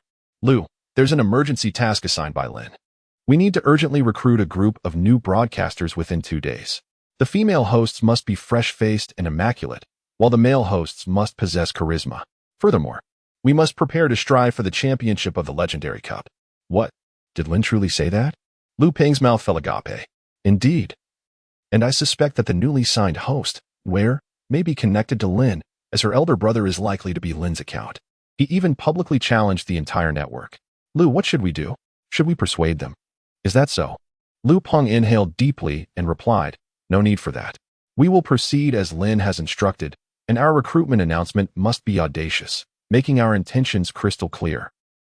The bold and audacious recruitment information, once published, instantly soared to trending status, stirring a tempest across the entire network. Subsequently, countless top-tier media companies convened emergency meetings. The leading company, Brilliant Culture, responded with a post, with Brilliant by our side. The Legendary Cup can only be a race for second place. The second-ranking New Culture retorted, a mere clown. A small company ranked far behind dares to make such boastful claims? The third-ranking Wanzi Media chimed in. These young people are excessively arrogant. Should they dare to challenge the entire network, I shall suppress them until they retreat from the scene. The fourth Goose Media. In an instant, not only did various entertainment companies across the internet issue satirical remarks, but also a multitude of semi-retired super-ancient internet celebrities began to re-emerge. Wealthy tycoons from various platforms have once again revived their accounts. The elite gathering of affluent individuals encompasses a chat group featuring hundreds of top-tier magnates. Merely mentioning one would reveal a CEO of a publicly traded company, with many having spent tens of millions. Among them is an individual who once astonishingly spent 40 million in just 2.5 hours, consistently contributing to numerous small stars during peak times. This assembly of distinguished figures is presently discussing a recently emerged newcomer. Heavenly Palace. Gentlemen, is anyone still alive? Please respond with a 1 if you can. Mountain Peak 000, don't call out. I'm still alive. Rainy Mist Tower Elephant. Huh, didn't he claim he was retiring from the internet? How come he is resurfacing today? Heavenly Palace. Recently, I had nothing to do. Just returned to my hometown and was nearly startled to death by the trending topics. My goodness. Who is this wolf brother that dares to challenge the entire internet after spending just 4,000? Such audacity. Rainy Mist Tower Purple Duke. It seems he thinks we've all retired. Publicly declaring a challenge to the entire internet. I believe this lad is simply seeking attention. Heavenly Palace Qin Shou. What do you say? Shall we switch to Douyin and have some fun? Let us give this kid a reality check, coincidentally. I've been feeling irritable lately, and he dares to provoke my bad luck. As dusk settled at 6 o'clock, After the young lady concluded her broadcast, Lin Feng drove her to a bustling commercial street. This vicinity housed his uncle's establishment, nestled against the backdrop of the second middle school, with several universities a mere 100 meters away, ensuring a considerable footfall and a delightful array of culinary offerings. Regrettably, upon arrival, they discovered that many of the beloved and affordable eateries had shuttered their doors. With no other option, they entered a rather tastefully decorated Chinese restaurant, hoping to make do with a meal. The restaurant, prominently situated on the street, showcased a harmonious blend of crimson and ebony hues, exuding an air of antiquity. As they entered, Lin Feng was taken aback by the splendid scene before him. Had the local dining establishments truly become this competitive in his 5-year absence? The solid wood tables were adorned with exquisite porcelain, and even the ordinary chopsticks were embellished with gold and jade. "Welcome to Li's restaurant," greeted a waitress in a traditional qipao, who gracefully led them to a private dining room. As they passed the front desk, Lin Feng was astonished to observe the staff diligently sealing bottles of Zhao's wine into storage, and noted with concern that Zhao's beverages had been conspicuously removed from the menu display. Once seated, Lin Feng furrowed his brow, contemplating whether to inquire further about the situation. However, considering that the waiter was merely an employee, I ultimately decided to forego any complaints and opted to finish my meal first. I picked up the exquisite menu and glanced over it, pointing to a few dishes as I spoke. "I have yet to try Buddha jumps over the wall. Let us have one of those, and let us also include the signature dish." The waiter nodded in acknowledgement, swiftly gliding his fingers across the tablet screen. After placing the order, Zhang Yu adjusted her off-shoulder sweatshirt, finding the right angle to pose for the camera, flashing a peace sign while capturing several beautiful photographs. Subsequently, she sent a few to Wolf Brother, hoping for some feedback. "Wolf Brother, which of these photos do you think looks the best? I'd like to post one on my social media later." As soon as the 7 or 8 photos were dispatched, Lin Feng's phone erupted with notifications. "What's happening?" Zhang Yu's tranquil smile instantly froze, a peculiar feeling stirring within her. Meanwhile, Lin Feng remained nonchalant, critiquing each photo in turn. "This angle is unflattering. This one is too close up and ugly. This one has clearly been edited. Wolf Brother, you're so annoying." While Lin Feng was playfully teasing her about the photos, the waiter pushed the dining cart into the private room after just a few minutes. The porcelain bowls arranged on the cart were exceptionally exquisite. However, Lin Feng noticed that the dishes had an odd scent. Was that the aroma of a heating pack? Surely he must have misjudged.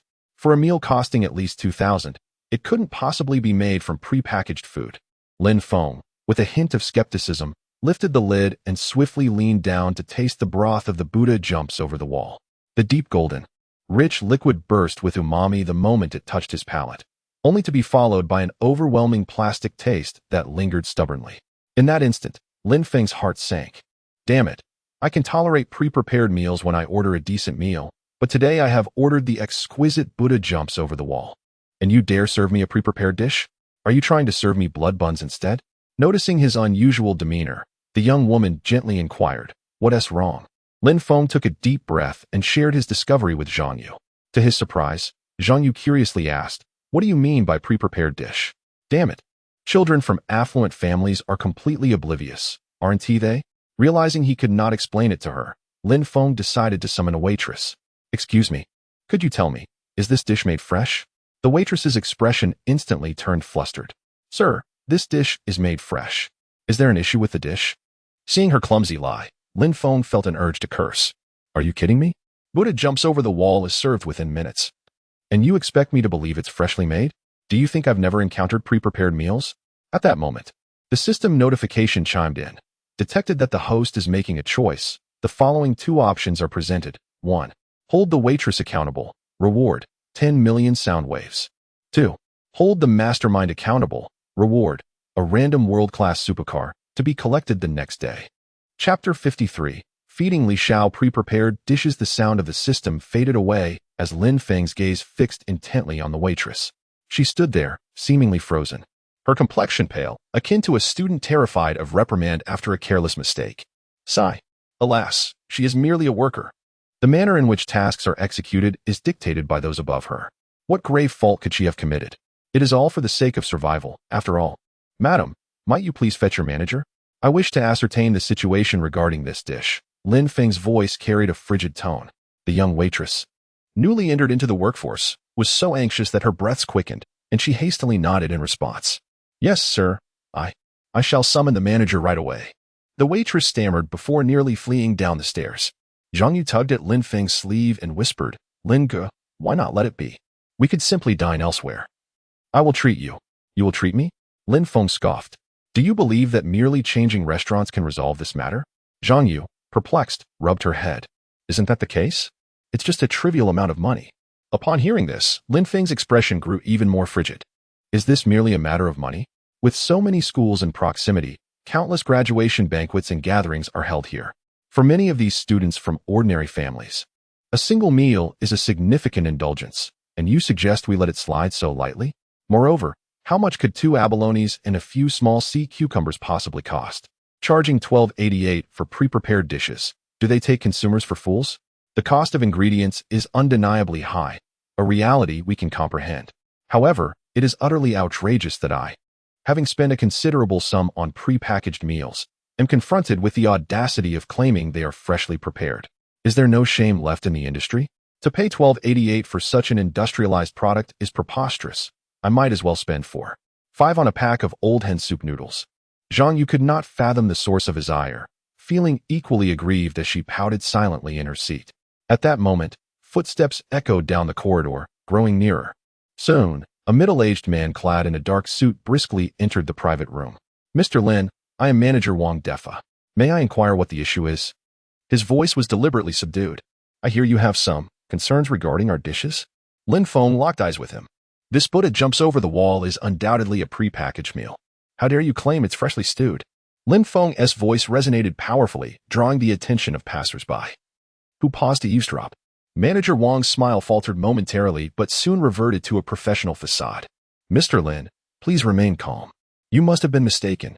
Our Buddha jumps over the wall is indeed freshly stewed today. Just look at the broth's color and aroma. Enough. Lin Feng interrupted, his anger flaring. Do you think I cannot distinguish a pre-packaged meal? Do you assume I lack taste? Other patrons outside the private room began to glance over, whispers rising in a chorus. Manager Wang's expression darkened considerably. First, closed the door securely, and after sending a few messages on my phone, I sternly declared, Lin, mind your words. Our Li Family Restaurant is a century-old establishment. To tarnish our reputation in such a manner will come at a cost. A cost? Lin Feng scoffed, rising abruptly. Come now. I am eager to see how you intend to make me pay. It is one thing for a restaurant to treat its patrons as deities, but to hold them accountable when issues arise is simply absurd. Manager Wang's expression turned ashen. He bellowed into the intercom, and in an instant, 7 or 8 burly security guards rushed in, glaring menacingly at Lin Feng. I warn you, if you wish to dine, sit quietly. If you seek trouble, our Li family will not indulge you. Lin Feng spat dismissively, beckoning the intimidating guards with a casual gesture. Are you eager to take action? Feel free to try. My hands are itching for a bit of excitement today. Manager Wang, with an air of disdain, let out a derisive laugh and waved his hand, signaling the guards to swarm over, prepared to teach this unruly character a lesson. You lot of paupers, dining at our restaurant merely for the sake of appearances? Do you truly care whether the food is palatable? It is laughable. With a condescending gaze, Manager Wang surveyed the scene, convinced he held the upper hand. However, the next moment, the charging security guards were sent sprawling backward, nearly colliding with him. How can this be? How could 7 or 8 guards be so easily dispatched? Who on earth are you? Manager Wang's expression shifted dramatically as he sensed impending danger. Just as he was about to inquire about Lin Feng's identity, he was struck down with a resounding slap. Tell me, who orchestrated this? Bring your benefactor out. To deal with this mutt, merely confronting him would not suffice. The task at hand required complete eradication. Struggling to rise, Manager Wang clutched his bruised cheek and seethed, You dare lay a hand on me? Huh? You wish to know who supports our Li Family Restaurant? Listen closely, and be wary of soiling yourself in fear, impatient with the trivial banter. Another slap sent Manager Wang rolling on the ground 3 or 4 times. After a moment, gritting his teeth, he hastily dialed a number. Meanwhile, Li Changyong, the young master of the Li family, received the news, his expression darkening ominously. A bunch of wretched lowlifes daring to cause a ruckus at our Li Family Restaurant. How utterly reckless. He then exchanged a brief word with Qin Shou and summoned dozens of thugs, making his way to the Li Family Restaurant. Half an hour later, as Lin Feng was about to unveil the evidence he had gathered regarding the pre-prepared dishes in the restaurant's kitchen, a booming voice interrupted. Everyone, halt. The crowd parted, revealing a young man clad in a brown hoodie, exuding an air of arrogance. Young Masterly, you have finally arrived. This brat has recorded everything from our kitchen and threatens to expose us. Manager Wang's voice trembled slightly. However, Li Chongyong paid him no heed and turned his attention to Lin Feng. What do you intend to do, young man? Do you wish to oppose the Li family? The Li family? Lin Feng scoffed. What is the Li family? I must admit, I have never heard of them. At that moment, Zhang Yu suddenly spoke up. The Li family is an emerging clan in Spring City. Their market value is apparently around 300 billion. It was then that Li Chongyong recognized Zhang Yu. His initially furious expression faltered slightly, gradually softening. Ah, so it is the esteemed young lady of the Zhang family from the Chang'e gang. What brings you to this humble establishment? Our main restaurant offers exquisite private dishes made from ingredients flown in just for Miss Zhang's satisfaction. He then turned to Lin Feng, replacing his previous demeanor with a warm smile. Brother, I had no idea you were with the Zhang family. This truly is a case of unexpected fortune. I can understand your grievances. After all, even a dog would refuse pre-packaged meals, let alone individuals of our stature who would never stoop to such culinary indignities. Allow me to arrange for our head chef to prepare an authentic feast to compensate for your distress. And perhaps we should also delete the kitchen footage to avoid any discontent among the patrons. They possess an overly strong sense of entitlement, and dealing with public relations can be quite costly. Li, the young master, proved to be an adept negotiator, nearly diffusing the tension with just a few words. Unfortunately, Lin Feng was not inclined to acquiesce. You wish for me to delete the video? Certainly. However, you'll have to finish every last bit of the pre-packaged meal on the table. Upon hearing this, Li Chongyong's countenance, which had just begun to ease, transformed once more. His expression a mixture of disbelief and coldness. Brother, I have no inclination to consume pre-packaged meals. If you have any grievances with the Li family, feel free to express them directly. Upon hearing those words, Lin Feng nearly succumbed to laughter. Just because you do not indulge in pre-packaged meals does not mean I cannot. In an instant, a flash of movement occurred as Li Xiao's head was forcefully pressed against the table. Lin Feng pried open his mouth and relentlessly poured golden-hued broth down his throat. The matter of pre-packaged meals will be exposed, and ultimately, the choice of whether to consume them lies not with you. Chapter 54. Wio Media Ponzi Cave? Without a moment's hesitation, Lin Feng sprang into action, shocking everyone present. The bodyguards stood dumbfounded, momentarily forgetting to rescue their young master. Is this person devoid of any sense of martial ethics? Just a moment ago, they were engaged in conversation. And the next, he acted without warning. At least offer us some indication to prepare for battle. However, Lin Feng's actions did not cease. Under the astonished gaze of the surrounding bodyguards, he forcefully poured high-tech industrial ingredients into Li Chongyong's mouth. Here is a spoonful of evaporated milk, followed by a mouthful of pork essence, then a taste of EG malt powder, and finally, a can of bone powder. Upon ingesting this concentrated concoction, Li Chongyong could not suppress the urge to regurgitate, but alas, Lin Feng's palm held him firmly in place, gripping his chin and compelling him to consume. You have gone too far. How dare you feed me this rubbish? I will make you pay dearly. Li Daxiao swung his head wildly, unleashing a barrage of fierce words.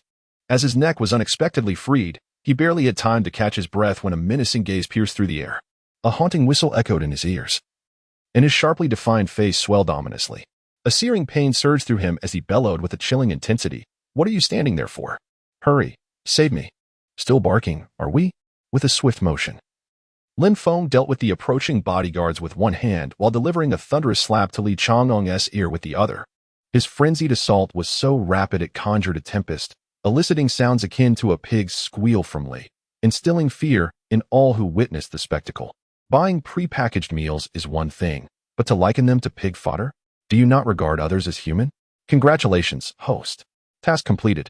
Reward, a legendary supercar, the Bugatti Chiron. It will arrive in Modu tomorrow, with the accompanying gift reaching Quanqing 2 days later. Accompanied by the system S notification chime, Lin Feng's strikes quickened. Slap, slap, slap, until he had dispatched over 20 professional bodyguards. Curious onlookers gathered around before he gradually ceased his onslaught. Remember, in business, one must uphold certain principles. Accepting blood-soaked buns is one thing, but daring to consume flesh?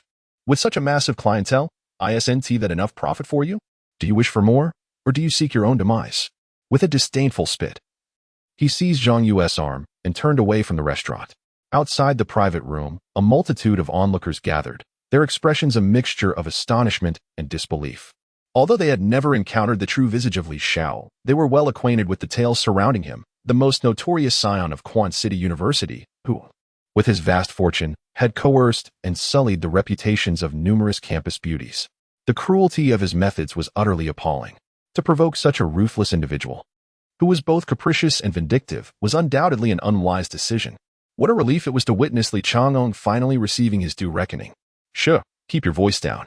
Be cautious not to let him hear you, lest he seek revenge through his connections, one warned. Look, he has collapsed on the ground. What more could he do to us? Another retorted. Let us not forget the third campus beauty of Quan University, who was driven to madness merely for speaking a single disparaging remark about him. She had no means to lodge a complaint and ultimately succumbed to her torment. Moreover, the freshman campus beauty from the sports academy faced dire consequences for refusing to spend the night with him. Her benefactor's restaurant was ruined. And had it not been for the winter break, who knows what might have happened to her? Is he truly that ruthless? Fine, I shall remain silent. That poor fellow should count his blessings. Alas, to cross paths with such a villainous heir is to doom oneself for the latter half of one's life after departing from the Li family restaurant. The two sought out another eatery before returning to the Tangshan villa. As their Bentley rolled into the second villa, Zhang Yu, unable to contain her thoughts any longer, remarked, Lin Gu, I believe you may have gone a bit too far today. After all, he was rather courteous. Lin Feng, visibly irritated, scratched his head and replied, What? Do you feel I have become a burden to the Zhang family? The individual I struck bears no relation to you. The girl, upon hearing this, stomped her foot in indignation, exclaiming, I never said that. I merely found him quite courteous, and besides, a meal doesn't cost much. If I were truly concerned about being implicated by you, I wouldn't have chosen to remain by your side for so long. How could you misunderstand me like this? It truly infuriates me. Why can't you comprehend the reason for my anger? Lin Feng sighed deeply, ultimately resigning himself to silence. The disparity in their living environments rendered the celestial beings of the heavenly realm incapable of empathizing with the trivialities of mortal existence. A pre-made meal costing dozens could easily serve an entire pot. Yet, he had purchased a mere 10 portions, and yet, he dared to buy over 1,000. Was that not tantamount to outright robbery? When one dined out, it was often to avoid cooking or to indulge in the exquisite skills of a master chef. Yet, who could have anticipated that the chef would refuse to cook, raising the price of the ready-made meal? Reflect on your actions at home. I am leaving, Lin Feng declared, pivoting the car away from Villa number 2. Zhang Yu stood there, listening to the engine's furious roar, feeling a sense of injustice wash over her. It was utterly exasperating. That scoundrel Lin Gu. Why can't he express himself properly? Can't he see that I'm upset? It's one thing to ignore my feelings, but to speak ill of others? He's as different from Wolf Gu as heaven is from earth. What a despicable man. At that moment, the gilded door creaked open, revealing a girl clad in a sleek black skirt. She brushed aside her bangs and approached Zhang Yu, wielding a long, sturdy stick. Sister, what was that car just now? Zhang Yu gazed at Zhang Shui's elegant nose and porcelain-like face, her lips trembling slightly as she embraced her, seeking solace. It was that scoundrel Lin Feng. Oh! Zhang Shui exclaimed, crushing the wooden stick in her hand. Sister, how could you return with her? Zhang Yu did not meet her gaze, but instead looked down at the stick inscribed with the derogatory name of Lin Feng. Her face etched with resentment as she recounted the events of the day. In the end, she picked up the stick from the ground, intending to vent her frustrations later that night in her room. Zhang Shui nodded coldly, and after a prolonged silence, she retreated to her room to unleash her anger on a Lin family punching bag. That night, the sisters' room was filled with delicate cries. A day later, the recruitment frenzy for internet celebrities was nearing its conclusion. Despite the vehement opposition from various media outlets and streamers against Wuyo Media, who threatened collective boycotts against anyone who applied there, the generous conditions set by Lin Feng, coupled with his substantial influence, attracted numerous aspiring streamers, attractive flight attendants, models, and kindergarten teachers to join. Rarely seen beauties now congregated within the Wuyo building.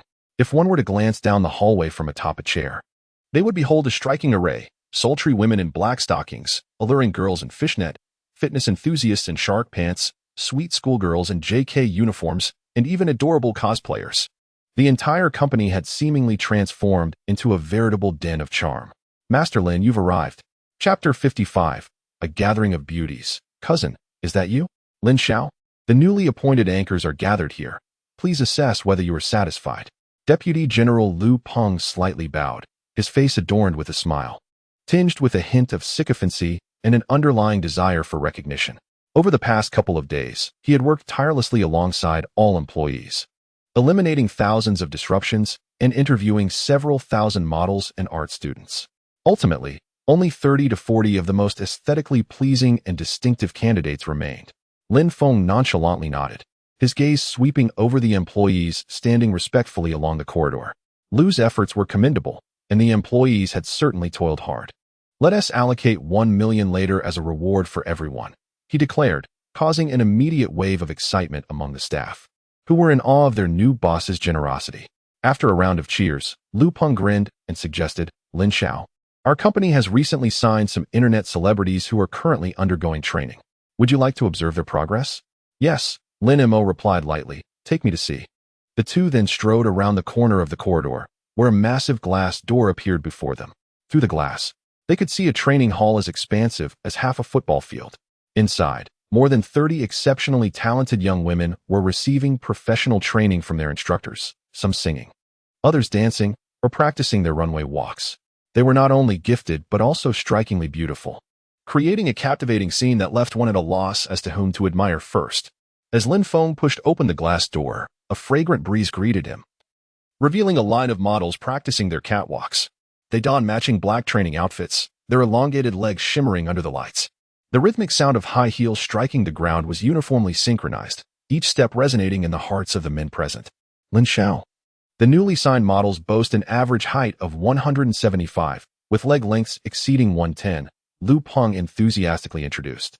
He had not anticipated that a mere word from Lin Xiao would attract an overwhelming influx of attention, enabling the recruitment of such exquisite beauties in a short span of time.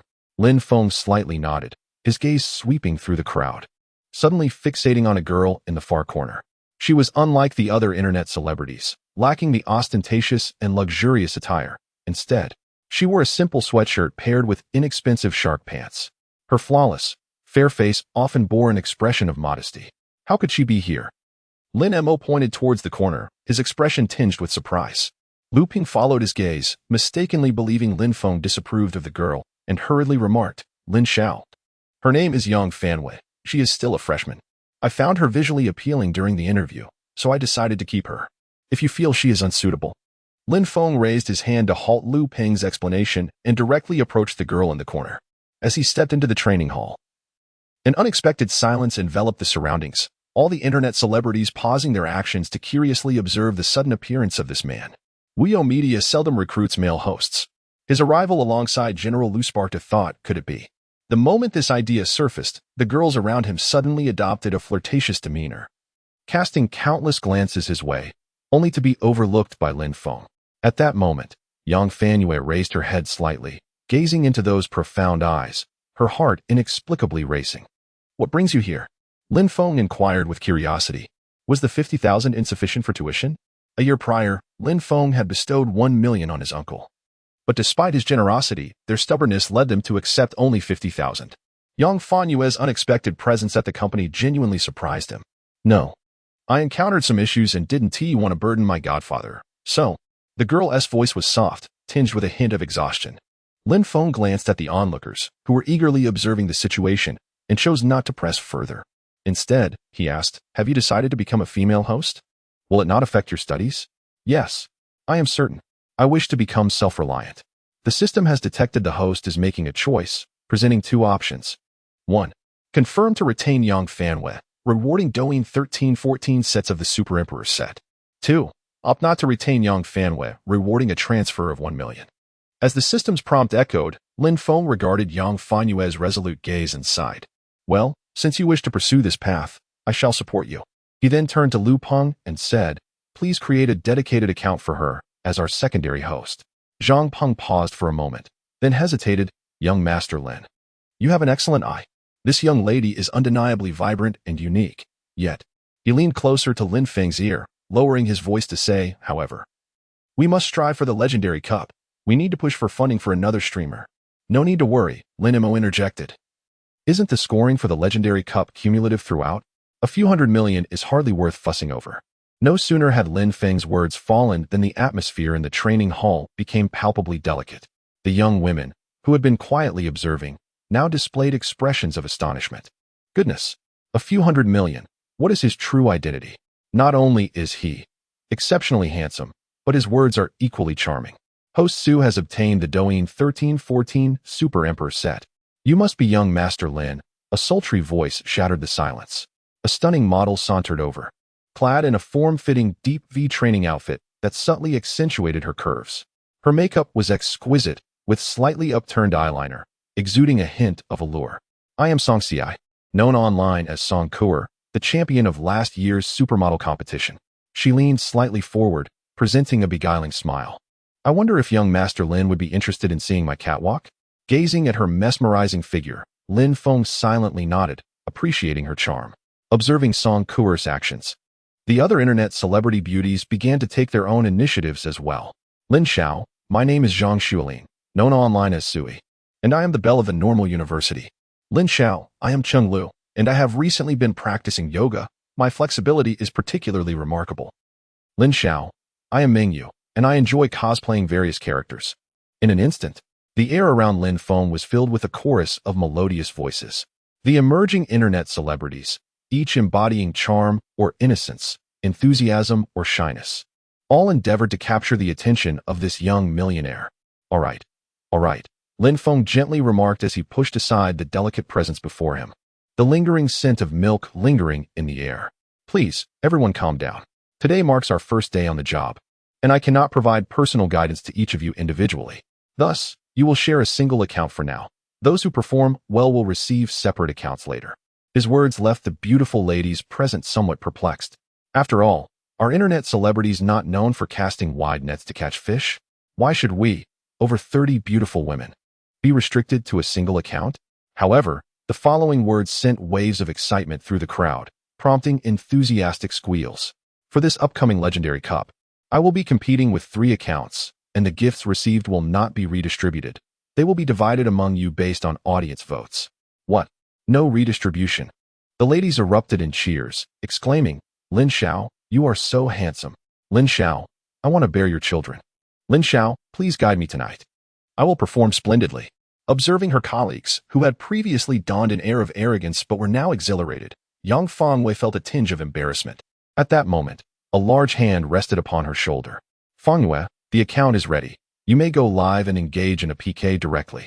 Yang Venue nodded. Then, with a look of bewilderment, approached the esports desk and opened the live streaming software. Chapter 56, Crushing the Jade Clan, Rain Sister. Welcome everyone to my live streaming room. Yang Venue managed to force a sweet smile at the camera, her voice trembling slightly. Today marks her inaugural broadcast, and her movements and expressions are still quite inexperienced. Seeing this, Lin Feng shook his head and shouted from behind her, Venue, don't be shy. Channel the enthusiasm you had when facing me. Be bold to earn money. Upon hearing this, Yang Venue's ears flushed red. She took a deep breath and summoned her past fervor. Hello everyone, I am the new streamer, Jiue, a girl who loves sports. For those who enjoy the outdoors, click the top right corner to follow us for a chance to exercise together. Emulating other streamers, she briefly introduced herself.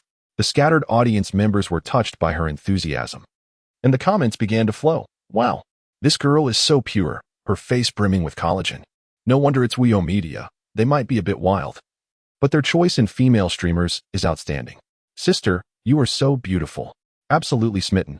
Without beauty filters or makeup traces, she is an exquisite beauty. Mother, I no longer fear encountering Sister Biluo. The premiere garnered a favorable response, and as the young lady's movements became increasingly adept, the vibrant atmosphere began to resonate. Just as everything seemed to progress in a positive direction, a system notification abruptly appeared. Host Yuziu Sister invites you to a PK challenge. Do you accept? Yuziu Sister is a colossal internet celebrity, adept not only in product endorsement, but also in fashion and culinary delights, adored by many for her petite size 47 feet. Had it not been for her partner, Old Jean, her 2 million followers would surely have soared even higher. Upon receiving the connection invitation, Yang Venue felt a twinge of trepidation, for she was up against the formidable leader of the 5th-ranked Daipai Media. However, upon catching the resolute gaze of Lin Feng behind her, She mustered her courage and clicked the acceptance button. In the next moment, the screen split in two, revealing Yuzuyu's sister on the other side. Adorned in a vibrant red floral coat, she wore no makeup, her enchanting petite feet captivating the scattered audience, prompting them to flock to her livestream. Oh my, Yuzuyu's sister has arrived. Apologies, little beauty, but I must switch to her stream. This is the vibe. It's so daibai. I need to get closer to Yuzuyu's sister. The joy of old Jean is beyond our imagination. Witnessing this scene, Yuzuyu's sister smirked slightly, her tone dripping with disdain. Oh, a carefree newcomer? Would you like me to teach you how to livestream? Yang Fanyu, not in the least bit flustered, remarked, Then I shall rely on your guidance, sister of the Jade Clan. With a disdainful huff, Sister Yu of the Jade Clan proposed a penalty, 10 minutes. If you lose, you must leave without any worries and come to my home to fertilize the fields. Let us begin, she declared. Observing Sister Yu's confident demeanor, Yang Fanyu remained undaunted and inquired, What if you lose? You haven't even established your own penalty. Humph. I could never lose, Sister Yu retorted coldly. After a moment's reflection, considering that her guild leaders were present, she articulated a rather severe consequence. If I lose, I shall refrain from washing my feet for 30 days and offer my fragrant socks for free in the live stream. Upon hearing this bizarre penalty, Lin Feng quietly logged into his account. At this juncture, his gift pouch contained a staggering 314 sets of gifts, ranging from the simplest floral offerings to exclusive noble gifts, and even his custom-made Wild Wolf Legend priced at 50,000 each. As the PK commenced in the live stream, both parties kept their microphones open. Lin Feng could even hear Sister Yu of the Jade Clan charmingly plead, Dear friends, I truly wish to win. Would you be so kind as to send some gifts? Let us all strive to vanquish the opponent. Upon witnessing this bashful demeanor, countless fans were stirred with excitement as the screen illuminated with an array of delightful gifts.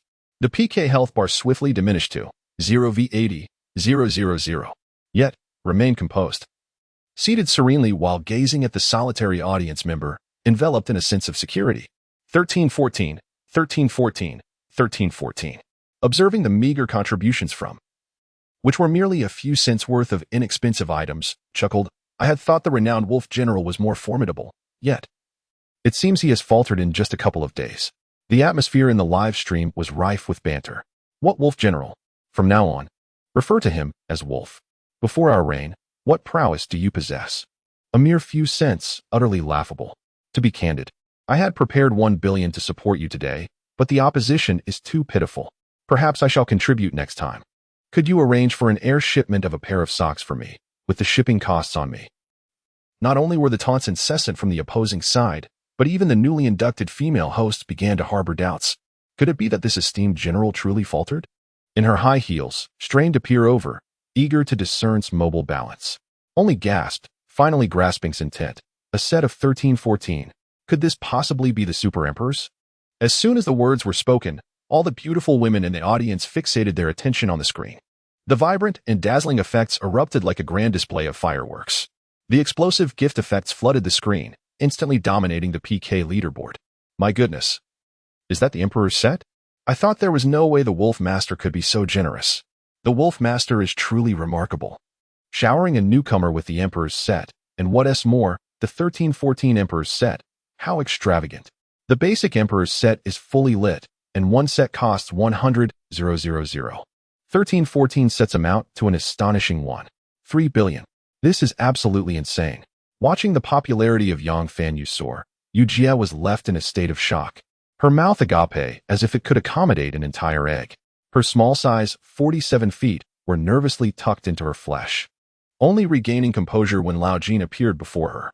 It turned out that the newcomer was quite impressive. Yu Jie conceded defeat, declaring from this moment on, I shall cease washing my feet. In 30 days, the socks will be up for free drawing. System notification. Congratulations to the host for advancing one account to the qualifying round. The continuous victory golden egg reward has been enhanced once more. Platform announcement. Congratulations to Wuyo Media for securing 38 billion points, topping the leaderboard. This PK not only achieved a flawless victory, but Yang Fanyu's ranking also surpassed Zhang Yu, successfully entering the qualifying round. The young girl was overwhelmed with excitement. Although she had no experience with live streaming and was unaware of the value of virtual gifts, she couldn't help but wonder if all those gifts amounted to a considerable sum. Just as the connection was interrupted, she gazed joyfully at Lin Feng. However, at that moment, this older cousin wore an expression of discontent.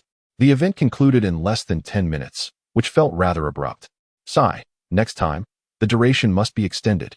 Noticing his slight despondence, the lovely ladies hurried to offer their consolation, particularly Song Kuo. Despite her high heels, which did not impede her swift pace, her long legs allowed her to reach Lin Feng's side in just a few strides, her face radiating concern. "Brother Lin, are you all right? Would you like me to keep you company for a moment?" As the fragrant breeze wafted by, Lin Feng gradually lifted his gaze. Standing at 175 meters tall, combined with her 10-centimeter heels, he found himself needing to look up at her. "I'm fine. It's just a pity that the remaining gifts weren't fully utilized." Song Kuo paused, then glanced down. A dazzling flash of light flickered before Lin Feng's eyes, and he couldn't help but acknowledge the allure. Chapter 57. Can one truly dominate 1v8? Your name is Song Kuo, isn't it? Lin Feng surveyed her with appreciative eyes, nodding in satisfaction. This young lady was not only statuesque, but also possessed a well-proportioned figure that struck a perfect balance between slenderness and curviness. Her physique and beauty could easily earn her a spot among the potential internet celebrities. Moreover, as she drew nearer, the intoxicating scent of her perfume was undeniably captivating. "Indeed. Young Master Lin, my online name is Song Kuo. You truly have an excellent memory." The young woman chuckled gracefully and replied, "All right, you all should start your broadcast now. Make sure to perform well in your main role." Given the existence of the consecutive victory prize, Lin Feng naturally aimed to seize multiple opportunities. Since these entertainment companies had joined forces to oppose us, I was determined to claim all the top 3 positions. After several young women formed teams to begin their broadcasts, Lin Feng noticed Yang Wenyu still standing alone. He gestured for her to come over. "Sister, come here." Upon hearing this, Yang Wenyu composed her expression and quickly approached, smiling as she said, "Brother Lin, I am truly very happy today." Lin Feng patted the chair beside him and looked into her bright, dark eyes. "Now that we are alone, tell me what issue you encountered with your uncle." Yang Wenyu obediently sat down and confessed, I have a suitor whom I do not like. He retaliated against my godfather's barbecue restaurant out of malice. So, to avoid burdening my godfather, I secretly came out to work." "Oh, is that so?" Lin Feng's gaze turned cold, and his tone became somewhat stern. "What is the name of your suitor?" "His name is Li Changyou. I heard he is from a prominent family in the restaurant industry," Yang Wenyu replied softly, her eyes dimming slightly. "Brother Lin, my parents died in the line of duty, and my godfather is also affected. Do you think I am a calamity?" Lin Feng comforted her by patting her shoulder, saying, "Do not speak like that. From now on, I will protect you, and everything will get better." Meanwhile, as they conversed, Song Kuo seemed to encounter some issues. "Lin Xiao, 8 entertainment company hosts have united to send us a PK invitation. Should we accept?" In response to Song Kuo's inquiry, Lin Feng's lips curled into a subtle smile. "Accepted." Subsequently, the scene was instantaneously divided into a grid of 9 sections, with 8 prominent streamers simultaneously gracing the screen. Each of them, exuding allure and charm, wore provocative smiles laden with hostility. Surprisingly, Wenyu intended to launch a new account. Did she aspire to monopolize the top 3 spots? Yu Jia was the first to speak. "You have over 30 stunning beauties on one account, while we are merely 8 joining forces. Is that not a bit unfair?" This statement ignited a flurry of comments in the chat. How audacious to claim such superiority in numbers. Yu Jia, Jia Qi, Sanyang Meimu. These are all internet celebrities boasting millions, if not billions, of followers. Today, they are conspiring against newcomers? This is ruthless. Other entertainment companies must be in a frenzy, or else they wouldn't collaborate to challenge one entity. Indeed, the first 2 accounts have already achieved immense success. If the other companies don't act swiftly, they may be left empty-handed. Lin Feng, observing the cascade of comments resembling falling snowflakes, offered a faint smile and nodded in agreement. It was hardly surprising that the other entertainment firms were resorting to such tactics. The primary reason was the substantial investment they made in the Legendary Cup. Even if they were to reclaim funds from the voting platform, the losses would be considerable. Having spent upwards of 100 million, they would still incur a deficit of at least 20 to 30 million. A burden even they found challenging to bear. However, when it came to individual competition, they could not rival Lin Feng's Wenyu Media. Thus, they were left with no choice but to resort to this underhanded strategy. If circumstances did not improve, It was highly likely they would abandon their pursuit of the legendary cup rankings and instead seek to cultivate relationships with Wu Yu, leveraging collaborations to ride the wave of popularity, an approach typical of influencer companies. The live streaming room has commenced an intense 1v8 PK, with 8 prominent hosts showcasing their unique talents. Sister Yu from the Yuzu tribe presents a sumptuous Liaodong-style feast, passionately rallying her audience. Sister Jiechi fervently applies her lipstick, urging her fans to work diligently. Three Sheep showcases a delightful sale of molten mooncakes, while Mei Kai-ko Linba offers benefits for family welfare. Hui Wei Jun frequently displays her charming poses, transforming her expressions in mere seconds. The screen is inundated with gifts, the vibrations incessant. Meanwhile, Lin Feng remains unhurried in showering gifts, instead quietly observing Song Kuer's performance. In the video, Song Kuer displays no signs of stage fright. She rises gracefully and snaps her fingers. Subsequently, over 30 models, all over 7 meters tall, elegantly line up, strutting down the runway in a mesmerizing display. The musically inclined ladies step away from the camera to harmonize in song, while the sweet-voiced vase girl squeaks out the ID of a generous gift giver. As for the dance performances, it seems they are awaiting the second round of displays. Lin Feng cannot help but admire. This girl possesses remarkable talent, skillfully organizing the chaotic scene with such finesse and undeniable potential for development. The ethereal and melodious voices cleanse the soul, while the alluring long legs entice the senses. The comments are utterly ecstatic. Resting my chin on my left hand and holding my chin with my right, this sensation is simply delightful. The ingredients in this live room are so eclectic, yet I adore it. Please, sweet girl, call me once more. Let the third girl with the high ponytail appear again. It's almost time. It's hard to imagine how joyful the CEO of Wuyo Media must be. At any moment, a beautiful woman captivates attention. And when surrounded by so many enchanting figures, it becomes a dazzling spectacle. The competition among numerous internet celebrities has reached a saturation point. Yet this particular live broadcast witnessed a significant influx of fans drawn away by the captivating charm of the lovely ladies. Various small gifts flooded the screen. Pinru sends the host glow sticks 100, Handsome Guy sends the host little hearts 100, and so forth. As time approached its climax, Lin Feng took action, dispatching all remaining royal sets without hesitation. The Lonely Wolf sends the host Supreme Guardianship 1314. The Lonely Wolf sends the host Enchanting Journey Across the World 1314. The Lonely Wolf sends the host the Majestic Kunping Soaring 1,000 Miles 1314. The Lonely Wolf sends the host Unmatched Prowess 1314. And the Lonely Wolf sends the host the Legend of the Warehouse Wolf 1314. As the myriad of gift effects erupted, the entire platform was once again left in astonishment. All onlookers, internet celebrities, entertainment companies, and even official operators were left in utter disbelief. It's madness, absolute madness. The wolf is on a rampage. The least expensive exclusive gift costs a minimum of 10,000, the most extravagant reaching 50,000. It's estimated that at least $1 billion has been spent. Such extraordinary effects, rarely seen in 800 years, are all on display today. The wolf has long heard that you have no son. I wish to provide for your old age. At this moment, the 8 prominent internet celebrities have grown numb. The most junior among them has been live streaming for 7 or 8 years. Yet they have never encountered such an extravagant and merciless tycoon. To think, tens of thousands of yuan in gifts being thrown around recklessly, as if money were of no consequence. Faced with such a financial giant, how can we resist? Shall we retaliate with mere words? Initially, each guild had planned to share the burden of several million, aiming to temper the arrogance of the untroubled. But now, it seems the only option is to raise a white flag and surrender, for capitulation is certainly preferable to incurring losses. A meticulous accounting is hardly shameful. After 2.5 minutes, the PK health bar of Wuyo Media, with overwhelming force, ruthlessly trampled the other 8 super streamers underfoot. All platforms announce. All platforms announce. The Lonely Wild Wolf, the wolf has set a record and attained the supreme title. The rewards for consecutive victories have been further elevated.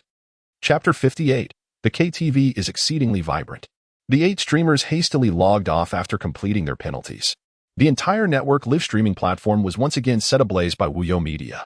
In an instant, Wuyo's live stream room saw its popularity soar beyond 10 million, with comments flooding the screen to the point of obscuring visibility.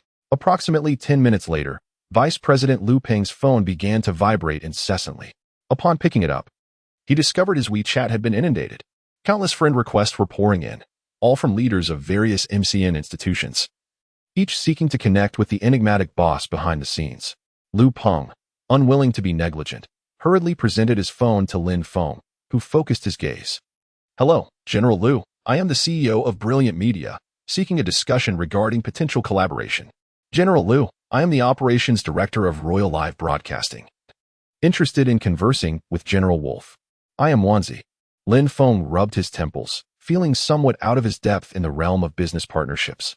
Thus he entrusted the matter to Lu Peng.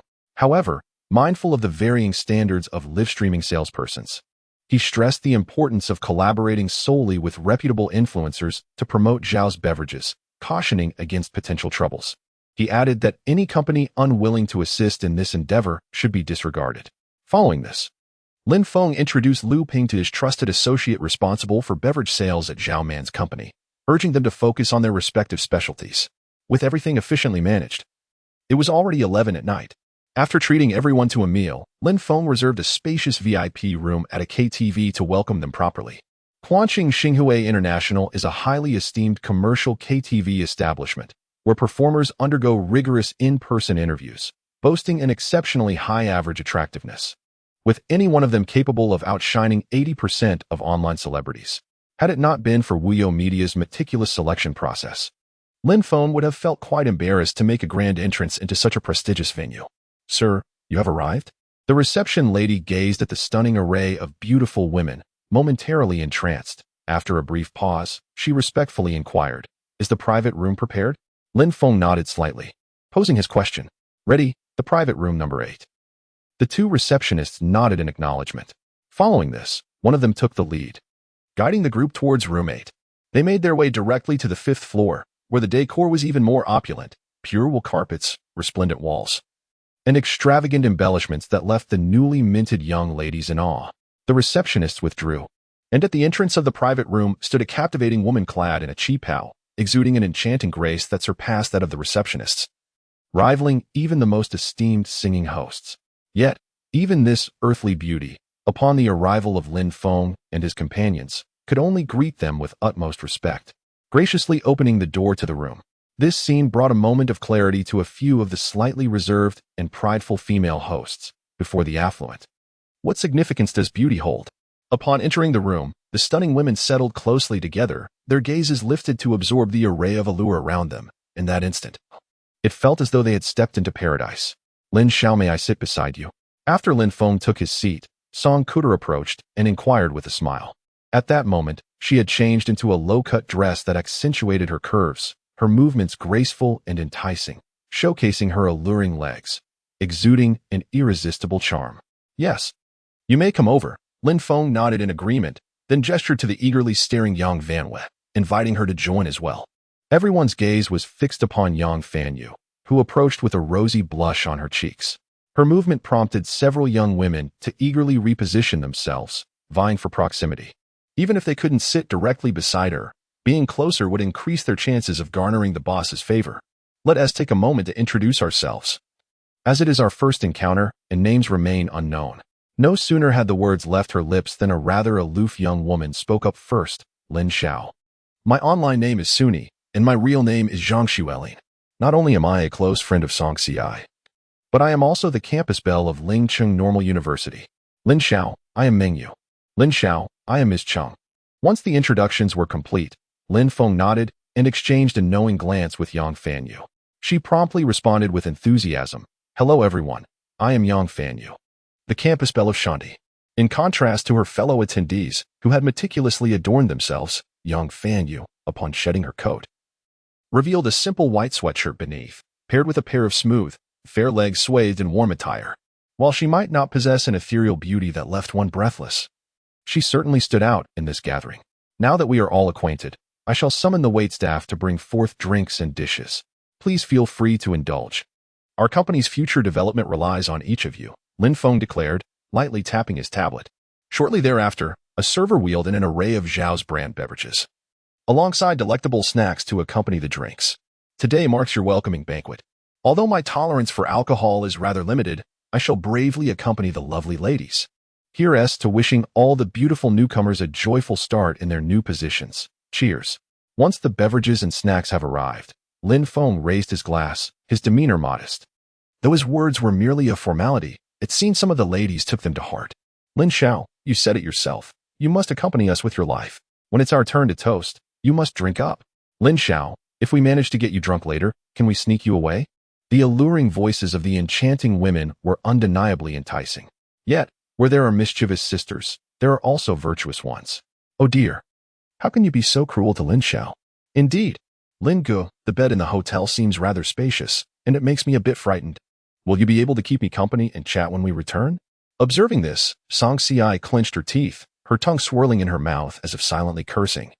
A group of little vixens, how brazen you are. Yet, a sultry smile soon graced her lips. As she lightly brushed her stockings against Lin Feng's polished shoes, she remarked, Lin Xiao, perhaps you should drink less. After all, there may be other tasks awaiting you tonight. Lin Feng, upon hearing this, cast a sidelong glance at Song Si, marveling inwardly, who said that tall beauties were always aloof. With just a few words, they could effortlessly conjure conversation and warmth. What a delightful sister she is. What? Too cunning and overly dramatic? No, no. What ill intentions do they harbor? Ailing mother, gambling father, a brother attending school, and a shattered self. Shouldn't any man bear the responsibility to provide care? Is it not so? Upon witnessing this scene, the Na'vi, a 19-year-old Yang Fanyue, found herself utterly bewildered. Was it not agreed that their ages were comparable? Why do I feel like a mere toy, a feeble little plaything in your presence? The rhythm of this dialogue is simply beyond my grasp. As glasses clinked together, everyone downed their drinks in unison. After consuming over 30 cups of liquor, the room was suffused with the sweet aroma of malt sugar. That rich yet slightly intoxicating scent was truly enchanting. At that moment, Lin Feng suddenly felt something persistently brushing against his feet, a tickling sensation that ignited an itch in his heart. Chapter 59. A live performance. Lin Feng glanced up and discovered Song Si, with utmost seriousness, sipping her drink. Her slender fingers, resembling jade, delicately held a wine glass, swaying it with a leisurely rhythm. A subtle smile graced her lips, exuding an air of mystery, confidence, and elegance, truly the essence of an online goddess. Could it be that I am overthinking this? Or is she indeed a sophisticated player? Unbeknownst to him, instinct urged him to withdraw his leg, yet he hesitated, unwilling to part from that tantalizing electric sensation. Ultimately, he chose to feign nonchalance and enjoy the moment. To his surprise, upon noticing his lack of refusal, Song Si's smile grew even brighter. With a slight bow of her head, she retrieved a black hair tie. Her jade-like hands gently gathered her hair, casually tying it into a few small knots. She fashioned a refreshing hairstyle, leaning back to reveal a perfect silhouette, gradually making the hidden scenery more discernible. A set of cunning little maneuvers incited many sisters to secretly mutter, "What a little vixen." Young Vanway, however, looked on with envy. Remarking that this series of actions was rather reliant on technique, she wondered if there were simpler alternatives. If none existed, she resolved to drown her sorrows in drink. Despite her limited tolerance, the collective gaze of the group converged upon Lin Feng, their anticipation palpable. They eagerly awaited to witness this wealthy young man's reaction, hoping he would display a foolish grin upon being seduced. Although such a sight might be somewhat distasteful, it would undoubtedly be easier to manipulate. Yet, Lin Feng had the exquisite Zhao Man to contend with. After merely a moment of distraction, he swiftly regained his composure. At the dining table, the others indulged in fruit platters while engaging in light conversation, occasionally glancing toward Lin Feng. They noted his tranquil demeanor, untouched by temptation, which left them feeling somewhat defeated, especially since Song Si was arguably the most striking among them. If she could not ensnare Lin Feng, the challenge for them seemed even greater. However, this fleeting thought was soon overshadowed by a fierce competitive spirit. Such internal contradictions were quite understandable, with the allure of a goddess paired with the relentless pursuit of admiration. They had become rather spoiled. Should Lin Feng readily bite the bait, though they might not voice it, they would internally categorize him as a simpleton with easy money to be won. In the face of such a Na'vi benefactor, their usual strategy involved keeping him dangling, maintaining a flirtation without allowing him easy access. Once the funds ceased to flow, any semblance of affection would evaporate instantly. After all, in the minds of these goddesses, any form of attention from the opposite sex was merely a calculated attempt at flattery. In such circumstances, the more kindness one extends to her, the lower the return on investment tends to be. Pretending to be a Sigma male can evoke a sense of individuality, thus piquing her interest, even allowing one to transform from an ordinary suitor into an ardent admirer of a wealthy young woman. Perhaps sensing the intense gaze of the ladies, Lin Feng felt increasingly uneasy, shifting in his seat. Accidentally, his knee brushed against a pair of taut thighs, causing the drink to arc through the air. "Oh dear," Yang Vanyu exclaimed, appearing as though she had unwittingly stirred up some great calamity. Lin Feng quickly turned to sit on the plush thigh of Song Si. The sudden weight caused Song Si to emit a soft sound, her delicate form quivering slightly beneath the sheer fabric. "Young Master Lin, you possess quite a bit of strength." Lin Feng smiled apologetically at her remark, then turned to the dazed Yang Vanyu, gently advising, "Vanyu, perhaps you should wipe away the moisture." Noticing that his dear sister's cheeks were flushed, he reached out to touch her forehead, expressing concern. "What is it? Are you feeling unwell?" Yang Vanyu glanced at the envious crowd, forcing a smile as she replied, "I'm fine. It's just that I drank a bit too hastily." After 3 cups, her face had become quite rosy, indicating she rarely indulged in alcohol. Observing this, Lin Feng, not wanting to pressure her, suggested, "Shall I arrange for someone to escort you home?" Yang Vanyu contemplated for a moment, reluctant to depart, yet acknowledging that she indeed felt unwell. Gazing into Lin Feng's concerned eyes, and then glancing at the envious expressions of the other young women, the last remnants of shyness dissipated. Almost as if compelled by some unseen force, I said, "All right, but it's already 1 in the morning. Your father should be resting. How about I come to your house? It would be a perfect opportunity to see your grand villa." Lin Feng raised an eyebrow at my words, somewhat surprised yet indifferent. He promptly made a call to the villa's management, arranging for someone to come and serve as a temporary chauffeur, ensuring that both his car and the young ladies would be escorted back to the villa. Before long, the designated driver arrived. Watching the swaying figure of young Fanyu, reluctant to depart, a half-joking voice broke the moment. "Lin Xiao, she can't handle her liquor. Why not take her along?" Before anyone could react, Zhang Xuelin, the renowned beauty from the Normal University with the online moniker Suni, swiftly took a seat beside Lin Feng, her expression radiating triumph as she cast a glance at the irritated crowd in the private room. Lin Feng's gaze fell upon this campus belle, her lustrous black hair, a perfectly shaped face, long slender legs, and a pair of sparkling big eyes. The only shortcoming was her modest endowment, barely reaching a B-cup, reminiscent of a petite steamed bun. "Taking you away is fine, but what about the other beauties?" Lin Feng replied with a faint smile. Upon hearing this, Song Si quickly chimed in, "Lin Xiao, don't listen to this little vixen's nonsense. Last time we went drinking, 3 handsome fellows tried to get her drunk and ended up succumbing to her prowess. Can someone like that truly get drunk?" "Hey, Song Si, are you trying to undermine me?"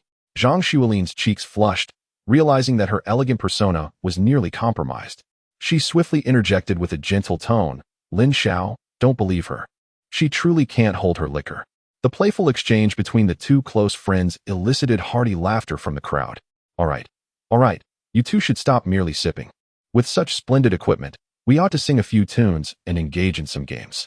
It's rather dull otherwise." Those who dared to step into the realm of streaming were rarely shy individuals. However, without Lin Feng's cue, they hesitated to breach decorum and indulge in frivolity. "What game shall we play with so many of us?" someone inquired from the corner. Lin Feng counted the heads, 33 in total. Traditional drinking games would be quite impractical. "How about a game of truth or dare? Lin Xiao can be the dealer, we draw cards, and whoever it lands on must face a challenge." At that moment, a short-haired girl named Miss Chin spoke up. Lin Feng pondered. This game indeed seemed delightful, as it was straightforward and inclusive, preventing any participants from feeling sidelined. "All right, let us go with truth or dare." Once he made the decision, Ms. Chung promptly divided a deck of cards and distributed them among the players. As the rounds progressed, the artistic flair of the students began to shine through, showcasing talents in pole dancing, folk dance, trendy swaying, romantic ballads, high splits, and even 18 unique bottle opening techniques, all skills they possessed. Had it not been for Lin Feng's humane approach to the game, the gathering might have been even more vibrant and spirited. "Let's select the Queen of Hearts this time. Who holds the Queen of Hearts?" Song Si flipped through the playing cards in hand and quickly raised her hand, exclaiming, "Here I am. Lin Xiao, I may not possess any remarkable talents, but how about I perform a little something for you?" Chapter 60 had been a while since her last performance, and she felt a tad rusty. Should I really do this with so many people watching? Lin Feng, feeling a bit shy, lowered his crossed legs, his curiosity piqued as he gazed at the young lady. In contrast, Song Si, with her lips slightly parted, gently clasped her delicate hands, warming the cold, hard green bottle. She then took a bottle opener, and with a swift motion, the bottle cap flew off with a pop, the white foam spraying across her charming face. Huh. It's been a while since I last performed, so I might be a bit out of practice. I apologize. Wiping her face clean, she offered an apologetic smile, then lifted the beer bottle, positioning her mouth at the opening and blowing vigorously. In just 15 seconds, an entire bottle of Budweiser was drained. What a feat. Lin Feng was thoroughly impressed by her performance and handed her a tissue to wipe away the remnants of foam at the corners of her mouth. The game continued as usual. For the next 2.5 hours, aside from occasional dancing and singing, the entertainment primarily consisted of bottle-blowing performances. It must be noted that the young ladies these days could really hold their liquor, claiming to be tipsy after 3 drinks, yet remaining unperturbed after 1,000. All in good spirits. With their youthful resilience, they experimented with various mixtures, white beer, red and white blends, and an array of concoctions that made Lin Feng's scalp tingle in disbelief. At 3 in the morning, as everyone had had their fill, Lin Feng sought Lu Ping's assistance in arranging for familiar faces to escort the ladies back to their hotel, in order to prevent any indiscreet individuals from causing scandals. The vehicles gradually departed one by one. Ultimately, only Lin Feng and Song Xiai remained, gazing at the lone small business vehicle before them. Lin Feng rubbed his eyes and said, "You should go ahead. I'll find a hotel to stay in shortly. Is it really appropriate to leave you here alone?" Song Xiai teased, pointing to the vacant seat in the back of the car. "After all, we are both staying at a hotel. Why not share a room?" Upon hearing this, the driver quickly averted his gaze, his peripheral vision catching a glimpse of Song Xi's nearly flawless visage and the ample curves constrained by her thick coat, prompting him to swallow hard. The perks of being the boss, he mused. Staying at a hotel full of company employees might not be suitable. Perhaps it's best to reconsider. Lin Feng waved his hand dismissively. Am I really so unappealing?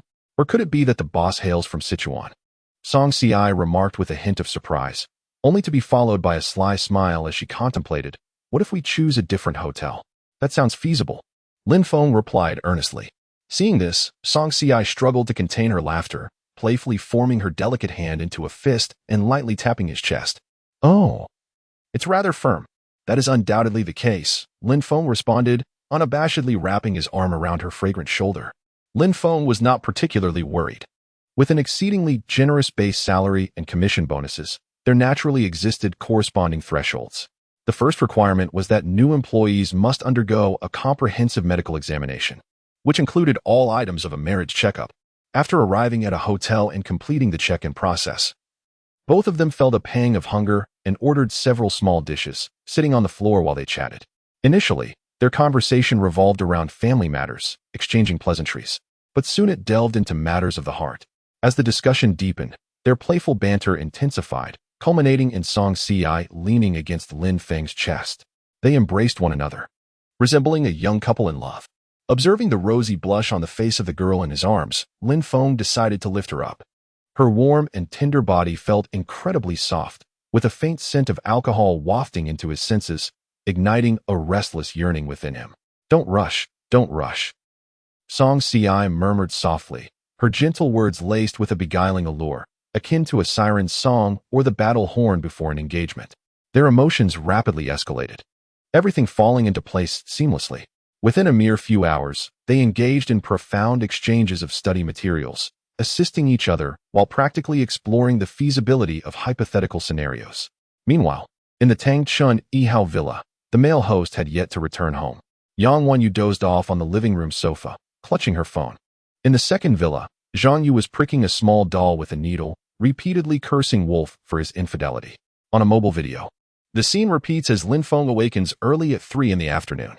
He gently taps the girl still lost in slumber and leans close to her ear, whispering, "I'm leaving now. If you need anything, just message me on WeChat." After speaking, he slowly withdraws his arm, preparing to visit the traditional Chinese medicine shop to experiment with concocting a few elixirs. As he stirs, the girl seems to sense his movement, and before she can fully open her eyes, she clings to Lin Feng's arm, pleading, "Don't go, don't go." What's the situation? Lin Feng muses, amused. Has she taken him for a fickle heart? Observing her behavior, he finds it quite humorous. If one were to describe her as flirtatious, it would indeed be true. especially given her boldness in the early hours. Yet, when it comes to being clingy, she certainly lives up to that as well, wanting to hold on even in sleep. Fearful he might vanish midway. Don't worry, just let me know what you want on WeChat, and when I have time, I'll take you shopping. Upon hearing this, Song Si slowly opens her beautiful eyes and shakes her head gently. No need, just keep me here. If you have matters to attend to, go ahead. What a thoughtful sister she is, attuned to emotional value when needed and tangible gifts when appropriate. All right, but remember that that's what you said. I want to buy you anything. Lin Feng chuckles as he strokes her silky hair. Indeed, I never intended to ask for anything. After all, if you can stay, the gifts alone will yield plenty of returns, won't they? Lin Feng thoughtfully calculates the figures, over 200 million in gifts, minus the company's share, leaving at least 70 to 80 million. With over 30 girls, if divided equally, he could garner at least 260,000, a truly substantial sum. Indeed, your last contribution was quite significant. The team's performance reached an impressive 90. Upon hearing this, the young woman's hazy gaze suddenly transformed into one of clarity and brilliance. Is it appropriate for me to receive such a generous share? Might the other ladies express discontent? Let them voice their opinions if they wish, he replied. Oh, you are insufferable. A wicked rogue bullying others. Provoked by his teasing, Song Si pouted her lips, adopting a pitiful demeanor. Do not speak so carelessly. I am hardly at fault. I was recognized as one of the top 10 outstanding youths of Dashan, you know. Humph. Song Si rolled her eyes playfully before abruptly inquiring. Brother Lin, what is your relationship with Yang Fanyu? You could say we are half related, Lin Feng admitted without reservation. Oh, is that so? Song Si responded with a light scoff. She is merely my sister. She mentioned that purple has a certain charm. Noticing her mischievousness, Lin Feng decided to impart a more profound lesson. After the lesson, Song Si, holding her abdomen, came to a deep realization of her misstep and willingly sent Lin Feng on his way. Leaning against the bedside, she closed her eyes once more to recuperate her strength. Lin Xiao aligns quite well with my criteria for a partner. Handsome, possessing abs, and wealthy. He meets 3 out of the 4 most crucial standards. Meanwhile, after settling the accommodation fee, Lin Feng wandered through half of the hot spring city before discovering a suitable traditional Chinese medicine clinic to gather the necessary prescriptions. Upon returning to the villa, he was taken aback to find his younger cousin sleeping on the floor and hurried over to check on her. Fanyu, wake up. Why are you sleeping on the floor? Lin Feng gently tapped Yang Fanyu's shoulder, perplexed. Brother Lin, you finally returned. Yang Fanyu rubbed her eyes, appearing adorably drowsy. The gathering had concluded quite late, necessitating an overnight stay outside. Lin Feng helped his sister into a seated position on the sofa. With 7 or 8 bedrooms in the house, why hadn't she chosen a room to rest in? Because I wanted to wait for you to return home before sleeping, she replied, pouting slightly, her tone tinged with a hint of melancholy. Wait for me? Why? Lin Feng asked, puzzled. He recalled that his parents had also expressed a dislike for the villa, feeling that such a large house lacked warmth. Curiously, he inquired, Fanyu, are you perhaps feeling scared? A little, she admitted, nodding her head.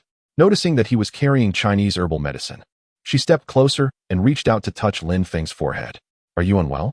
Inside the room, temperature control was in place, and the young cousin had shed her outer clothing along with her warm attire, leaving her clad only in a loose t-shirt and short shorts. Her smooth, delicate legs approached slowly, and the gentle rise and fall of her chest was captivating. The essence of youthful vitality exuded from her, possessing a unique charm that could easily captivate any man. Lin Feng had encountered many beautiful women, yet none radiated the same exuberance as her. Unable to resist the allure, he stepped closer to admire her exquisite features. Lin Ge, what's wrong? Why do you keep staring at me? She asked, her face, rich in collagen. Blushing shyly. It's simply because you are exceptionally beautiful, and I wanted to gaze at you a little longer. Lin Feng did not conceal his true thoughts. After all, although she is ostensibly his godsister, their actual relationship is tenuous. There is indeed a God in the middle, isn't there? It is true. Girls enjoy hearing compliments from others, and even if the flattery is exaggerated, as long as the tone resonates, they can be easily charmed into a state of blissful foolishness. Yang Fanyu cheerfully blinked her dark eyes and astonishingly asked, then, would you be my boyfriend?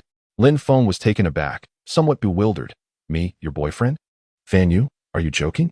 Setting aside their tenuous familial ties, they had only met twice in total. Lin Feng's appearance was not akin to that of the handsome gentleman adored by the audience, far surpassing Yin and captivating like Yi Fei. It was hardly reasonable to expect love at first sight or a deep affection after just 2 encounters, was it? Observing his puzzled expression, Yang Fanyu's cheeks flushed a delicate shade of red. Well, because I think you are a good person. Is that a compliment or a slight? Lin Feng's face darkened in confusion. To rephrase, it's because Brother Lin is quite sincere. A man of integrity? Oh dear. As he continued to undermine the situation, the little sister stamped her feet, her fair and rosy toes making a sharp sound against the smooth floor. Feeling that no explanation would suffice, Yang Venyu boldly leaned in and kissed Lin Feng's cheek, exclaiming, "Mua because I find Brother Lin very dependable, as reliable as a father." Feeling the lingering warmth on his face, Lin Feng was nearly overwhelmed. The soft, tender sensation was akin to an electric shock. After a moment of excitement, he meticulously pondered the words the girl had just uttered, and soon, a peculiar thought emerged. Could it be that she regards me as a father figure? Realizing something was amiss, Lin Feng hastily diverted the conversation and engaged in some light banter, subsequently concocting an excuse to escape the living room. Upon entering the kitchen, he sought out a simple iron pot to attempt alchemical refinement. He methodically added various herbs: cinnamon, ginseng, chuanqiang, rehmannia, poria, white atractylodes, roasted licorice, astragalus, angelica, and white peony, boiling them over a vigorous flame for an extended period. Unfortunately, apart from the overwhelming scent of herbs, there were no signs of successful concoction. At that moment, Lin Feng recalled that the recipe had also noted a few special ingredients. Thus, he tossed in a piece of saltpeter, 2 pieces of charcoal, and 3 pieces of sulfur. To enhance the taste, he ingeniously added a dash of white sugar. Soon after, bang, the stainless steel island unexpectedly exploded. 10 minutes later, after cleaning up the remnants, Lin Feng stood before a mirror. Now a master in his cultivation, any minor injuries would heal swiftly. However, regarding his hairstyle, well, he could only apologize to his uncle. Leaving the bedroom, Lin Feng donned a cap, pressing its brim firmly down as he prepared to step out for a haircut. Just then, he noticed Yang Fanyu approaching with a troubled expression. "What is the matter, Fanyu?" he inquired, puzzled, recalling how she had laughed joyfully at his hairstyle just moments ago. "Lin Gu," Yang Fanyu replied, her small face displaying her dejection. "Li Changyong and a group of people are blocking my adoptive father's house, preventing him from going out. Can you help him?" Li Changyong was the young master of the Li family, known for their upscale dining and pre-prepared meals. Upon learning that this young man had been harassing Yang Fanyu, Lin Feng had promised to assist her in resolving the issue. He had been contemplating how to track him down, but unexpectedly, the opportunity had presented itself. "All right, let me get my haircut first, and then I'll go over." Seeing Lin Feng's nonchalant agreement, Yang Fanyu expressed her concerns. "Are we going alone? My adoptive father mentioned there are 7 or 8 of them. Fear not. Your brother can handle them single-handedly." After a swift haircut, the two hastily made their way to the neighborhood where her uncle resided. It was an old community, with the tallest building only 6 stories high. Ascending the staircase, Lin Feng soon found himself confronted by a group of 7 or 8 men, blocking the entire staircase. Leading the pack was Li Changyong, exuding the air of a flamboyant playboy, clad in a garish shirt and seated on a genuine leather stool, his demeanor radiating arrogance. "Ah, Fanyu, you have finally returned," Li Changyong exclaimed upon spotting Yang Fanyu, his sense of pride palpable. Unbeknownst to her, she paid no heed to the man behind her, clad in a cap. Yang Fanyu furrowed her brow, gazing at him with palpable disdain. "Li Xiao, you are not lacking in women. Why do you persist in clinging to me?" With a lecherous grin, Li Changyong replied, "Indeed, I have no shortage of women, but I enjoy collecting profiles. If you agree to let me have my way with you for a few days, I can provide you with money and gifts. What do you say?" He then cast a glance at his subordinates and added, "Oh, and you lot, once I grow tired of her, you can take your turn." As soon as Li Changyong's words fell, his 7 minions erupted into laughter, leering at Yang Fanyu with shameless grins. "Thank you, Li Xiao. Thank you, Li Xiao. Li Xiao, I have a cleanliness obsession, so I want to be first. You are nothing but beasts." Yang Fanyu exclaimed in indignation, pointing at the group. Lin Feng stepped forward, shielding the girl behind him, and disdainfully uttered 4 words, "A bunch of fools." "What? How dare you insult me?" Li Changyong, his face contorted with rage, advanced threateningly, his minions trailing closely behind. "You pathetic loser, are you tired of living, daring to insult me?" Lin Feng scoffed. "And what of it? I could easily slap you. With that, he seized Li Changyong by the throat, lifting him effortlessly. In a swift motion, he delivered a resounding slap, sending 2 bloodied teeth splattering against the wall.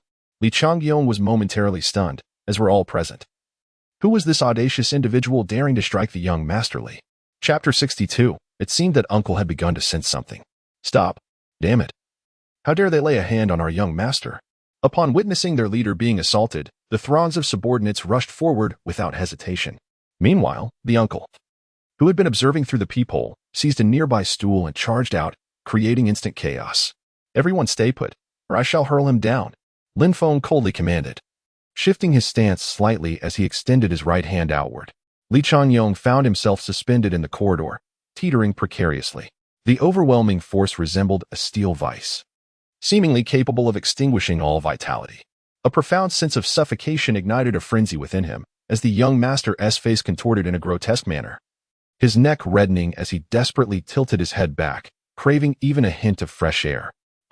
What a useless fool, Lin Feng scoffed, loosening his grip midair. Li Changyong's complexion slightly improved as he gasped for breath, relishing in the ecstasy of newfound life. Yet, in an instant, the sensation of falling engulfed him.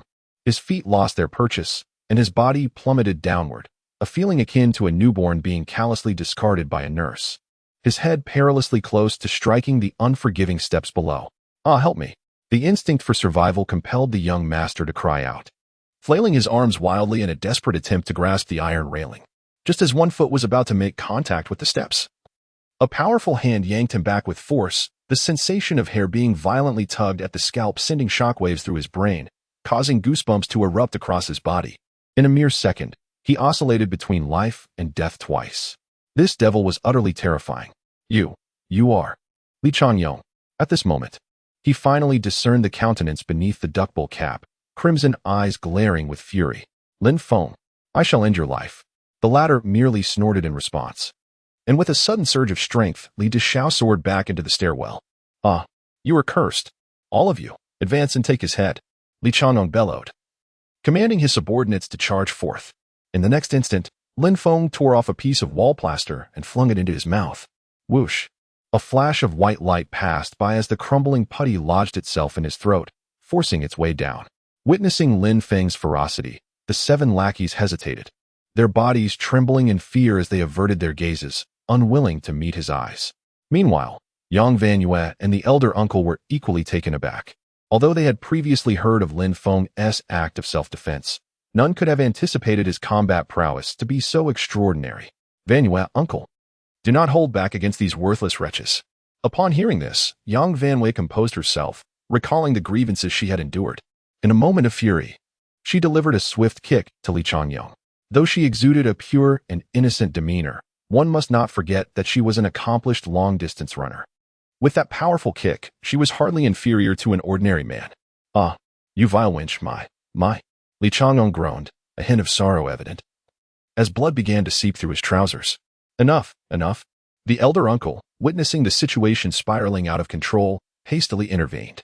In his eyes, the Li family was a colossal entity not to be trifled with by mere commoners like them. Xiaofeng, let us put an end to this matter for now. If this continues, it will truly lead to grave consequences. Upon hearing this, Lin Feng slightly furrowed his brow at the sight of his uncle's anxious expression, and thus nodded in agreement. Very well. Li Changyong, relieved by his response, exhaled a long sigh, then grinned widely while signaling to his entourage. The latter, understanding the cue, hastily approached to assist him, intending to escort him to the hospital. At that moment, Lin Feng cleared his throat, startling the group, who promptly dropped Li Xiao on the ground. Before departing, each one of them slapped their own faces 10 times in remorse. Upon hearing these words, none of the younger men dared to oppose. They struck their own faces with increasing force. When it seemed they had punished themselves sufficiently, Lin Feng uttered 2 words, "Get lost." The young men, feeling as if they had received a reprieve, scrambled down the stairs in a hasty retreat. Alas, it appeared that this household was no longer a place to stay. His uncle sighed deeply, his calloused hands brushing against the old security door. He had toiled for most of his life to achieve a modest success and escape poverty, only to have fate deal a cruel blow with a tragic accident that left him bereft of his wife and child. Now, Even the little remaining fortune was at risk of being squandered by that group of ruffians.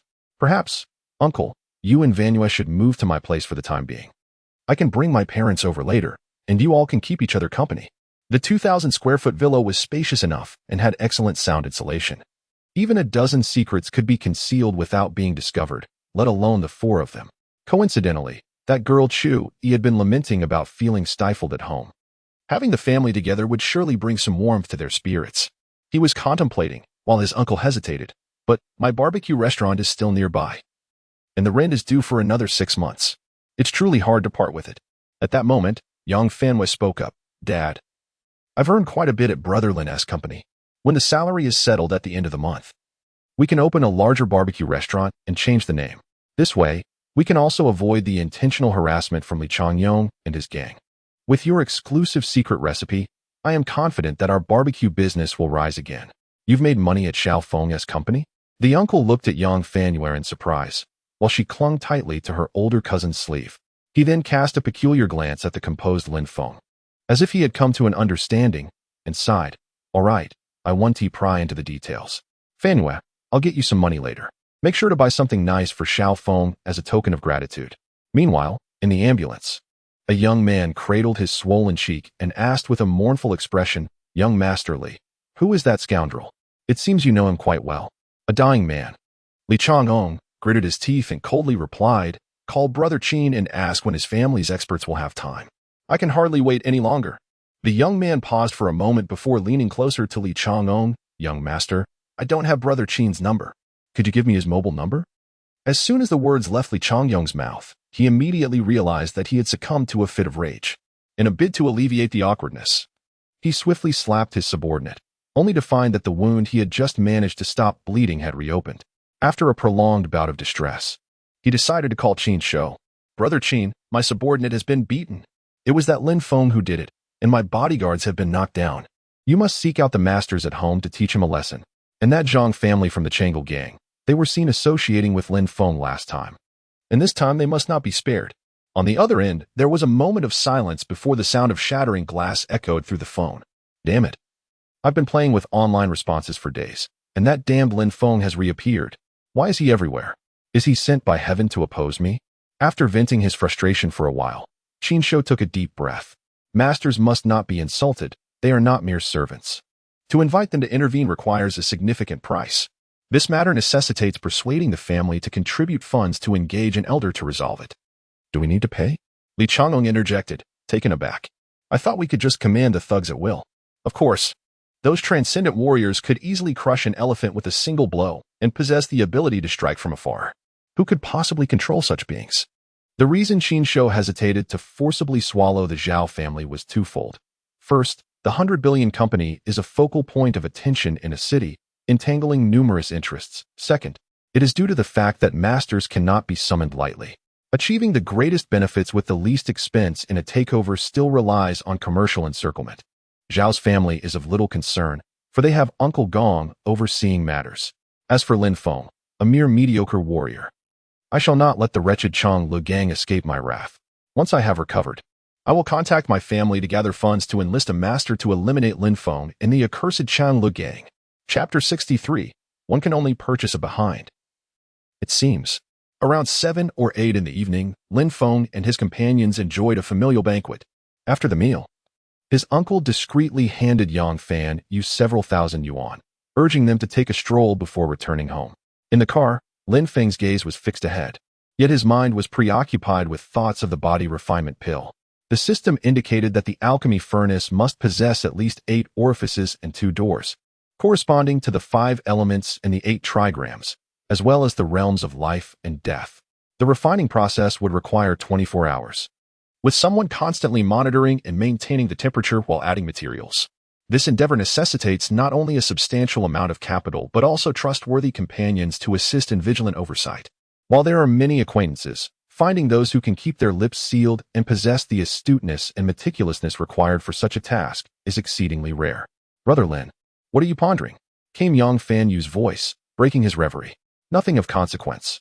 Matters of adults are beyond a child's comprehension, Lin Feng replied, shaking off his thoughts and teasing the girl. The weather was pleasantly warm, hovering around a comfortable temperature of about 10 degrees. With the convenience of being chauffeured wherever they went, Yang Fanyu boldly opted for a skirt, revealing her beautifully smooth legs that shimmered in the light. Coupled with her high ponytail, she exuded an aura of youthful vibrancy that was simply mesmerizing. What a sight! At the age of 19.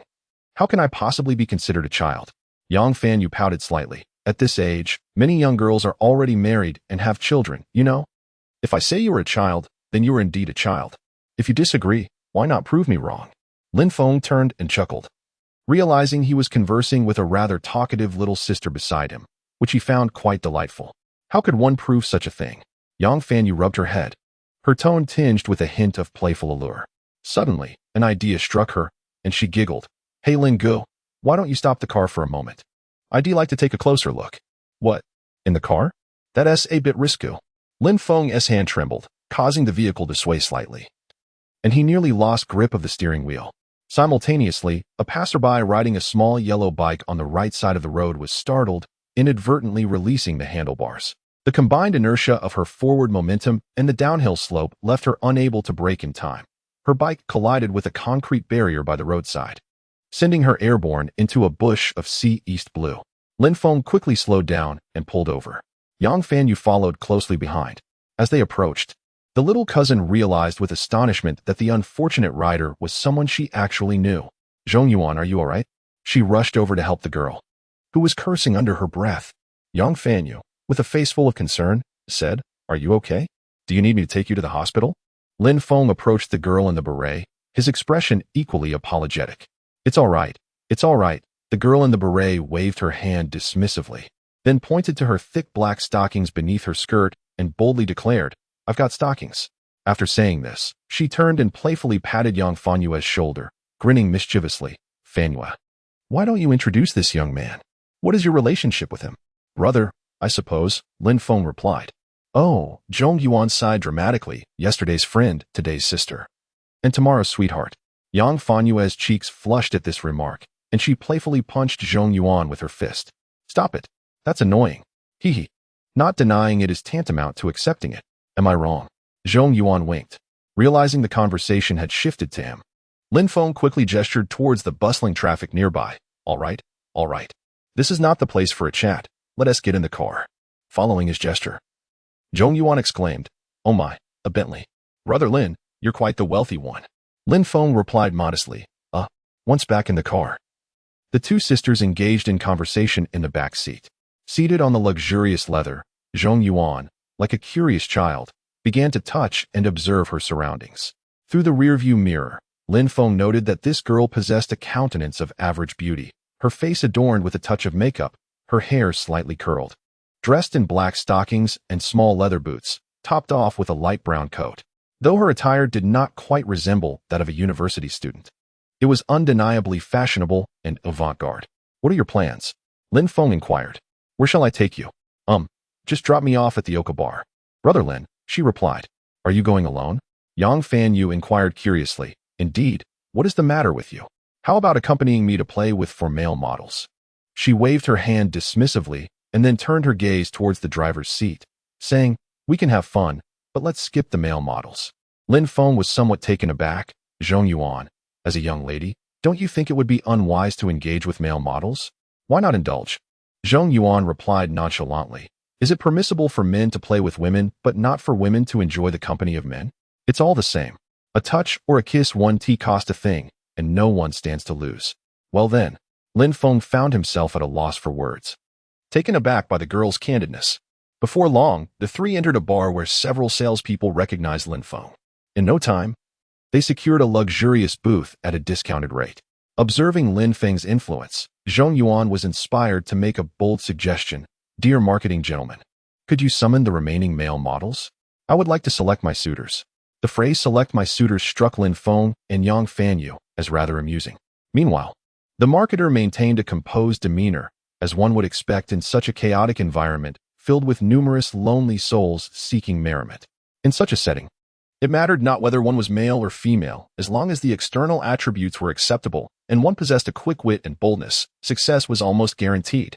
Indeed, some girls' openness often surpassed conventional norms.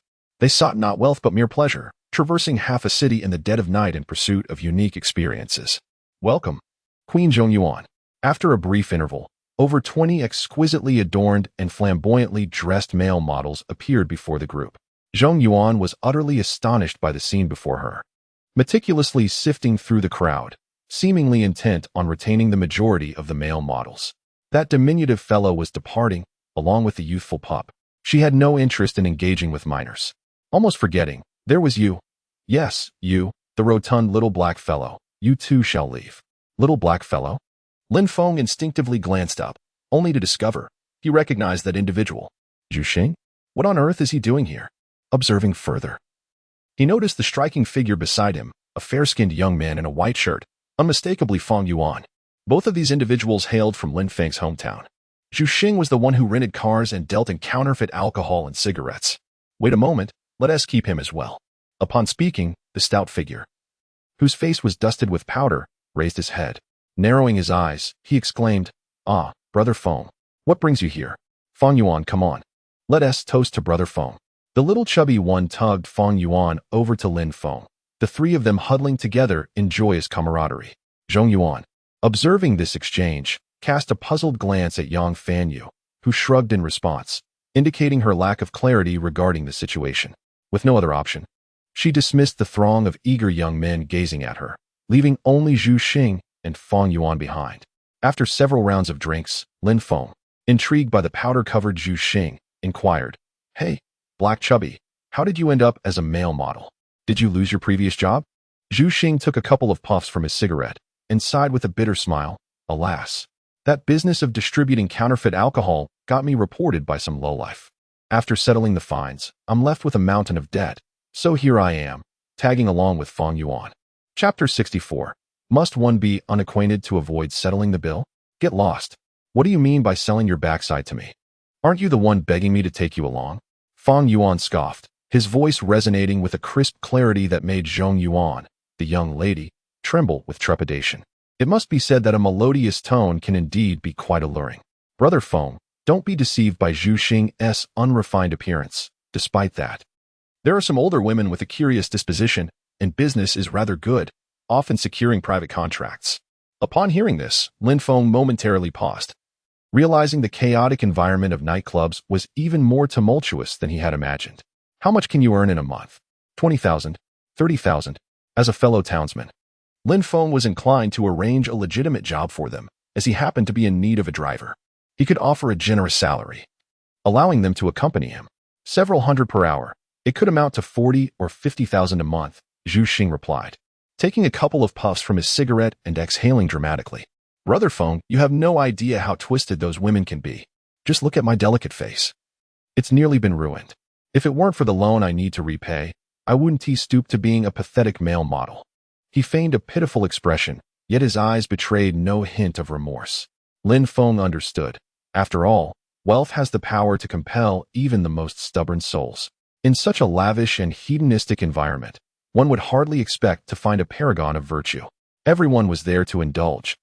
And if mutual amusement involved a touch of thrill, what could be wrong with that? He relinquished the notion of hiring a driver and instead gazed down upon the vibrant, uninhibited couples on the dance floor, immersed in their revelry, sipping their drinks. The moonlight bathed the scene in a soft glow as Yang Fanyu, slightly intoxicated, leaned against Lin Feng, her fair cheeks flushed with a rosy hue. It wasn't long before she closed her eyes, drifting into a drowsy slumber. Lin Feng, glancing sideways, was surprised to find Zhong Yuan gazing at him intently. "Lin Gu, what is your relationship with Fan Wei?" she inquired. "She is my younger sister by circumstance and also my subordinate. She is temporarily working as a live stream host in my company," Lin Feng replied. "Oh, I see," Zhong Yuan exclaimed, her expression one of playful curiosity. With a mischievous grin, she playfully touched Yang Fanyue's thigh and boldly lowered her neckline, exposing her porcelain skin to the cool air. "So Lin Gu is quite the big boss. Since I have some free time lately, perhaps I could join you for a few days?" Observing her alluring attire, Lin Feng jested, "Sure, if you wish to spend a few days with us. Then let us do it." The group continued to sip their drinks, reveling in each other's company until the early hours of the morning, when they finally dispersed. Following the conclusion of their first gathering, Feng Yuan, Zhu Xing, and Zhong Yuan transitioned to a KTV venue for a more intimate exchange. while Lin Feng and his younger cousin, Yang Fanwei, strolled along the street for a while, allowing the effects of the alcohol to dissipate before returning to the villa. By this time, Uncle and Lin Feng's parents had already retired for the night, leaving the villa enveloped in tranquil silence. Linge, where am I going to sleep? Yang Fanwei slurred, slightly inebriated. The young girl had astonishingly managed to consume 4 glasses of liquor that evening, and her speech was now a bit slurred. Lin Feng retrieved a bottle of chilled water and offered it to her, then gestured toward the room across the hall.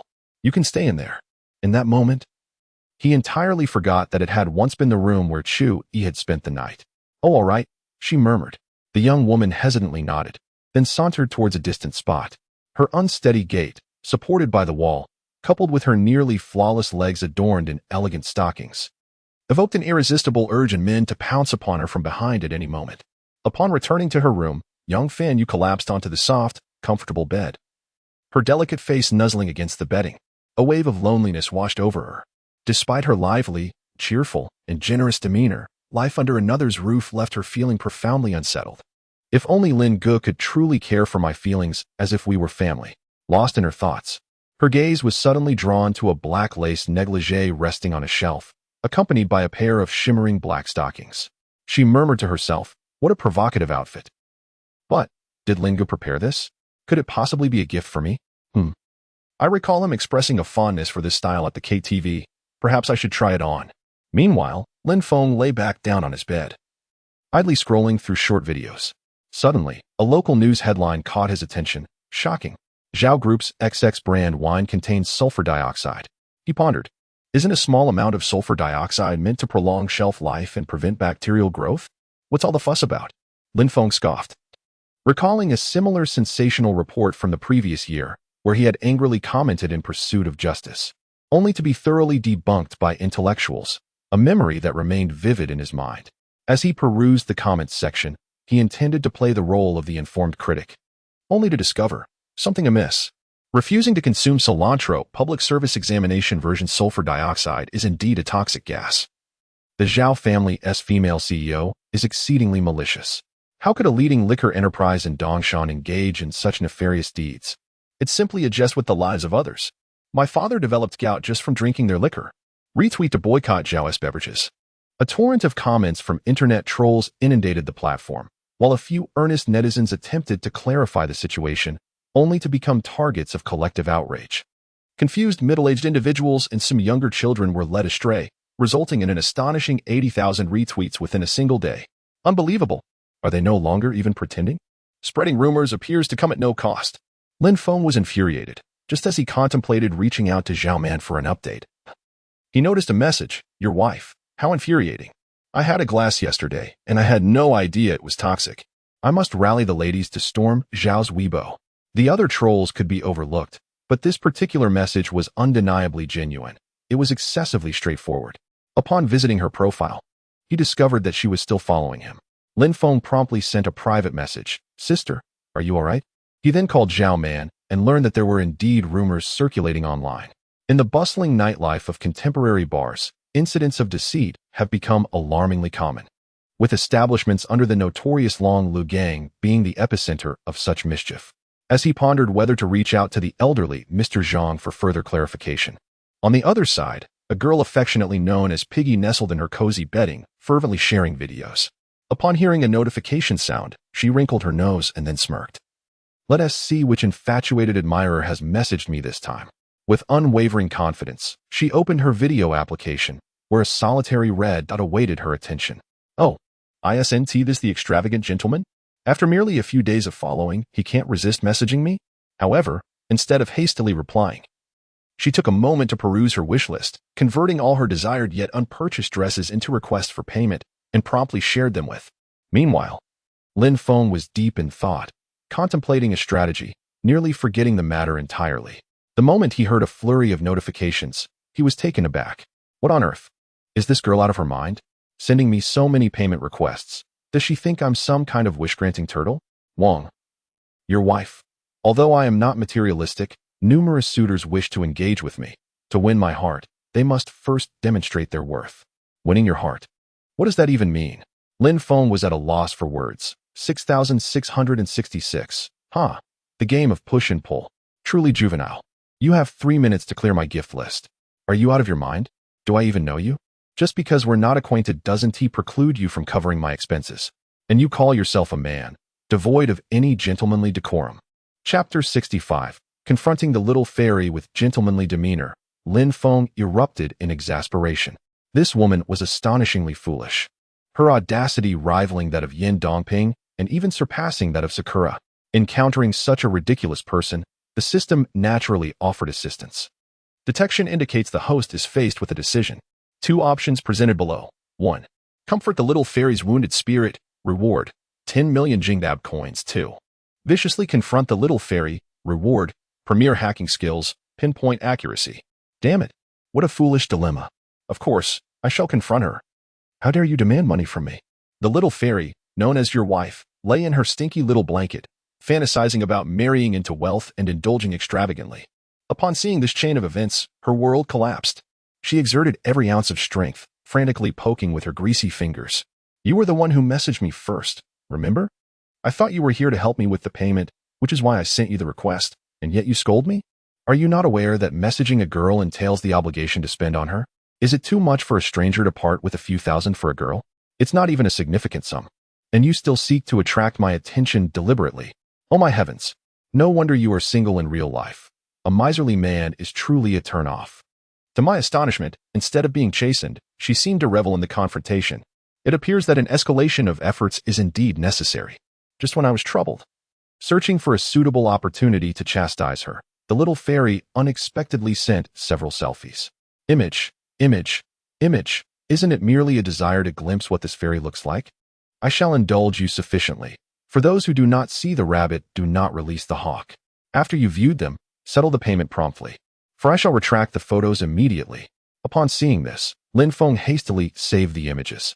Upon further inspection, it was evident that everything was as expected: a distorted visage, robust limbs, chaotic white stockings, an oversized JK uniform, and a pair of shoes capable of gliding through water. This time, Lin Feng silently deleted the saved images and cleared his gallery.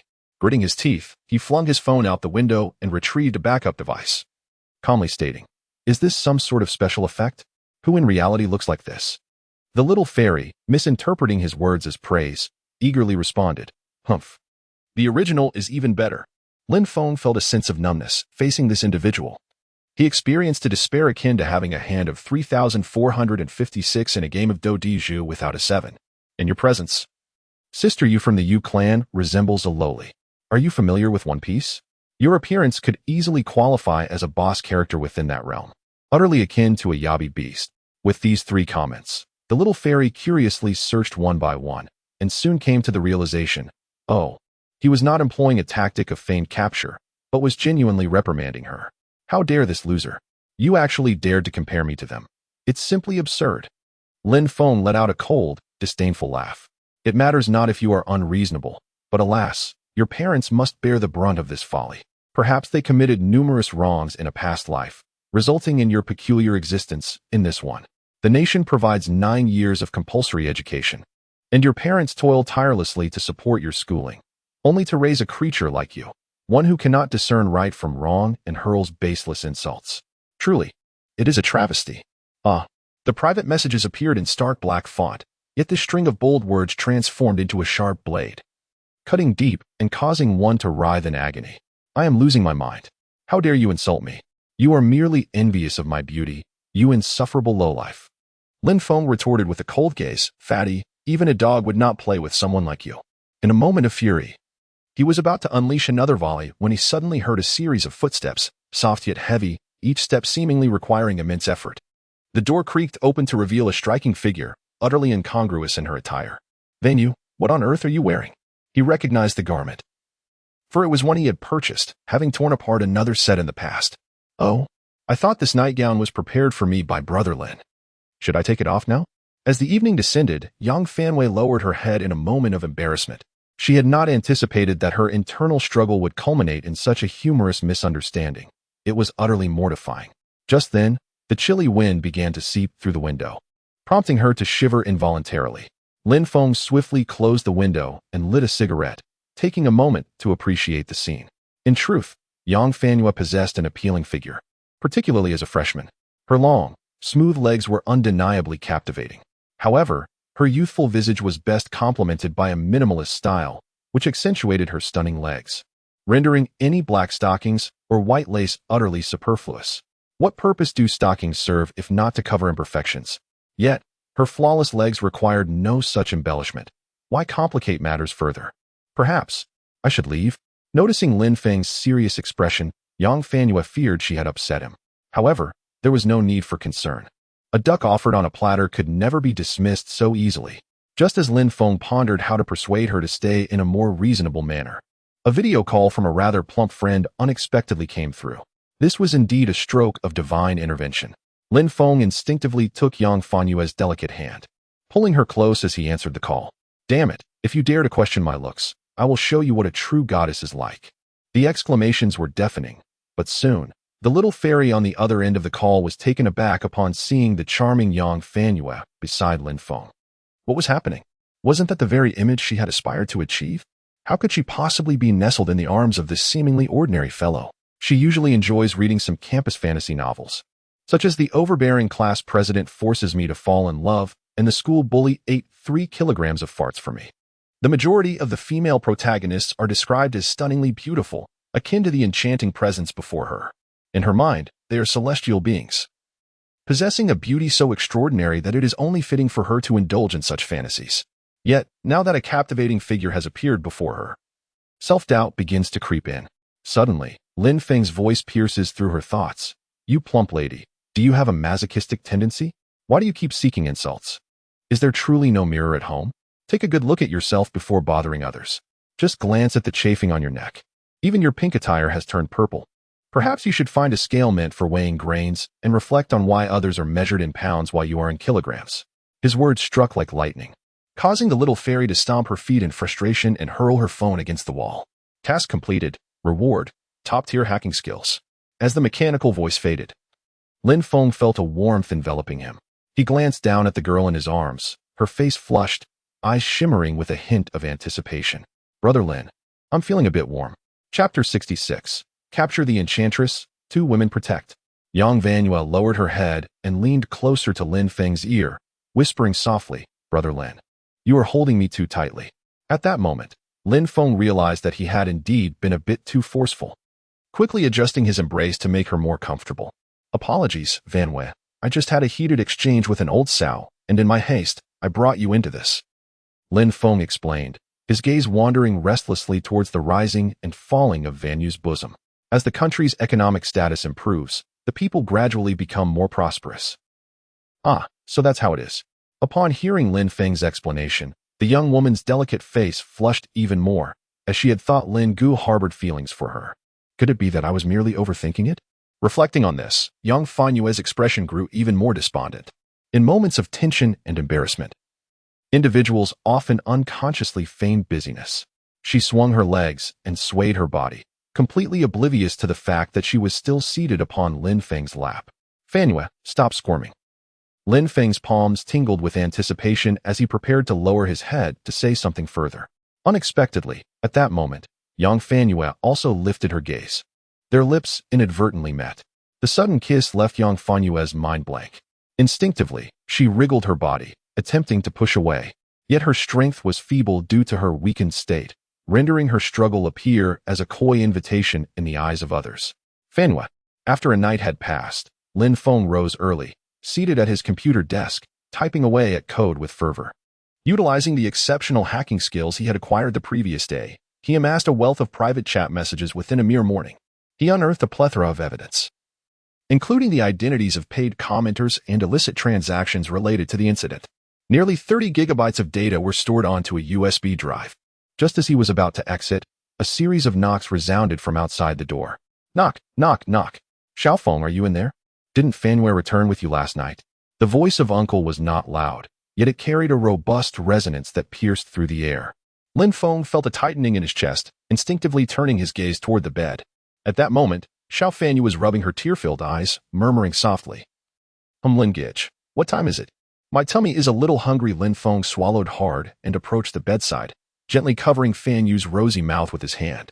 He called out loudly toward the door, "Uncle." Fan Yu was out playing with friends last night. I will fetch her right away. You and my parents can eat first. No need to wait for me. Upon hearing this, the voice from outside paused briefly before responding. All right, I will head downstairs then. Please hurry. With that, the sound of footsteps echoed as they departed. Just as Lin Feng sighed in relief, he felt a sharp pain from a playful bite on his hand. Having slept late the previous night, his sister was still in a dazed state between wakefulness and slumber. He gently retracted his arm and opened WeChat, preparing to send her a few messages of caution. Upon opening WeChat, he was greeted with an overwhelming barrage of notifications, a staggering 99. Zhao Man had sent 8 voice messages, each 60 seconds long, while there were 20 messages and a location from Chui. Song Xiai had inundated him with over 30 cheesy pickup lines and amusing little videos.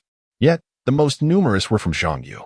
Filled with a multitude of emotions and grievances, he steeled himself to manage the incoming tide of messages. Lin Feng procured some snacks and delivered them to the house, securing the door before he turned to leave the villa. After a brief interval of 2 minutes, he found himself at the entrance of Villa Number 2. To his surprise, it appeared that there were quite a number of guests at the Zhang residence today. The previously desolate entrance was now graced by an array of luxury vehicles. The main door of the villa remained ajar, allowing Lin Feng to stealthily enter the room. Inside, he discovered a gathering of elderly gentlemen seated in their places, while Zhang Shui was engaged in a heated argument with a man in his 40s. Next to the middle-aged man stood a sharply dressed individual. Zhao Xiongfeng? What was he doing here? Lin Feng pondered quietly. At that moment, in the living room, Zhang Shui pouted and shot a glare at Zhao Xiongfeng, addressing her father, Dad. Although the Qin family wields significant power, this is not the magic capital. Why should our Changlu gang fear their threats? They demand we relinquish our assets, sever ties with Lin Feng, and adhere to their orders to eliminate Zhao family beverages, setting aside Lin Feng's own strength. The Zhao family's beverages are the most favorable in Dongshan. To casually switch suppliers would not only offend the Zhao family, but also inflate our operational costs. The middle-aged man, upon hearing this, wore a somewhat despondent expression, seemingly reluctant to forfeit a substantial portion of the enterprise to the Qin family, who were neither kin nor allies. Meanwhile, Zhao Xiongfeng snorted disdainfully, stating, Second miss, mind your words. The decisions of the elders are not for you to question. He then turned to look at old Master Zhang Lao. I understand your desire to remain cautious, fearing that Lin Feng, the young man in question, is also a master. However, as you have acknowledged, his actions are devoid of strategy, and his youth betrays him. The aura of a master he exudes is largely a fade. Given this, why shouldn't the Chang'e gang seek refuge with the Qin family for self-preservation? Old Master Zhang, seated at the head of the table, cast a glance at the crystal chandelier above, releasing a deep sigh. As the leader of the gang, he is perceived as a formidable figure in the eyes of ordinary people, yet before the truly powerful families, he is reduced to a mere dog, navigating the treacherous waters of survival. Just as he grappled with his decision, he suddenly caught sight of Lin Feng striding towards him. A flicker of joy crossed his face as he promptly rose, clasping his hands in greeting and exclaiming, I am unaware of Mr. Lin's esteemed presence. My apologies for the inadequate welcome. At this, everyone turned to look behind them. Lin Feng cast a sidelong glance at Zhao Xiongfeng, his voice cold as he inquired, Old Zhang, what is the matter? Is someone threatening us? Upon seeing Lin Feng, Zhao Xiongfeng's expression soured. He abruptly stood, his demeanor stern as he rebuked. How dare you appear so brazenly after offending both the Qin and Li families? With that, he turned to the members of the Chang'e gang, venomously recounting how Lin Feng had wronged the Qin family and assaulted the young master of the Li family. What is Lin Feng, after all? In less than a month, he has managed to offend both the Qin and Li families. Such arrogance will inevitably lead to his downfall. Are you members of the Chang'e gang still hesitating to make a decision, or do you intend to await your demise alongside him? Zhao Xiongfeng's tone was laced with veiled threats, exuding an air of arrogance that could easily lead one to believe he was the patriarch of the Qin family. Zhao Xiongfeng, mind your words. What do you mean by waiting to die? Are you suggesting that the Chang'e gang is easily intimidated? In the face of his haughty demeanor, only the Zhang sisters dared to retort. After all, those who navigate the underworld learn to tread carefully as they age, often striving for balance and avoiding conflicts. Whether the Chang'e gang is easy to bully remains uncertain, but the Qin family in the Magic City is certainly not to be trifled with. No matter how grand your reputation, in the eyes of the Qin family, you are merely a petty rural thug, easily extinguished at will. As these words left his lips, an eerie silence enveloped the room. All eyes turned to him, icy glares piercing through the tension. Yet, due to the oppressive influence of the Qin family, none dared to speak further. Lin Feng felt a warmth in his heart at the solidarity displayed by the Zhang sisters. As he pondered how to address the situation, the system notification chimed in, detected that the host is at a crossroads. Two options are presented. 1. Display strength, decisively deal with the coward. Reward, top-tier trading skills. 2. Present evidence on a USB drive, persuade with reason. Reward, 10 million in beverage credits. These two choices brought to Lin Feng's mind a certain video Confucius embarking on his travels, flanked by 3,000 warriors for support. Persuasion through reason? Such a premise necessitates the demonstration of formidable might. Moreover, how dare a cornered dog bark so audaciously? If he is not given a lesson, he will remain oblivious to the meaning of a hidden hand. I choose the first option. Chapter 67. Slapping Zhao Xiongfeng's face, the young matron in the corner Lin Feng, his countenance dark and brooding, strode slowly toward the hall. With each step of his polished shoes striking the floor, it resonated like the solemn tolling of a bell, commanding the attention of all present. Such a profound aura, such a masterful pressure. Could it truly emanate from a youth in his 20s? Old Zhang, it is my fault that you have suffered, he addressed, turning to Xiao Xue and Yuer. There is no need for you to be upset. I shall deal with this old dog myself. Zhang Weisheng was momentarily taken aback. Was this the young master his father had spoken of? Indeed, his presence was formidable, exuding the air of a distinguished figure. Yet, judging by the familiarity in his address, he seemed quite acquainted with the two daughters. Humph. The trouble you've caused will certainly fall upon your shoulders to rectify. Zhang Xue huffed softly, her icy demeanor gradually softening, while Zhang Yu blinked, her smile radiant and warm. Humph. Such posturing, and what audacity. Zhao Xiongfeng scoffed, his tone dripping with mockery. A country bumpkin, thinking that a mere stroke of fortune grants him the right to look down upon all, daring to meddle in the affairs of the Qin and Zhao families. Do you even comprehend the depths of the waters you tread? They could drown you. Having been chastised by Qin Shou and too intimidated to retaliate directly, Zhao Xiongfeng had endured much grievance. Upon encountering the source of his torment, he felt an urge to vent his frustrations, unleashing a torrent of curses and derision. Enough of this clamor. Lin Feng merely cleared his ears in response to Zhao Xiongfeng's impotent tirade before he unleashed a palm strike from a distance. In the next instant, a piercing sound sliced through the air as an invisible hand sent Zhao Xiongfeng hurtling backward, crashing into a pearwood table, where he finally came to a halt. The inner strength radiates outward. Truly, a master's prowess. The gathered crowd gazed at Lin Feng in astonishment, collectively inhaling sharply. My heavens! At merely 20-something, he has indeed attained the realm of a master. A prodigious youth, terrifyingly exceptional. Praise and exclamations flowed ceaselessly from the mouths of these dignitaries. Observing this, Zhang Xue curled her lips in disdain, muttering, what a pretender. Meanwhile, Zhang Yu clapped her petite hands gently, her smile radiant as a blooming flower. Congratulations, host. On completing the task, you have acquired the knowledge of a top-tier trader. The system notification resonated. As an abundance of stock trading wisdom infiltrated Lin Feng's memory, merging seamlessly within him, his slender fingers sensed a newfound power, becoming increasingly agile and nimble. Ah, Lin Feng, I am now a member of the Qin family, and you dare to strike me. Zhao Xiongfeng clutched his chest, spewing a mouthful of blood in a fit of rage, his teeth gritted as he shouted. In his impotent fury, Lin Feng turned away indifferently. With a swift motion, he appeared before Zhao Xiongfeng, planting a foot firmly on his chest. I can take on Qin Shou, let alone a cur like you. Do you expect me to heed your master? Apologies, but such nonsense holds no weight in my presence. You are exceedingly arrogant. The forces backing the Qin family are beyond your imagination. Chattering old dog, Lin Feng remarked, raising his hand for another slap. Zhao Xiongfeng's rotund head spun a full 720 degrees before he collapsed, unconscious and oblivious. Shall I leave him for you, Chong Ligang, to deal with? Pointing at the lifeless dog, Lin Feng turned to Zhang Lao and inquired, this seems rather inappropriate, doesn't it? Zhang Weisheng said, somewhat apprehensively. Handling Zhao Xiongfeng is a trivial matter, yet this would essentially tie us to the person before us. Should we truly clarify our stance?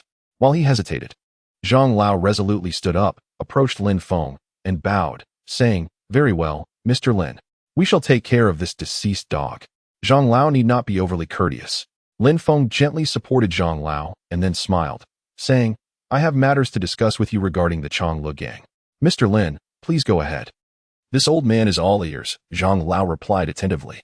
After a brief pause to gather his thoughts, Lin Feng articulated, firstly, I wish for the Changlu gang to increase the purchase of Zhao's beverages. Secondly, I need assistance in dealing with those who spread rumors. Upon hearing this, Zhang Lao's smile faltered for a moment before he responded, increasing the purchase is indeed feasible, as Zhao's products are diverse, reasonably priced, and well-received among the general public. After a customary compliment, he shifted his tone. However, the deposits for next quarter's orders have already been paid. Increasing Zhao's products may lead to an excess that cannot be consumed. Perhaps I could withdraw a few out-of-province orders? He has not been oblivious to the recent negative news. Therefore, to safeguard profits and reputation, he has eliminated all originally planned purchases. What he is saying now is merely a tactful evasion of social niceties. Seeing this, Lin Feng's demeanor remained resolute. I suggest we increase the orders. Zhao Man has a pre-sale new product that is bound to become a sensation. As he spoke, he retrieved a USB drive from his pocket. Old Zhang, I understand your concerns. However, here lies evidence of false accusations and entrapment that can restore the Zhao family's reputation. Furthermore, a dozen media companies have already agreed to assist in promoting the new beverages from Zhao's pre-sale. Douyin's official platform has also pledged to provide traffic support. In this information age, with the synergy of influencers and platforms, it should not be difficult to create a few blockbuster products that will undoubtedly be in high demand. Oh, is that truly the case? Upon hearing this, Old Zhang's expression suddenly turned fervent.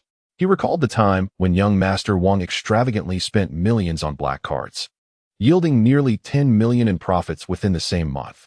If several blockbuster beverages were reintroduced, the return on investment would surely be substantial. With this thought, Old Zhang finally nodded in agreement. Very well, Mr. Lin. Shortly, I will instruct my subordinates to procure 5 times the amount of beverages. After reaching an accord, Old Zhang's family invited Lin Feng to stay for lunch. However, he declined, as he needed to attend to matters regarding the Legend Cup finals that afternoon. Xiaoya, come with me to the company today. It's been too long since you last broadcast. You really need to get back to it, Lin Feng said affectionately, pinching Zhang Yu's cheek. In the 100-strong competition, during the elimination rounds, this little girl hadn't broadcast at all. Fortunately, she had accumulated enough points to barely advance to the quarterfinals. Other media outlets had abandoned the PK competition, leaving only 3 contenders, and he did not want the top 3 to be snatched away by others. Oh, fine. Zhang Yu nodded slightly, and soon the two of them got into the car. As they watched the large black vehicle depart, Zhang Shui rarely pouted, her adorable expression in stark contrast to her typically aloof visage. Father, what is wrong with our girl? Who knows? Perhaps she has something on her mind. Upon returning to the office, they walked through the bustling corridor, where numerous female streamers cast curious glances their way.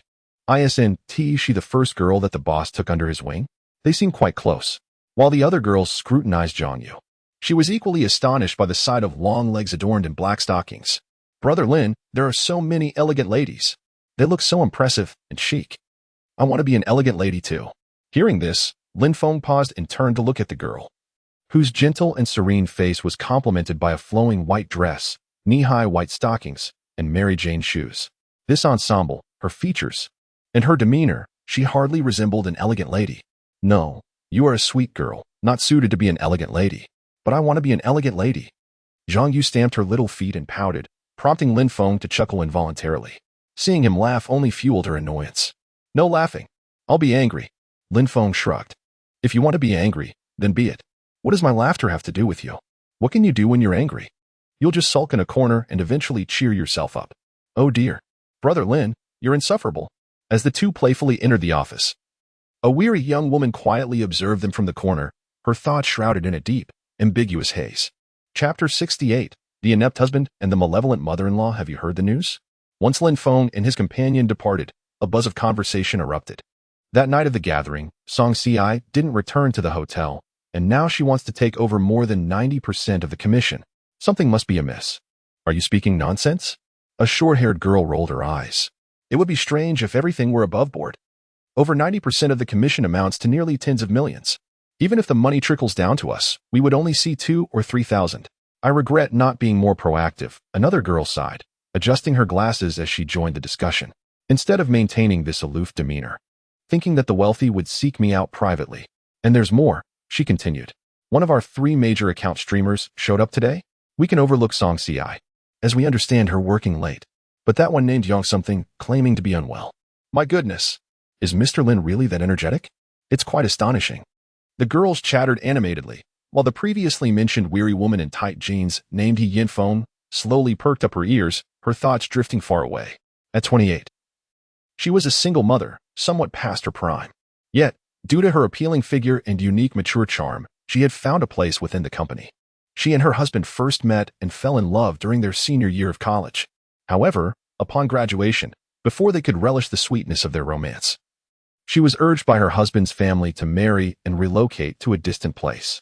Initially, despite her husband's inadequacies in certain aspects, the familial relationships appeared relatively harmonious, and her mother-in-law was caring and attentive during the IVF process, providing a semblance of happiness amidst the challenges, until their daughter was born. Their once tranquil life devolved into chaos. Her inept husband succumbed to addiction, living in a perpetual dream state, while her callous mother-in-law exhibited a preference for male offspring. Nitpicking at every turn, the infant, left to fend for herself, compelled the mother to seek divorce and embrace a solitary yet resilient existence. The burdens of life became suffocating, leading her to mustering the courage to send her child back to her own family while she ventured out to work and contribute financially. Her husband drained their assets, emptied their bank accounts, and even took loans using her identity, alongside the expenses of the child's formula and various other costs that a typical job could not sustain. With no other option, she decided to explore opportunities at a media company. Just as she reveled in receiving a salary of $20,000, her colleagues revealed to her that some individuals earn millions in a single day, with those underperforming facing potential dismissal. The external pressures and the allure of wealth gradually began to undermine the resolve of this devoted wife and mother. Returning to her workspace, the competition had already concluded, with the opposing broadcasters supported by 3 affluent patrons, yet Lin Feng triumphed with overwhelming superiority. Next was the quarterfinals. In Zhang Yu's livestream, she greeted her audience with enthusiasm. Hello, everyone. Have you missed me? A soft, gentle voice emerged, prompting the seasoned viewers in the livestream to free a hand and flood the chat with comments. It's been ages since I've seen my beloved host. Upon seeing my darling online, I couldn't resist coming here. Disdain for those who leave after 3 seconds. Darling, sing a song for us. It's been so long since we heard your voice. Isn't today the quarterfinals? How many bullets are the brothers preparing to help our beloved reach the top? Puff, the wolves are always around. Do we really need to intervene? If even the wolves can't do it, what use are we? Just watch your own score. Upon reading the last comment, Zhang Yu wrinkled her small nose. Humph, he doesn't even bother to reply to messages. Just as Lin Feng logged on, he nearly burst into laughter upon reading the comments. Goodness, after all this time, this little lady still doesn't he know who he is? Quite impressive indeed. He sent a video call, and it rang. On the other end of the line, the girl's heart raced, and she quickly answered. As the camera came into focus, the sweet girl let out a squeal. Oh my, how could it be you? Oh my. Zhang Yu swiftly turned off the camera and stepped aside, whispering in astonishment. You're quite the rascal. Brother Wolf, why didn't you say it sooner? You've made me feel so gloomy for so long. Throughout this time, the girl had an inkling, given that Lin Feng's WeChat was under his real name. However, since he hadn't mentioned it, her shy nature prevented her from asking, leaving her in a state of awkwardness. Thus, despite her surprise, her reaction was not overly intense. Brother Lin, why didn't you reply to all those messages I sent while I was at home? Lin Feng chuckled softly, haha. Isn't it just a playful conversation with my sister, contemplating life? I simply have no time to spare. Zhang Yu, upon hearing this, turned her head in discontent, her body gracefully twisting, revealing her fair neck and perfect collarbone. Lin Feng was captivated by the sight. Who could have possibly studied this little charm? Her reactions were slow, her voice tender and gentle, often adorably naive, truly delightful. Once I finish with them, I'll come to find you. Why the impatience? One by one, please. Oh, no wonder you suddenly came to my house. Zhang Yu pouted, still annoyed. So it's my turn again. That's not the case, Lin Feng said, scratching his head awkwardly. His chatting style was that of a straightforward man, lacking in the art of coaxing, so he quickly changed the subject. All right. We're in the middle of a PK now. Hurry back to your live stream. We can talk after the Legendary Cup concludes. This method of diverting the topic usually proved ineffective with most girls, as they often fixated on their grievances. However, Zhangyu was different. Upon hearing the mention of serious matters, she simply pouted and returned to her seat to resume her live stream. By the time she settled back, their PK health bars had already fallen significantly behind. He and Feng gazed at the broadcast on the large screen, silently pondering. Is this the extent of support for the only live streamer present? Shouldn't we hold our ground a little longer? After more than 3 years of embodying the role of a devoted wife and mother, she found herself unwilling to relinquish her principles. Unfortunately, the dazzling effects of the carnival on the screen shattered all her boundaries. The relentless barrage of gifts. Lonely Wolf sends the host to the Carnival 99. Lonely Wolf sends the host to the Carnival 999. Lonely Wolf sends the host to the Carnival 9999. Had accumulated into several billions. As the platform had already lifted the gifting limit, Lin Feng, in his apathy, opted not to click individually, but instead filled the quota directly, crushing the opposition with an overwhelming force. Oh my goodness, Wolf is simply fierce. Logging in means 9,999. No matter how many wealthy patrons the opposing team has, as long as they're S-Wolf, the opposing host is finished. Damn, this guy must be cheating. Who can compete? The opposing host, Zhizi, felt a chill in his heart upon witnessing this scene. Deep down, he had been prepared for this moment, yet out of respect for his boss, he refrained from speaking up. At that instant, he truly wished to exclaim, damn it, I've been shouting my lungs out. And yet I can't even compete against my own boss's return gifts. What a load of nonsense. Perhaps these so-called wealthy patrons are just a ruse to humiliate us and ultimately boost their follower count. The affluent patrons guild remained notably silent, as Wolf's increasingly domineering displays of generosity left them devoid of motivation to continue gifting. Except for Qin Shou, who still wished to support a female streamer. The others quietly withdrew from the conversation. Within the realm of the girl group, the astonishing speed of money being spent left a mother named He Yinfeng in a state of bewilderment. She numbly calculated, a carnival costs 1,000. And in the blink of an eye, 10 million has vanished. Is this truly the world of the affluent? What should I do? Should I take the initiative to seek him out? Chapter 69. The woman beneath the desk in the chairman's office. Lin Feng had just finished gifting and was stretching lazily when his phone chimed with a message. Dear Mr. Lin, greetings. This is Huqiang Guarantee Company. The 3 vehicles you ordered, including the Bugatti Chiron, have been parked for over a day. Would you like to pick them up? Accompanied by a contact number. Upon reading this message, he recalled that his friend had gifted him a supercar which he had yet to collect. He promptly called, requesting that the vehicle be delivered to the company's entrance. Not long after hanging up, a sudden knock resounded at the office door. Come in, he said, returning to his chair, pondering whether the new car had arrived. Yet, it seemed improbable. How could it have arrived so swiftly? As the door creaked open, a figure emerged. The woman was simply dressed, donning a white cropped t-shirt paired with a brown jacket and tight-fitting jeans that accentuated her curves. Her black leather high heels with red soles caused her well-defined silhouette to sway gently with each step. The scent of a mature woman is quite potent. You are. Lin Feng lightly exclaimed, seemingly lacking a profound impression of this woman. Mr. Lin, I am the new female anchor, Ye Feng. Ye Feng forced a smile as she approached the desk to introduce herself.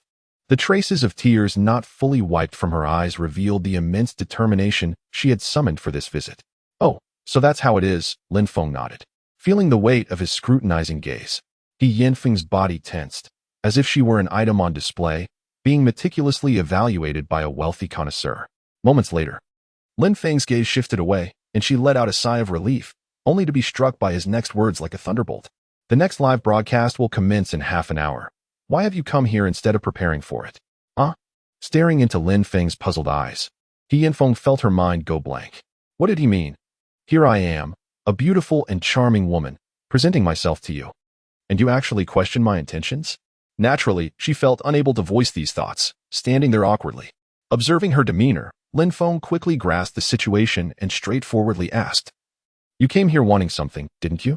He Yinfeng, upon hearing this, nodded with difficulty, a blush of indescribable hue blooming on her oval face. Seeing this, Lin Feng beckoned her with a gesture of his finger. Her mind momentarily blank, her thoughts adrift. Yet her feet obediently carried her around the desk to stand before his chair. With her legs crossed, Lin Feng surveyed the other person with a scrutinizing gaze. The alluring curves of her figure, accentuated by her tight posterior and fiery red lips, exuded a captivating charm that was undeniably potent. The innocence of a young girl contrasted with the enchanting allure of a mature woman, each possessing its own unique fragrance. "Come, give me a spin," he commanded. He Feng momentarily froze, pondering the request. A spin? How should I do that?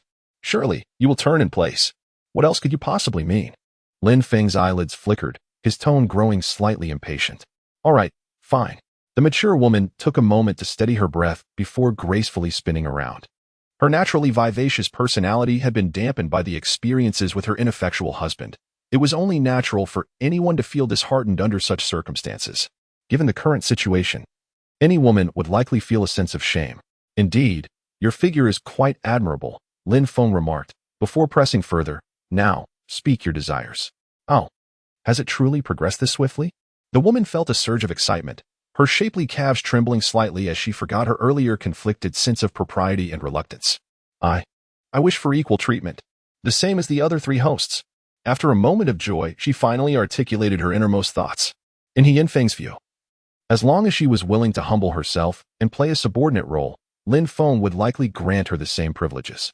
A single transaction could yield tens of millions. Thus, enduring a little indignity would be bearable. Regrettably, this young woman ultimately underestimated the situation. While Lin Feng is indeed affluent, he is not naive. The notion that merely opening one's mouth and taking a few steps could yield tens of millions is utterly absurd. It would be more prudent for you to return home. This modest establishment cannot accommodate such a grand figure as yourself. After completing the initial 2 performances, there remains over 4 billion in potential earnings.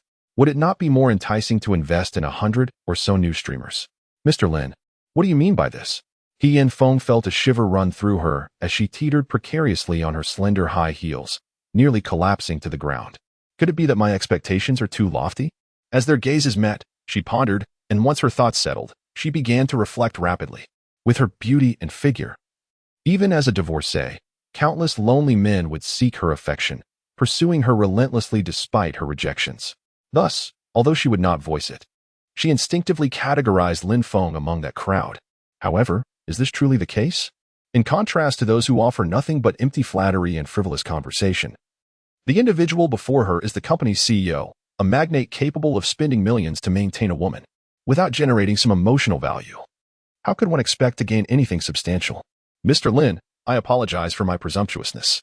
He Feng bowed her head in contrition, then swiftly knelt before him. Please, I implore you not to dismiss me. I have a daughter to support. Grant me another chance, and I shall perform admirably, simply asking to remain and serve the company. It is no wonder that she reacted so strongly. After all, a single live broadcast could yield at least 30,000 yuan.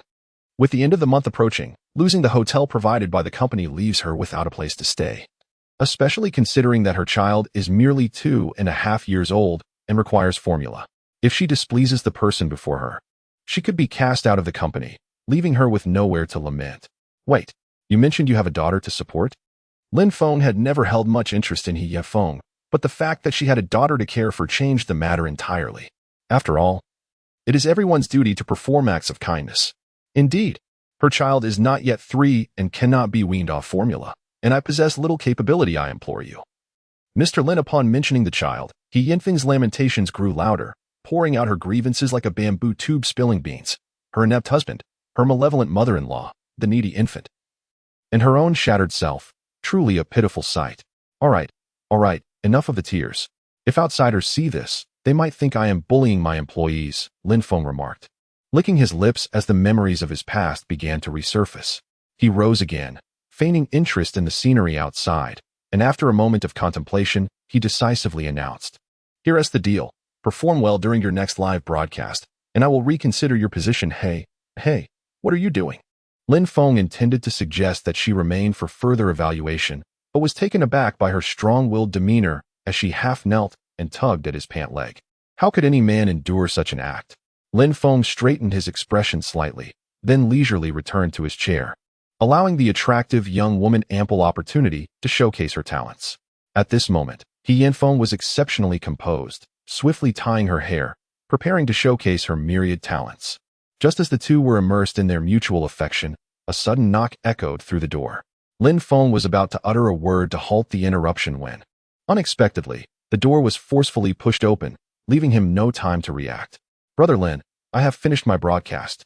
Zhang Yu's melodious voice reverberated in his ears, now sounding like the whisper of a demon. "Ah," Lin Feng responded softly, then lowered his gaze to signal the beautiful woman beside him. She discreetly shifted her body, hiding beneath the desk, and pressed her lips together, daring not to make a sound.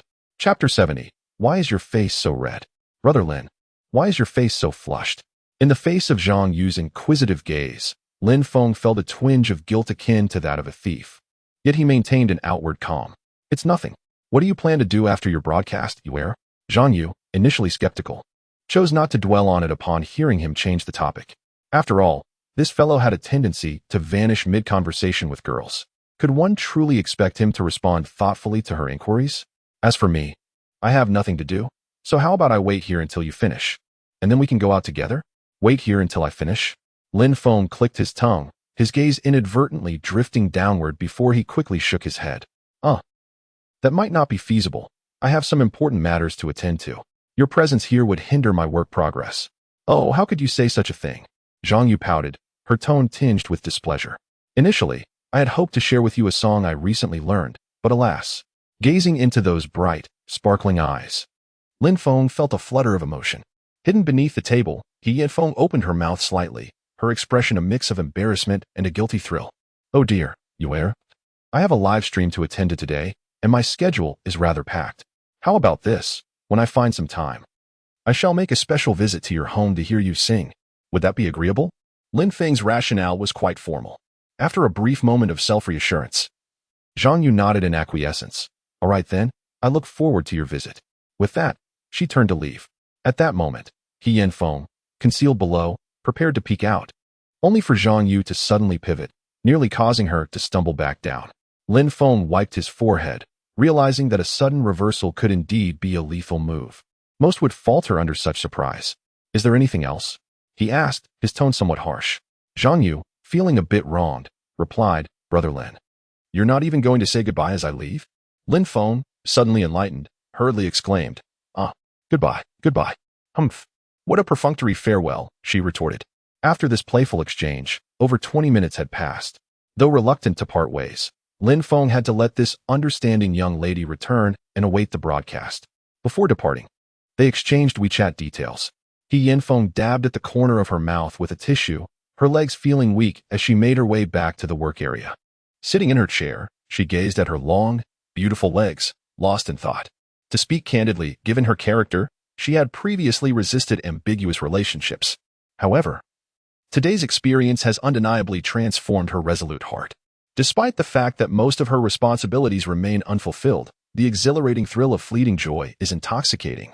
One only lives once, and she has savored its essence. The tension mixed with a hint of excitement is simply exquisite. Before long, the final round of the live broadcast commenced. With Song Ci absent, the young beauties were unrestrained, each vying for the spotlight, unwilling to be mere supporting characters. Goodness, over 30 beauties. And there is barely room for them all on screen. No need to rush. Ladies, form an orderly line. What a chaotic scene. This is worse than watching a live stream of the Lunar Chair. In my opinion, it pales in comparison to Cui Mei's performance. This is utterly uninspiring. The sentiment in the comments section plummeted rapidly as many viewers flocked to the rival broadcast. Cui Mei, witnessing the influx of new audiences, felt a surge of passion and exhilaration. Once a celebrated figure of the ancient internet era, adored by many during her heyday, she now found herself relegated to the periphery of popularity.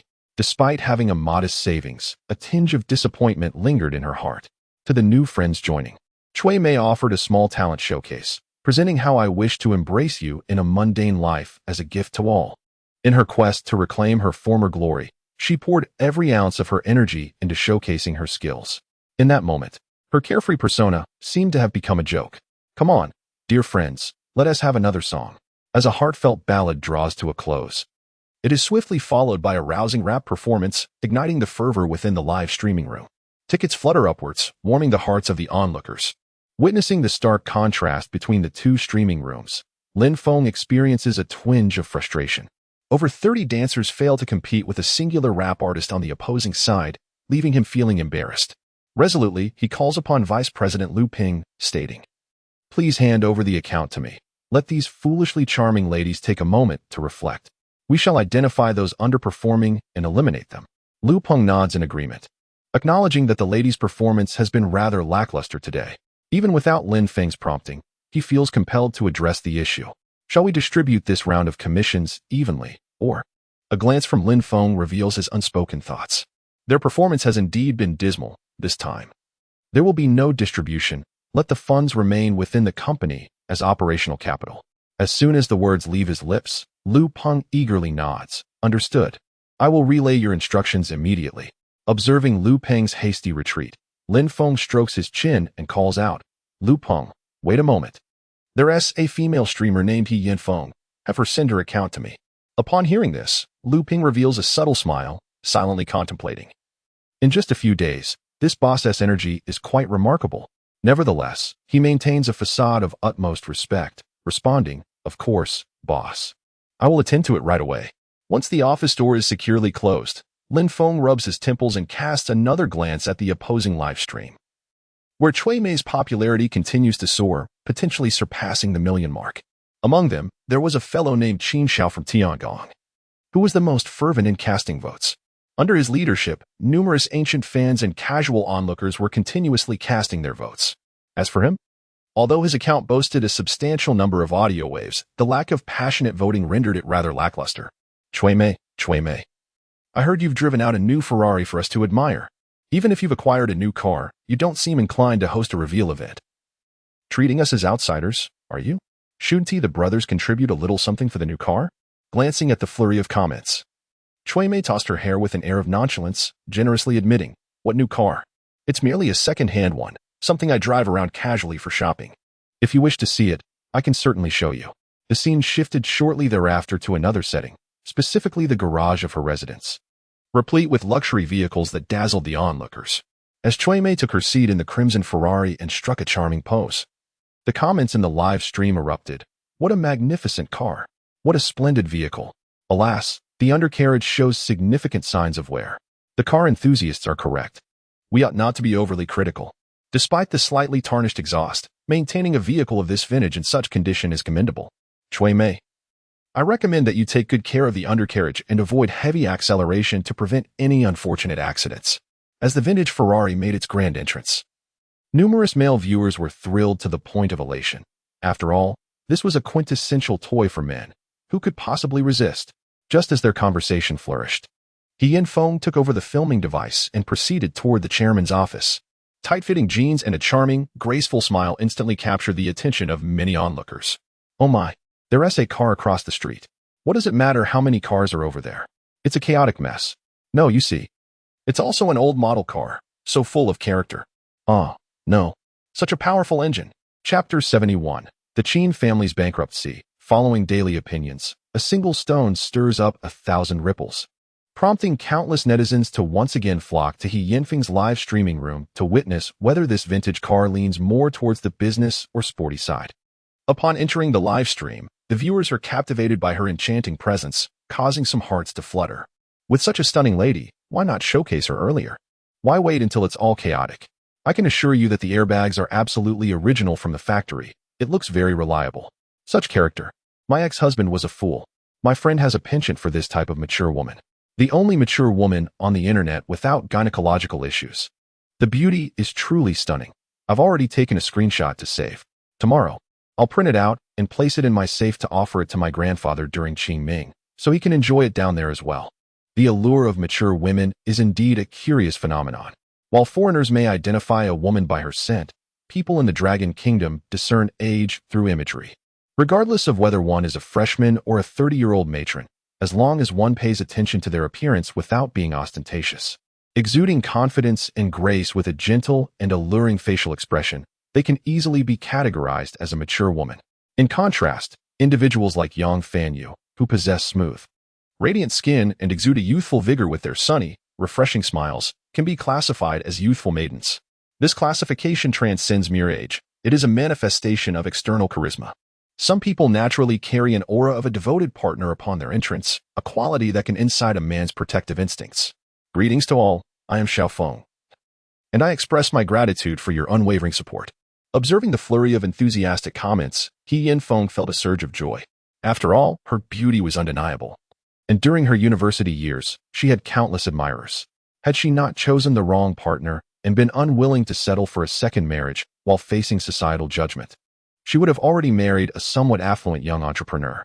Instead, she finds herself now as a single mother, alone in a foreign land, yearning for home.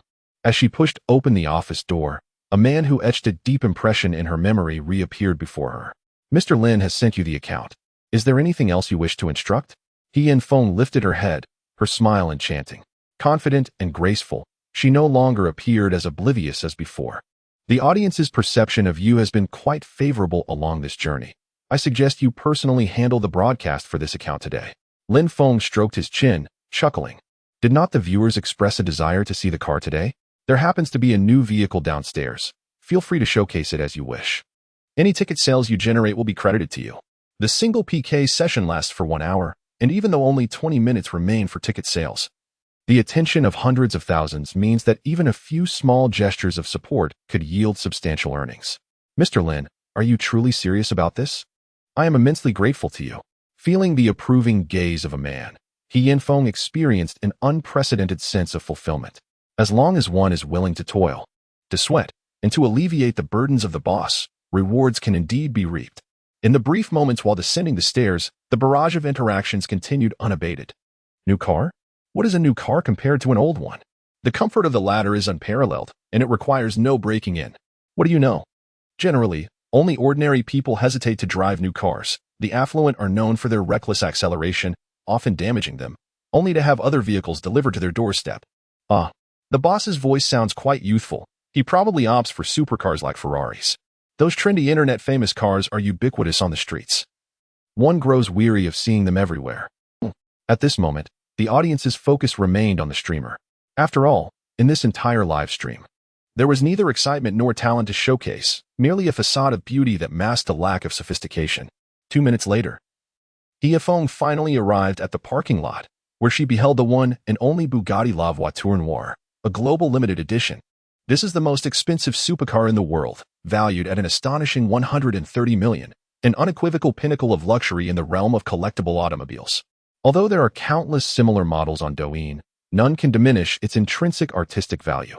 Despite her ignorance of cars, upon first sight of this magnificent, glossy black marvel, she was left in awe, her eyes glazed over and mouth agape, as if something was lodged in her throat, rendering her speechless for what felt like an eternity. As the camera panned, the initially oblivious viewers were left astounded upon witnessing the majestic supercar. Hundreds of thousands of individuals instinctively wiped their fingers clean, desperately rubbed their eyes, and leaned closer to the screen to scrutinize every intricate detail. An eerie silence enveloped the entire live streaming room. Simultaneously, the number of online viewers in the upper right corner surged rapidly. 300,000, 400,000, 500,000. In a matter of moments, the already high-traffic live stream erupted once more, catapulting to the pinnacle of national popularity with an astonishing influx of viewers. A century-old supercar, a pinnacle masterpiece, a reality-defying vehicle.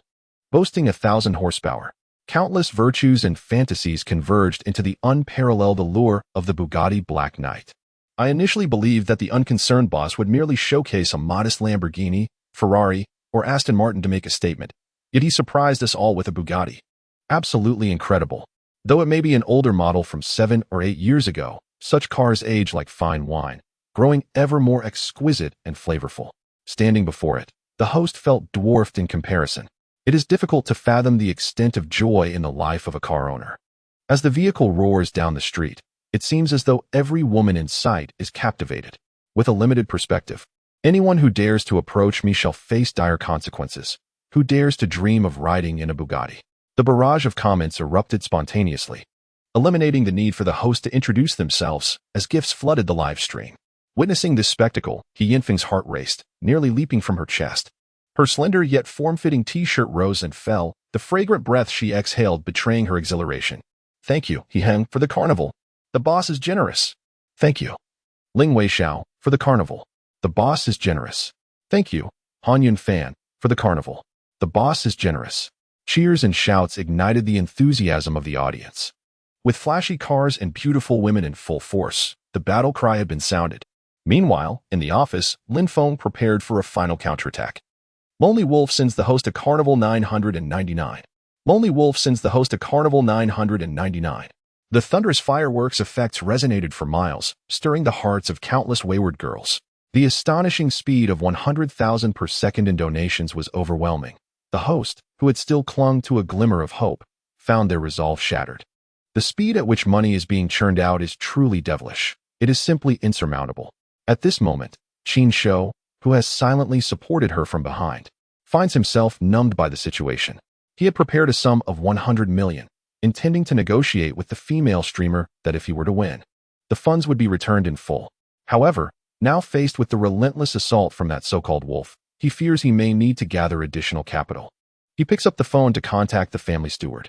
"Hello, steward, please transfer another 200 million to my private account. I must engage in a PK battle."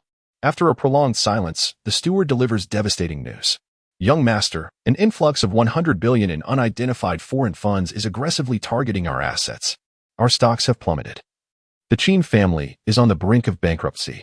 Simultaneously, a plethora of evidence regarding tax evasion and fraud is being unveiled, with various forces capitalizing on the situation, mercilessly striking down the fallen while profiting immensely. The orchestrator of this chaos is none other than Lin Feng, who has successfully unleashed a tidal wave of stock market capital, yielding substantial returns with mere investments. Yet, beyond the financial gain, his true aim is to eradicate the Qin family, a malignant entity in society. Having accomplished his objectives, Lin Feng flicks his fingers. Although his speed has improved, the sensation of tapping on a cold screen remains somewhat disheartening. Just then, a new message arrives on WeChat. "Mr. Lin, I am immensely grateful for this opportunity you have afforded me. May I inquire if you are available this evening?" Chapter 72. The pitiful new mother and the hungry child. Upon receiving the message, Lin Feng couldn't help but smile. This woman was quite intriguing. She initially made a bold request, but upon rejection, she promptly adjusted her approach.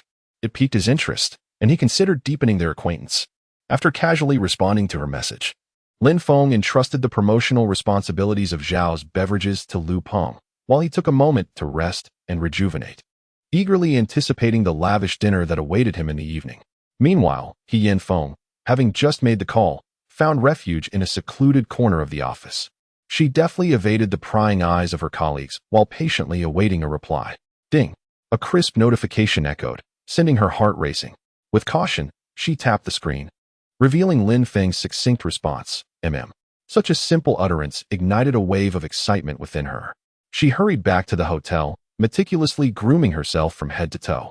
After applying her makeup, she scrutinized her reflection in the hotel mirror, feeling her outfit was lacking. She promptly changed into a more form-fitting pair of jeans that accentuated her figure and ventured out to find a suitable venue for the dinner. As she strolled along Furong Road in the old city, He Yanfeng's flawless curves captivated numerous onlookers. With such an extraordinary physique and top-tier beauty, her presence on the street was almost sinful, perpetually enticing passers-by. Consequently, every few minutes, someone would approach her, seeking her WeChat. However, much to her regret, she turned down every eager suitor, whether they were youthful college students or accomplished professionals. The beautiful young woman clasped her hands tightly, observing the various establishments around her while scrolling through her phone, in search of a place that would not only preserve her dignity, but also spare her wallet. Prior to her arrival, she had entertained the fantasy of supporting a family solely through her looks. However, in a world dominated by makeup and filters, even exceptional beauty, devoid of the backing of a guild or the favor of influential benefactors, could only afford a modest existence. Once filled with pride and unwilling to submit, she was now humbled by society's relentless blows, understanding the true value of a patron only through her hardships. She vowed to seize this opportunity and perform commendably. After more than half an hour of searching, she finally paused in front of a reasonably well-decorated establishment, a seafood restaurant named Ivory Mountain Seafood. The decor featured a cherry blossom-inspired minimalist design, exuding tranquility, elegance, and comfort. Moreover, the most expensive set meal was only 1,200. Quite friendly for a budding streamer yet to receive her salary. This will do, she decided, calculating her expenses for the remaining days. With a sense of relief, she opened the Douyin app to make a payment, scanning the code before entering a private room and sending a location message to Lin Feng. Phew, tonight, I shall treat Mr. Lin to a lavish seafood feast, a fitting way to express gratitude for his generosity. 10 minutes later, upon receiving the message, the woman's breath became heavier. Although she was divorced, the thought of her ex-husband still evoked a sense of guilt. After all, he was her first love. If she were truly a heartless woman, perhaps she would not bear such a heavy psychological burden. Chu Li, oh Chu Li, I do not fault you for your lack of ability, nor do I dwell upon the minor imperfections of your physique. However, why have you succumbed to such vices? And the domestic violence. Although Fei Fei was conceived through artificial means, she remains your chosen child. You claim there is no blood relation and refuse to provide any support. What am I to do as a widow with an orphan? As my agitation subsides, I return to a state of tranquility. A woman's thoughts often spiral into chaos. At that moment, a video call interrupts my reverie. The somber strains of music pull this young mother from her nostalgic musings back to the present. Mommy, a tender, indistinct voice calls out. And on the other side of the screen appears a porcelain-like little girl, her cherubic face adorned with the soft roundness of infancy. At this moment, her smile radiates like peach blossoms in full bloom during spring, melting the heart of any beholder. Despite her tender age, the girl's nascent features bear a striking resemblance to her mother. It is evident that she will blossom into an extraordinary beauty, much like her mother in due time. Fei Fei, He Yinfeng gently wipes her tears and asks if she has been behaving well, reminding her to listen to her grandmother. The little girl replies in a sweet, innocent voice. Yet, before they can exchange many more words, a fierce-looking elderly woman seizes the phone, grumbling. Just a few glances will suffice. Data fees are exorbitant. She then turns to face the tear-streaked He Yinfeng, her tone filled with discontent.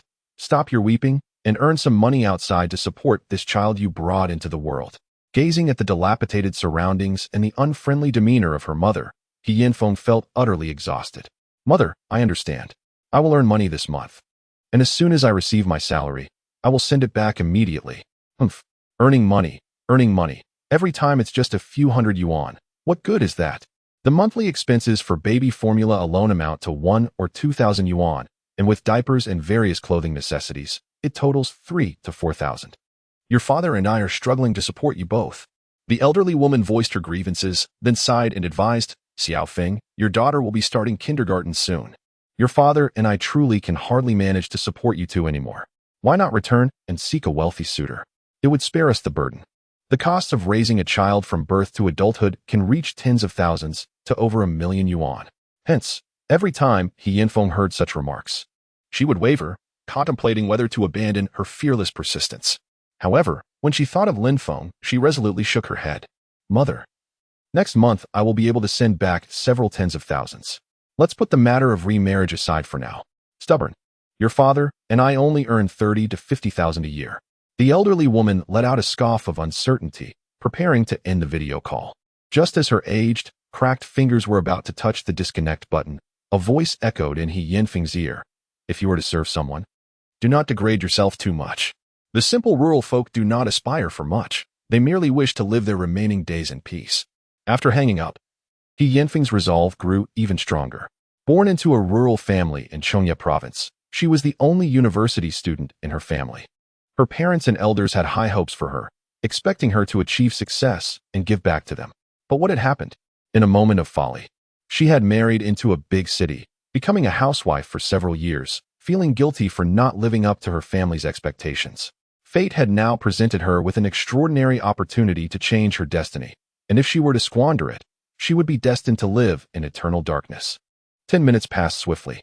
In the blink of an eye, a Bentley parked by the bustling Furong Road.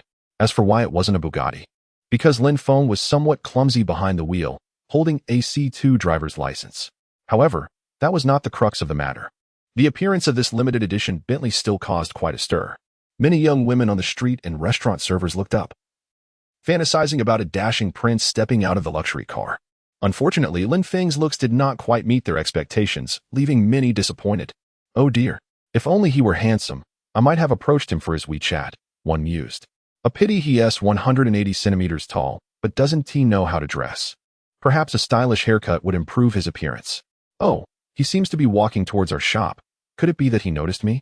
Several part-time waitresses were idly chatting at the front desk, their eyes fixed on him as he stepped into the room, a subtle hint of anticipation in their demeanor. However, a sultry voice shattered their fantasies. Chapter 73. Let us head straight to the hotel. Mr. Lin, you've arrived. He and Feng approached briskly to greet him. Lin Feng nodded slightly, taking a moment to appraise the woman before him. Her silky, lustrous hair cascaded casually over her shoulders, and beneath a short, pure white t-shirt. Her alluring curves were accentuated, the snug denim jeans emphasizing her slender waist and perfectly sculpted silhouette. The over-the-knee boots she wore were the pied to her assistance, bestowing upon her an enticing allure that was hard to resist. Let us go inside and discuss matters, Lin Feng said nonchalantly, his gaze sweeping over the onlookers. The latter readily agreed, and the two made their way to the private room side by side. Once they departed, the hidden waitresses in the corner sighed in relief and began to exchange their thoughts. This insufferable man was staring at me the entire time, making me feel so uneasy. One complained. That woman seemed like some internet celebrity. She's not bad looking, but how embarrassing to offer to treat a man to a meal. She must be interested in his car. It looks decent and is probably worth around 7 to 800,000. Another mused. Only 7 to 800,000? That's rather average. I believe a typical man could earn at least $1 million a year. The part-time waitresses chattered animatedly. Moments later, the store manager passed by and noticed them huddled together, slacking off. He frowned and remarked, "You lot, are you discussing the customers again? It is none of your business to meddle in others' private affairs. Focus on your own tasks." This seemingly ordinary reprimand, however, incited the ire of the young ladies, each one of them donning a sullen expression. Witnessing this, the store manager could no longer endure the situation. If you don't want to work, then don't. Pack your things and leave.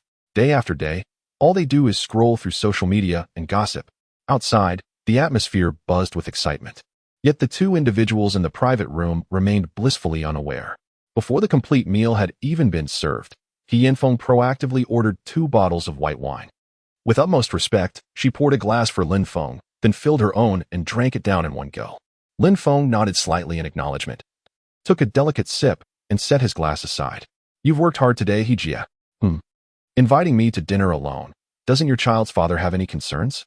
During their time in the office, she had mentioned having a daughter. Lin Feng, not lacking in attractive women in his life, saw no reason to disrupt another's family to satisfy his own desires, especially considering his own experience with a failed marriage. Thus, he resolved to ascertain her family circumstances and genuine needs before making any further decisions. Upon hearing Lin Feng mention her ex-husband, He Yanfeng's bright smile suddenly dimmed.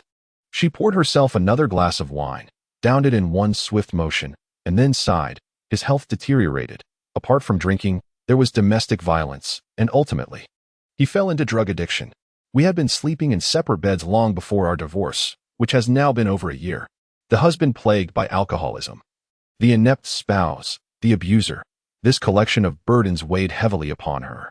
Observing the woman's quiet yet shattered demeanor, Lin Feng, stirred by the scene, offered words of solace. It's all right. One encounters a few scoundrels throughout life. Just send them away. He retrieved a tissue, discreetly wiping away the tears, forcing a faint smile. Mr. Lin, what about you? Surely, a wealthy man like yourself has had smooth sailing in matters of the heart. Lin Feng lit a cigarette, inhaling deeply. The azure smoke ascended slowly, coiling and gradually dissipating in the warm, gentle light. My first wife was introduced by a matchmaker. She left me early on, deeming me too poor. There was no love to speak of. After a prolonged silence, He Yanfeng gazed at this man, who too had faced his share of romantic misfortunes, and suddenly felt a pang of shared sorrow. Filling her glass, she leaned across the table, softly reassuring him. Every man has his moments of despair. Fortunately, Mr. Lin has persevered. Lin Feng raised his glass, clinking it lightly with hers, and this time, he drank it all. In the realm of reality, most men encounter a period of decline, times when their careers falter, finances dwindle, and trivial matters overwhelm them. The pressures from the outside world can exhaust both body and soul, while familial discord threatens to unravel one's sanity. If only there existed a mature woman to silently support them from behind, offering encouragement in times of fatigue and resonating with their struggles, there would be boundless possibilities to emerge from the clouds into clarity. Alas, such women are exceedingly rare. Recognizing that the woman before him too bore her own burdens, Lin Feng's demeanor gradually softened, no longer viewing her through a lens of prejudice. At this moment, the door to the room was abruptly flung open, and an array of seafood was gracefully presented upon the dining table. The lavish feast, costing over 1,000 yuan, though not excessively extravagant, offered a delightful variety of marine delicacies. Sea cucumbers, oysters, and geoduck clams, common yet cherished delicacies, were gradually placed on the table. As the dishes were fully served, He Yanfeng rose from her seat to tenderly assist him in donning a pair of white gloves. Lin Feng, in turn, picked up a succulent black gold abalone and savored it slowly, its tender juices leaving a lingering taste on his palate. "Don't just watch me. You should indulge while it's still warm," he urged. With a hint of reluctance, He Yanfeng complied, delicately grasping a fragrant conch and savoring its essence. Her fiery red lips were irresistibly enchanting. "How is it? Is it delicious?" Lin Feng inquired softly, his smile growing increasingly tender, tinged with a hint of affection. "It's a bit salty and bitter, but truly delightful," she replied, playfully tucking a strand of hair behind her ear, her smile intoxicating like fine wine. Though she had previously only savored small snails, she had never deemed them lacking, considering they were merely a dish. Now, at her first banquet featuring such large conchs, she couldn't help but recognize the inadequacies of her ex-husband. Why, among the same species, was the disparity so vast? As the evening progressed, and the wine flowed freely, a subtle flush crept onto her cheeks, while Lin Feng occasionally exhaled the scent of alcohol. Their conversations deepened, drawing them closer together. From their initial standoffish positions, they gradually aligned themselves side by side, even leaning closely together, to the point where not even a thin sheet of paper could fit between them. Under the influence of the alcohol, Lin Feng's gestures became increasingly intimate and bold. He Yanfeng, stirred by his advances, found herself breathless, her alluring visage seemingly ready to burst forth with emotion. However, she chose not to sulk like a timid woman, hesitating and shyly refusing. Instead, she joyfully tilted her head back and passionately kissed her lover of the night. 2.5 hours later, Lin Feng donned his clothes while He Yanfeng tidied her hair. Hand in hand, they exited the somewhat disheveled private room and stepped out onto the bustling street. At 11 p.m., Furong Road remained crowded. Occasionally, in dimly lit corners, one could randomly encounter pairs of young men and women. As the effects of alcohol began to dissipate, the fire in Lin Feng's heart remained undiminished. He looked up at a small tavern and suggested, "Shall we leisurely indulge in another round?" He Yanfeng, seated on his lap, delicately traced her fingers on his palm, leaning closer to whisper softly in his ear, "I would prefer not to drink anymore. There is a hotel ahead. Let us head there directly." Sensing the faint scent of alcohol, Lin Feng nodded in agreement with a sense of relief. Subsequently, He Yanfeng took the initiative, grasping his hand and striding towards the nearby hotel. Her enthusiasm surpassed that of most men. Unpretentious and unpretending, she knew exactly what she desired. This is precisely what makes mature women more alluring than innocent young girls. In the hotel suite, Lin Feng lay quietly gazing at the ceiling, exhaling clouds of smoke.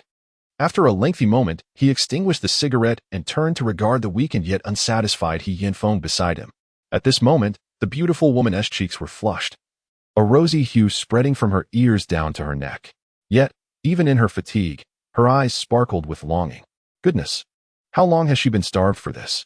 Lin Feng mused inwardly, lighting another cigarette. At that moment, a notion of demanding compensation for his toil unexpectedly arose within him. As for He Yanfeng, her emotions were ethereal, almost dreamlike. She could swear that the past few hours had been the happiest of her 28 years. "Well, I will arrange for Lu Ping to host a solo broadcast, and I will allocate resources to support your traffic as deemed appropriate," Lin Feng stated leisurely. After a prolonged silence, he turned to see the enchanting young woman gently blink her eyes, interpreting it as her tacit agreement. In the early hours, after completing his morning routine, Lin Feng suddenly heard a melody drifting through the air. Sliding his phone to check, he found it was a voice message from Chu Yi. "Brother Lin, where are you? When will you return home?" Her originally cold voice now bore a tender and captivating tone. Lin Feng glanced at the woman sleeping peacefully beside him and casually replied, "I'm working late outside. Is there something you need?" At that moment, the howling wind and the sound of snowflakes beating against his clothes were strikingly clear. What noise is that?" Lin Feng raised his eyelids slightly, but was too indifferent to inquire further. After a brief silence on the other end, Chu Yi's voice emerged, tinged with a hint of melancholy. "It's nothing. I just miss you. Take care of yourself while working late. I start school the day after tomorrow." So I'll head back to campus now. Lin Feng, somewhat disinterested, responded with a non-committal hum before promptly ending the call. The following day, He Yanfeng's insatiable appetite returned. And adhering to the noble principle of helping others to the very end, Lin Feng found himself compelled to assist. It was not until 11 or 12 o'clock that, upon exiting the hotel, he noticed the delicate snowflakes drifting down from the sky, forming a thick layer of snow several inches deep upon the asphalt road. The hotel's soundproofing and the heavy curtains had concealed this from him the previous night. It was only then that he recalled the peculiar phone call from Chui. He had completely forgotten. She mentioned she would come to his home. Yet why would she make a call from outside? Driving back to the villa proved to be a challenge, as the community had already dispatched cleaning personnel to clear the roads. However, the substantial snowfall from last night until now had rendered their efforts incomplete. As he trudged through the snow back to the courtyard, he noticed a trail of indentations in the snow. Upon closer inspection, he discerned they were the footprints of a girl, delicate and slender. HM? Could it be that Xiao Chu did not stay at the villa? Realizing this, he hurried home to inquire with his parents. However, upon seeing his uncle descend from the second floor, he prudently chose to remain silent. How could he have forgotten the connection between Chui and his uncle after 3 consecutive days of muddled thoughts? Although they had merely been betrothed without any substantial familial ties, it was an undeniable fact, given Chui's rather unyielding nature. It was indeed remarkable if the two could coexist amicably.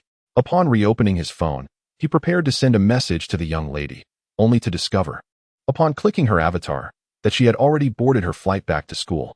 He wished to offer a thorough explanation to Chui about the discomfort he felt. Indeed, such a sense of frustration was rather unpleasant, both emotionally and rationally, and she deserved some words of comfort. Yet, just as he was about to speak, he hesitated, ultimately opting to transfer a small sum of pocket money instead, leaving a message wishing her well in her studies, thus concluding the conversation. In the following half-day, the young beauty, Yang Fanyu, reached the time to return to school. However, this young lady seemed disinclined to attend, preferring to stay at home and engage in live streaming out of sheer boredom. After much persuasion, Lin Feng managed to coax her back to school. What? Was he concerned about the trouble that the Li family's young master might cause? Dealing with the Qin family had proven to be quite simple. Bringing down the Li family would be an effortless task. By around 5 in the afternoon, the snow had gradually ceased. Although the elementary school had announced a day off, the university students were still required to return to campus, for they were the pillars of the nation, poised to bear the weight of societal responsibilities. Laziness was not an option. As the vehicle entered Dona University, it made its way directly to the girls' dormitory, building number 9. The luxurious car attracted considerable attention from numerous onlookers, who chattered excitedly, speculating about who might be aboard. My goodness, a stretched Bentley of such elegance. Which esteemed individual could this be? An absolute pinnacle of luxury, classic and timeless. The aura it exuded was utterly magnificent, soaring to great heights. Although it might not rival the top-tier tycoon Wolf's Bugatti Chiron, it was nonetheless incredibly impressive. Wolf? Who is that top-tier tycoon from Wuyo Media? It goes without saying. Who else would dare to claim the title of Wolf? As male classmates pass by and catch sight of the dream car, their discussions invariably center around its owner. They fantasize about the day they too might be seated in a $1 million luxury vehicle filled with youthful exuberance. Meanwhile, the female students, mostly gossiping, ponder how that alluring figure managed to capture the owner's attention. Some self-proclaimed beauties from the neighboring dance department take a few steps forward at the moment the car halts, eagerly anticipating a thrilling serendipity. Just then, Zhong Yuan happens to return from the cafeteria. Upon spotting the familiar Bentley, she quickens her pace, leaving behind her followers. Lin Gu, Fanyu, you finally arrived. I've been bored to death in the dormitory. Hurry, let's get out of the car and head for drinks tonight. As soon as the vehicle comes to a stop, Lin Feng hears the voice of the young lady. He steps out first and gallantly opens the passenger door for Yang Fanyu. The two of them are then thrust into the collective gaze of onlookers. Upon seeing Yang Fanyu, the girls instinctively take a few steps back, avoiding self-inflicted humiliation. The acknowledged campus belle, claimed by the illustrious scion of a powerful family. Who can compete with that? Zhong Yuan, why did you arrive so early? Yang Fanyu clutches Lin Feng's hand with her left and waves to her best friend with her right. As for Zhong Yuan, upon witnessing this scene, her already radiant smile grew even more unrestrained. With nothing pressing on her agenda, she decided to arrive early. Playfully, This spirited young woman cast a knowing glance at Lin Feng, and, in a voice only the three of them could discern, quipped, "Hee hee, what with this brother-sister nonsense? In the end, aren't you both destined to call each other baby? Do share how many times you two indulged last time." Yang Fanyu's delicate face flushed crimson at her words, and she instinctively lifted her leg as if to kick her. Lin Feng, however, merely smiled serenely, confidently recounting his achievements. "I can't recall the specifics, but it was probably around 3 or 4 hours. Oh my, don't let Lin Gu's slender frame deceive you. He has quite the force in action, isn't he? Truly a rarity," Zhong Yuan teased, her voice low yet dripping with innuendo, inciting excitement among the onlookers who paused to savor the spectacle. In this modern era, romantic relationships have become remarkably liberated. As long as the play isn't excessively perverse, most individuals harbor little malice, especially considering Lin Feng's relatively young age. At most, he appears to be a graduate student. While some boys might sulk over their goddess being taken, they can only silently comprehend the reality of their financial constraints. Amidst the quiet murmur of spectators, a new figure forced his way into the crowd, his voice booming and creating a cacophony. "Young Fanyu, how could you so willingly succumb to becoming a wealthy man as plaything?" Chapter 75, Male Best Friend? It's precisely about the male best friend. The crowd turned their gaze backward, and there approached a male college student clad in overalls, cradling a basketball, his face contorted with fury. "Lilei, what brings him here?" Yang Fanyu frowned, her tone laced with displeasure. Noticing her reaction, Lin Feng curiously glanced at Zhong Yuan, who, understanding the situation, began to explain. "This fellow named Lilei is the captain of our school's basketball team. He previously pursued Yang Fanyu, but faced countless rejections, yet remained undeterred. He often flaunts his family's modest wealth and, with rather average looks, behaves like a lecherous swine, attempting to entice attractive girls. The most despicable part is that he frequently engages in flirtations with girls already in relationships, and when their legitimate boyfriends confront him, he feigns the role of a supportive friend, urging them to be magnanimous. Truly detestable." Lin Feng nodded in acknowledgement and turned to observe Lilei, expecting an explosive display of rage. To his surprise, upon having his true nature exposed, Lilei displayed not a shred of shame, but rather an air of self-satisfaction. This demeanor incited not only Lin Feng's ire, but also the discontent of several male onlookers. Such a repugnant character truly exemplified the worst of humanity. As Lin Feng scrutinized Lilei, the basketball captain was likewise appraising him. Standing at a mere 1.80 meters, devoid of even the slightest bicep, he resembled nothing more than a scrawny mutt.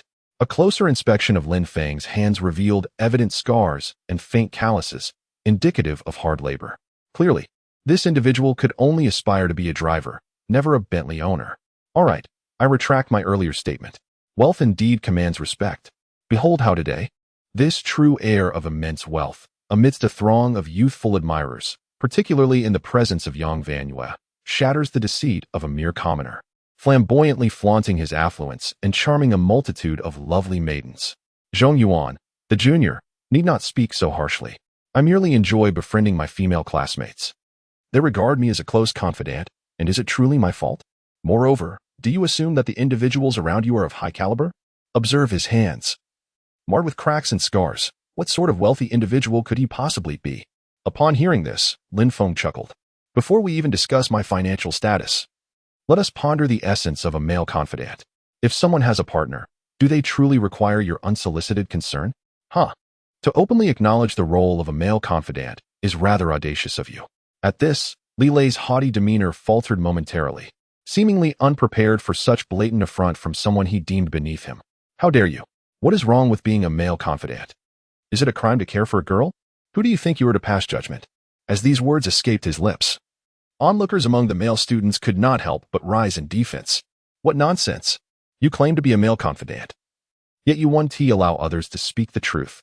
Indeed, such fools, parading under the banner of athleticism, tarnishing the reputation of all students in sports.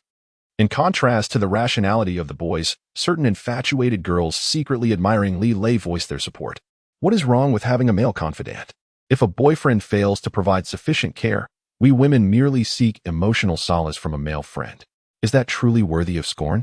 These men profess their love with words, yet cannot tolerate my minor temperaments. They pale in comparison to my male best friends. who not only serve as emotional anchors but also share similar interests and hobbies. My sister is correct. Just look at how uncouth he appears. Does he resemble a wealthy individual? I was nearly deceived. Ignoring the mindless utterances of certain magnetic individuals, Lin Feng strides forward, glaring indifferently at the captain of the school team. You foolish brat. Is your name really Li Lei? Lin Feng challenges. Li Lei, undeterred, puffs out his chest and boldly replies, Indeed, that is I. What do you intend to do about it? Upon hearing this fool's admission, Lin Feng struggles to contain his laughter. You imbecile, flies do not swarm a seamless egg. Why are you chattering about other distractions? I have no objections to your male friendships, nor do I wish to meddle. However, what did you mean when you insulted my friend Vanyu? Unless you provide a reasonable explanation today, I shall ensure you are carried out of here. At this, Li Lei scoffs. Little pup, from where do you derive the audacity to speak so boldly before the school team? Do not claim I am bullying you. Give me 10 minutes to summon my people, and we shall settle this. The people from Dongshan, located near the inland sea, are known for their heavy seasoning and robust physique, generally larger than those from other regions. As the captain of the provincial sports school's basketball team, Li Lei stands at an impressive height of 195 meters, as formidable as an ox, and thus fears no confrontation. Not only does he look down upon Lin Feng, but the surrounding admirers also bark incessantly. Humph. That little pup dares to challenge our school team's idol. It is simply laughable. Just wait until our idol summons the team. This loser will be finished. They are indeed robust men, averaging a height of nearly 2 meters. Dealing with such frail beings is hardly a challenge, requiring no assistance whatsoever. With his slender arms and legs, a single kick from a masculine figure like Lin Feng could send them flying for miles. And as for Zhong Yuan, she had yet to witness Lin Feng's prowess and, concerned for her companions, discreetly tugged at Yang Fanyue's hand, urging her to intervene. However, rather than displaying any anxiety, Yang Fanyue firmly grasped Lin Feng's hand, resolutely standing by his side in support. Li Lei, you consider yourself quite the fighter, don't you? So considerate towards women, or so you claim. Then tell me, where were you when Li Changyong brazenly threatened me? What nonsense about being a gentleman and protecting women? Is it merely a pretext for wanting to indulge without taking responsibility? You dare to compare yourself to my Lin Go? You are not even worthy to carry his shoes.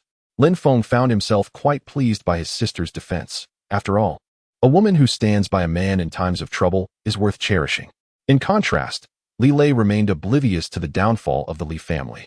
The once glorious scion of the Li clan now languished in prison, and merely hearing the name Li Changyong rendered him speechless, stuttering in fear. Seeing the hopeful gazes of the surrounding women, he mustered his courage and blustered, Humph. I have a close relationship with Li Changyong, the esteemed young master of the Li family. Friends do not compete with one another. Furthermore, I am acquainted with General Wolf, given my family background. I am certainly far superior to the lowly individuals surrounding you. It must be said that the position of the captain of the school team carries significant weight in the eyes of many students. Setting aside the facts, there are still numerous fervent supporters who firmly believe and advocate that the idol is indeed an idol. Not only is he a close comrade of the wealthy scion from the Li family, but he is also acquainted with the affluent Mr. Wolf. Mr. Wolf is known for his extravagant spending, having once lavishly squandered $1 billion in a single night. My idol is simply extraordinary. Oh, the pitiful commoners, flaunting their dilapidated Bentleys as if they were something remarkable. Have you ever encountered Mr. Wolf? It would surely astonish you. Nonsense. My brother Lin is simply... Listening to this group of fervent admirers, Yang Venyu nearly revealed Lin Feng's true identity. However, this action was promptly halted by Lin Feng himself.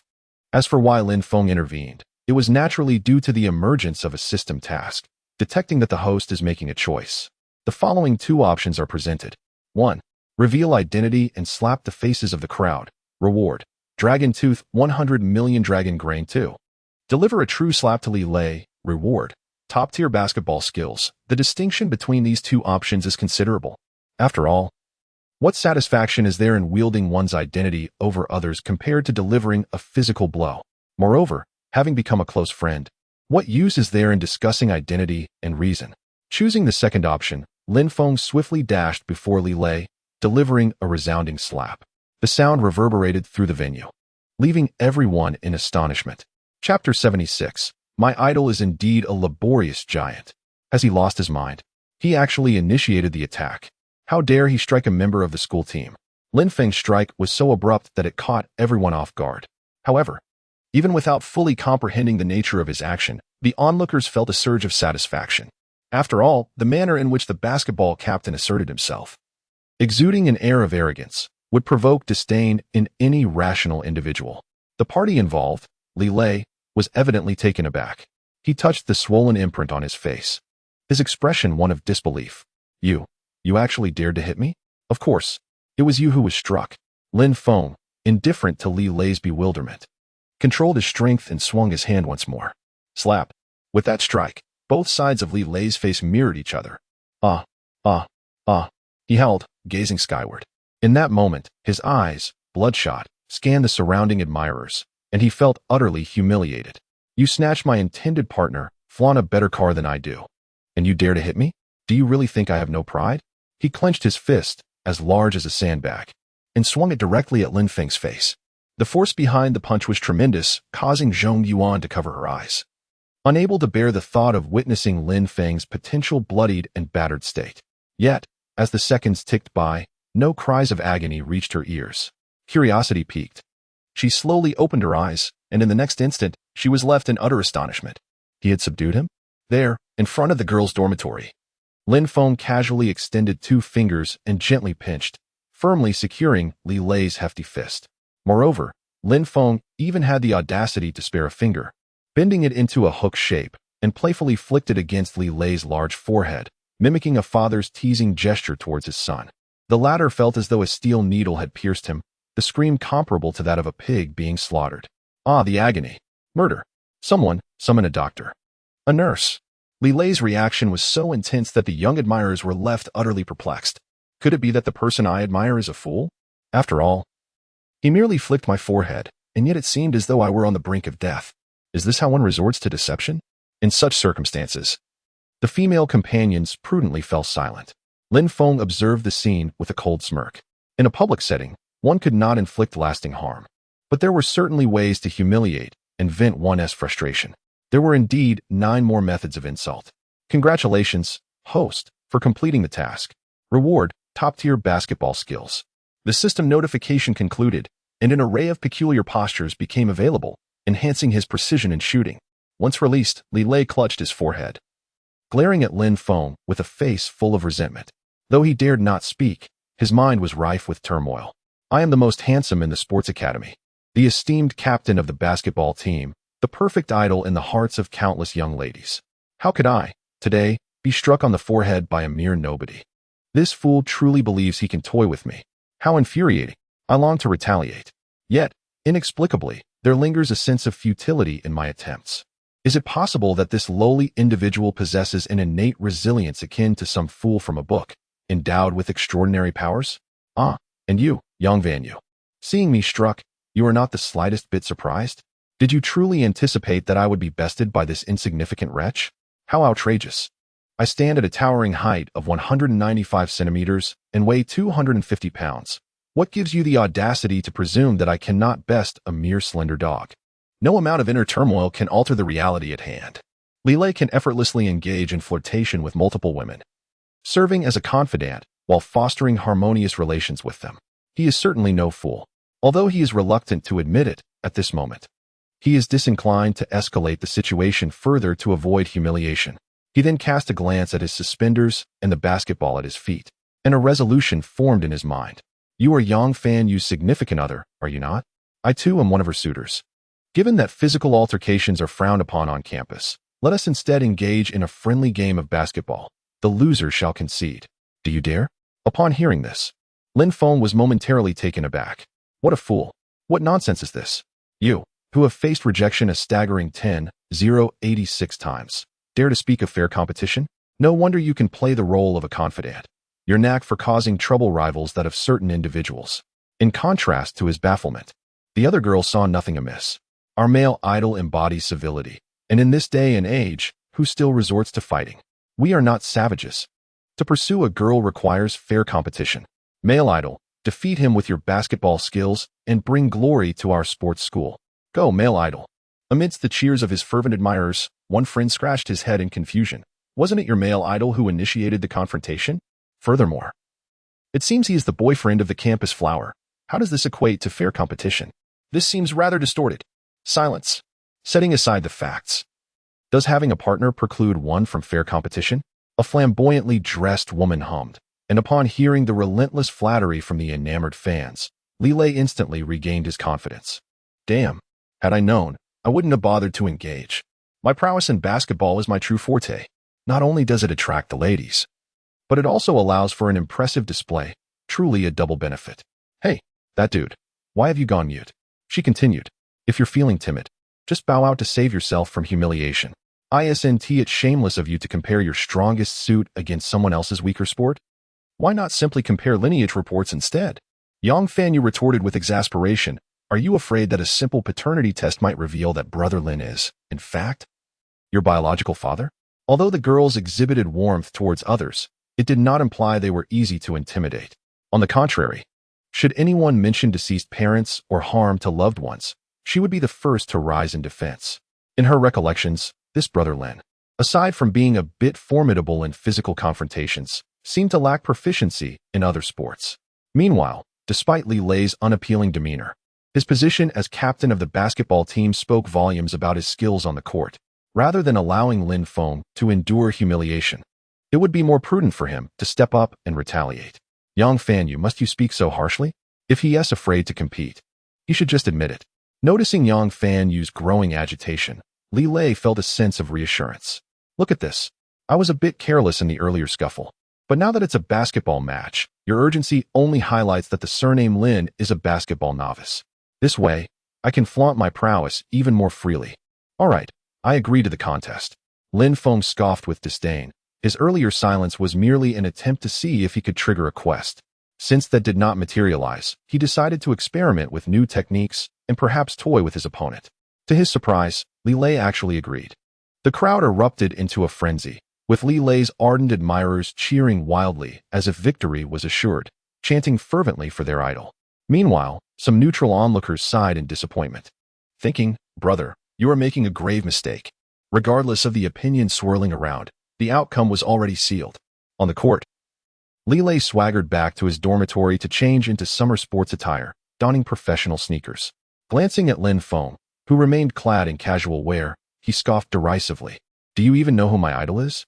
It's none other than the great Lao Da. To dare challenge me in basketball is to court disaster. Chapter 77. Basketball fever. The basketball court was teeming with spectators. In the center of the throng, Lilay sported a signed jersey from Lao Da, his feet adorned with limited edition sneakers from James, and a gleaming silver necklace hanging around his neck. He was indeed outfitted to perfection. In stark contrast, Lin Feng still wore his ordinary casual attire and sneakers, nonchalantly standing there, looking every bit the unassuming figure who seemed ill-prepared for a game of basketball. Lilay took the initiative, opting not to rush into an attack.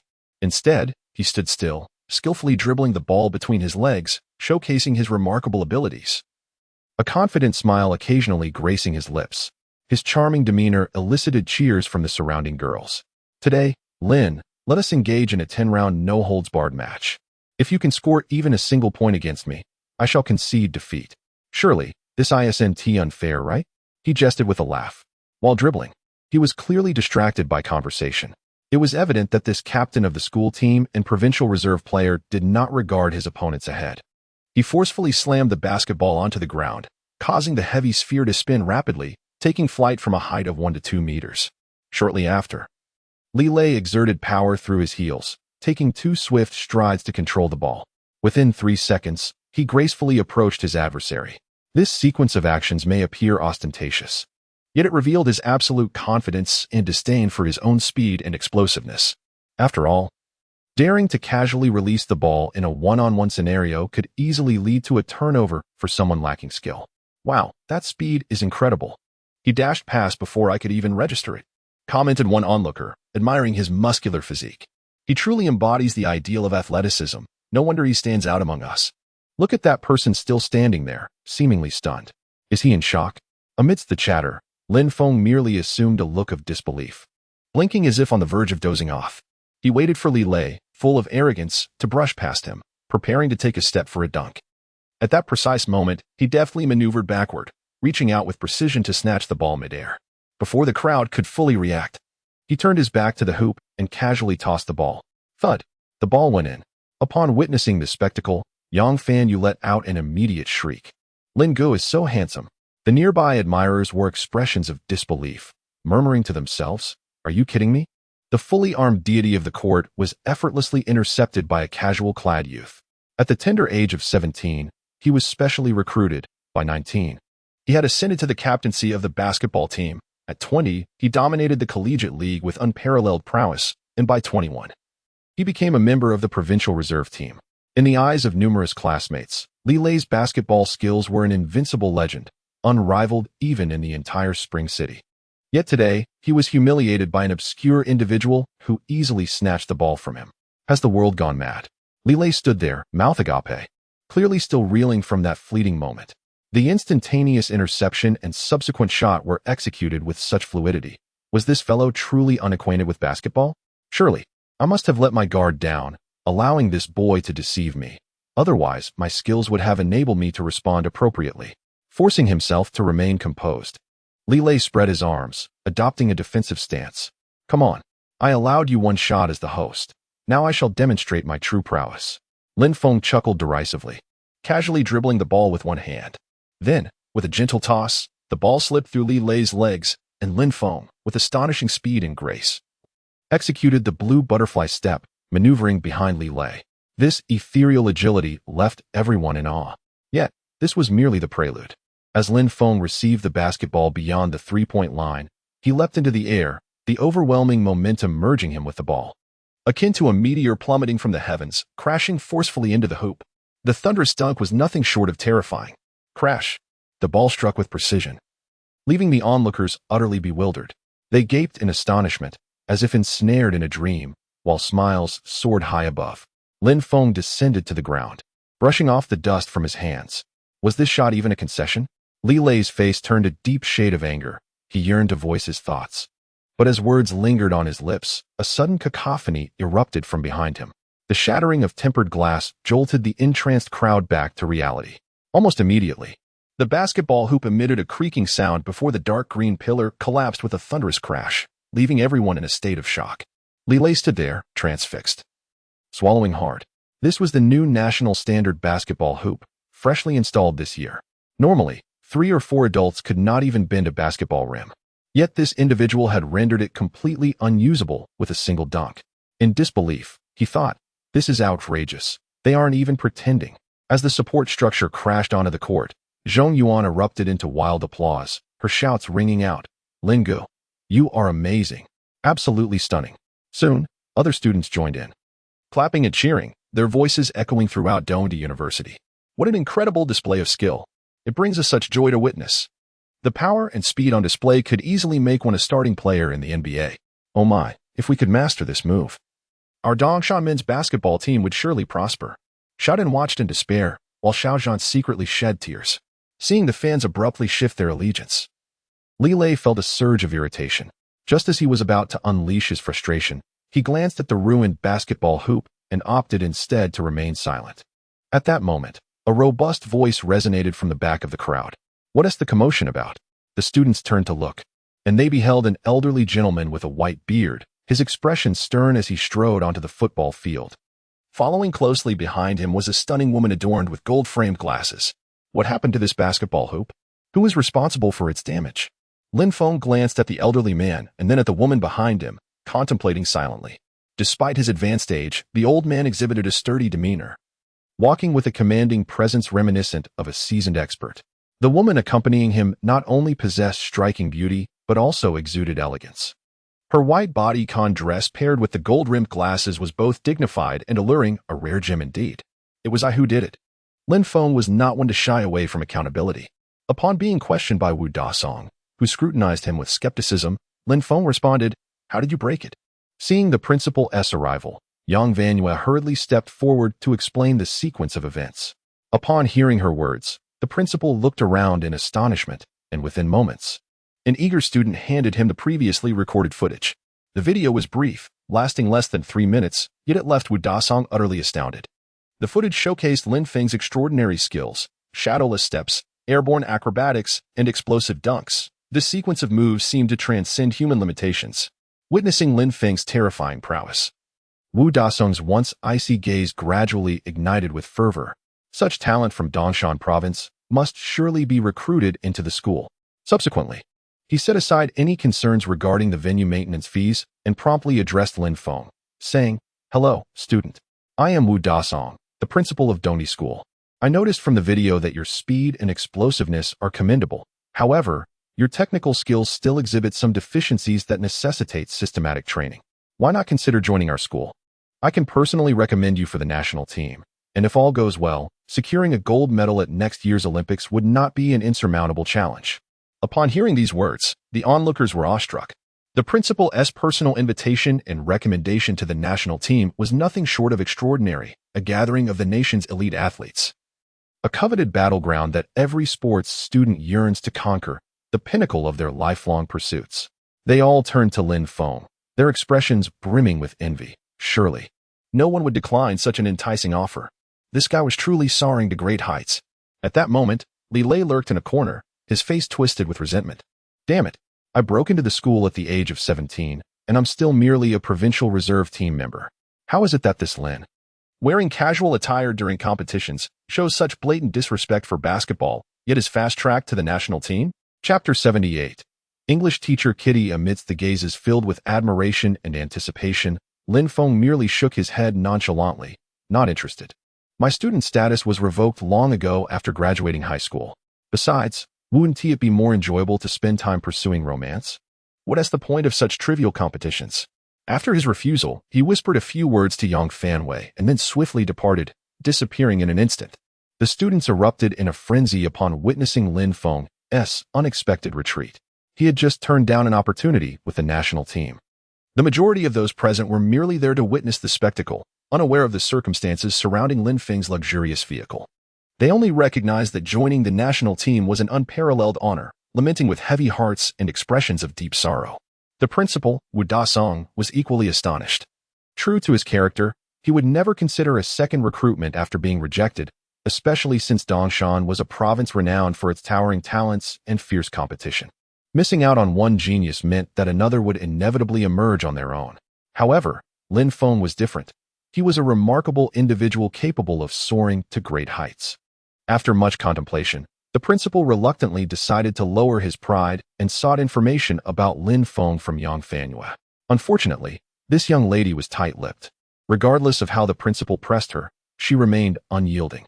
Faced with this challenge, the eager Wu Dasong turned to the new English teacher, Lu Lu, and casually assigned her the task. "Kitty, I have a mission for you, to find a way to recruit that young man into our school."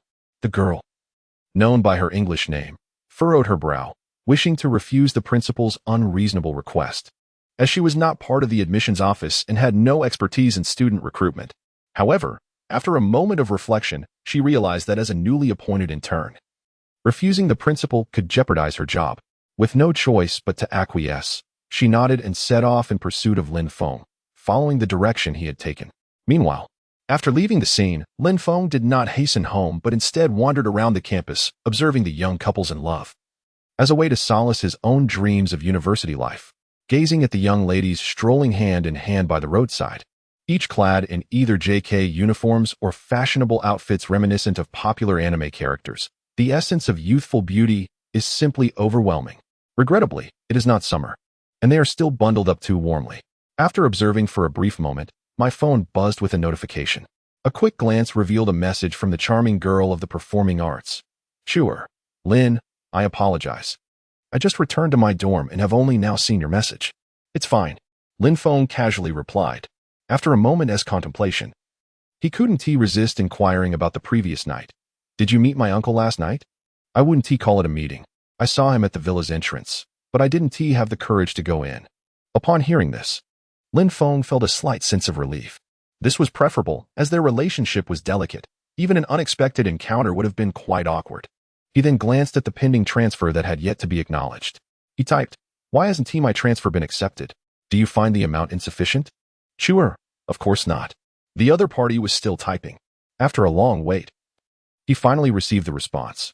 "I just don't want to rely on you too much." Lin Feng was somewhat perplexed upon reading this. "You are my woman. Isn't it only natural for me to send you some pocket money?" Within the walls of the Shanghai Arts Academy, the freshly groomed Chu Yi reclined on her bed, her smile radiant. In the past, she had often perceived herself as a hidden mistress, her fierce pride incessantly urging her to rid herself of this embarrassing identity and strive for independence. Her haughty nature further propelled her to confront challenges head-on, aspiring to claim the title of the principal consort. The dual contradictions tormented her greatly, especially from the moment she departed from Tang Chun. She had even contemplated deleting Lin Feng from her WeChat on numerous occasions. However, all of this dissipated in an instant when Lin Feng acknowledged her as his woman. Men like Lin Go, who are affluent, capable, and possess a tender heart, are indeed rare. Rather than choosing to withdraw and make way for others, it would be more prudent to cultivate her own excellence to capture his attention and ascend in status. She didn't want to accept money, as that would seem too materialistic. Upon noticing this, Lin Feng did not insist further, responding, "All right, Chu, feel free to contact me whenever you need money." Chu, yes. I'll reach out to you when my living expenses run low, but just don't transfer too much, or I might turn you into a gold-devouring beast. Gold-devouring? What is wrong with that? Smirks, Lin Feng sent a cheeky emoji. Oh, how annoying. Seeing him play with puns, Chu Yi was not angered. Instead, she chuckled and replied, "It's fine to devour gold, but I don't aspire to become a beast." Well said, very perceptive. I must reward you in person when I visit Magic City in a few days. Great. When is Lin Gu coming over? The gold-devouring beast is always on standby, ready to devour gold. In a few days. I'll head to Magic City once I finish my tasks. The two engaged in lively banter for a while in the dormitory. Wang Qinshan had already sensed something amiss. She looked at her aloof friend with a knowing smile, clicking her tongue in disbelief. Some individuals, while vocally declaring their disinterest in love, paradoxically possess a heart more entangled in romantic notions than anyone else. Xiao Chuer covers her ears, feigning ignorance. At this moment, Chen Yin emerges from the bathroom, playfully inquiring, "Are you two discussing young Master Lin again? I recall you, Chuer, lamenting in the group yesterday about Lin Feng's notorious infidelity and how exhausting he is to be with. I thought I had the perfect advice for a breakup. Yet here you are, suddenly changing your tune." Chu Yi, upon hearing this, raises an eyebrow and retorts, "Mind your own business, you little minx." Wang Qinshan, sipping her milk tea, chuckles, "Of course she cares. And speaking of you, if you ever break up with young Master Lin, we would be the first to throw ourselves at him. After all, though many possess wealth, none compare to his allure. Last time we visited his villa's pool, we were utterly captivated." Despite Chu Yi's more open demeanor around Lin Feng, she typically maintains an air of aloofness, unable to withstand the relentless teasing from her roommates. She blushes and retreats under the covers. Naturally, her friends are undeterred, inching closer to her ear, continuing their playful jests. Though the girls may appear serene in public, their true nature is unveiled once they return to their dormitory. The content of their conversations, rife with banter, is far too risque to articulate in detail. Hiding beneath her blankets, Chu Yi, overwhelmed by the dual assault of teasing, ultimately resolves to fight back. The three girls engage in such vigorous play that Chu Yi accidentally drops her phone onto the floor. Wang Qinshan quickly retrieves it, just as a message pops up. She halts the banter, saying, "Chuer, Yin Yin, there's an audition for a film crew in the courtyard tomorrow. Should we give it a try?" On the other side, after concluding the conversation, it was around 6 in the evening. The sky gradually darkened, and Lin Feng decided to drive home. Just as the Bentley began to move, a figure appeared by the right window. She tossed her hair and gently knocked on the car window. "Hello, classmate."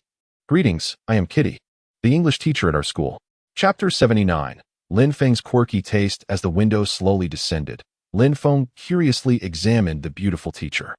She wore a light camel-colored fitted wool coat that fluttered in the breeze, paired with a pure white bodycon skirt that accentuated her waist and hips, exquisitely highlighting her graceful curves.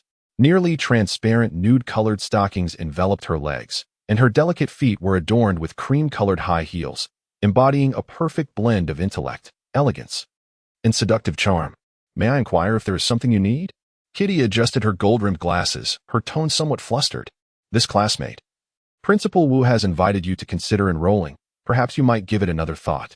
From the moment she spotted the Bentley from afar, Kitty understood that Lin Feng would likely decline the invitation. Nevertheless, the principal's casual remark had placed considerable pressure on her, compelling her to muster the courage to engage in this encounter. As she prayed for Lin Feng to quickly decline, allowing her to return and fulfill her obligations. The system's prompt suddenly resonated, detected that the host is making a choice. The following two options are presented. 1. Directly refuse the teacher's request. Reward: a barbecue restaurant in a scenic area. 2. Hire Kitty as a private tutor to learn a foreign language. Reward: proficiency in English. The barbecue restaurant could yield a net profit of at least $1 million annually. Quite impressive. However, one must not be too materialistic. After all, when one departs, the money remains unspent, which is a form of spiritual loss. Rather than solely pursuing wealth, it would be more enriching to take the time to master a foreign language, cultivating one's spirit in the process.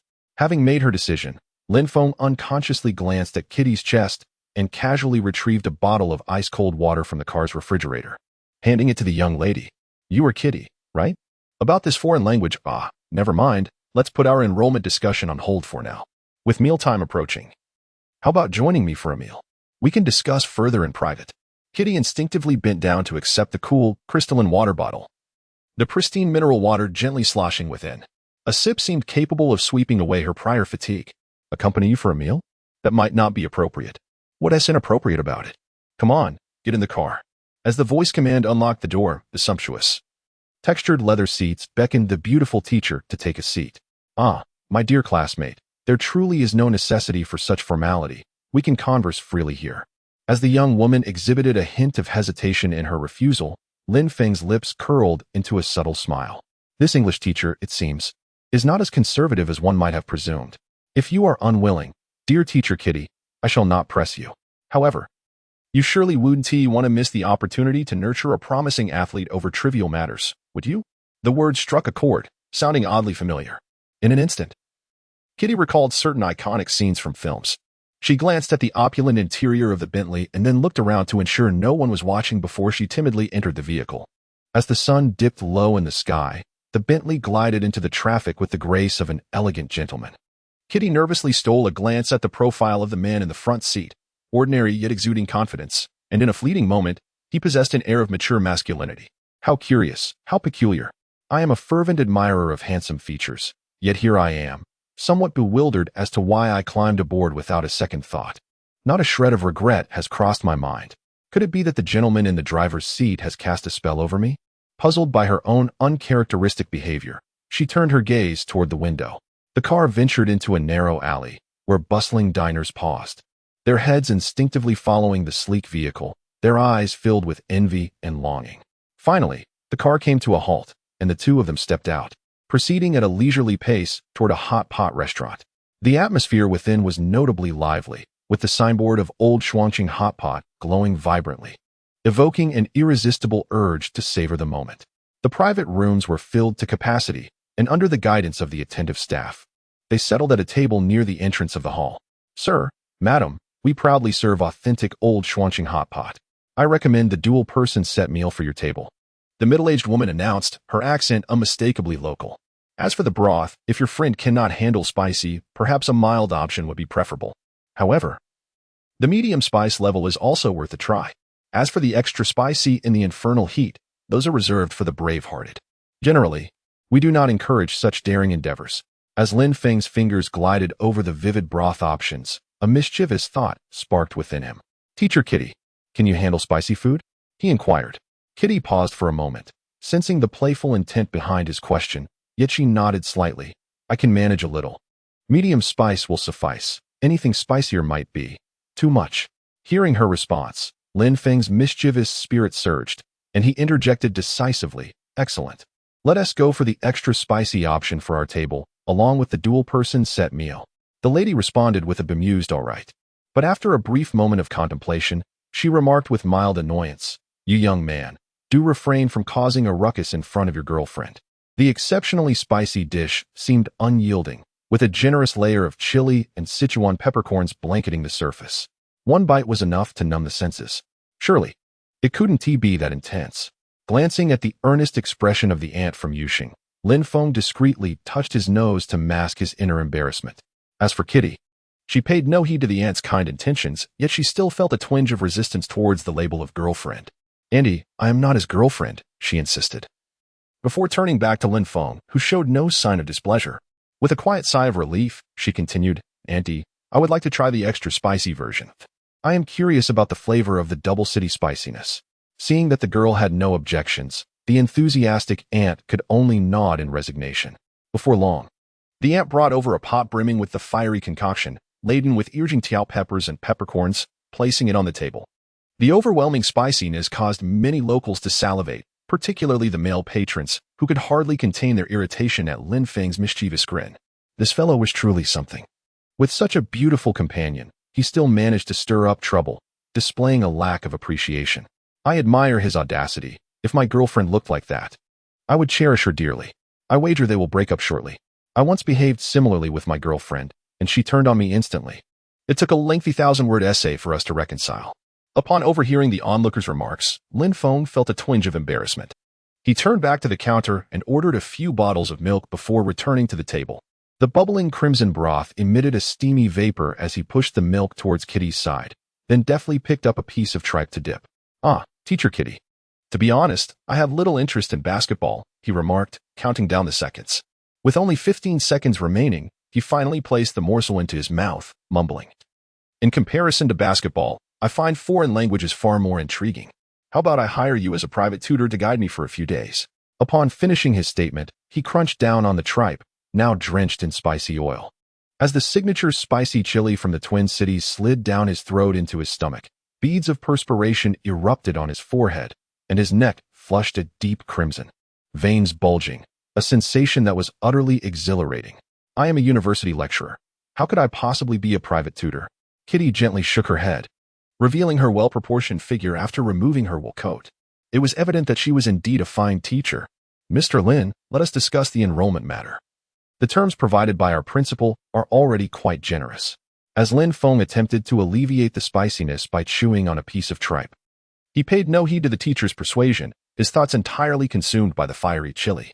Casting a glance at the woman who had not touched her chopsticks, he eagerly offered to prepare a portion of spicy beef for her bowl. "Here, let us savor the dishes first. We can discuss business after our meal." Kitty furrowed her brow as she cast a glance at the intensely spicy and pungent Sichuan beef, hesitating for a moment before finally placing it into her mouth and slowly chewing. Upon witnessing her dutifully swallow the morsel, Lin Feng could not help but reveal a smirk of triumph, quietly anticipating her reaction to the fiery spice. Wealth certainly has its advantages, indulging in wicked pleasures without fear of reprisal. Chapter 80, $10,000 an hour. "How is it? Is the flavor authentic?" Lin Feng shot a glance at Kitty, deftly retrieving a napkin to wipe his mouth as he grinned mischievously. He imagined her exquisite visage contorted in tears from the heat, and his heart swelled with joy. However, after a while, he was taken aback to find that Kitty merely narrowed her eyes slightly, showing no signs of distress whatsoever. It's quite all right, indeed very authentic," she remarked casually. With a gasp, Lin Feng's disbelief grew as he observed her calm demeanor. He felt compelled to challenge her resilience and offered her a piece of spicy duck blood. "Why not give this a try?" Kitty glanced at Lin Feng's chopsticks but accepted the duck blood nonetheless, taking a bite from the edge. Lin Feng was utterly bewildered. He had nearly succumbed to the heat after just one bite of tripe, yet here was this young woman, consuming 2 pieces while remaining unfazed. It was simply inconceivable. "Don't you find it spicy?" Lin Feng couldn't restrain his curiosity any longer. Kitty lifted her gaze and blinked. "Not really. The level of spiciness is quite suitable." "Quite suitable?" Lin Feng fumed internally, casting a glance at the plate of tripe before him, convinced it must be the peculiar characteristics of the tripe that were to blame. Once again, I prepared a piece for the young lady, dipping it repeatedly into my spicy oil concoction before presenting it back to her bowl. "Come, try this," I urged. Upon seeing the tripe drenched in chili, Kitty's brow furrowed even tighter. Being a Virgo, she possessed a touch of mild obsessive cleanliness. However, recalling the principal's stern expression, she gritted her teeth and, with determination, shoved the intensely spicy tripe into her mouth, swallowing it down in a few bites. "I'll handle my own cooking," she declared. After finishing the tripe, the young lady did not wait for Lin Feng's encouragement. She began to eat on her own. In a bid to retaliate against Lin Feng's subtle ploys, she even used the communal chopsticks to serve him some dishes, saying, "You should eat more as well." All right." Half an hour later, Lin Feng could no longer contain himself. He reached for the milk he had previously handed over, and without hesitation, began to gulp it down fervently. After finishing the bottle, he looked at her in disbelief and asked, "You don't feel any spiciness at all?"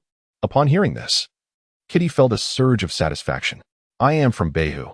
Do you really think I would be fazed by such trivial antics?" She then set down her chopsticks, gazing at him with an air of nonchalance. "This level of spiciness is merely average, Mr. Lin. You're not allergic to chili, are you? Otherwise, why does your mouth seem swollen? Should I take you to the hospital for a checkup? It wouldn't be good if you fell ill." Lin Feng was exasperated, his teeth grinding in irritation.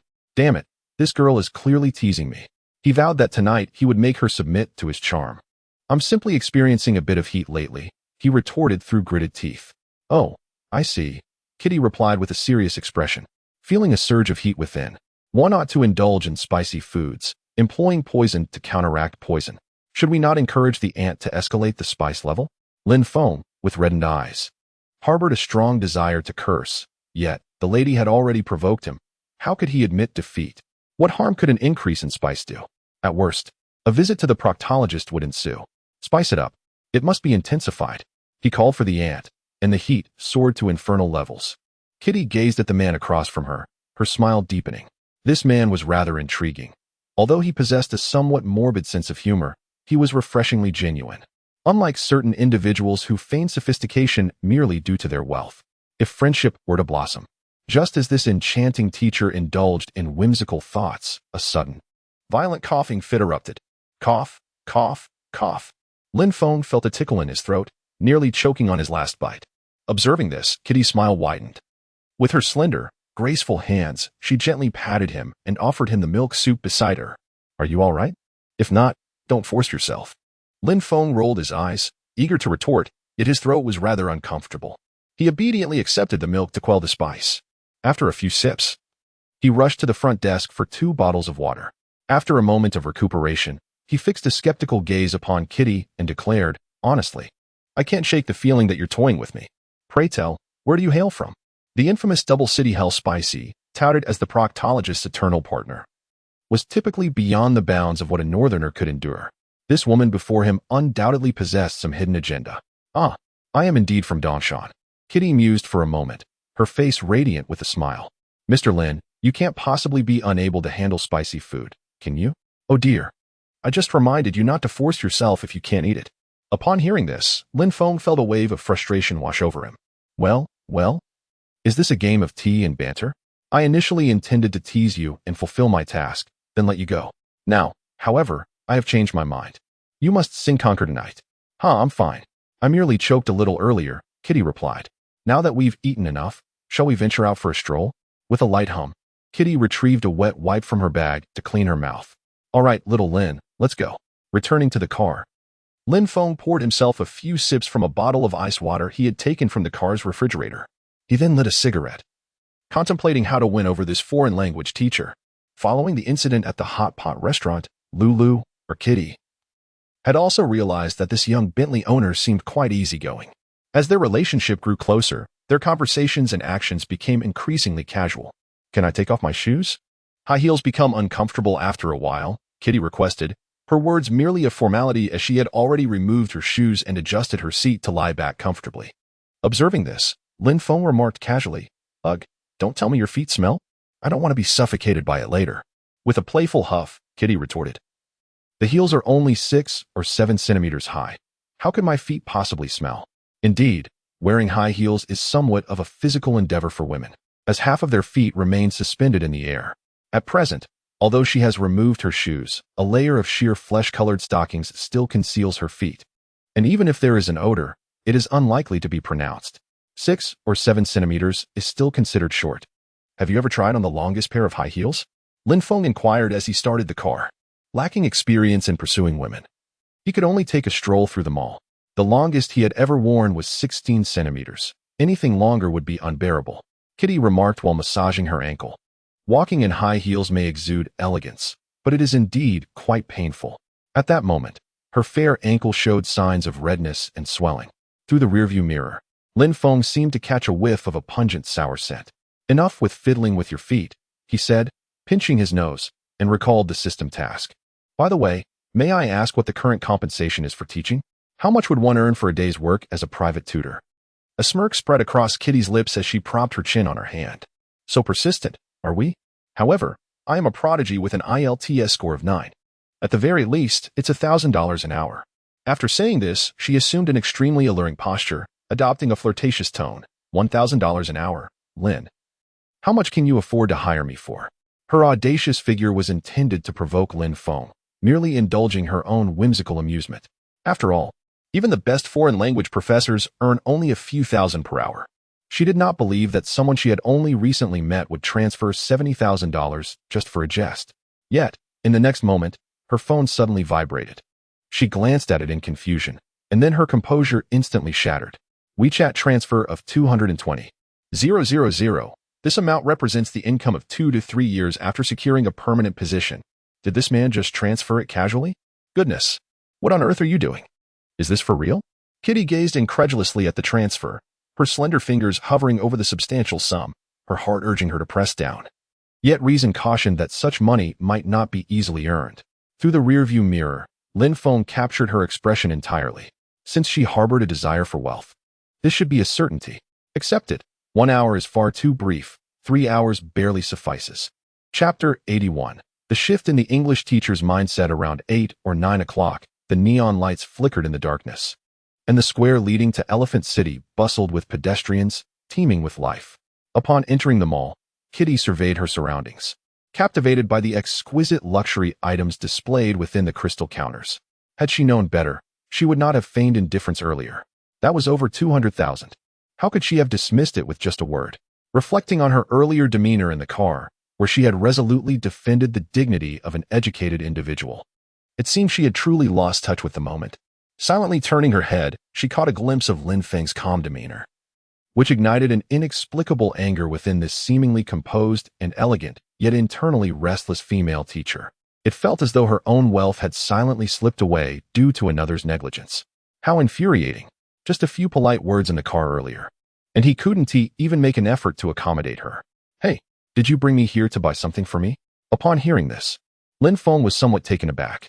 Previously, the other party had firmly declined, exhibiting a resolute demeanor that suggested she would not bow to the allure of mere monetary gain. Yet now, she was actively requesting a gift? Truly, the whims of women can be perplexing. He had no intention of indulging such demands, though she had initiated the conversation. He did not wish to appear as a sycophant, chasing after her with offerings. Cheap affection is utterly undesirable. With a tutoring fee of 72,000 per hour, could one really hesitate to purchase a few luxurious items worth thousands? Kitty longed to retort, but as the words hovered on her lips, she abruptly relinquished the thought. After all, what sense was there in a beggar demanding food while standing? As an educated individual, she would never stoop to such behavior. Aimlessly wandering for over 10 minutes, the two traversed from the first floor's commonplace goods counter, through the second floor's affordable luxury, ascending to the third floor's regular luxury, and finally arriving at the fourth floor's high-end luxury, before pausing once more in the fifth floor's realm of premier luxury. As they walked, Kitty felt as if she were ascending from the mundane world straight to the celestial realm. The items on the first and second floors were within reach for the average person, but once they moved beyond the third floor, the prices soared dramatically. From Louis Vuitton to Dior, from Bulgari to Van Cleef Arpels, the leaps in cost were staggering. Gazing at the dazzling Patek Philippe display case in the distance, the shimmering 71 18mm grain diamond ladies watch captivated Kitty's attention to the point of fixation. Countless diamonds sparkled like a starry sky, exuding boundless luxury and elegance. What a splendid timepiece. Instinctively, she touched her slender wrist, where the modest 1,000 yuan watch she had saved up for now seemed utterly mundane and lackluster. Truly, one only feels the sting of comparison when faced with such contrasts. Why are you just standing there? If you like it, go ahead and buy it. Lin Feng spoke softly, taking in the woman's demeanor. Kitty was momentarily taken aback, hastily averting her gaze. It's nothing, just browsing, she replied, yet she couldn't resist stealing another glance at the crystal display. The unique allure of the Starry Sky collection was truly captivating. Just browsing, really? Lin Feng chuckled lightly, firmly grasping Kitty's slender arm and striding forward. If you like it, just buy it. It's merely a watch. It doesn't cost that much. Besides, with your high part-time salary, even the most expensive items can be earned back after a few late nights of work. Kitty felt averse to such intimate contact, yet as she gazed at the watch, She found herself irresistibly drawn to it. I can't afford it, but trying it on shouldn't be a problem, right? With this thought in mind, they quickly approached the counter. A well-groomed saleswoman with an attractive appearance greeted them with a slight nod. Welcome to Patek Philippe. How may I assist you today? As she welcomed them, her slightly intoxicated, enchanting eyes discreetly swept over the pair, quickly gauging their financial standing. This lady exuded a sense of understated luxury, displaying a keen fashion sense with a hint of strategy, suggesting a life that was comfortable yet yearning for more. In contrast, the gentleman's attire appeared considerably more casual. The entire ensemble is composed of authentic luxury items, albeit with some signs of wear, making it difficult to assess the purchasing power accurately. It is hard to gauge Lin Feng's financial status. After a brief hesitation, the sales assistant enthusiastically began to introduce a few slightly more affordable timepieces. Sir, this entry-level functional watch, Model 56J, is priced at only $370,000. How much? $370,000. Upon hearing that an entry-level watch could command such a staggering price, Kitty nearly bit her tongue. With such a sum, one could easily purchase a decent apartment back in her hometown for a comfortable retirement. Never mind. Please continue with your presentation, Lin Feng nonchalantly interjected. Having previously acquired necklaces worth several million, he hardly considered a watch priced in the hundreds of thousands to be significant. The sales assistant pondered for a moment, poised to continue her introduction when suddenly, a sharp voice disrupted the tranquil atmosphere. Oh, is that not Lulo? It's been ages since graduation. Why are you still lingering in Dongshan? The voice was both flamboyant and arrogant. Lin Feng and the others instinctively turned to see a strikingly beautiful woman, accompanied by a portly man, sauntering towards them. The woman was clad in a vibrant red bodycon dress, paired with standard black stockings and high heels, her skin thickly coated with makeup from head to toe. Despite the near-freezing temperatures post-melting snow, she wore only a fur coat of indeterminate material, her audacious demeanor unmistakable. Do you know her? Lin Feng inquired, casting a puzzled glance at Kitty.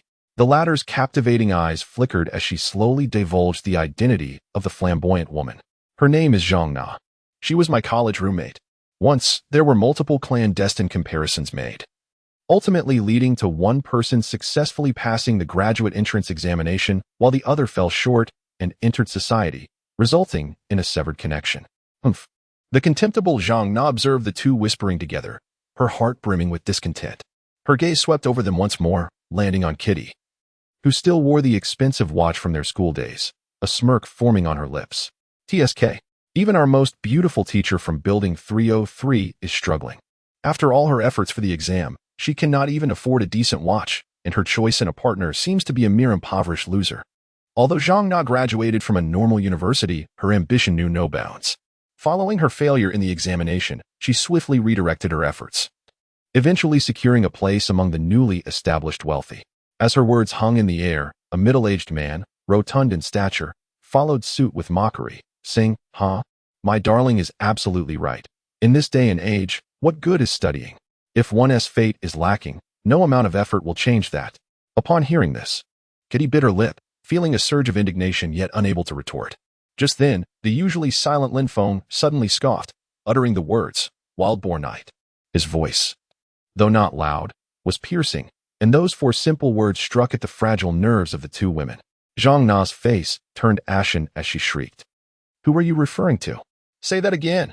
As a subordinate yet to ascend in status, she instinctively defended her benefactor, the man with a beer belly, who now wore an expression of fury, his fists clenched tightly as he glared at Lin Feng. Since the compensation for the relocation had come through, few dared to speak to him in such a manner. "You insolent wretch, you have sealed your own fate." Chapter 82. Overtime tutoring is acceptable. What are you staring at? Do you wish to see me like a pig being prodded? Lin Feng disregarded the fury of the two, chuckling. Just because you have a household registration and a bit of money, do you consider yourself a lord? I shall not indulge you. The commotion attracted considerable attention, and whispers spread among the crowd. Oh, isn't that the demolition guy? Out showing off again. Ha, a person who only watches but never buys, yet manages to keep millions from the demolition compensation. The young man arguing with him is wearing authentic Dior. It seems the demolition guy has encountered a genuine rich second generation. Not necessarily. His clothes are somewhat wrinkled. They might be secondhand. Although the demolition guy is a bit stingy, he indeed possesses millions in cash, which the young man cannot compete with. The onlookers offered various opinions, most believing Lin Feng was in for a tough time. Meanwhile, the atmosphere between the two parties grew increasingly tense. Zhang Na was so furious her face appeared almost distorted as she pointed at Lin Feng, hurling insults. "You pathetic loser, how can you wear such wrinkled clothes? Are you too poor to buy new ones?" Lin Feng maintained his nonchalant demeanor, though his slightly shifting gaze betrayed his disdain. "Ugly creature, have you entered menopause?" From behind, Pig Brother warned, "Be careful, you might catch a gynecological disease." The demolition guy's expression turned icy as he tugged at the gold chain around his neck, declaring in a harsh tone, "This is a 999 pure gold necklace. Can you, a loser, afford it? Your pockets are cleaner than your face. Yet you dare to stroll around Patek Philippe. Let me tell you the truth. I possess but a single property from the demolition, and I still have several million in cash at my disposal. Should your boss encounter me, he would undoubtedly treat me with the utmost respect in hopes of securing an investment. If you were to bow before me, perhaps I might even bestow a few thousand for you to spend." Lin Feng sneered disdainfully, just about to speak when the system notification chimed, detected that the host is making a choice. Two options are presented. 1. Fiercely retort the demolition agent. Reward: a Patek Philippe purchase limit of 10 million. 2. Remain unargued. Reward: the civilized expert medal. Setting aside the fact that Teacher Kitty's task remains incomplete, what exactly is this civilized expert medal? A token for the overly compliant? I decisively chose the first option, so the demolition resident thinks he is impressive? Upon accepting the task, Lin Feng unleashed his full wrath. "Did you earn even a fraction of those millions? You, a lazy glutton, dare to flaunt yourself so shamelessly?" He lambasted for a full 7 to 8 minutes before the system notification finally chimed. "Congratulations, host. Task completed. 10 million Patek Philippe limit has been credited." The mobile banking app confirmed the deposit. Instinctively, Lin Feng glanced back at the display cabinet, only to meet Kitty sparkling doe-like eyes. Despite her outward silence, this young lady was brimming with delight inside. As a teacher, she must maintain her composure, yet as a woman, she is unwilling to endure indignities. Unintentionally, Lin Feng became her voice, striking a chord deep within her. This man is not so bad after all, not only wealthy, but also possessing a good temperament, skilled in basketball, and quite adept at cherishing young women. Upon reflection, aside from some unpalatable eccentricities, he certainly qualifies as a commendable choice for a partner. On the other hand, the demolition brother, who had been repeatedly referred to as a fat pig, was thoroughly incensed.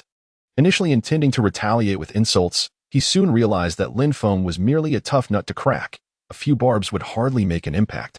Thus, he redirected his focus to the exquisite watch resting on the counter beside the sales associate. "Pathetic loser, all you can do is bark.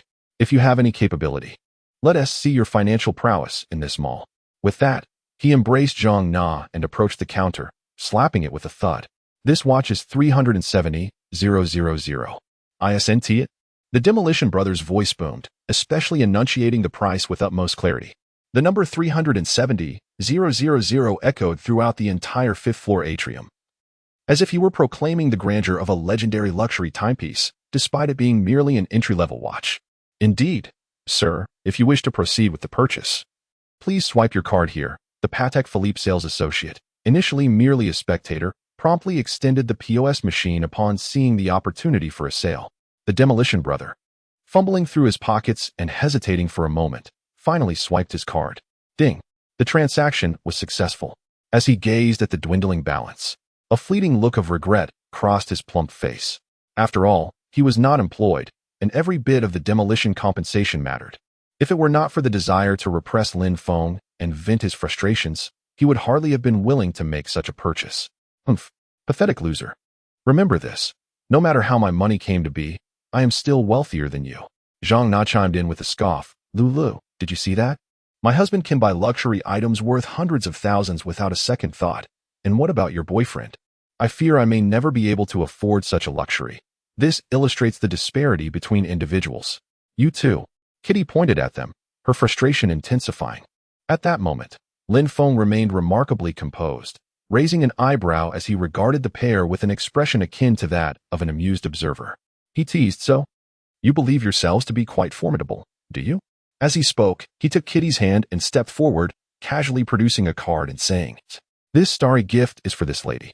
The sales assistant, momentarily bewildered, accepted the bank card, her mind momentarily unable to grasp the situation.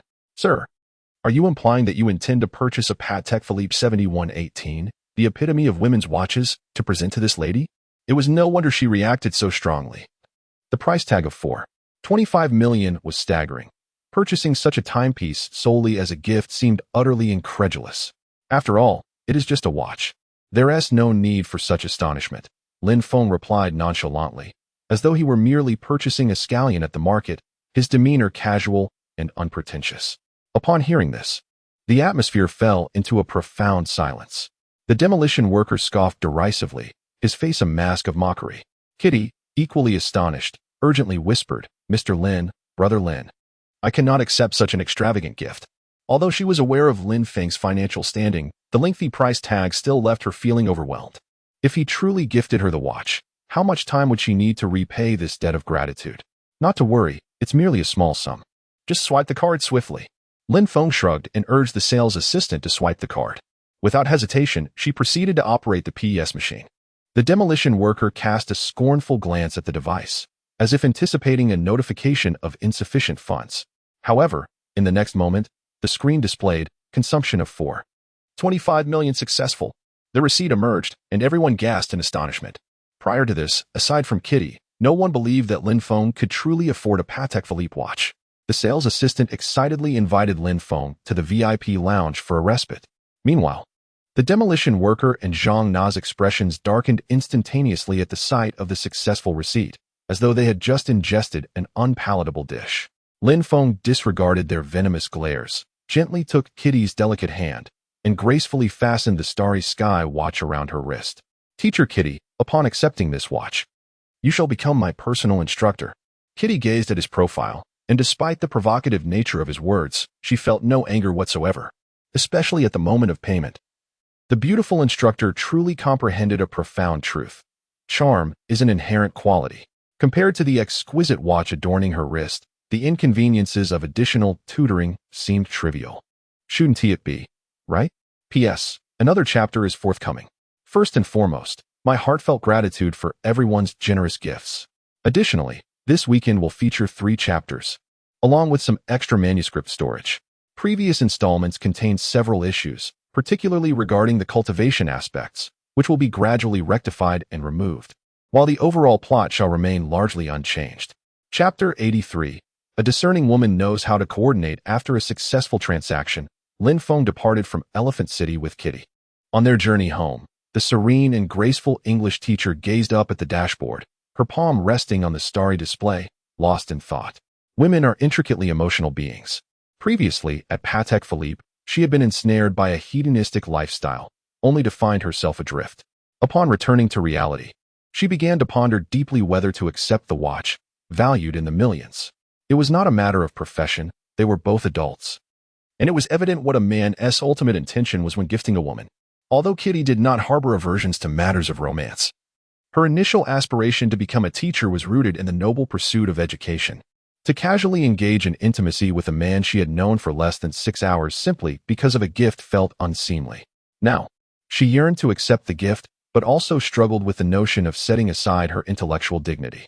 Kitty immediately thought of her friend in early childhood education, seeking a reason to justify her feelings. "Xiaoren, are you there? I need to consult you about something." The message was sent, and a response arrived swiftly. You, what's up?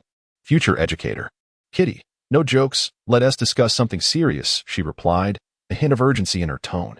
I have a friend who encountered a super wealthy heir who gifted her a present worth millions. Should she express some gratitude? Kitty's words were tactful. Yet as a close friend, it was clear that her companion grasped the situation. Of course, came the reply. A few $100 is one thing. But we certainly don't need that. How could one possibly expect to reap rewards without effort, especially when it involves millions in gifts? The affluent offspring are not known for their docility. They are like eager courtiers, ready to seize advantages while their benefactor is still enamored. Once their interest wanes, there will be no opportunity for reconciliation. However, Kitty had made up her mind. Although she hesitated to express her intentions, her friend was quite candid. Lele, if you are truly unwilling to bear the cost, just send me your location, and I shall go on your behalf. After all, It is unwise to let good fortune slip away to others. It's not me. It's a friend. Kitty fell silent for a moment, ultimately letting out a sigh. It was merely a matter of deepening connections, fostering relationships, and continuing the lineage. She saw no reason to decline the opportunity to cast off her final constraints and secure genuine benefits. After relaxing her mind, she opened the app to order several outfits she had long desired to try on, but had previously refrained from purchasing.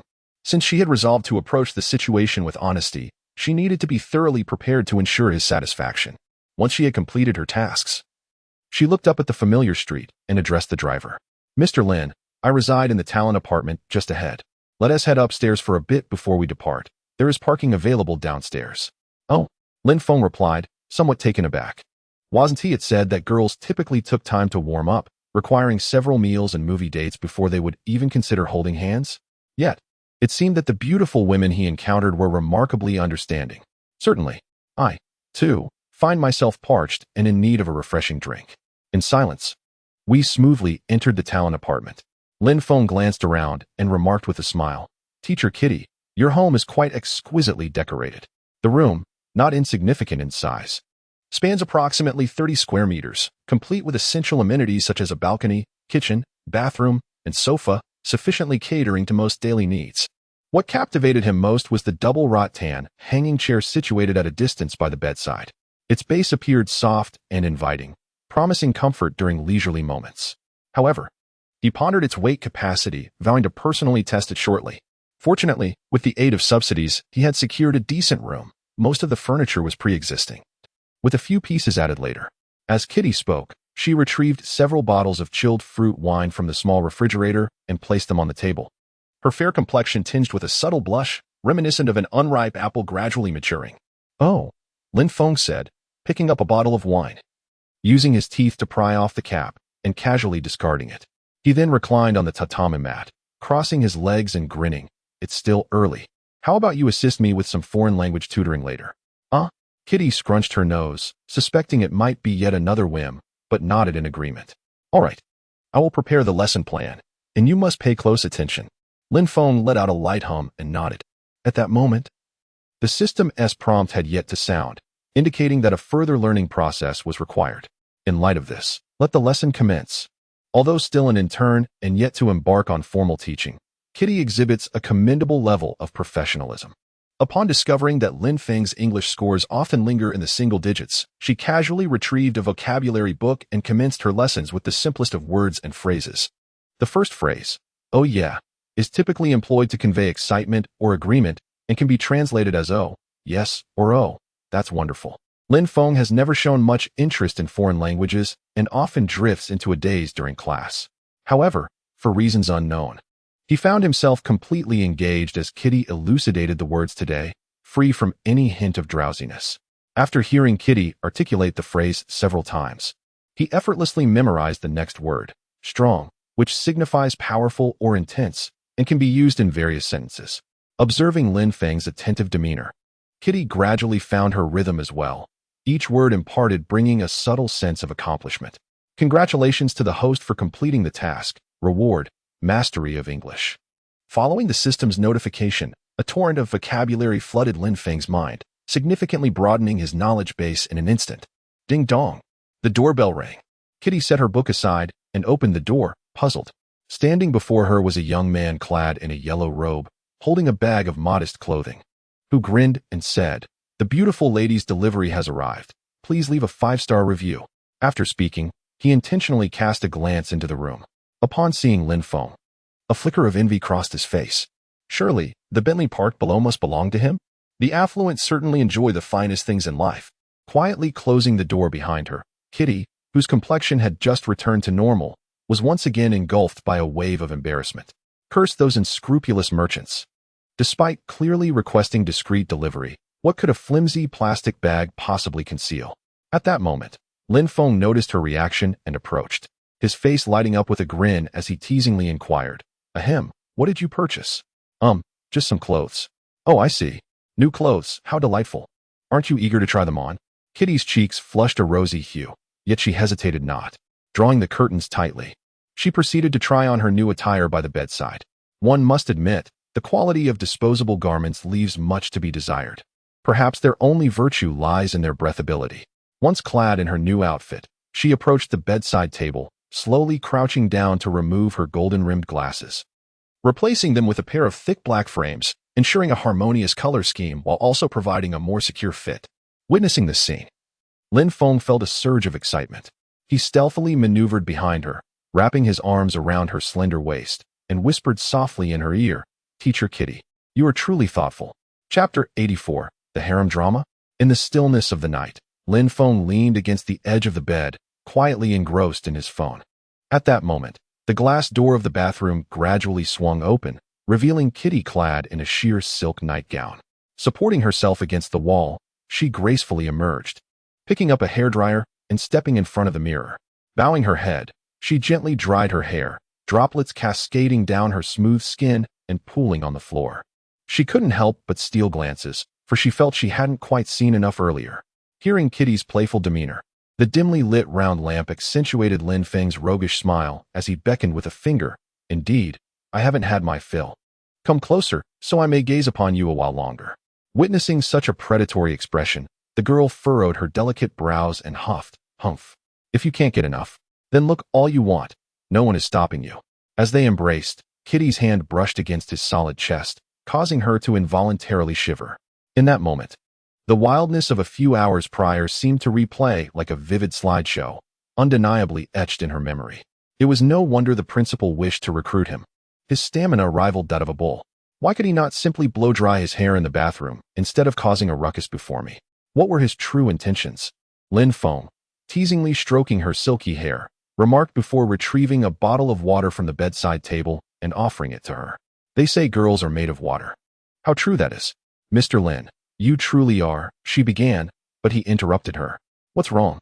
Did I say something incorrect?" "Well, it's just that I can't quite pinpoint what's amiss, Kitty attempted to retort, only to be silenced by Lin Feng's fervent kiss. A wave of tingling sensations coursed through her, rendering her body soft once more. Days later, in front of the Wuyo Media building, a temporary security guard was directing guests as they arrived. Whenever he had a moment to spare, he would cast glances towards the sleek black luxury car parked in the corner. Despite it being a company celebration, many partners had arrived in vehicles worth millions. The most captivating sight remains the Bugatti Chiron, a vehicle that epitomizes every man's fantasy of a sports car. It is indeed a masterpiece of unparalleled craftsmanship. "My goodness, is this truly the chariot of CEO Wolf?" a female streamer exclaimed in astonishment. Ignoring the pleas of those around her, she dashed toward the luxurious supercar. Her name is Nia Xiaoxiao, a rising star from her own media company. Initially gaining fame through her looks, she has transitioned from the fashion realm to luxury car experiences, and now to interactions with celebrities, amassing a following in the millions. Wow, is this the exquisite gem that exists in just one limited edition globally? I am so eager to take a seat inside. Observing her incessantly posing for photos in front of the car, the female streamers from Wuyo Media exhibited visible discontent. How outrageous. We haven't even had a chance to sit in it, and she, an outsider, is already fantasizing about it. Indeed, her flamboyance is quite unbecoming. By the way, Sister Song, have you ever sat in the passenger seat of this car? Ms. Chung inquired, tilting her head towards Song Si. Upon hearing this, many girls turned their attention to Song Si, who was chatting with her close friends nearby. Within Wuyo Media, her relationship with the chairman is practically an open secret. Others have no chance of competing and can only temporarily defer to her, safeguarding their positions within the company. Upon hearing this, Song Si hesitated for a moment and told a small fib. She had only ever been in the passenger seat twice, due to issues with her driver's license. This car had been parked here gathering dust since its delivery. Moreover, it had been quite a while since she last saw Lin Feng, so naturally, she had no opportunity to sit in the passenger seat of the Bugatti. However, with so many sisters scrutinizing her position, if she were to admit she had never been in the car, they would have reason to doubt the intimacy of her relationship with Lin Feng. To prevent the emergence of unwarranted rivals, Song Si resolved to continue her deception. Once, in the dead of night, I went out for a late-night snack with President Lin, and he drove this very car. "Oh, I see." Ms. Chung nodded thoughtfully. "No wonder we haven't seen President Lin at the company. It turns out he is always out and about at night." In a corner, Yin Feng heard Song Si's words, and her gaze flickered before dimming rapidly. No wonder her messages had gone unanswered. It seemed her previous efforts could only yield so much. There was a tinge of reluctance in her heart. That Song Ci, do you think President Lin will come today? Summoning her courage, the mother asked a question. Well, Song Ci turned to look at He Yanfeng. As someone who had also received considerable support from Lin Feng, she knew the situation all too well. Oh, you thought you were the only one feeling neglected lately? It appears we are in the same boat. Thoughts whirled incessantly, and a subtle smile graced Song Ci's lips as she immediately assumed the demeanor of a hostess. Naturally, matters concerning General Manager Lin were to be decided by him alone. He could come and go as he pleased, so what was the point of excessive concern? She spoke with measured grace, allowing others to infer that the two frequently exchanged information, thereby elevating their social standing, while refraining from making any definitive statements. Whether Lin Feng would attend this meeting or not would raise no suspicions among the others. Brother Lin is already on his way, Zhang Yu announced as she entered the hall. Noticing the group engrossed in discussions about Lin Feng, she casually revealed the truth. Indeed, Lin Feng was en route. A message she had just received. Today was not merely a signing event with partners. It was also a promotional initiative for Zhao's beverages. He would undoubtedly be present. Are you certain, Sister Yu? Miss Qing inquired, casting a glance at Song Ci before her face broke into an expression of delight. Others quickly gathered around Zhang Yu, eager to learn more about Lin Feng. A gaggle of opportunists, thought Song Ci, her discontent manifesting in a mutter. Yet, in the presence of this casually dressed girl with an ambiguous status, she couldn't help but feel a twinge of apprehension. The source of her unease lay in her inability to discern her standing in Lin Feng's eyes. As a dozen women congregated, engaging in subtle rivalries. It wasn't long before the subject of their chatter finally arrived. What is everyone doing gathered here? Lin Feng emerged from the crowd with a smile, instantly attracting a throng of female streamers, reminiscent of the frenzied reception a male celebrity might receive at the airport from adoring fans.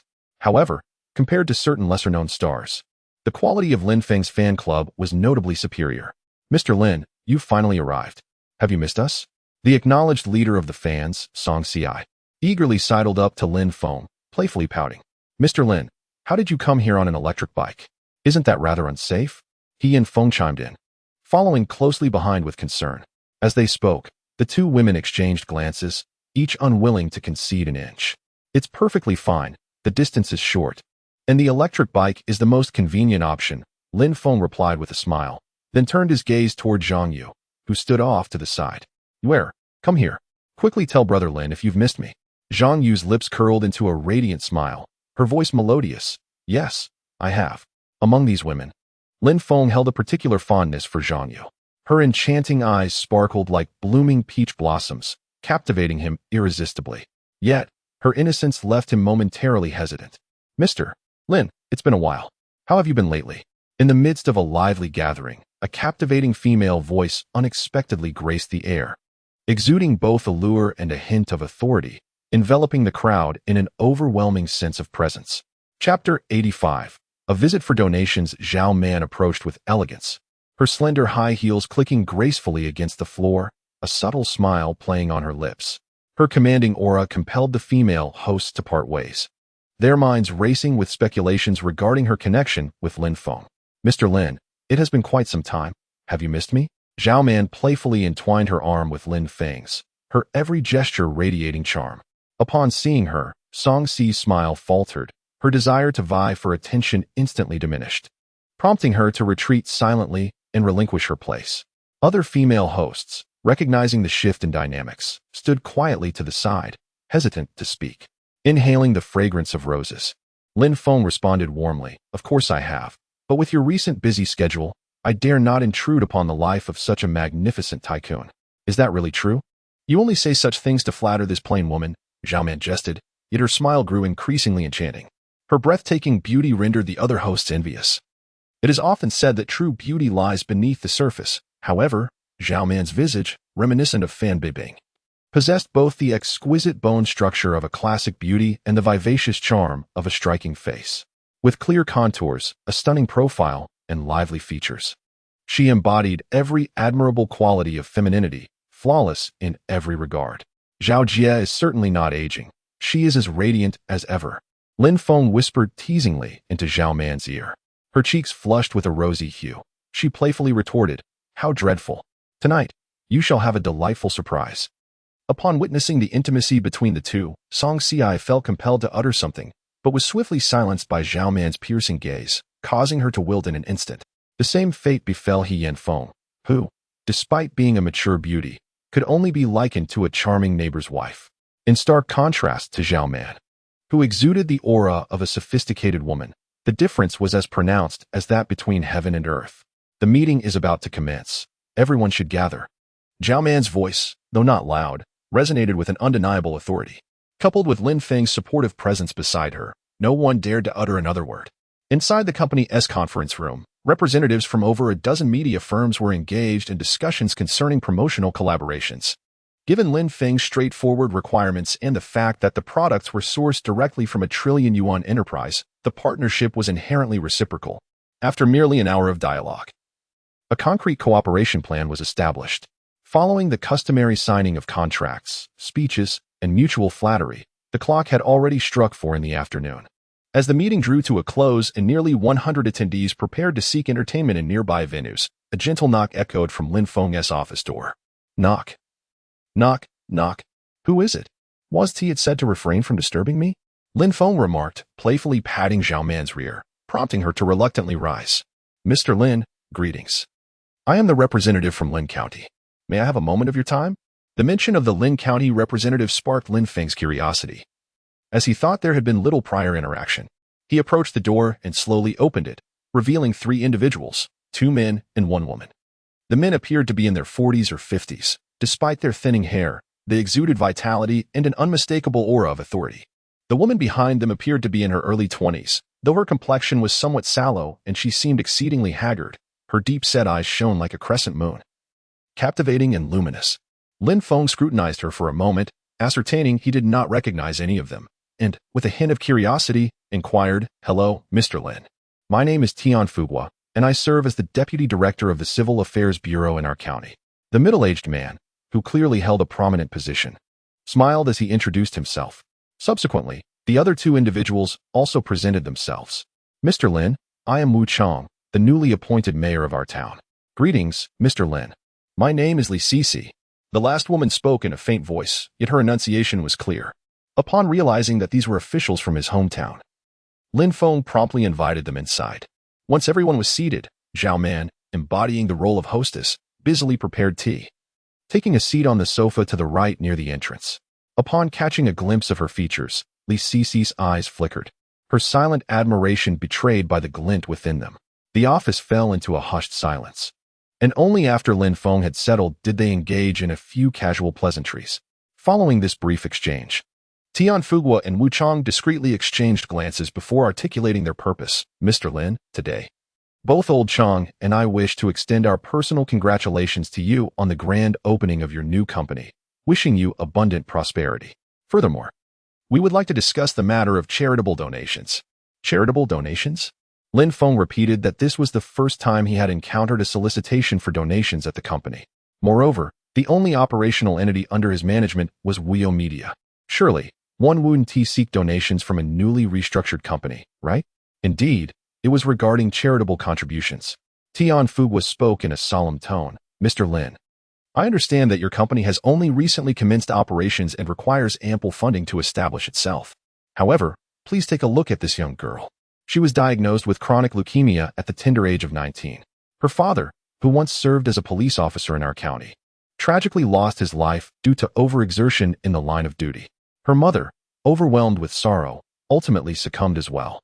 As Tian Fugua recounted the girl's misfortunes, he produced a series of photographs from his briefcase. And these, he continued, are orphans from our county. Some are living with their grandparents, while others have been temporarily taken in by the government. Their living conditions are exceedingly harsh. The purpose of this visit is to raise funds to slightly improve the lives of these children. As the deputy director concluded his plea, his voice diminished to a whisper, and his once piercing gaze grew increasingly cautious. Li Sisi's father had a close relationship with him, and this fundraising endeavor was entirely a personal initiative on his part. Bringing along local leaders was merely an attempt to leverage their modest influence to garner support.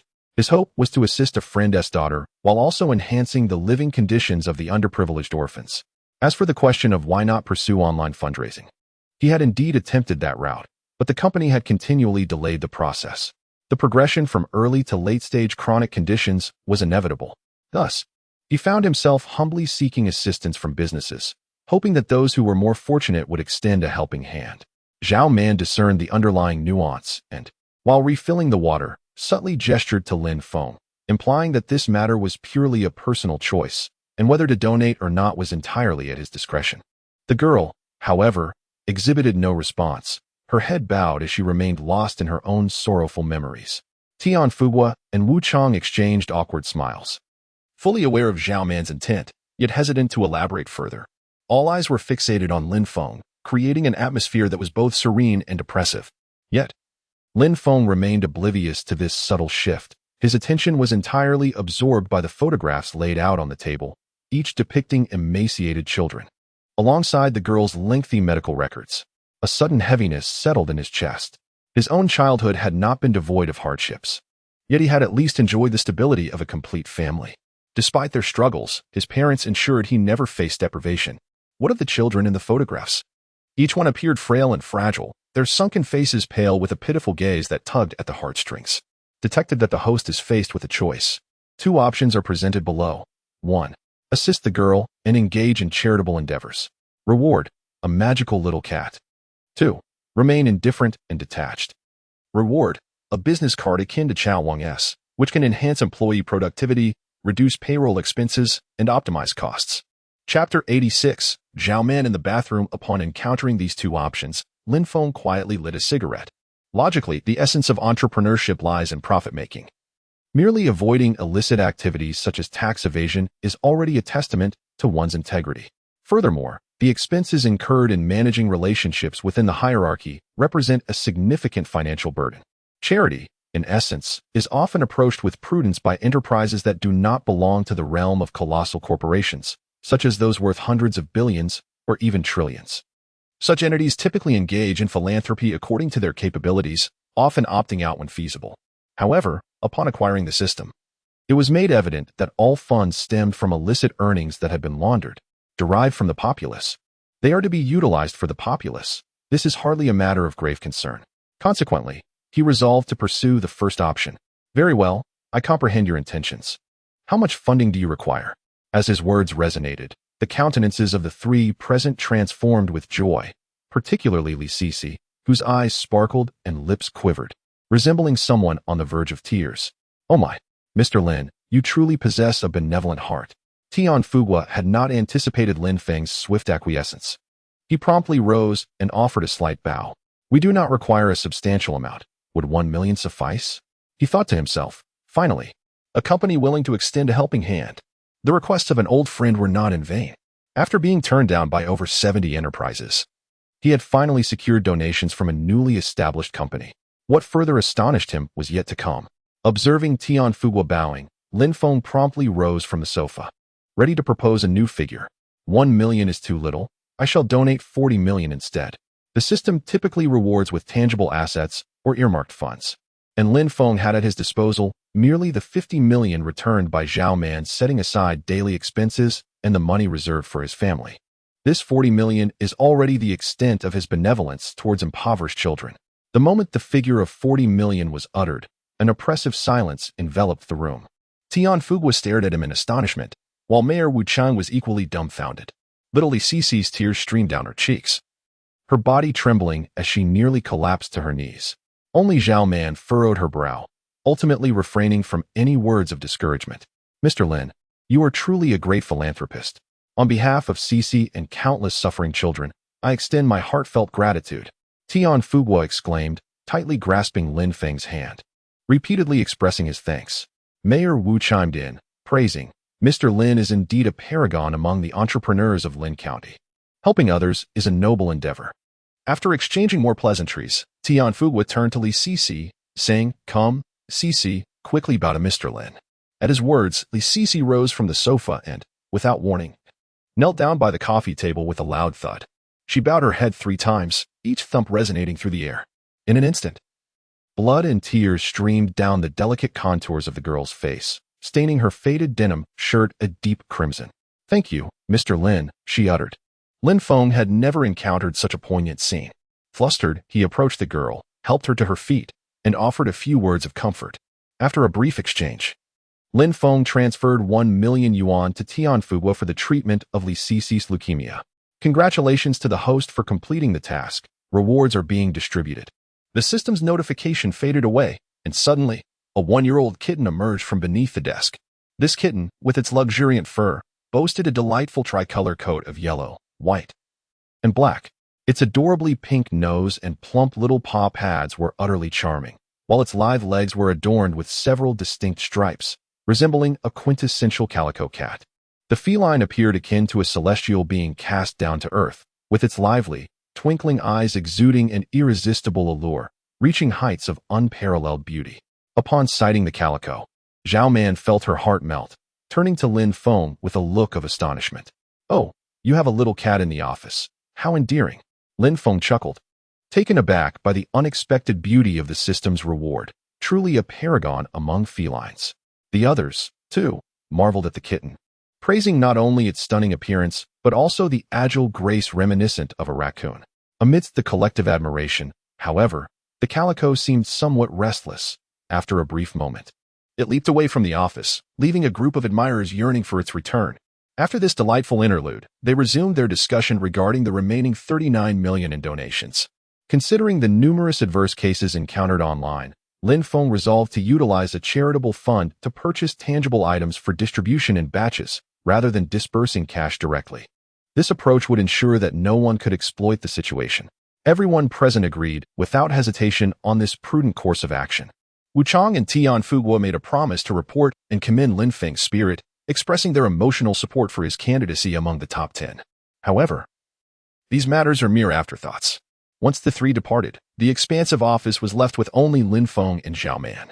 As for the system's reward, the elusive three-flower colorful weasel had long vanished, and despite searching for a while, it remained unfound. Nonetheless, Lin Feng paid little mind to the mischievous creature. Locking the door behind him, he removed his shirt, exposing his upper body, and pulled over an office chair to quietly admire the scenery of the bathroom. The sound of water trickling echoed softly, akin to a melodious tune. Behind the frosted glass, a sensuous silhouette tantalizingly stirred his heartstrings. Being the newly appointed chairman certainly had its perks. Not only could one hide beneath the table, but the bathroom and small bed were also lavishly equipped for ultimate enjoyment. Glancing out at the towering skyscrapers, while listening to the gentle patter of water from the bathroom, Lin Feng found himself lost in thought. At that moment, a sultry and mature voice resonated from within the bathroom. "Brother, can you hear me?" Zhao Man's lips parted slightly as she called out softly, "There's no towel in here. Could you bring me one?" "All right," Lin Feng replied, feeling a rush of excitement. He opened the storage cabinet, grabbed a towel, and slowly approached the bathroom door, which was unlocked. Zhao Man gently pressed a button, increasing the water flow to a more vigorous level. Lin Feng turned the handle, and the bathroom door opened a small crack. A flash of bright light flickered through, revealing a captivating glimpse. Inside the bathroom, steam swirled, and mist enveloped the air, within which one could discern a figure of pure, translucent beauty. At just that fleeting glance, Lin Feng felt the blood within him begin to boil, an intoxicating rush of hormones overwhelming his senses. Observing his reaction, Zhao Man couldn't help but giggle, extending her delicate hand to grasp his rough palm and gently tugging him. "Come in, dear brother." Entranced by her enchanting visage, Lin Feng disregarded the risk of being drenched and resolutely stepped forward. All of this was witnessed by the curious outside the door, who tilted its head, intrigued by the bathroom's direction, and remained there for several hours. Chapter 87. Zhang Yu's subtle resentment. 2 days later, while Lin Feng was engaged in a heartfelt conversation with Zhao Man, another group of philanthropists and charitable organizations arrived. Lu Peng diplomatically persuaded them to leave, reporting with concern, "Mr. Lin, this is already the third wave of visitors today. If this continues, it will significantly disrupt our company's operations." Gazing out of the window, Lin Feng once again spotted a group of elegantly attired philanthropists leading several ragged children toward the company. He let out a profound sigh. While acts of kindness are commendable, their persistent presence obstructing the company's operations was indeed problematic. Moreover, though these individuals may genuinely wish to do good, it often resulted in reallocating funds that were already earmarked. The real issue arose when some sought monetary donations rather than tangible support. In such circumstances, discerning genuine need from ulterior motives became exceedingly challenging. In the midst of his distress, he turned to Zhao Man. Their eyes met, and she instantly grasped his unspoken thoughts, suggesting, "The establishment of a foundation has yet to be finalized. Brother, it is imperative that you draft a comprehensive support plan detailing which individuals should receive assistance and which should not, with clear stipulations. The Zhao family will contribute an additional 10 million, inviting officials to witness our endeavor. Seizing the momentum from the final excitement of the legendary cup, we shall announce the establishment of our charity foundation. With numerous restrictions in place, coupled with the attention from leadership, we can deter the majority of opportunists." Upon hearing this, Lin Feng nodded thoughtfully. With public oversight, certain exploiters would naturally hesitate to brazenly take advantage of the situation. Moreover, an extensive promotional campaign would not only generate buzz and attract attention, but also enhance our reputation and garner public goodwill. This plan is indeed viable. "Mr. Liu, please take charge of the online promotion," Lin Feng said. Liu Peng nodded slightly and departed from the office. As he watched Liu leave, Lin Feng turned to Zhao Man and smiled mischievously. "Sister Zhao, I trust you will handle the matters concerning the charity fund." He felt no inclination to engage with the intricacies of such formalities, nor did he possess any interest in them. With a capable partner by his side, he intended to make good use of her talents. Upon hearing this, Zhao Man couldn't help but roll her eyes. "You rascal, you only know how to boss me around. Once you've utilized my efforts, you expect me to continue working for you. It feels as though I owe you from a past life." Recently, she had been occupied with internal family matters and planning sales strategies for the new year. After finally completing those tasks and enjoying a brief respite, she now found herself compelled to work tirelessly once more. A touch of temper is inevitably stirred within her. In response to the young lady's fleeting emotions, Lin Feng possesses a unique method of resolution. He reaches out, enveloping the enchanting beauty in his embrace, and bestows upon her a passionate kiss. Their lips meet softly, and gradually, Zhao Man's delicate form succumbs to a gentle anger. Let's not play around. First, lock the door." Meanwhile, within the Zhang family villa, Zhang Yu clutches a teddy bear, lost in thought as she sits in her gaming chair, tugging at her hair, her eyes reflecting a hint of sorrow. The live stream boasts an audience of 100,000 viewers, and the barrage of comments flows in abundance. Wife, what's wrong? You seem quite unhappy. Has someone bullied you, dear? Speak up, and we shall seek justice for you. Yuera, what's troubling you? Share it with your brother. Yuera's expression is so haggard. I am deeply concerned, crying. The devoted fans of her husband, witnessing their beloved goddess in such distress, are filled with heartache, showering her with sincere concern and comfort. Alas, these voices fail to ignite Zhang Yu's desire for interaction. Pouting slightly, she replies in a muffled tone. "Thank you for your concern, everyone. I'm perfectly fine. It's just a peculiar bout of melancholy." Her sweet, yet tinged with sadness voice resonates throughout the room, causing the live stream to erupt in excitement. Well, that voice has captivated the husband. Why is it that whenever Yuera speaks, I feel as though I am melting, shy? My wife is so gentle.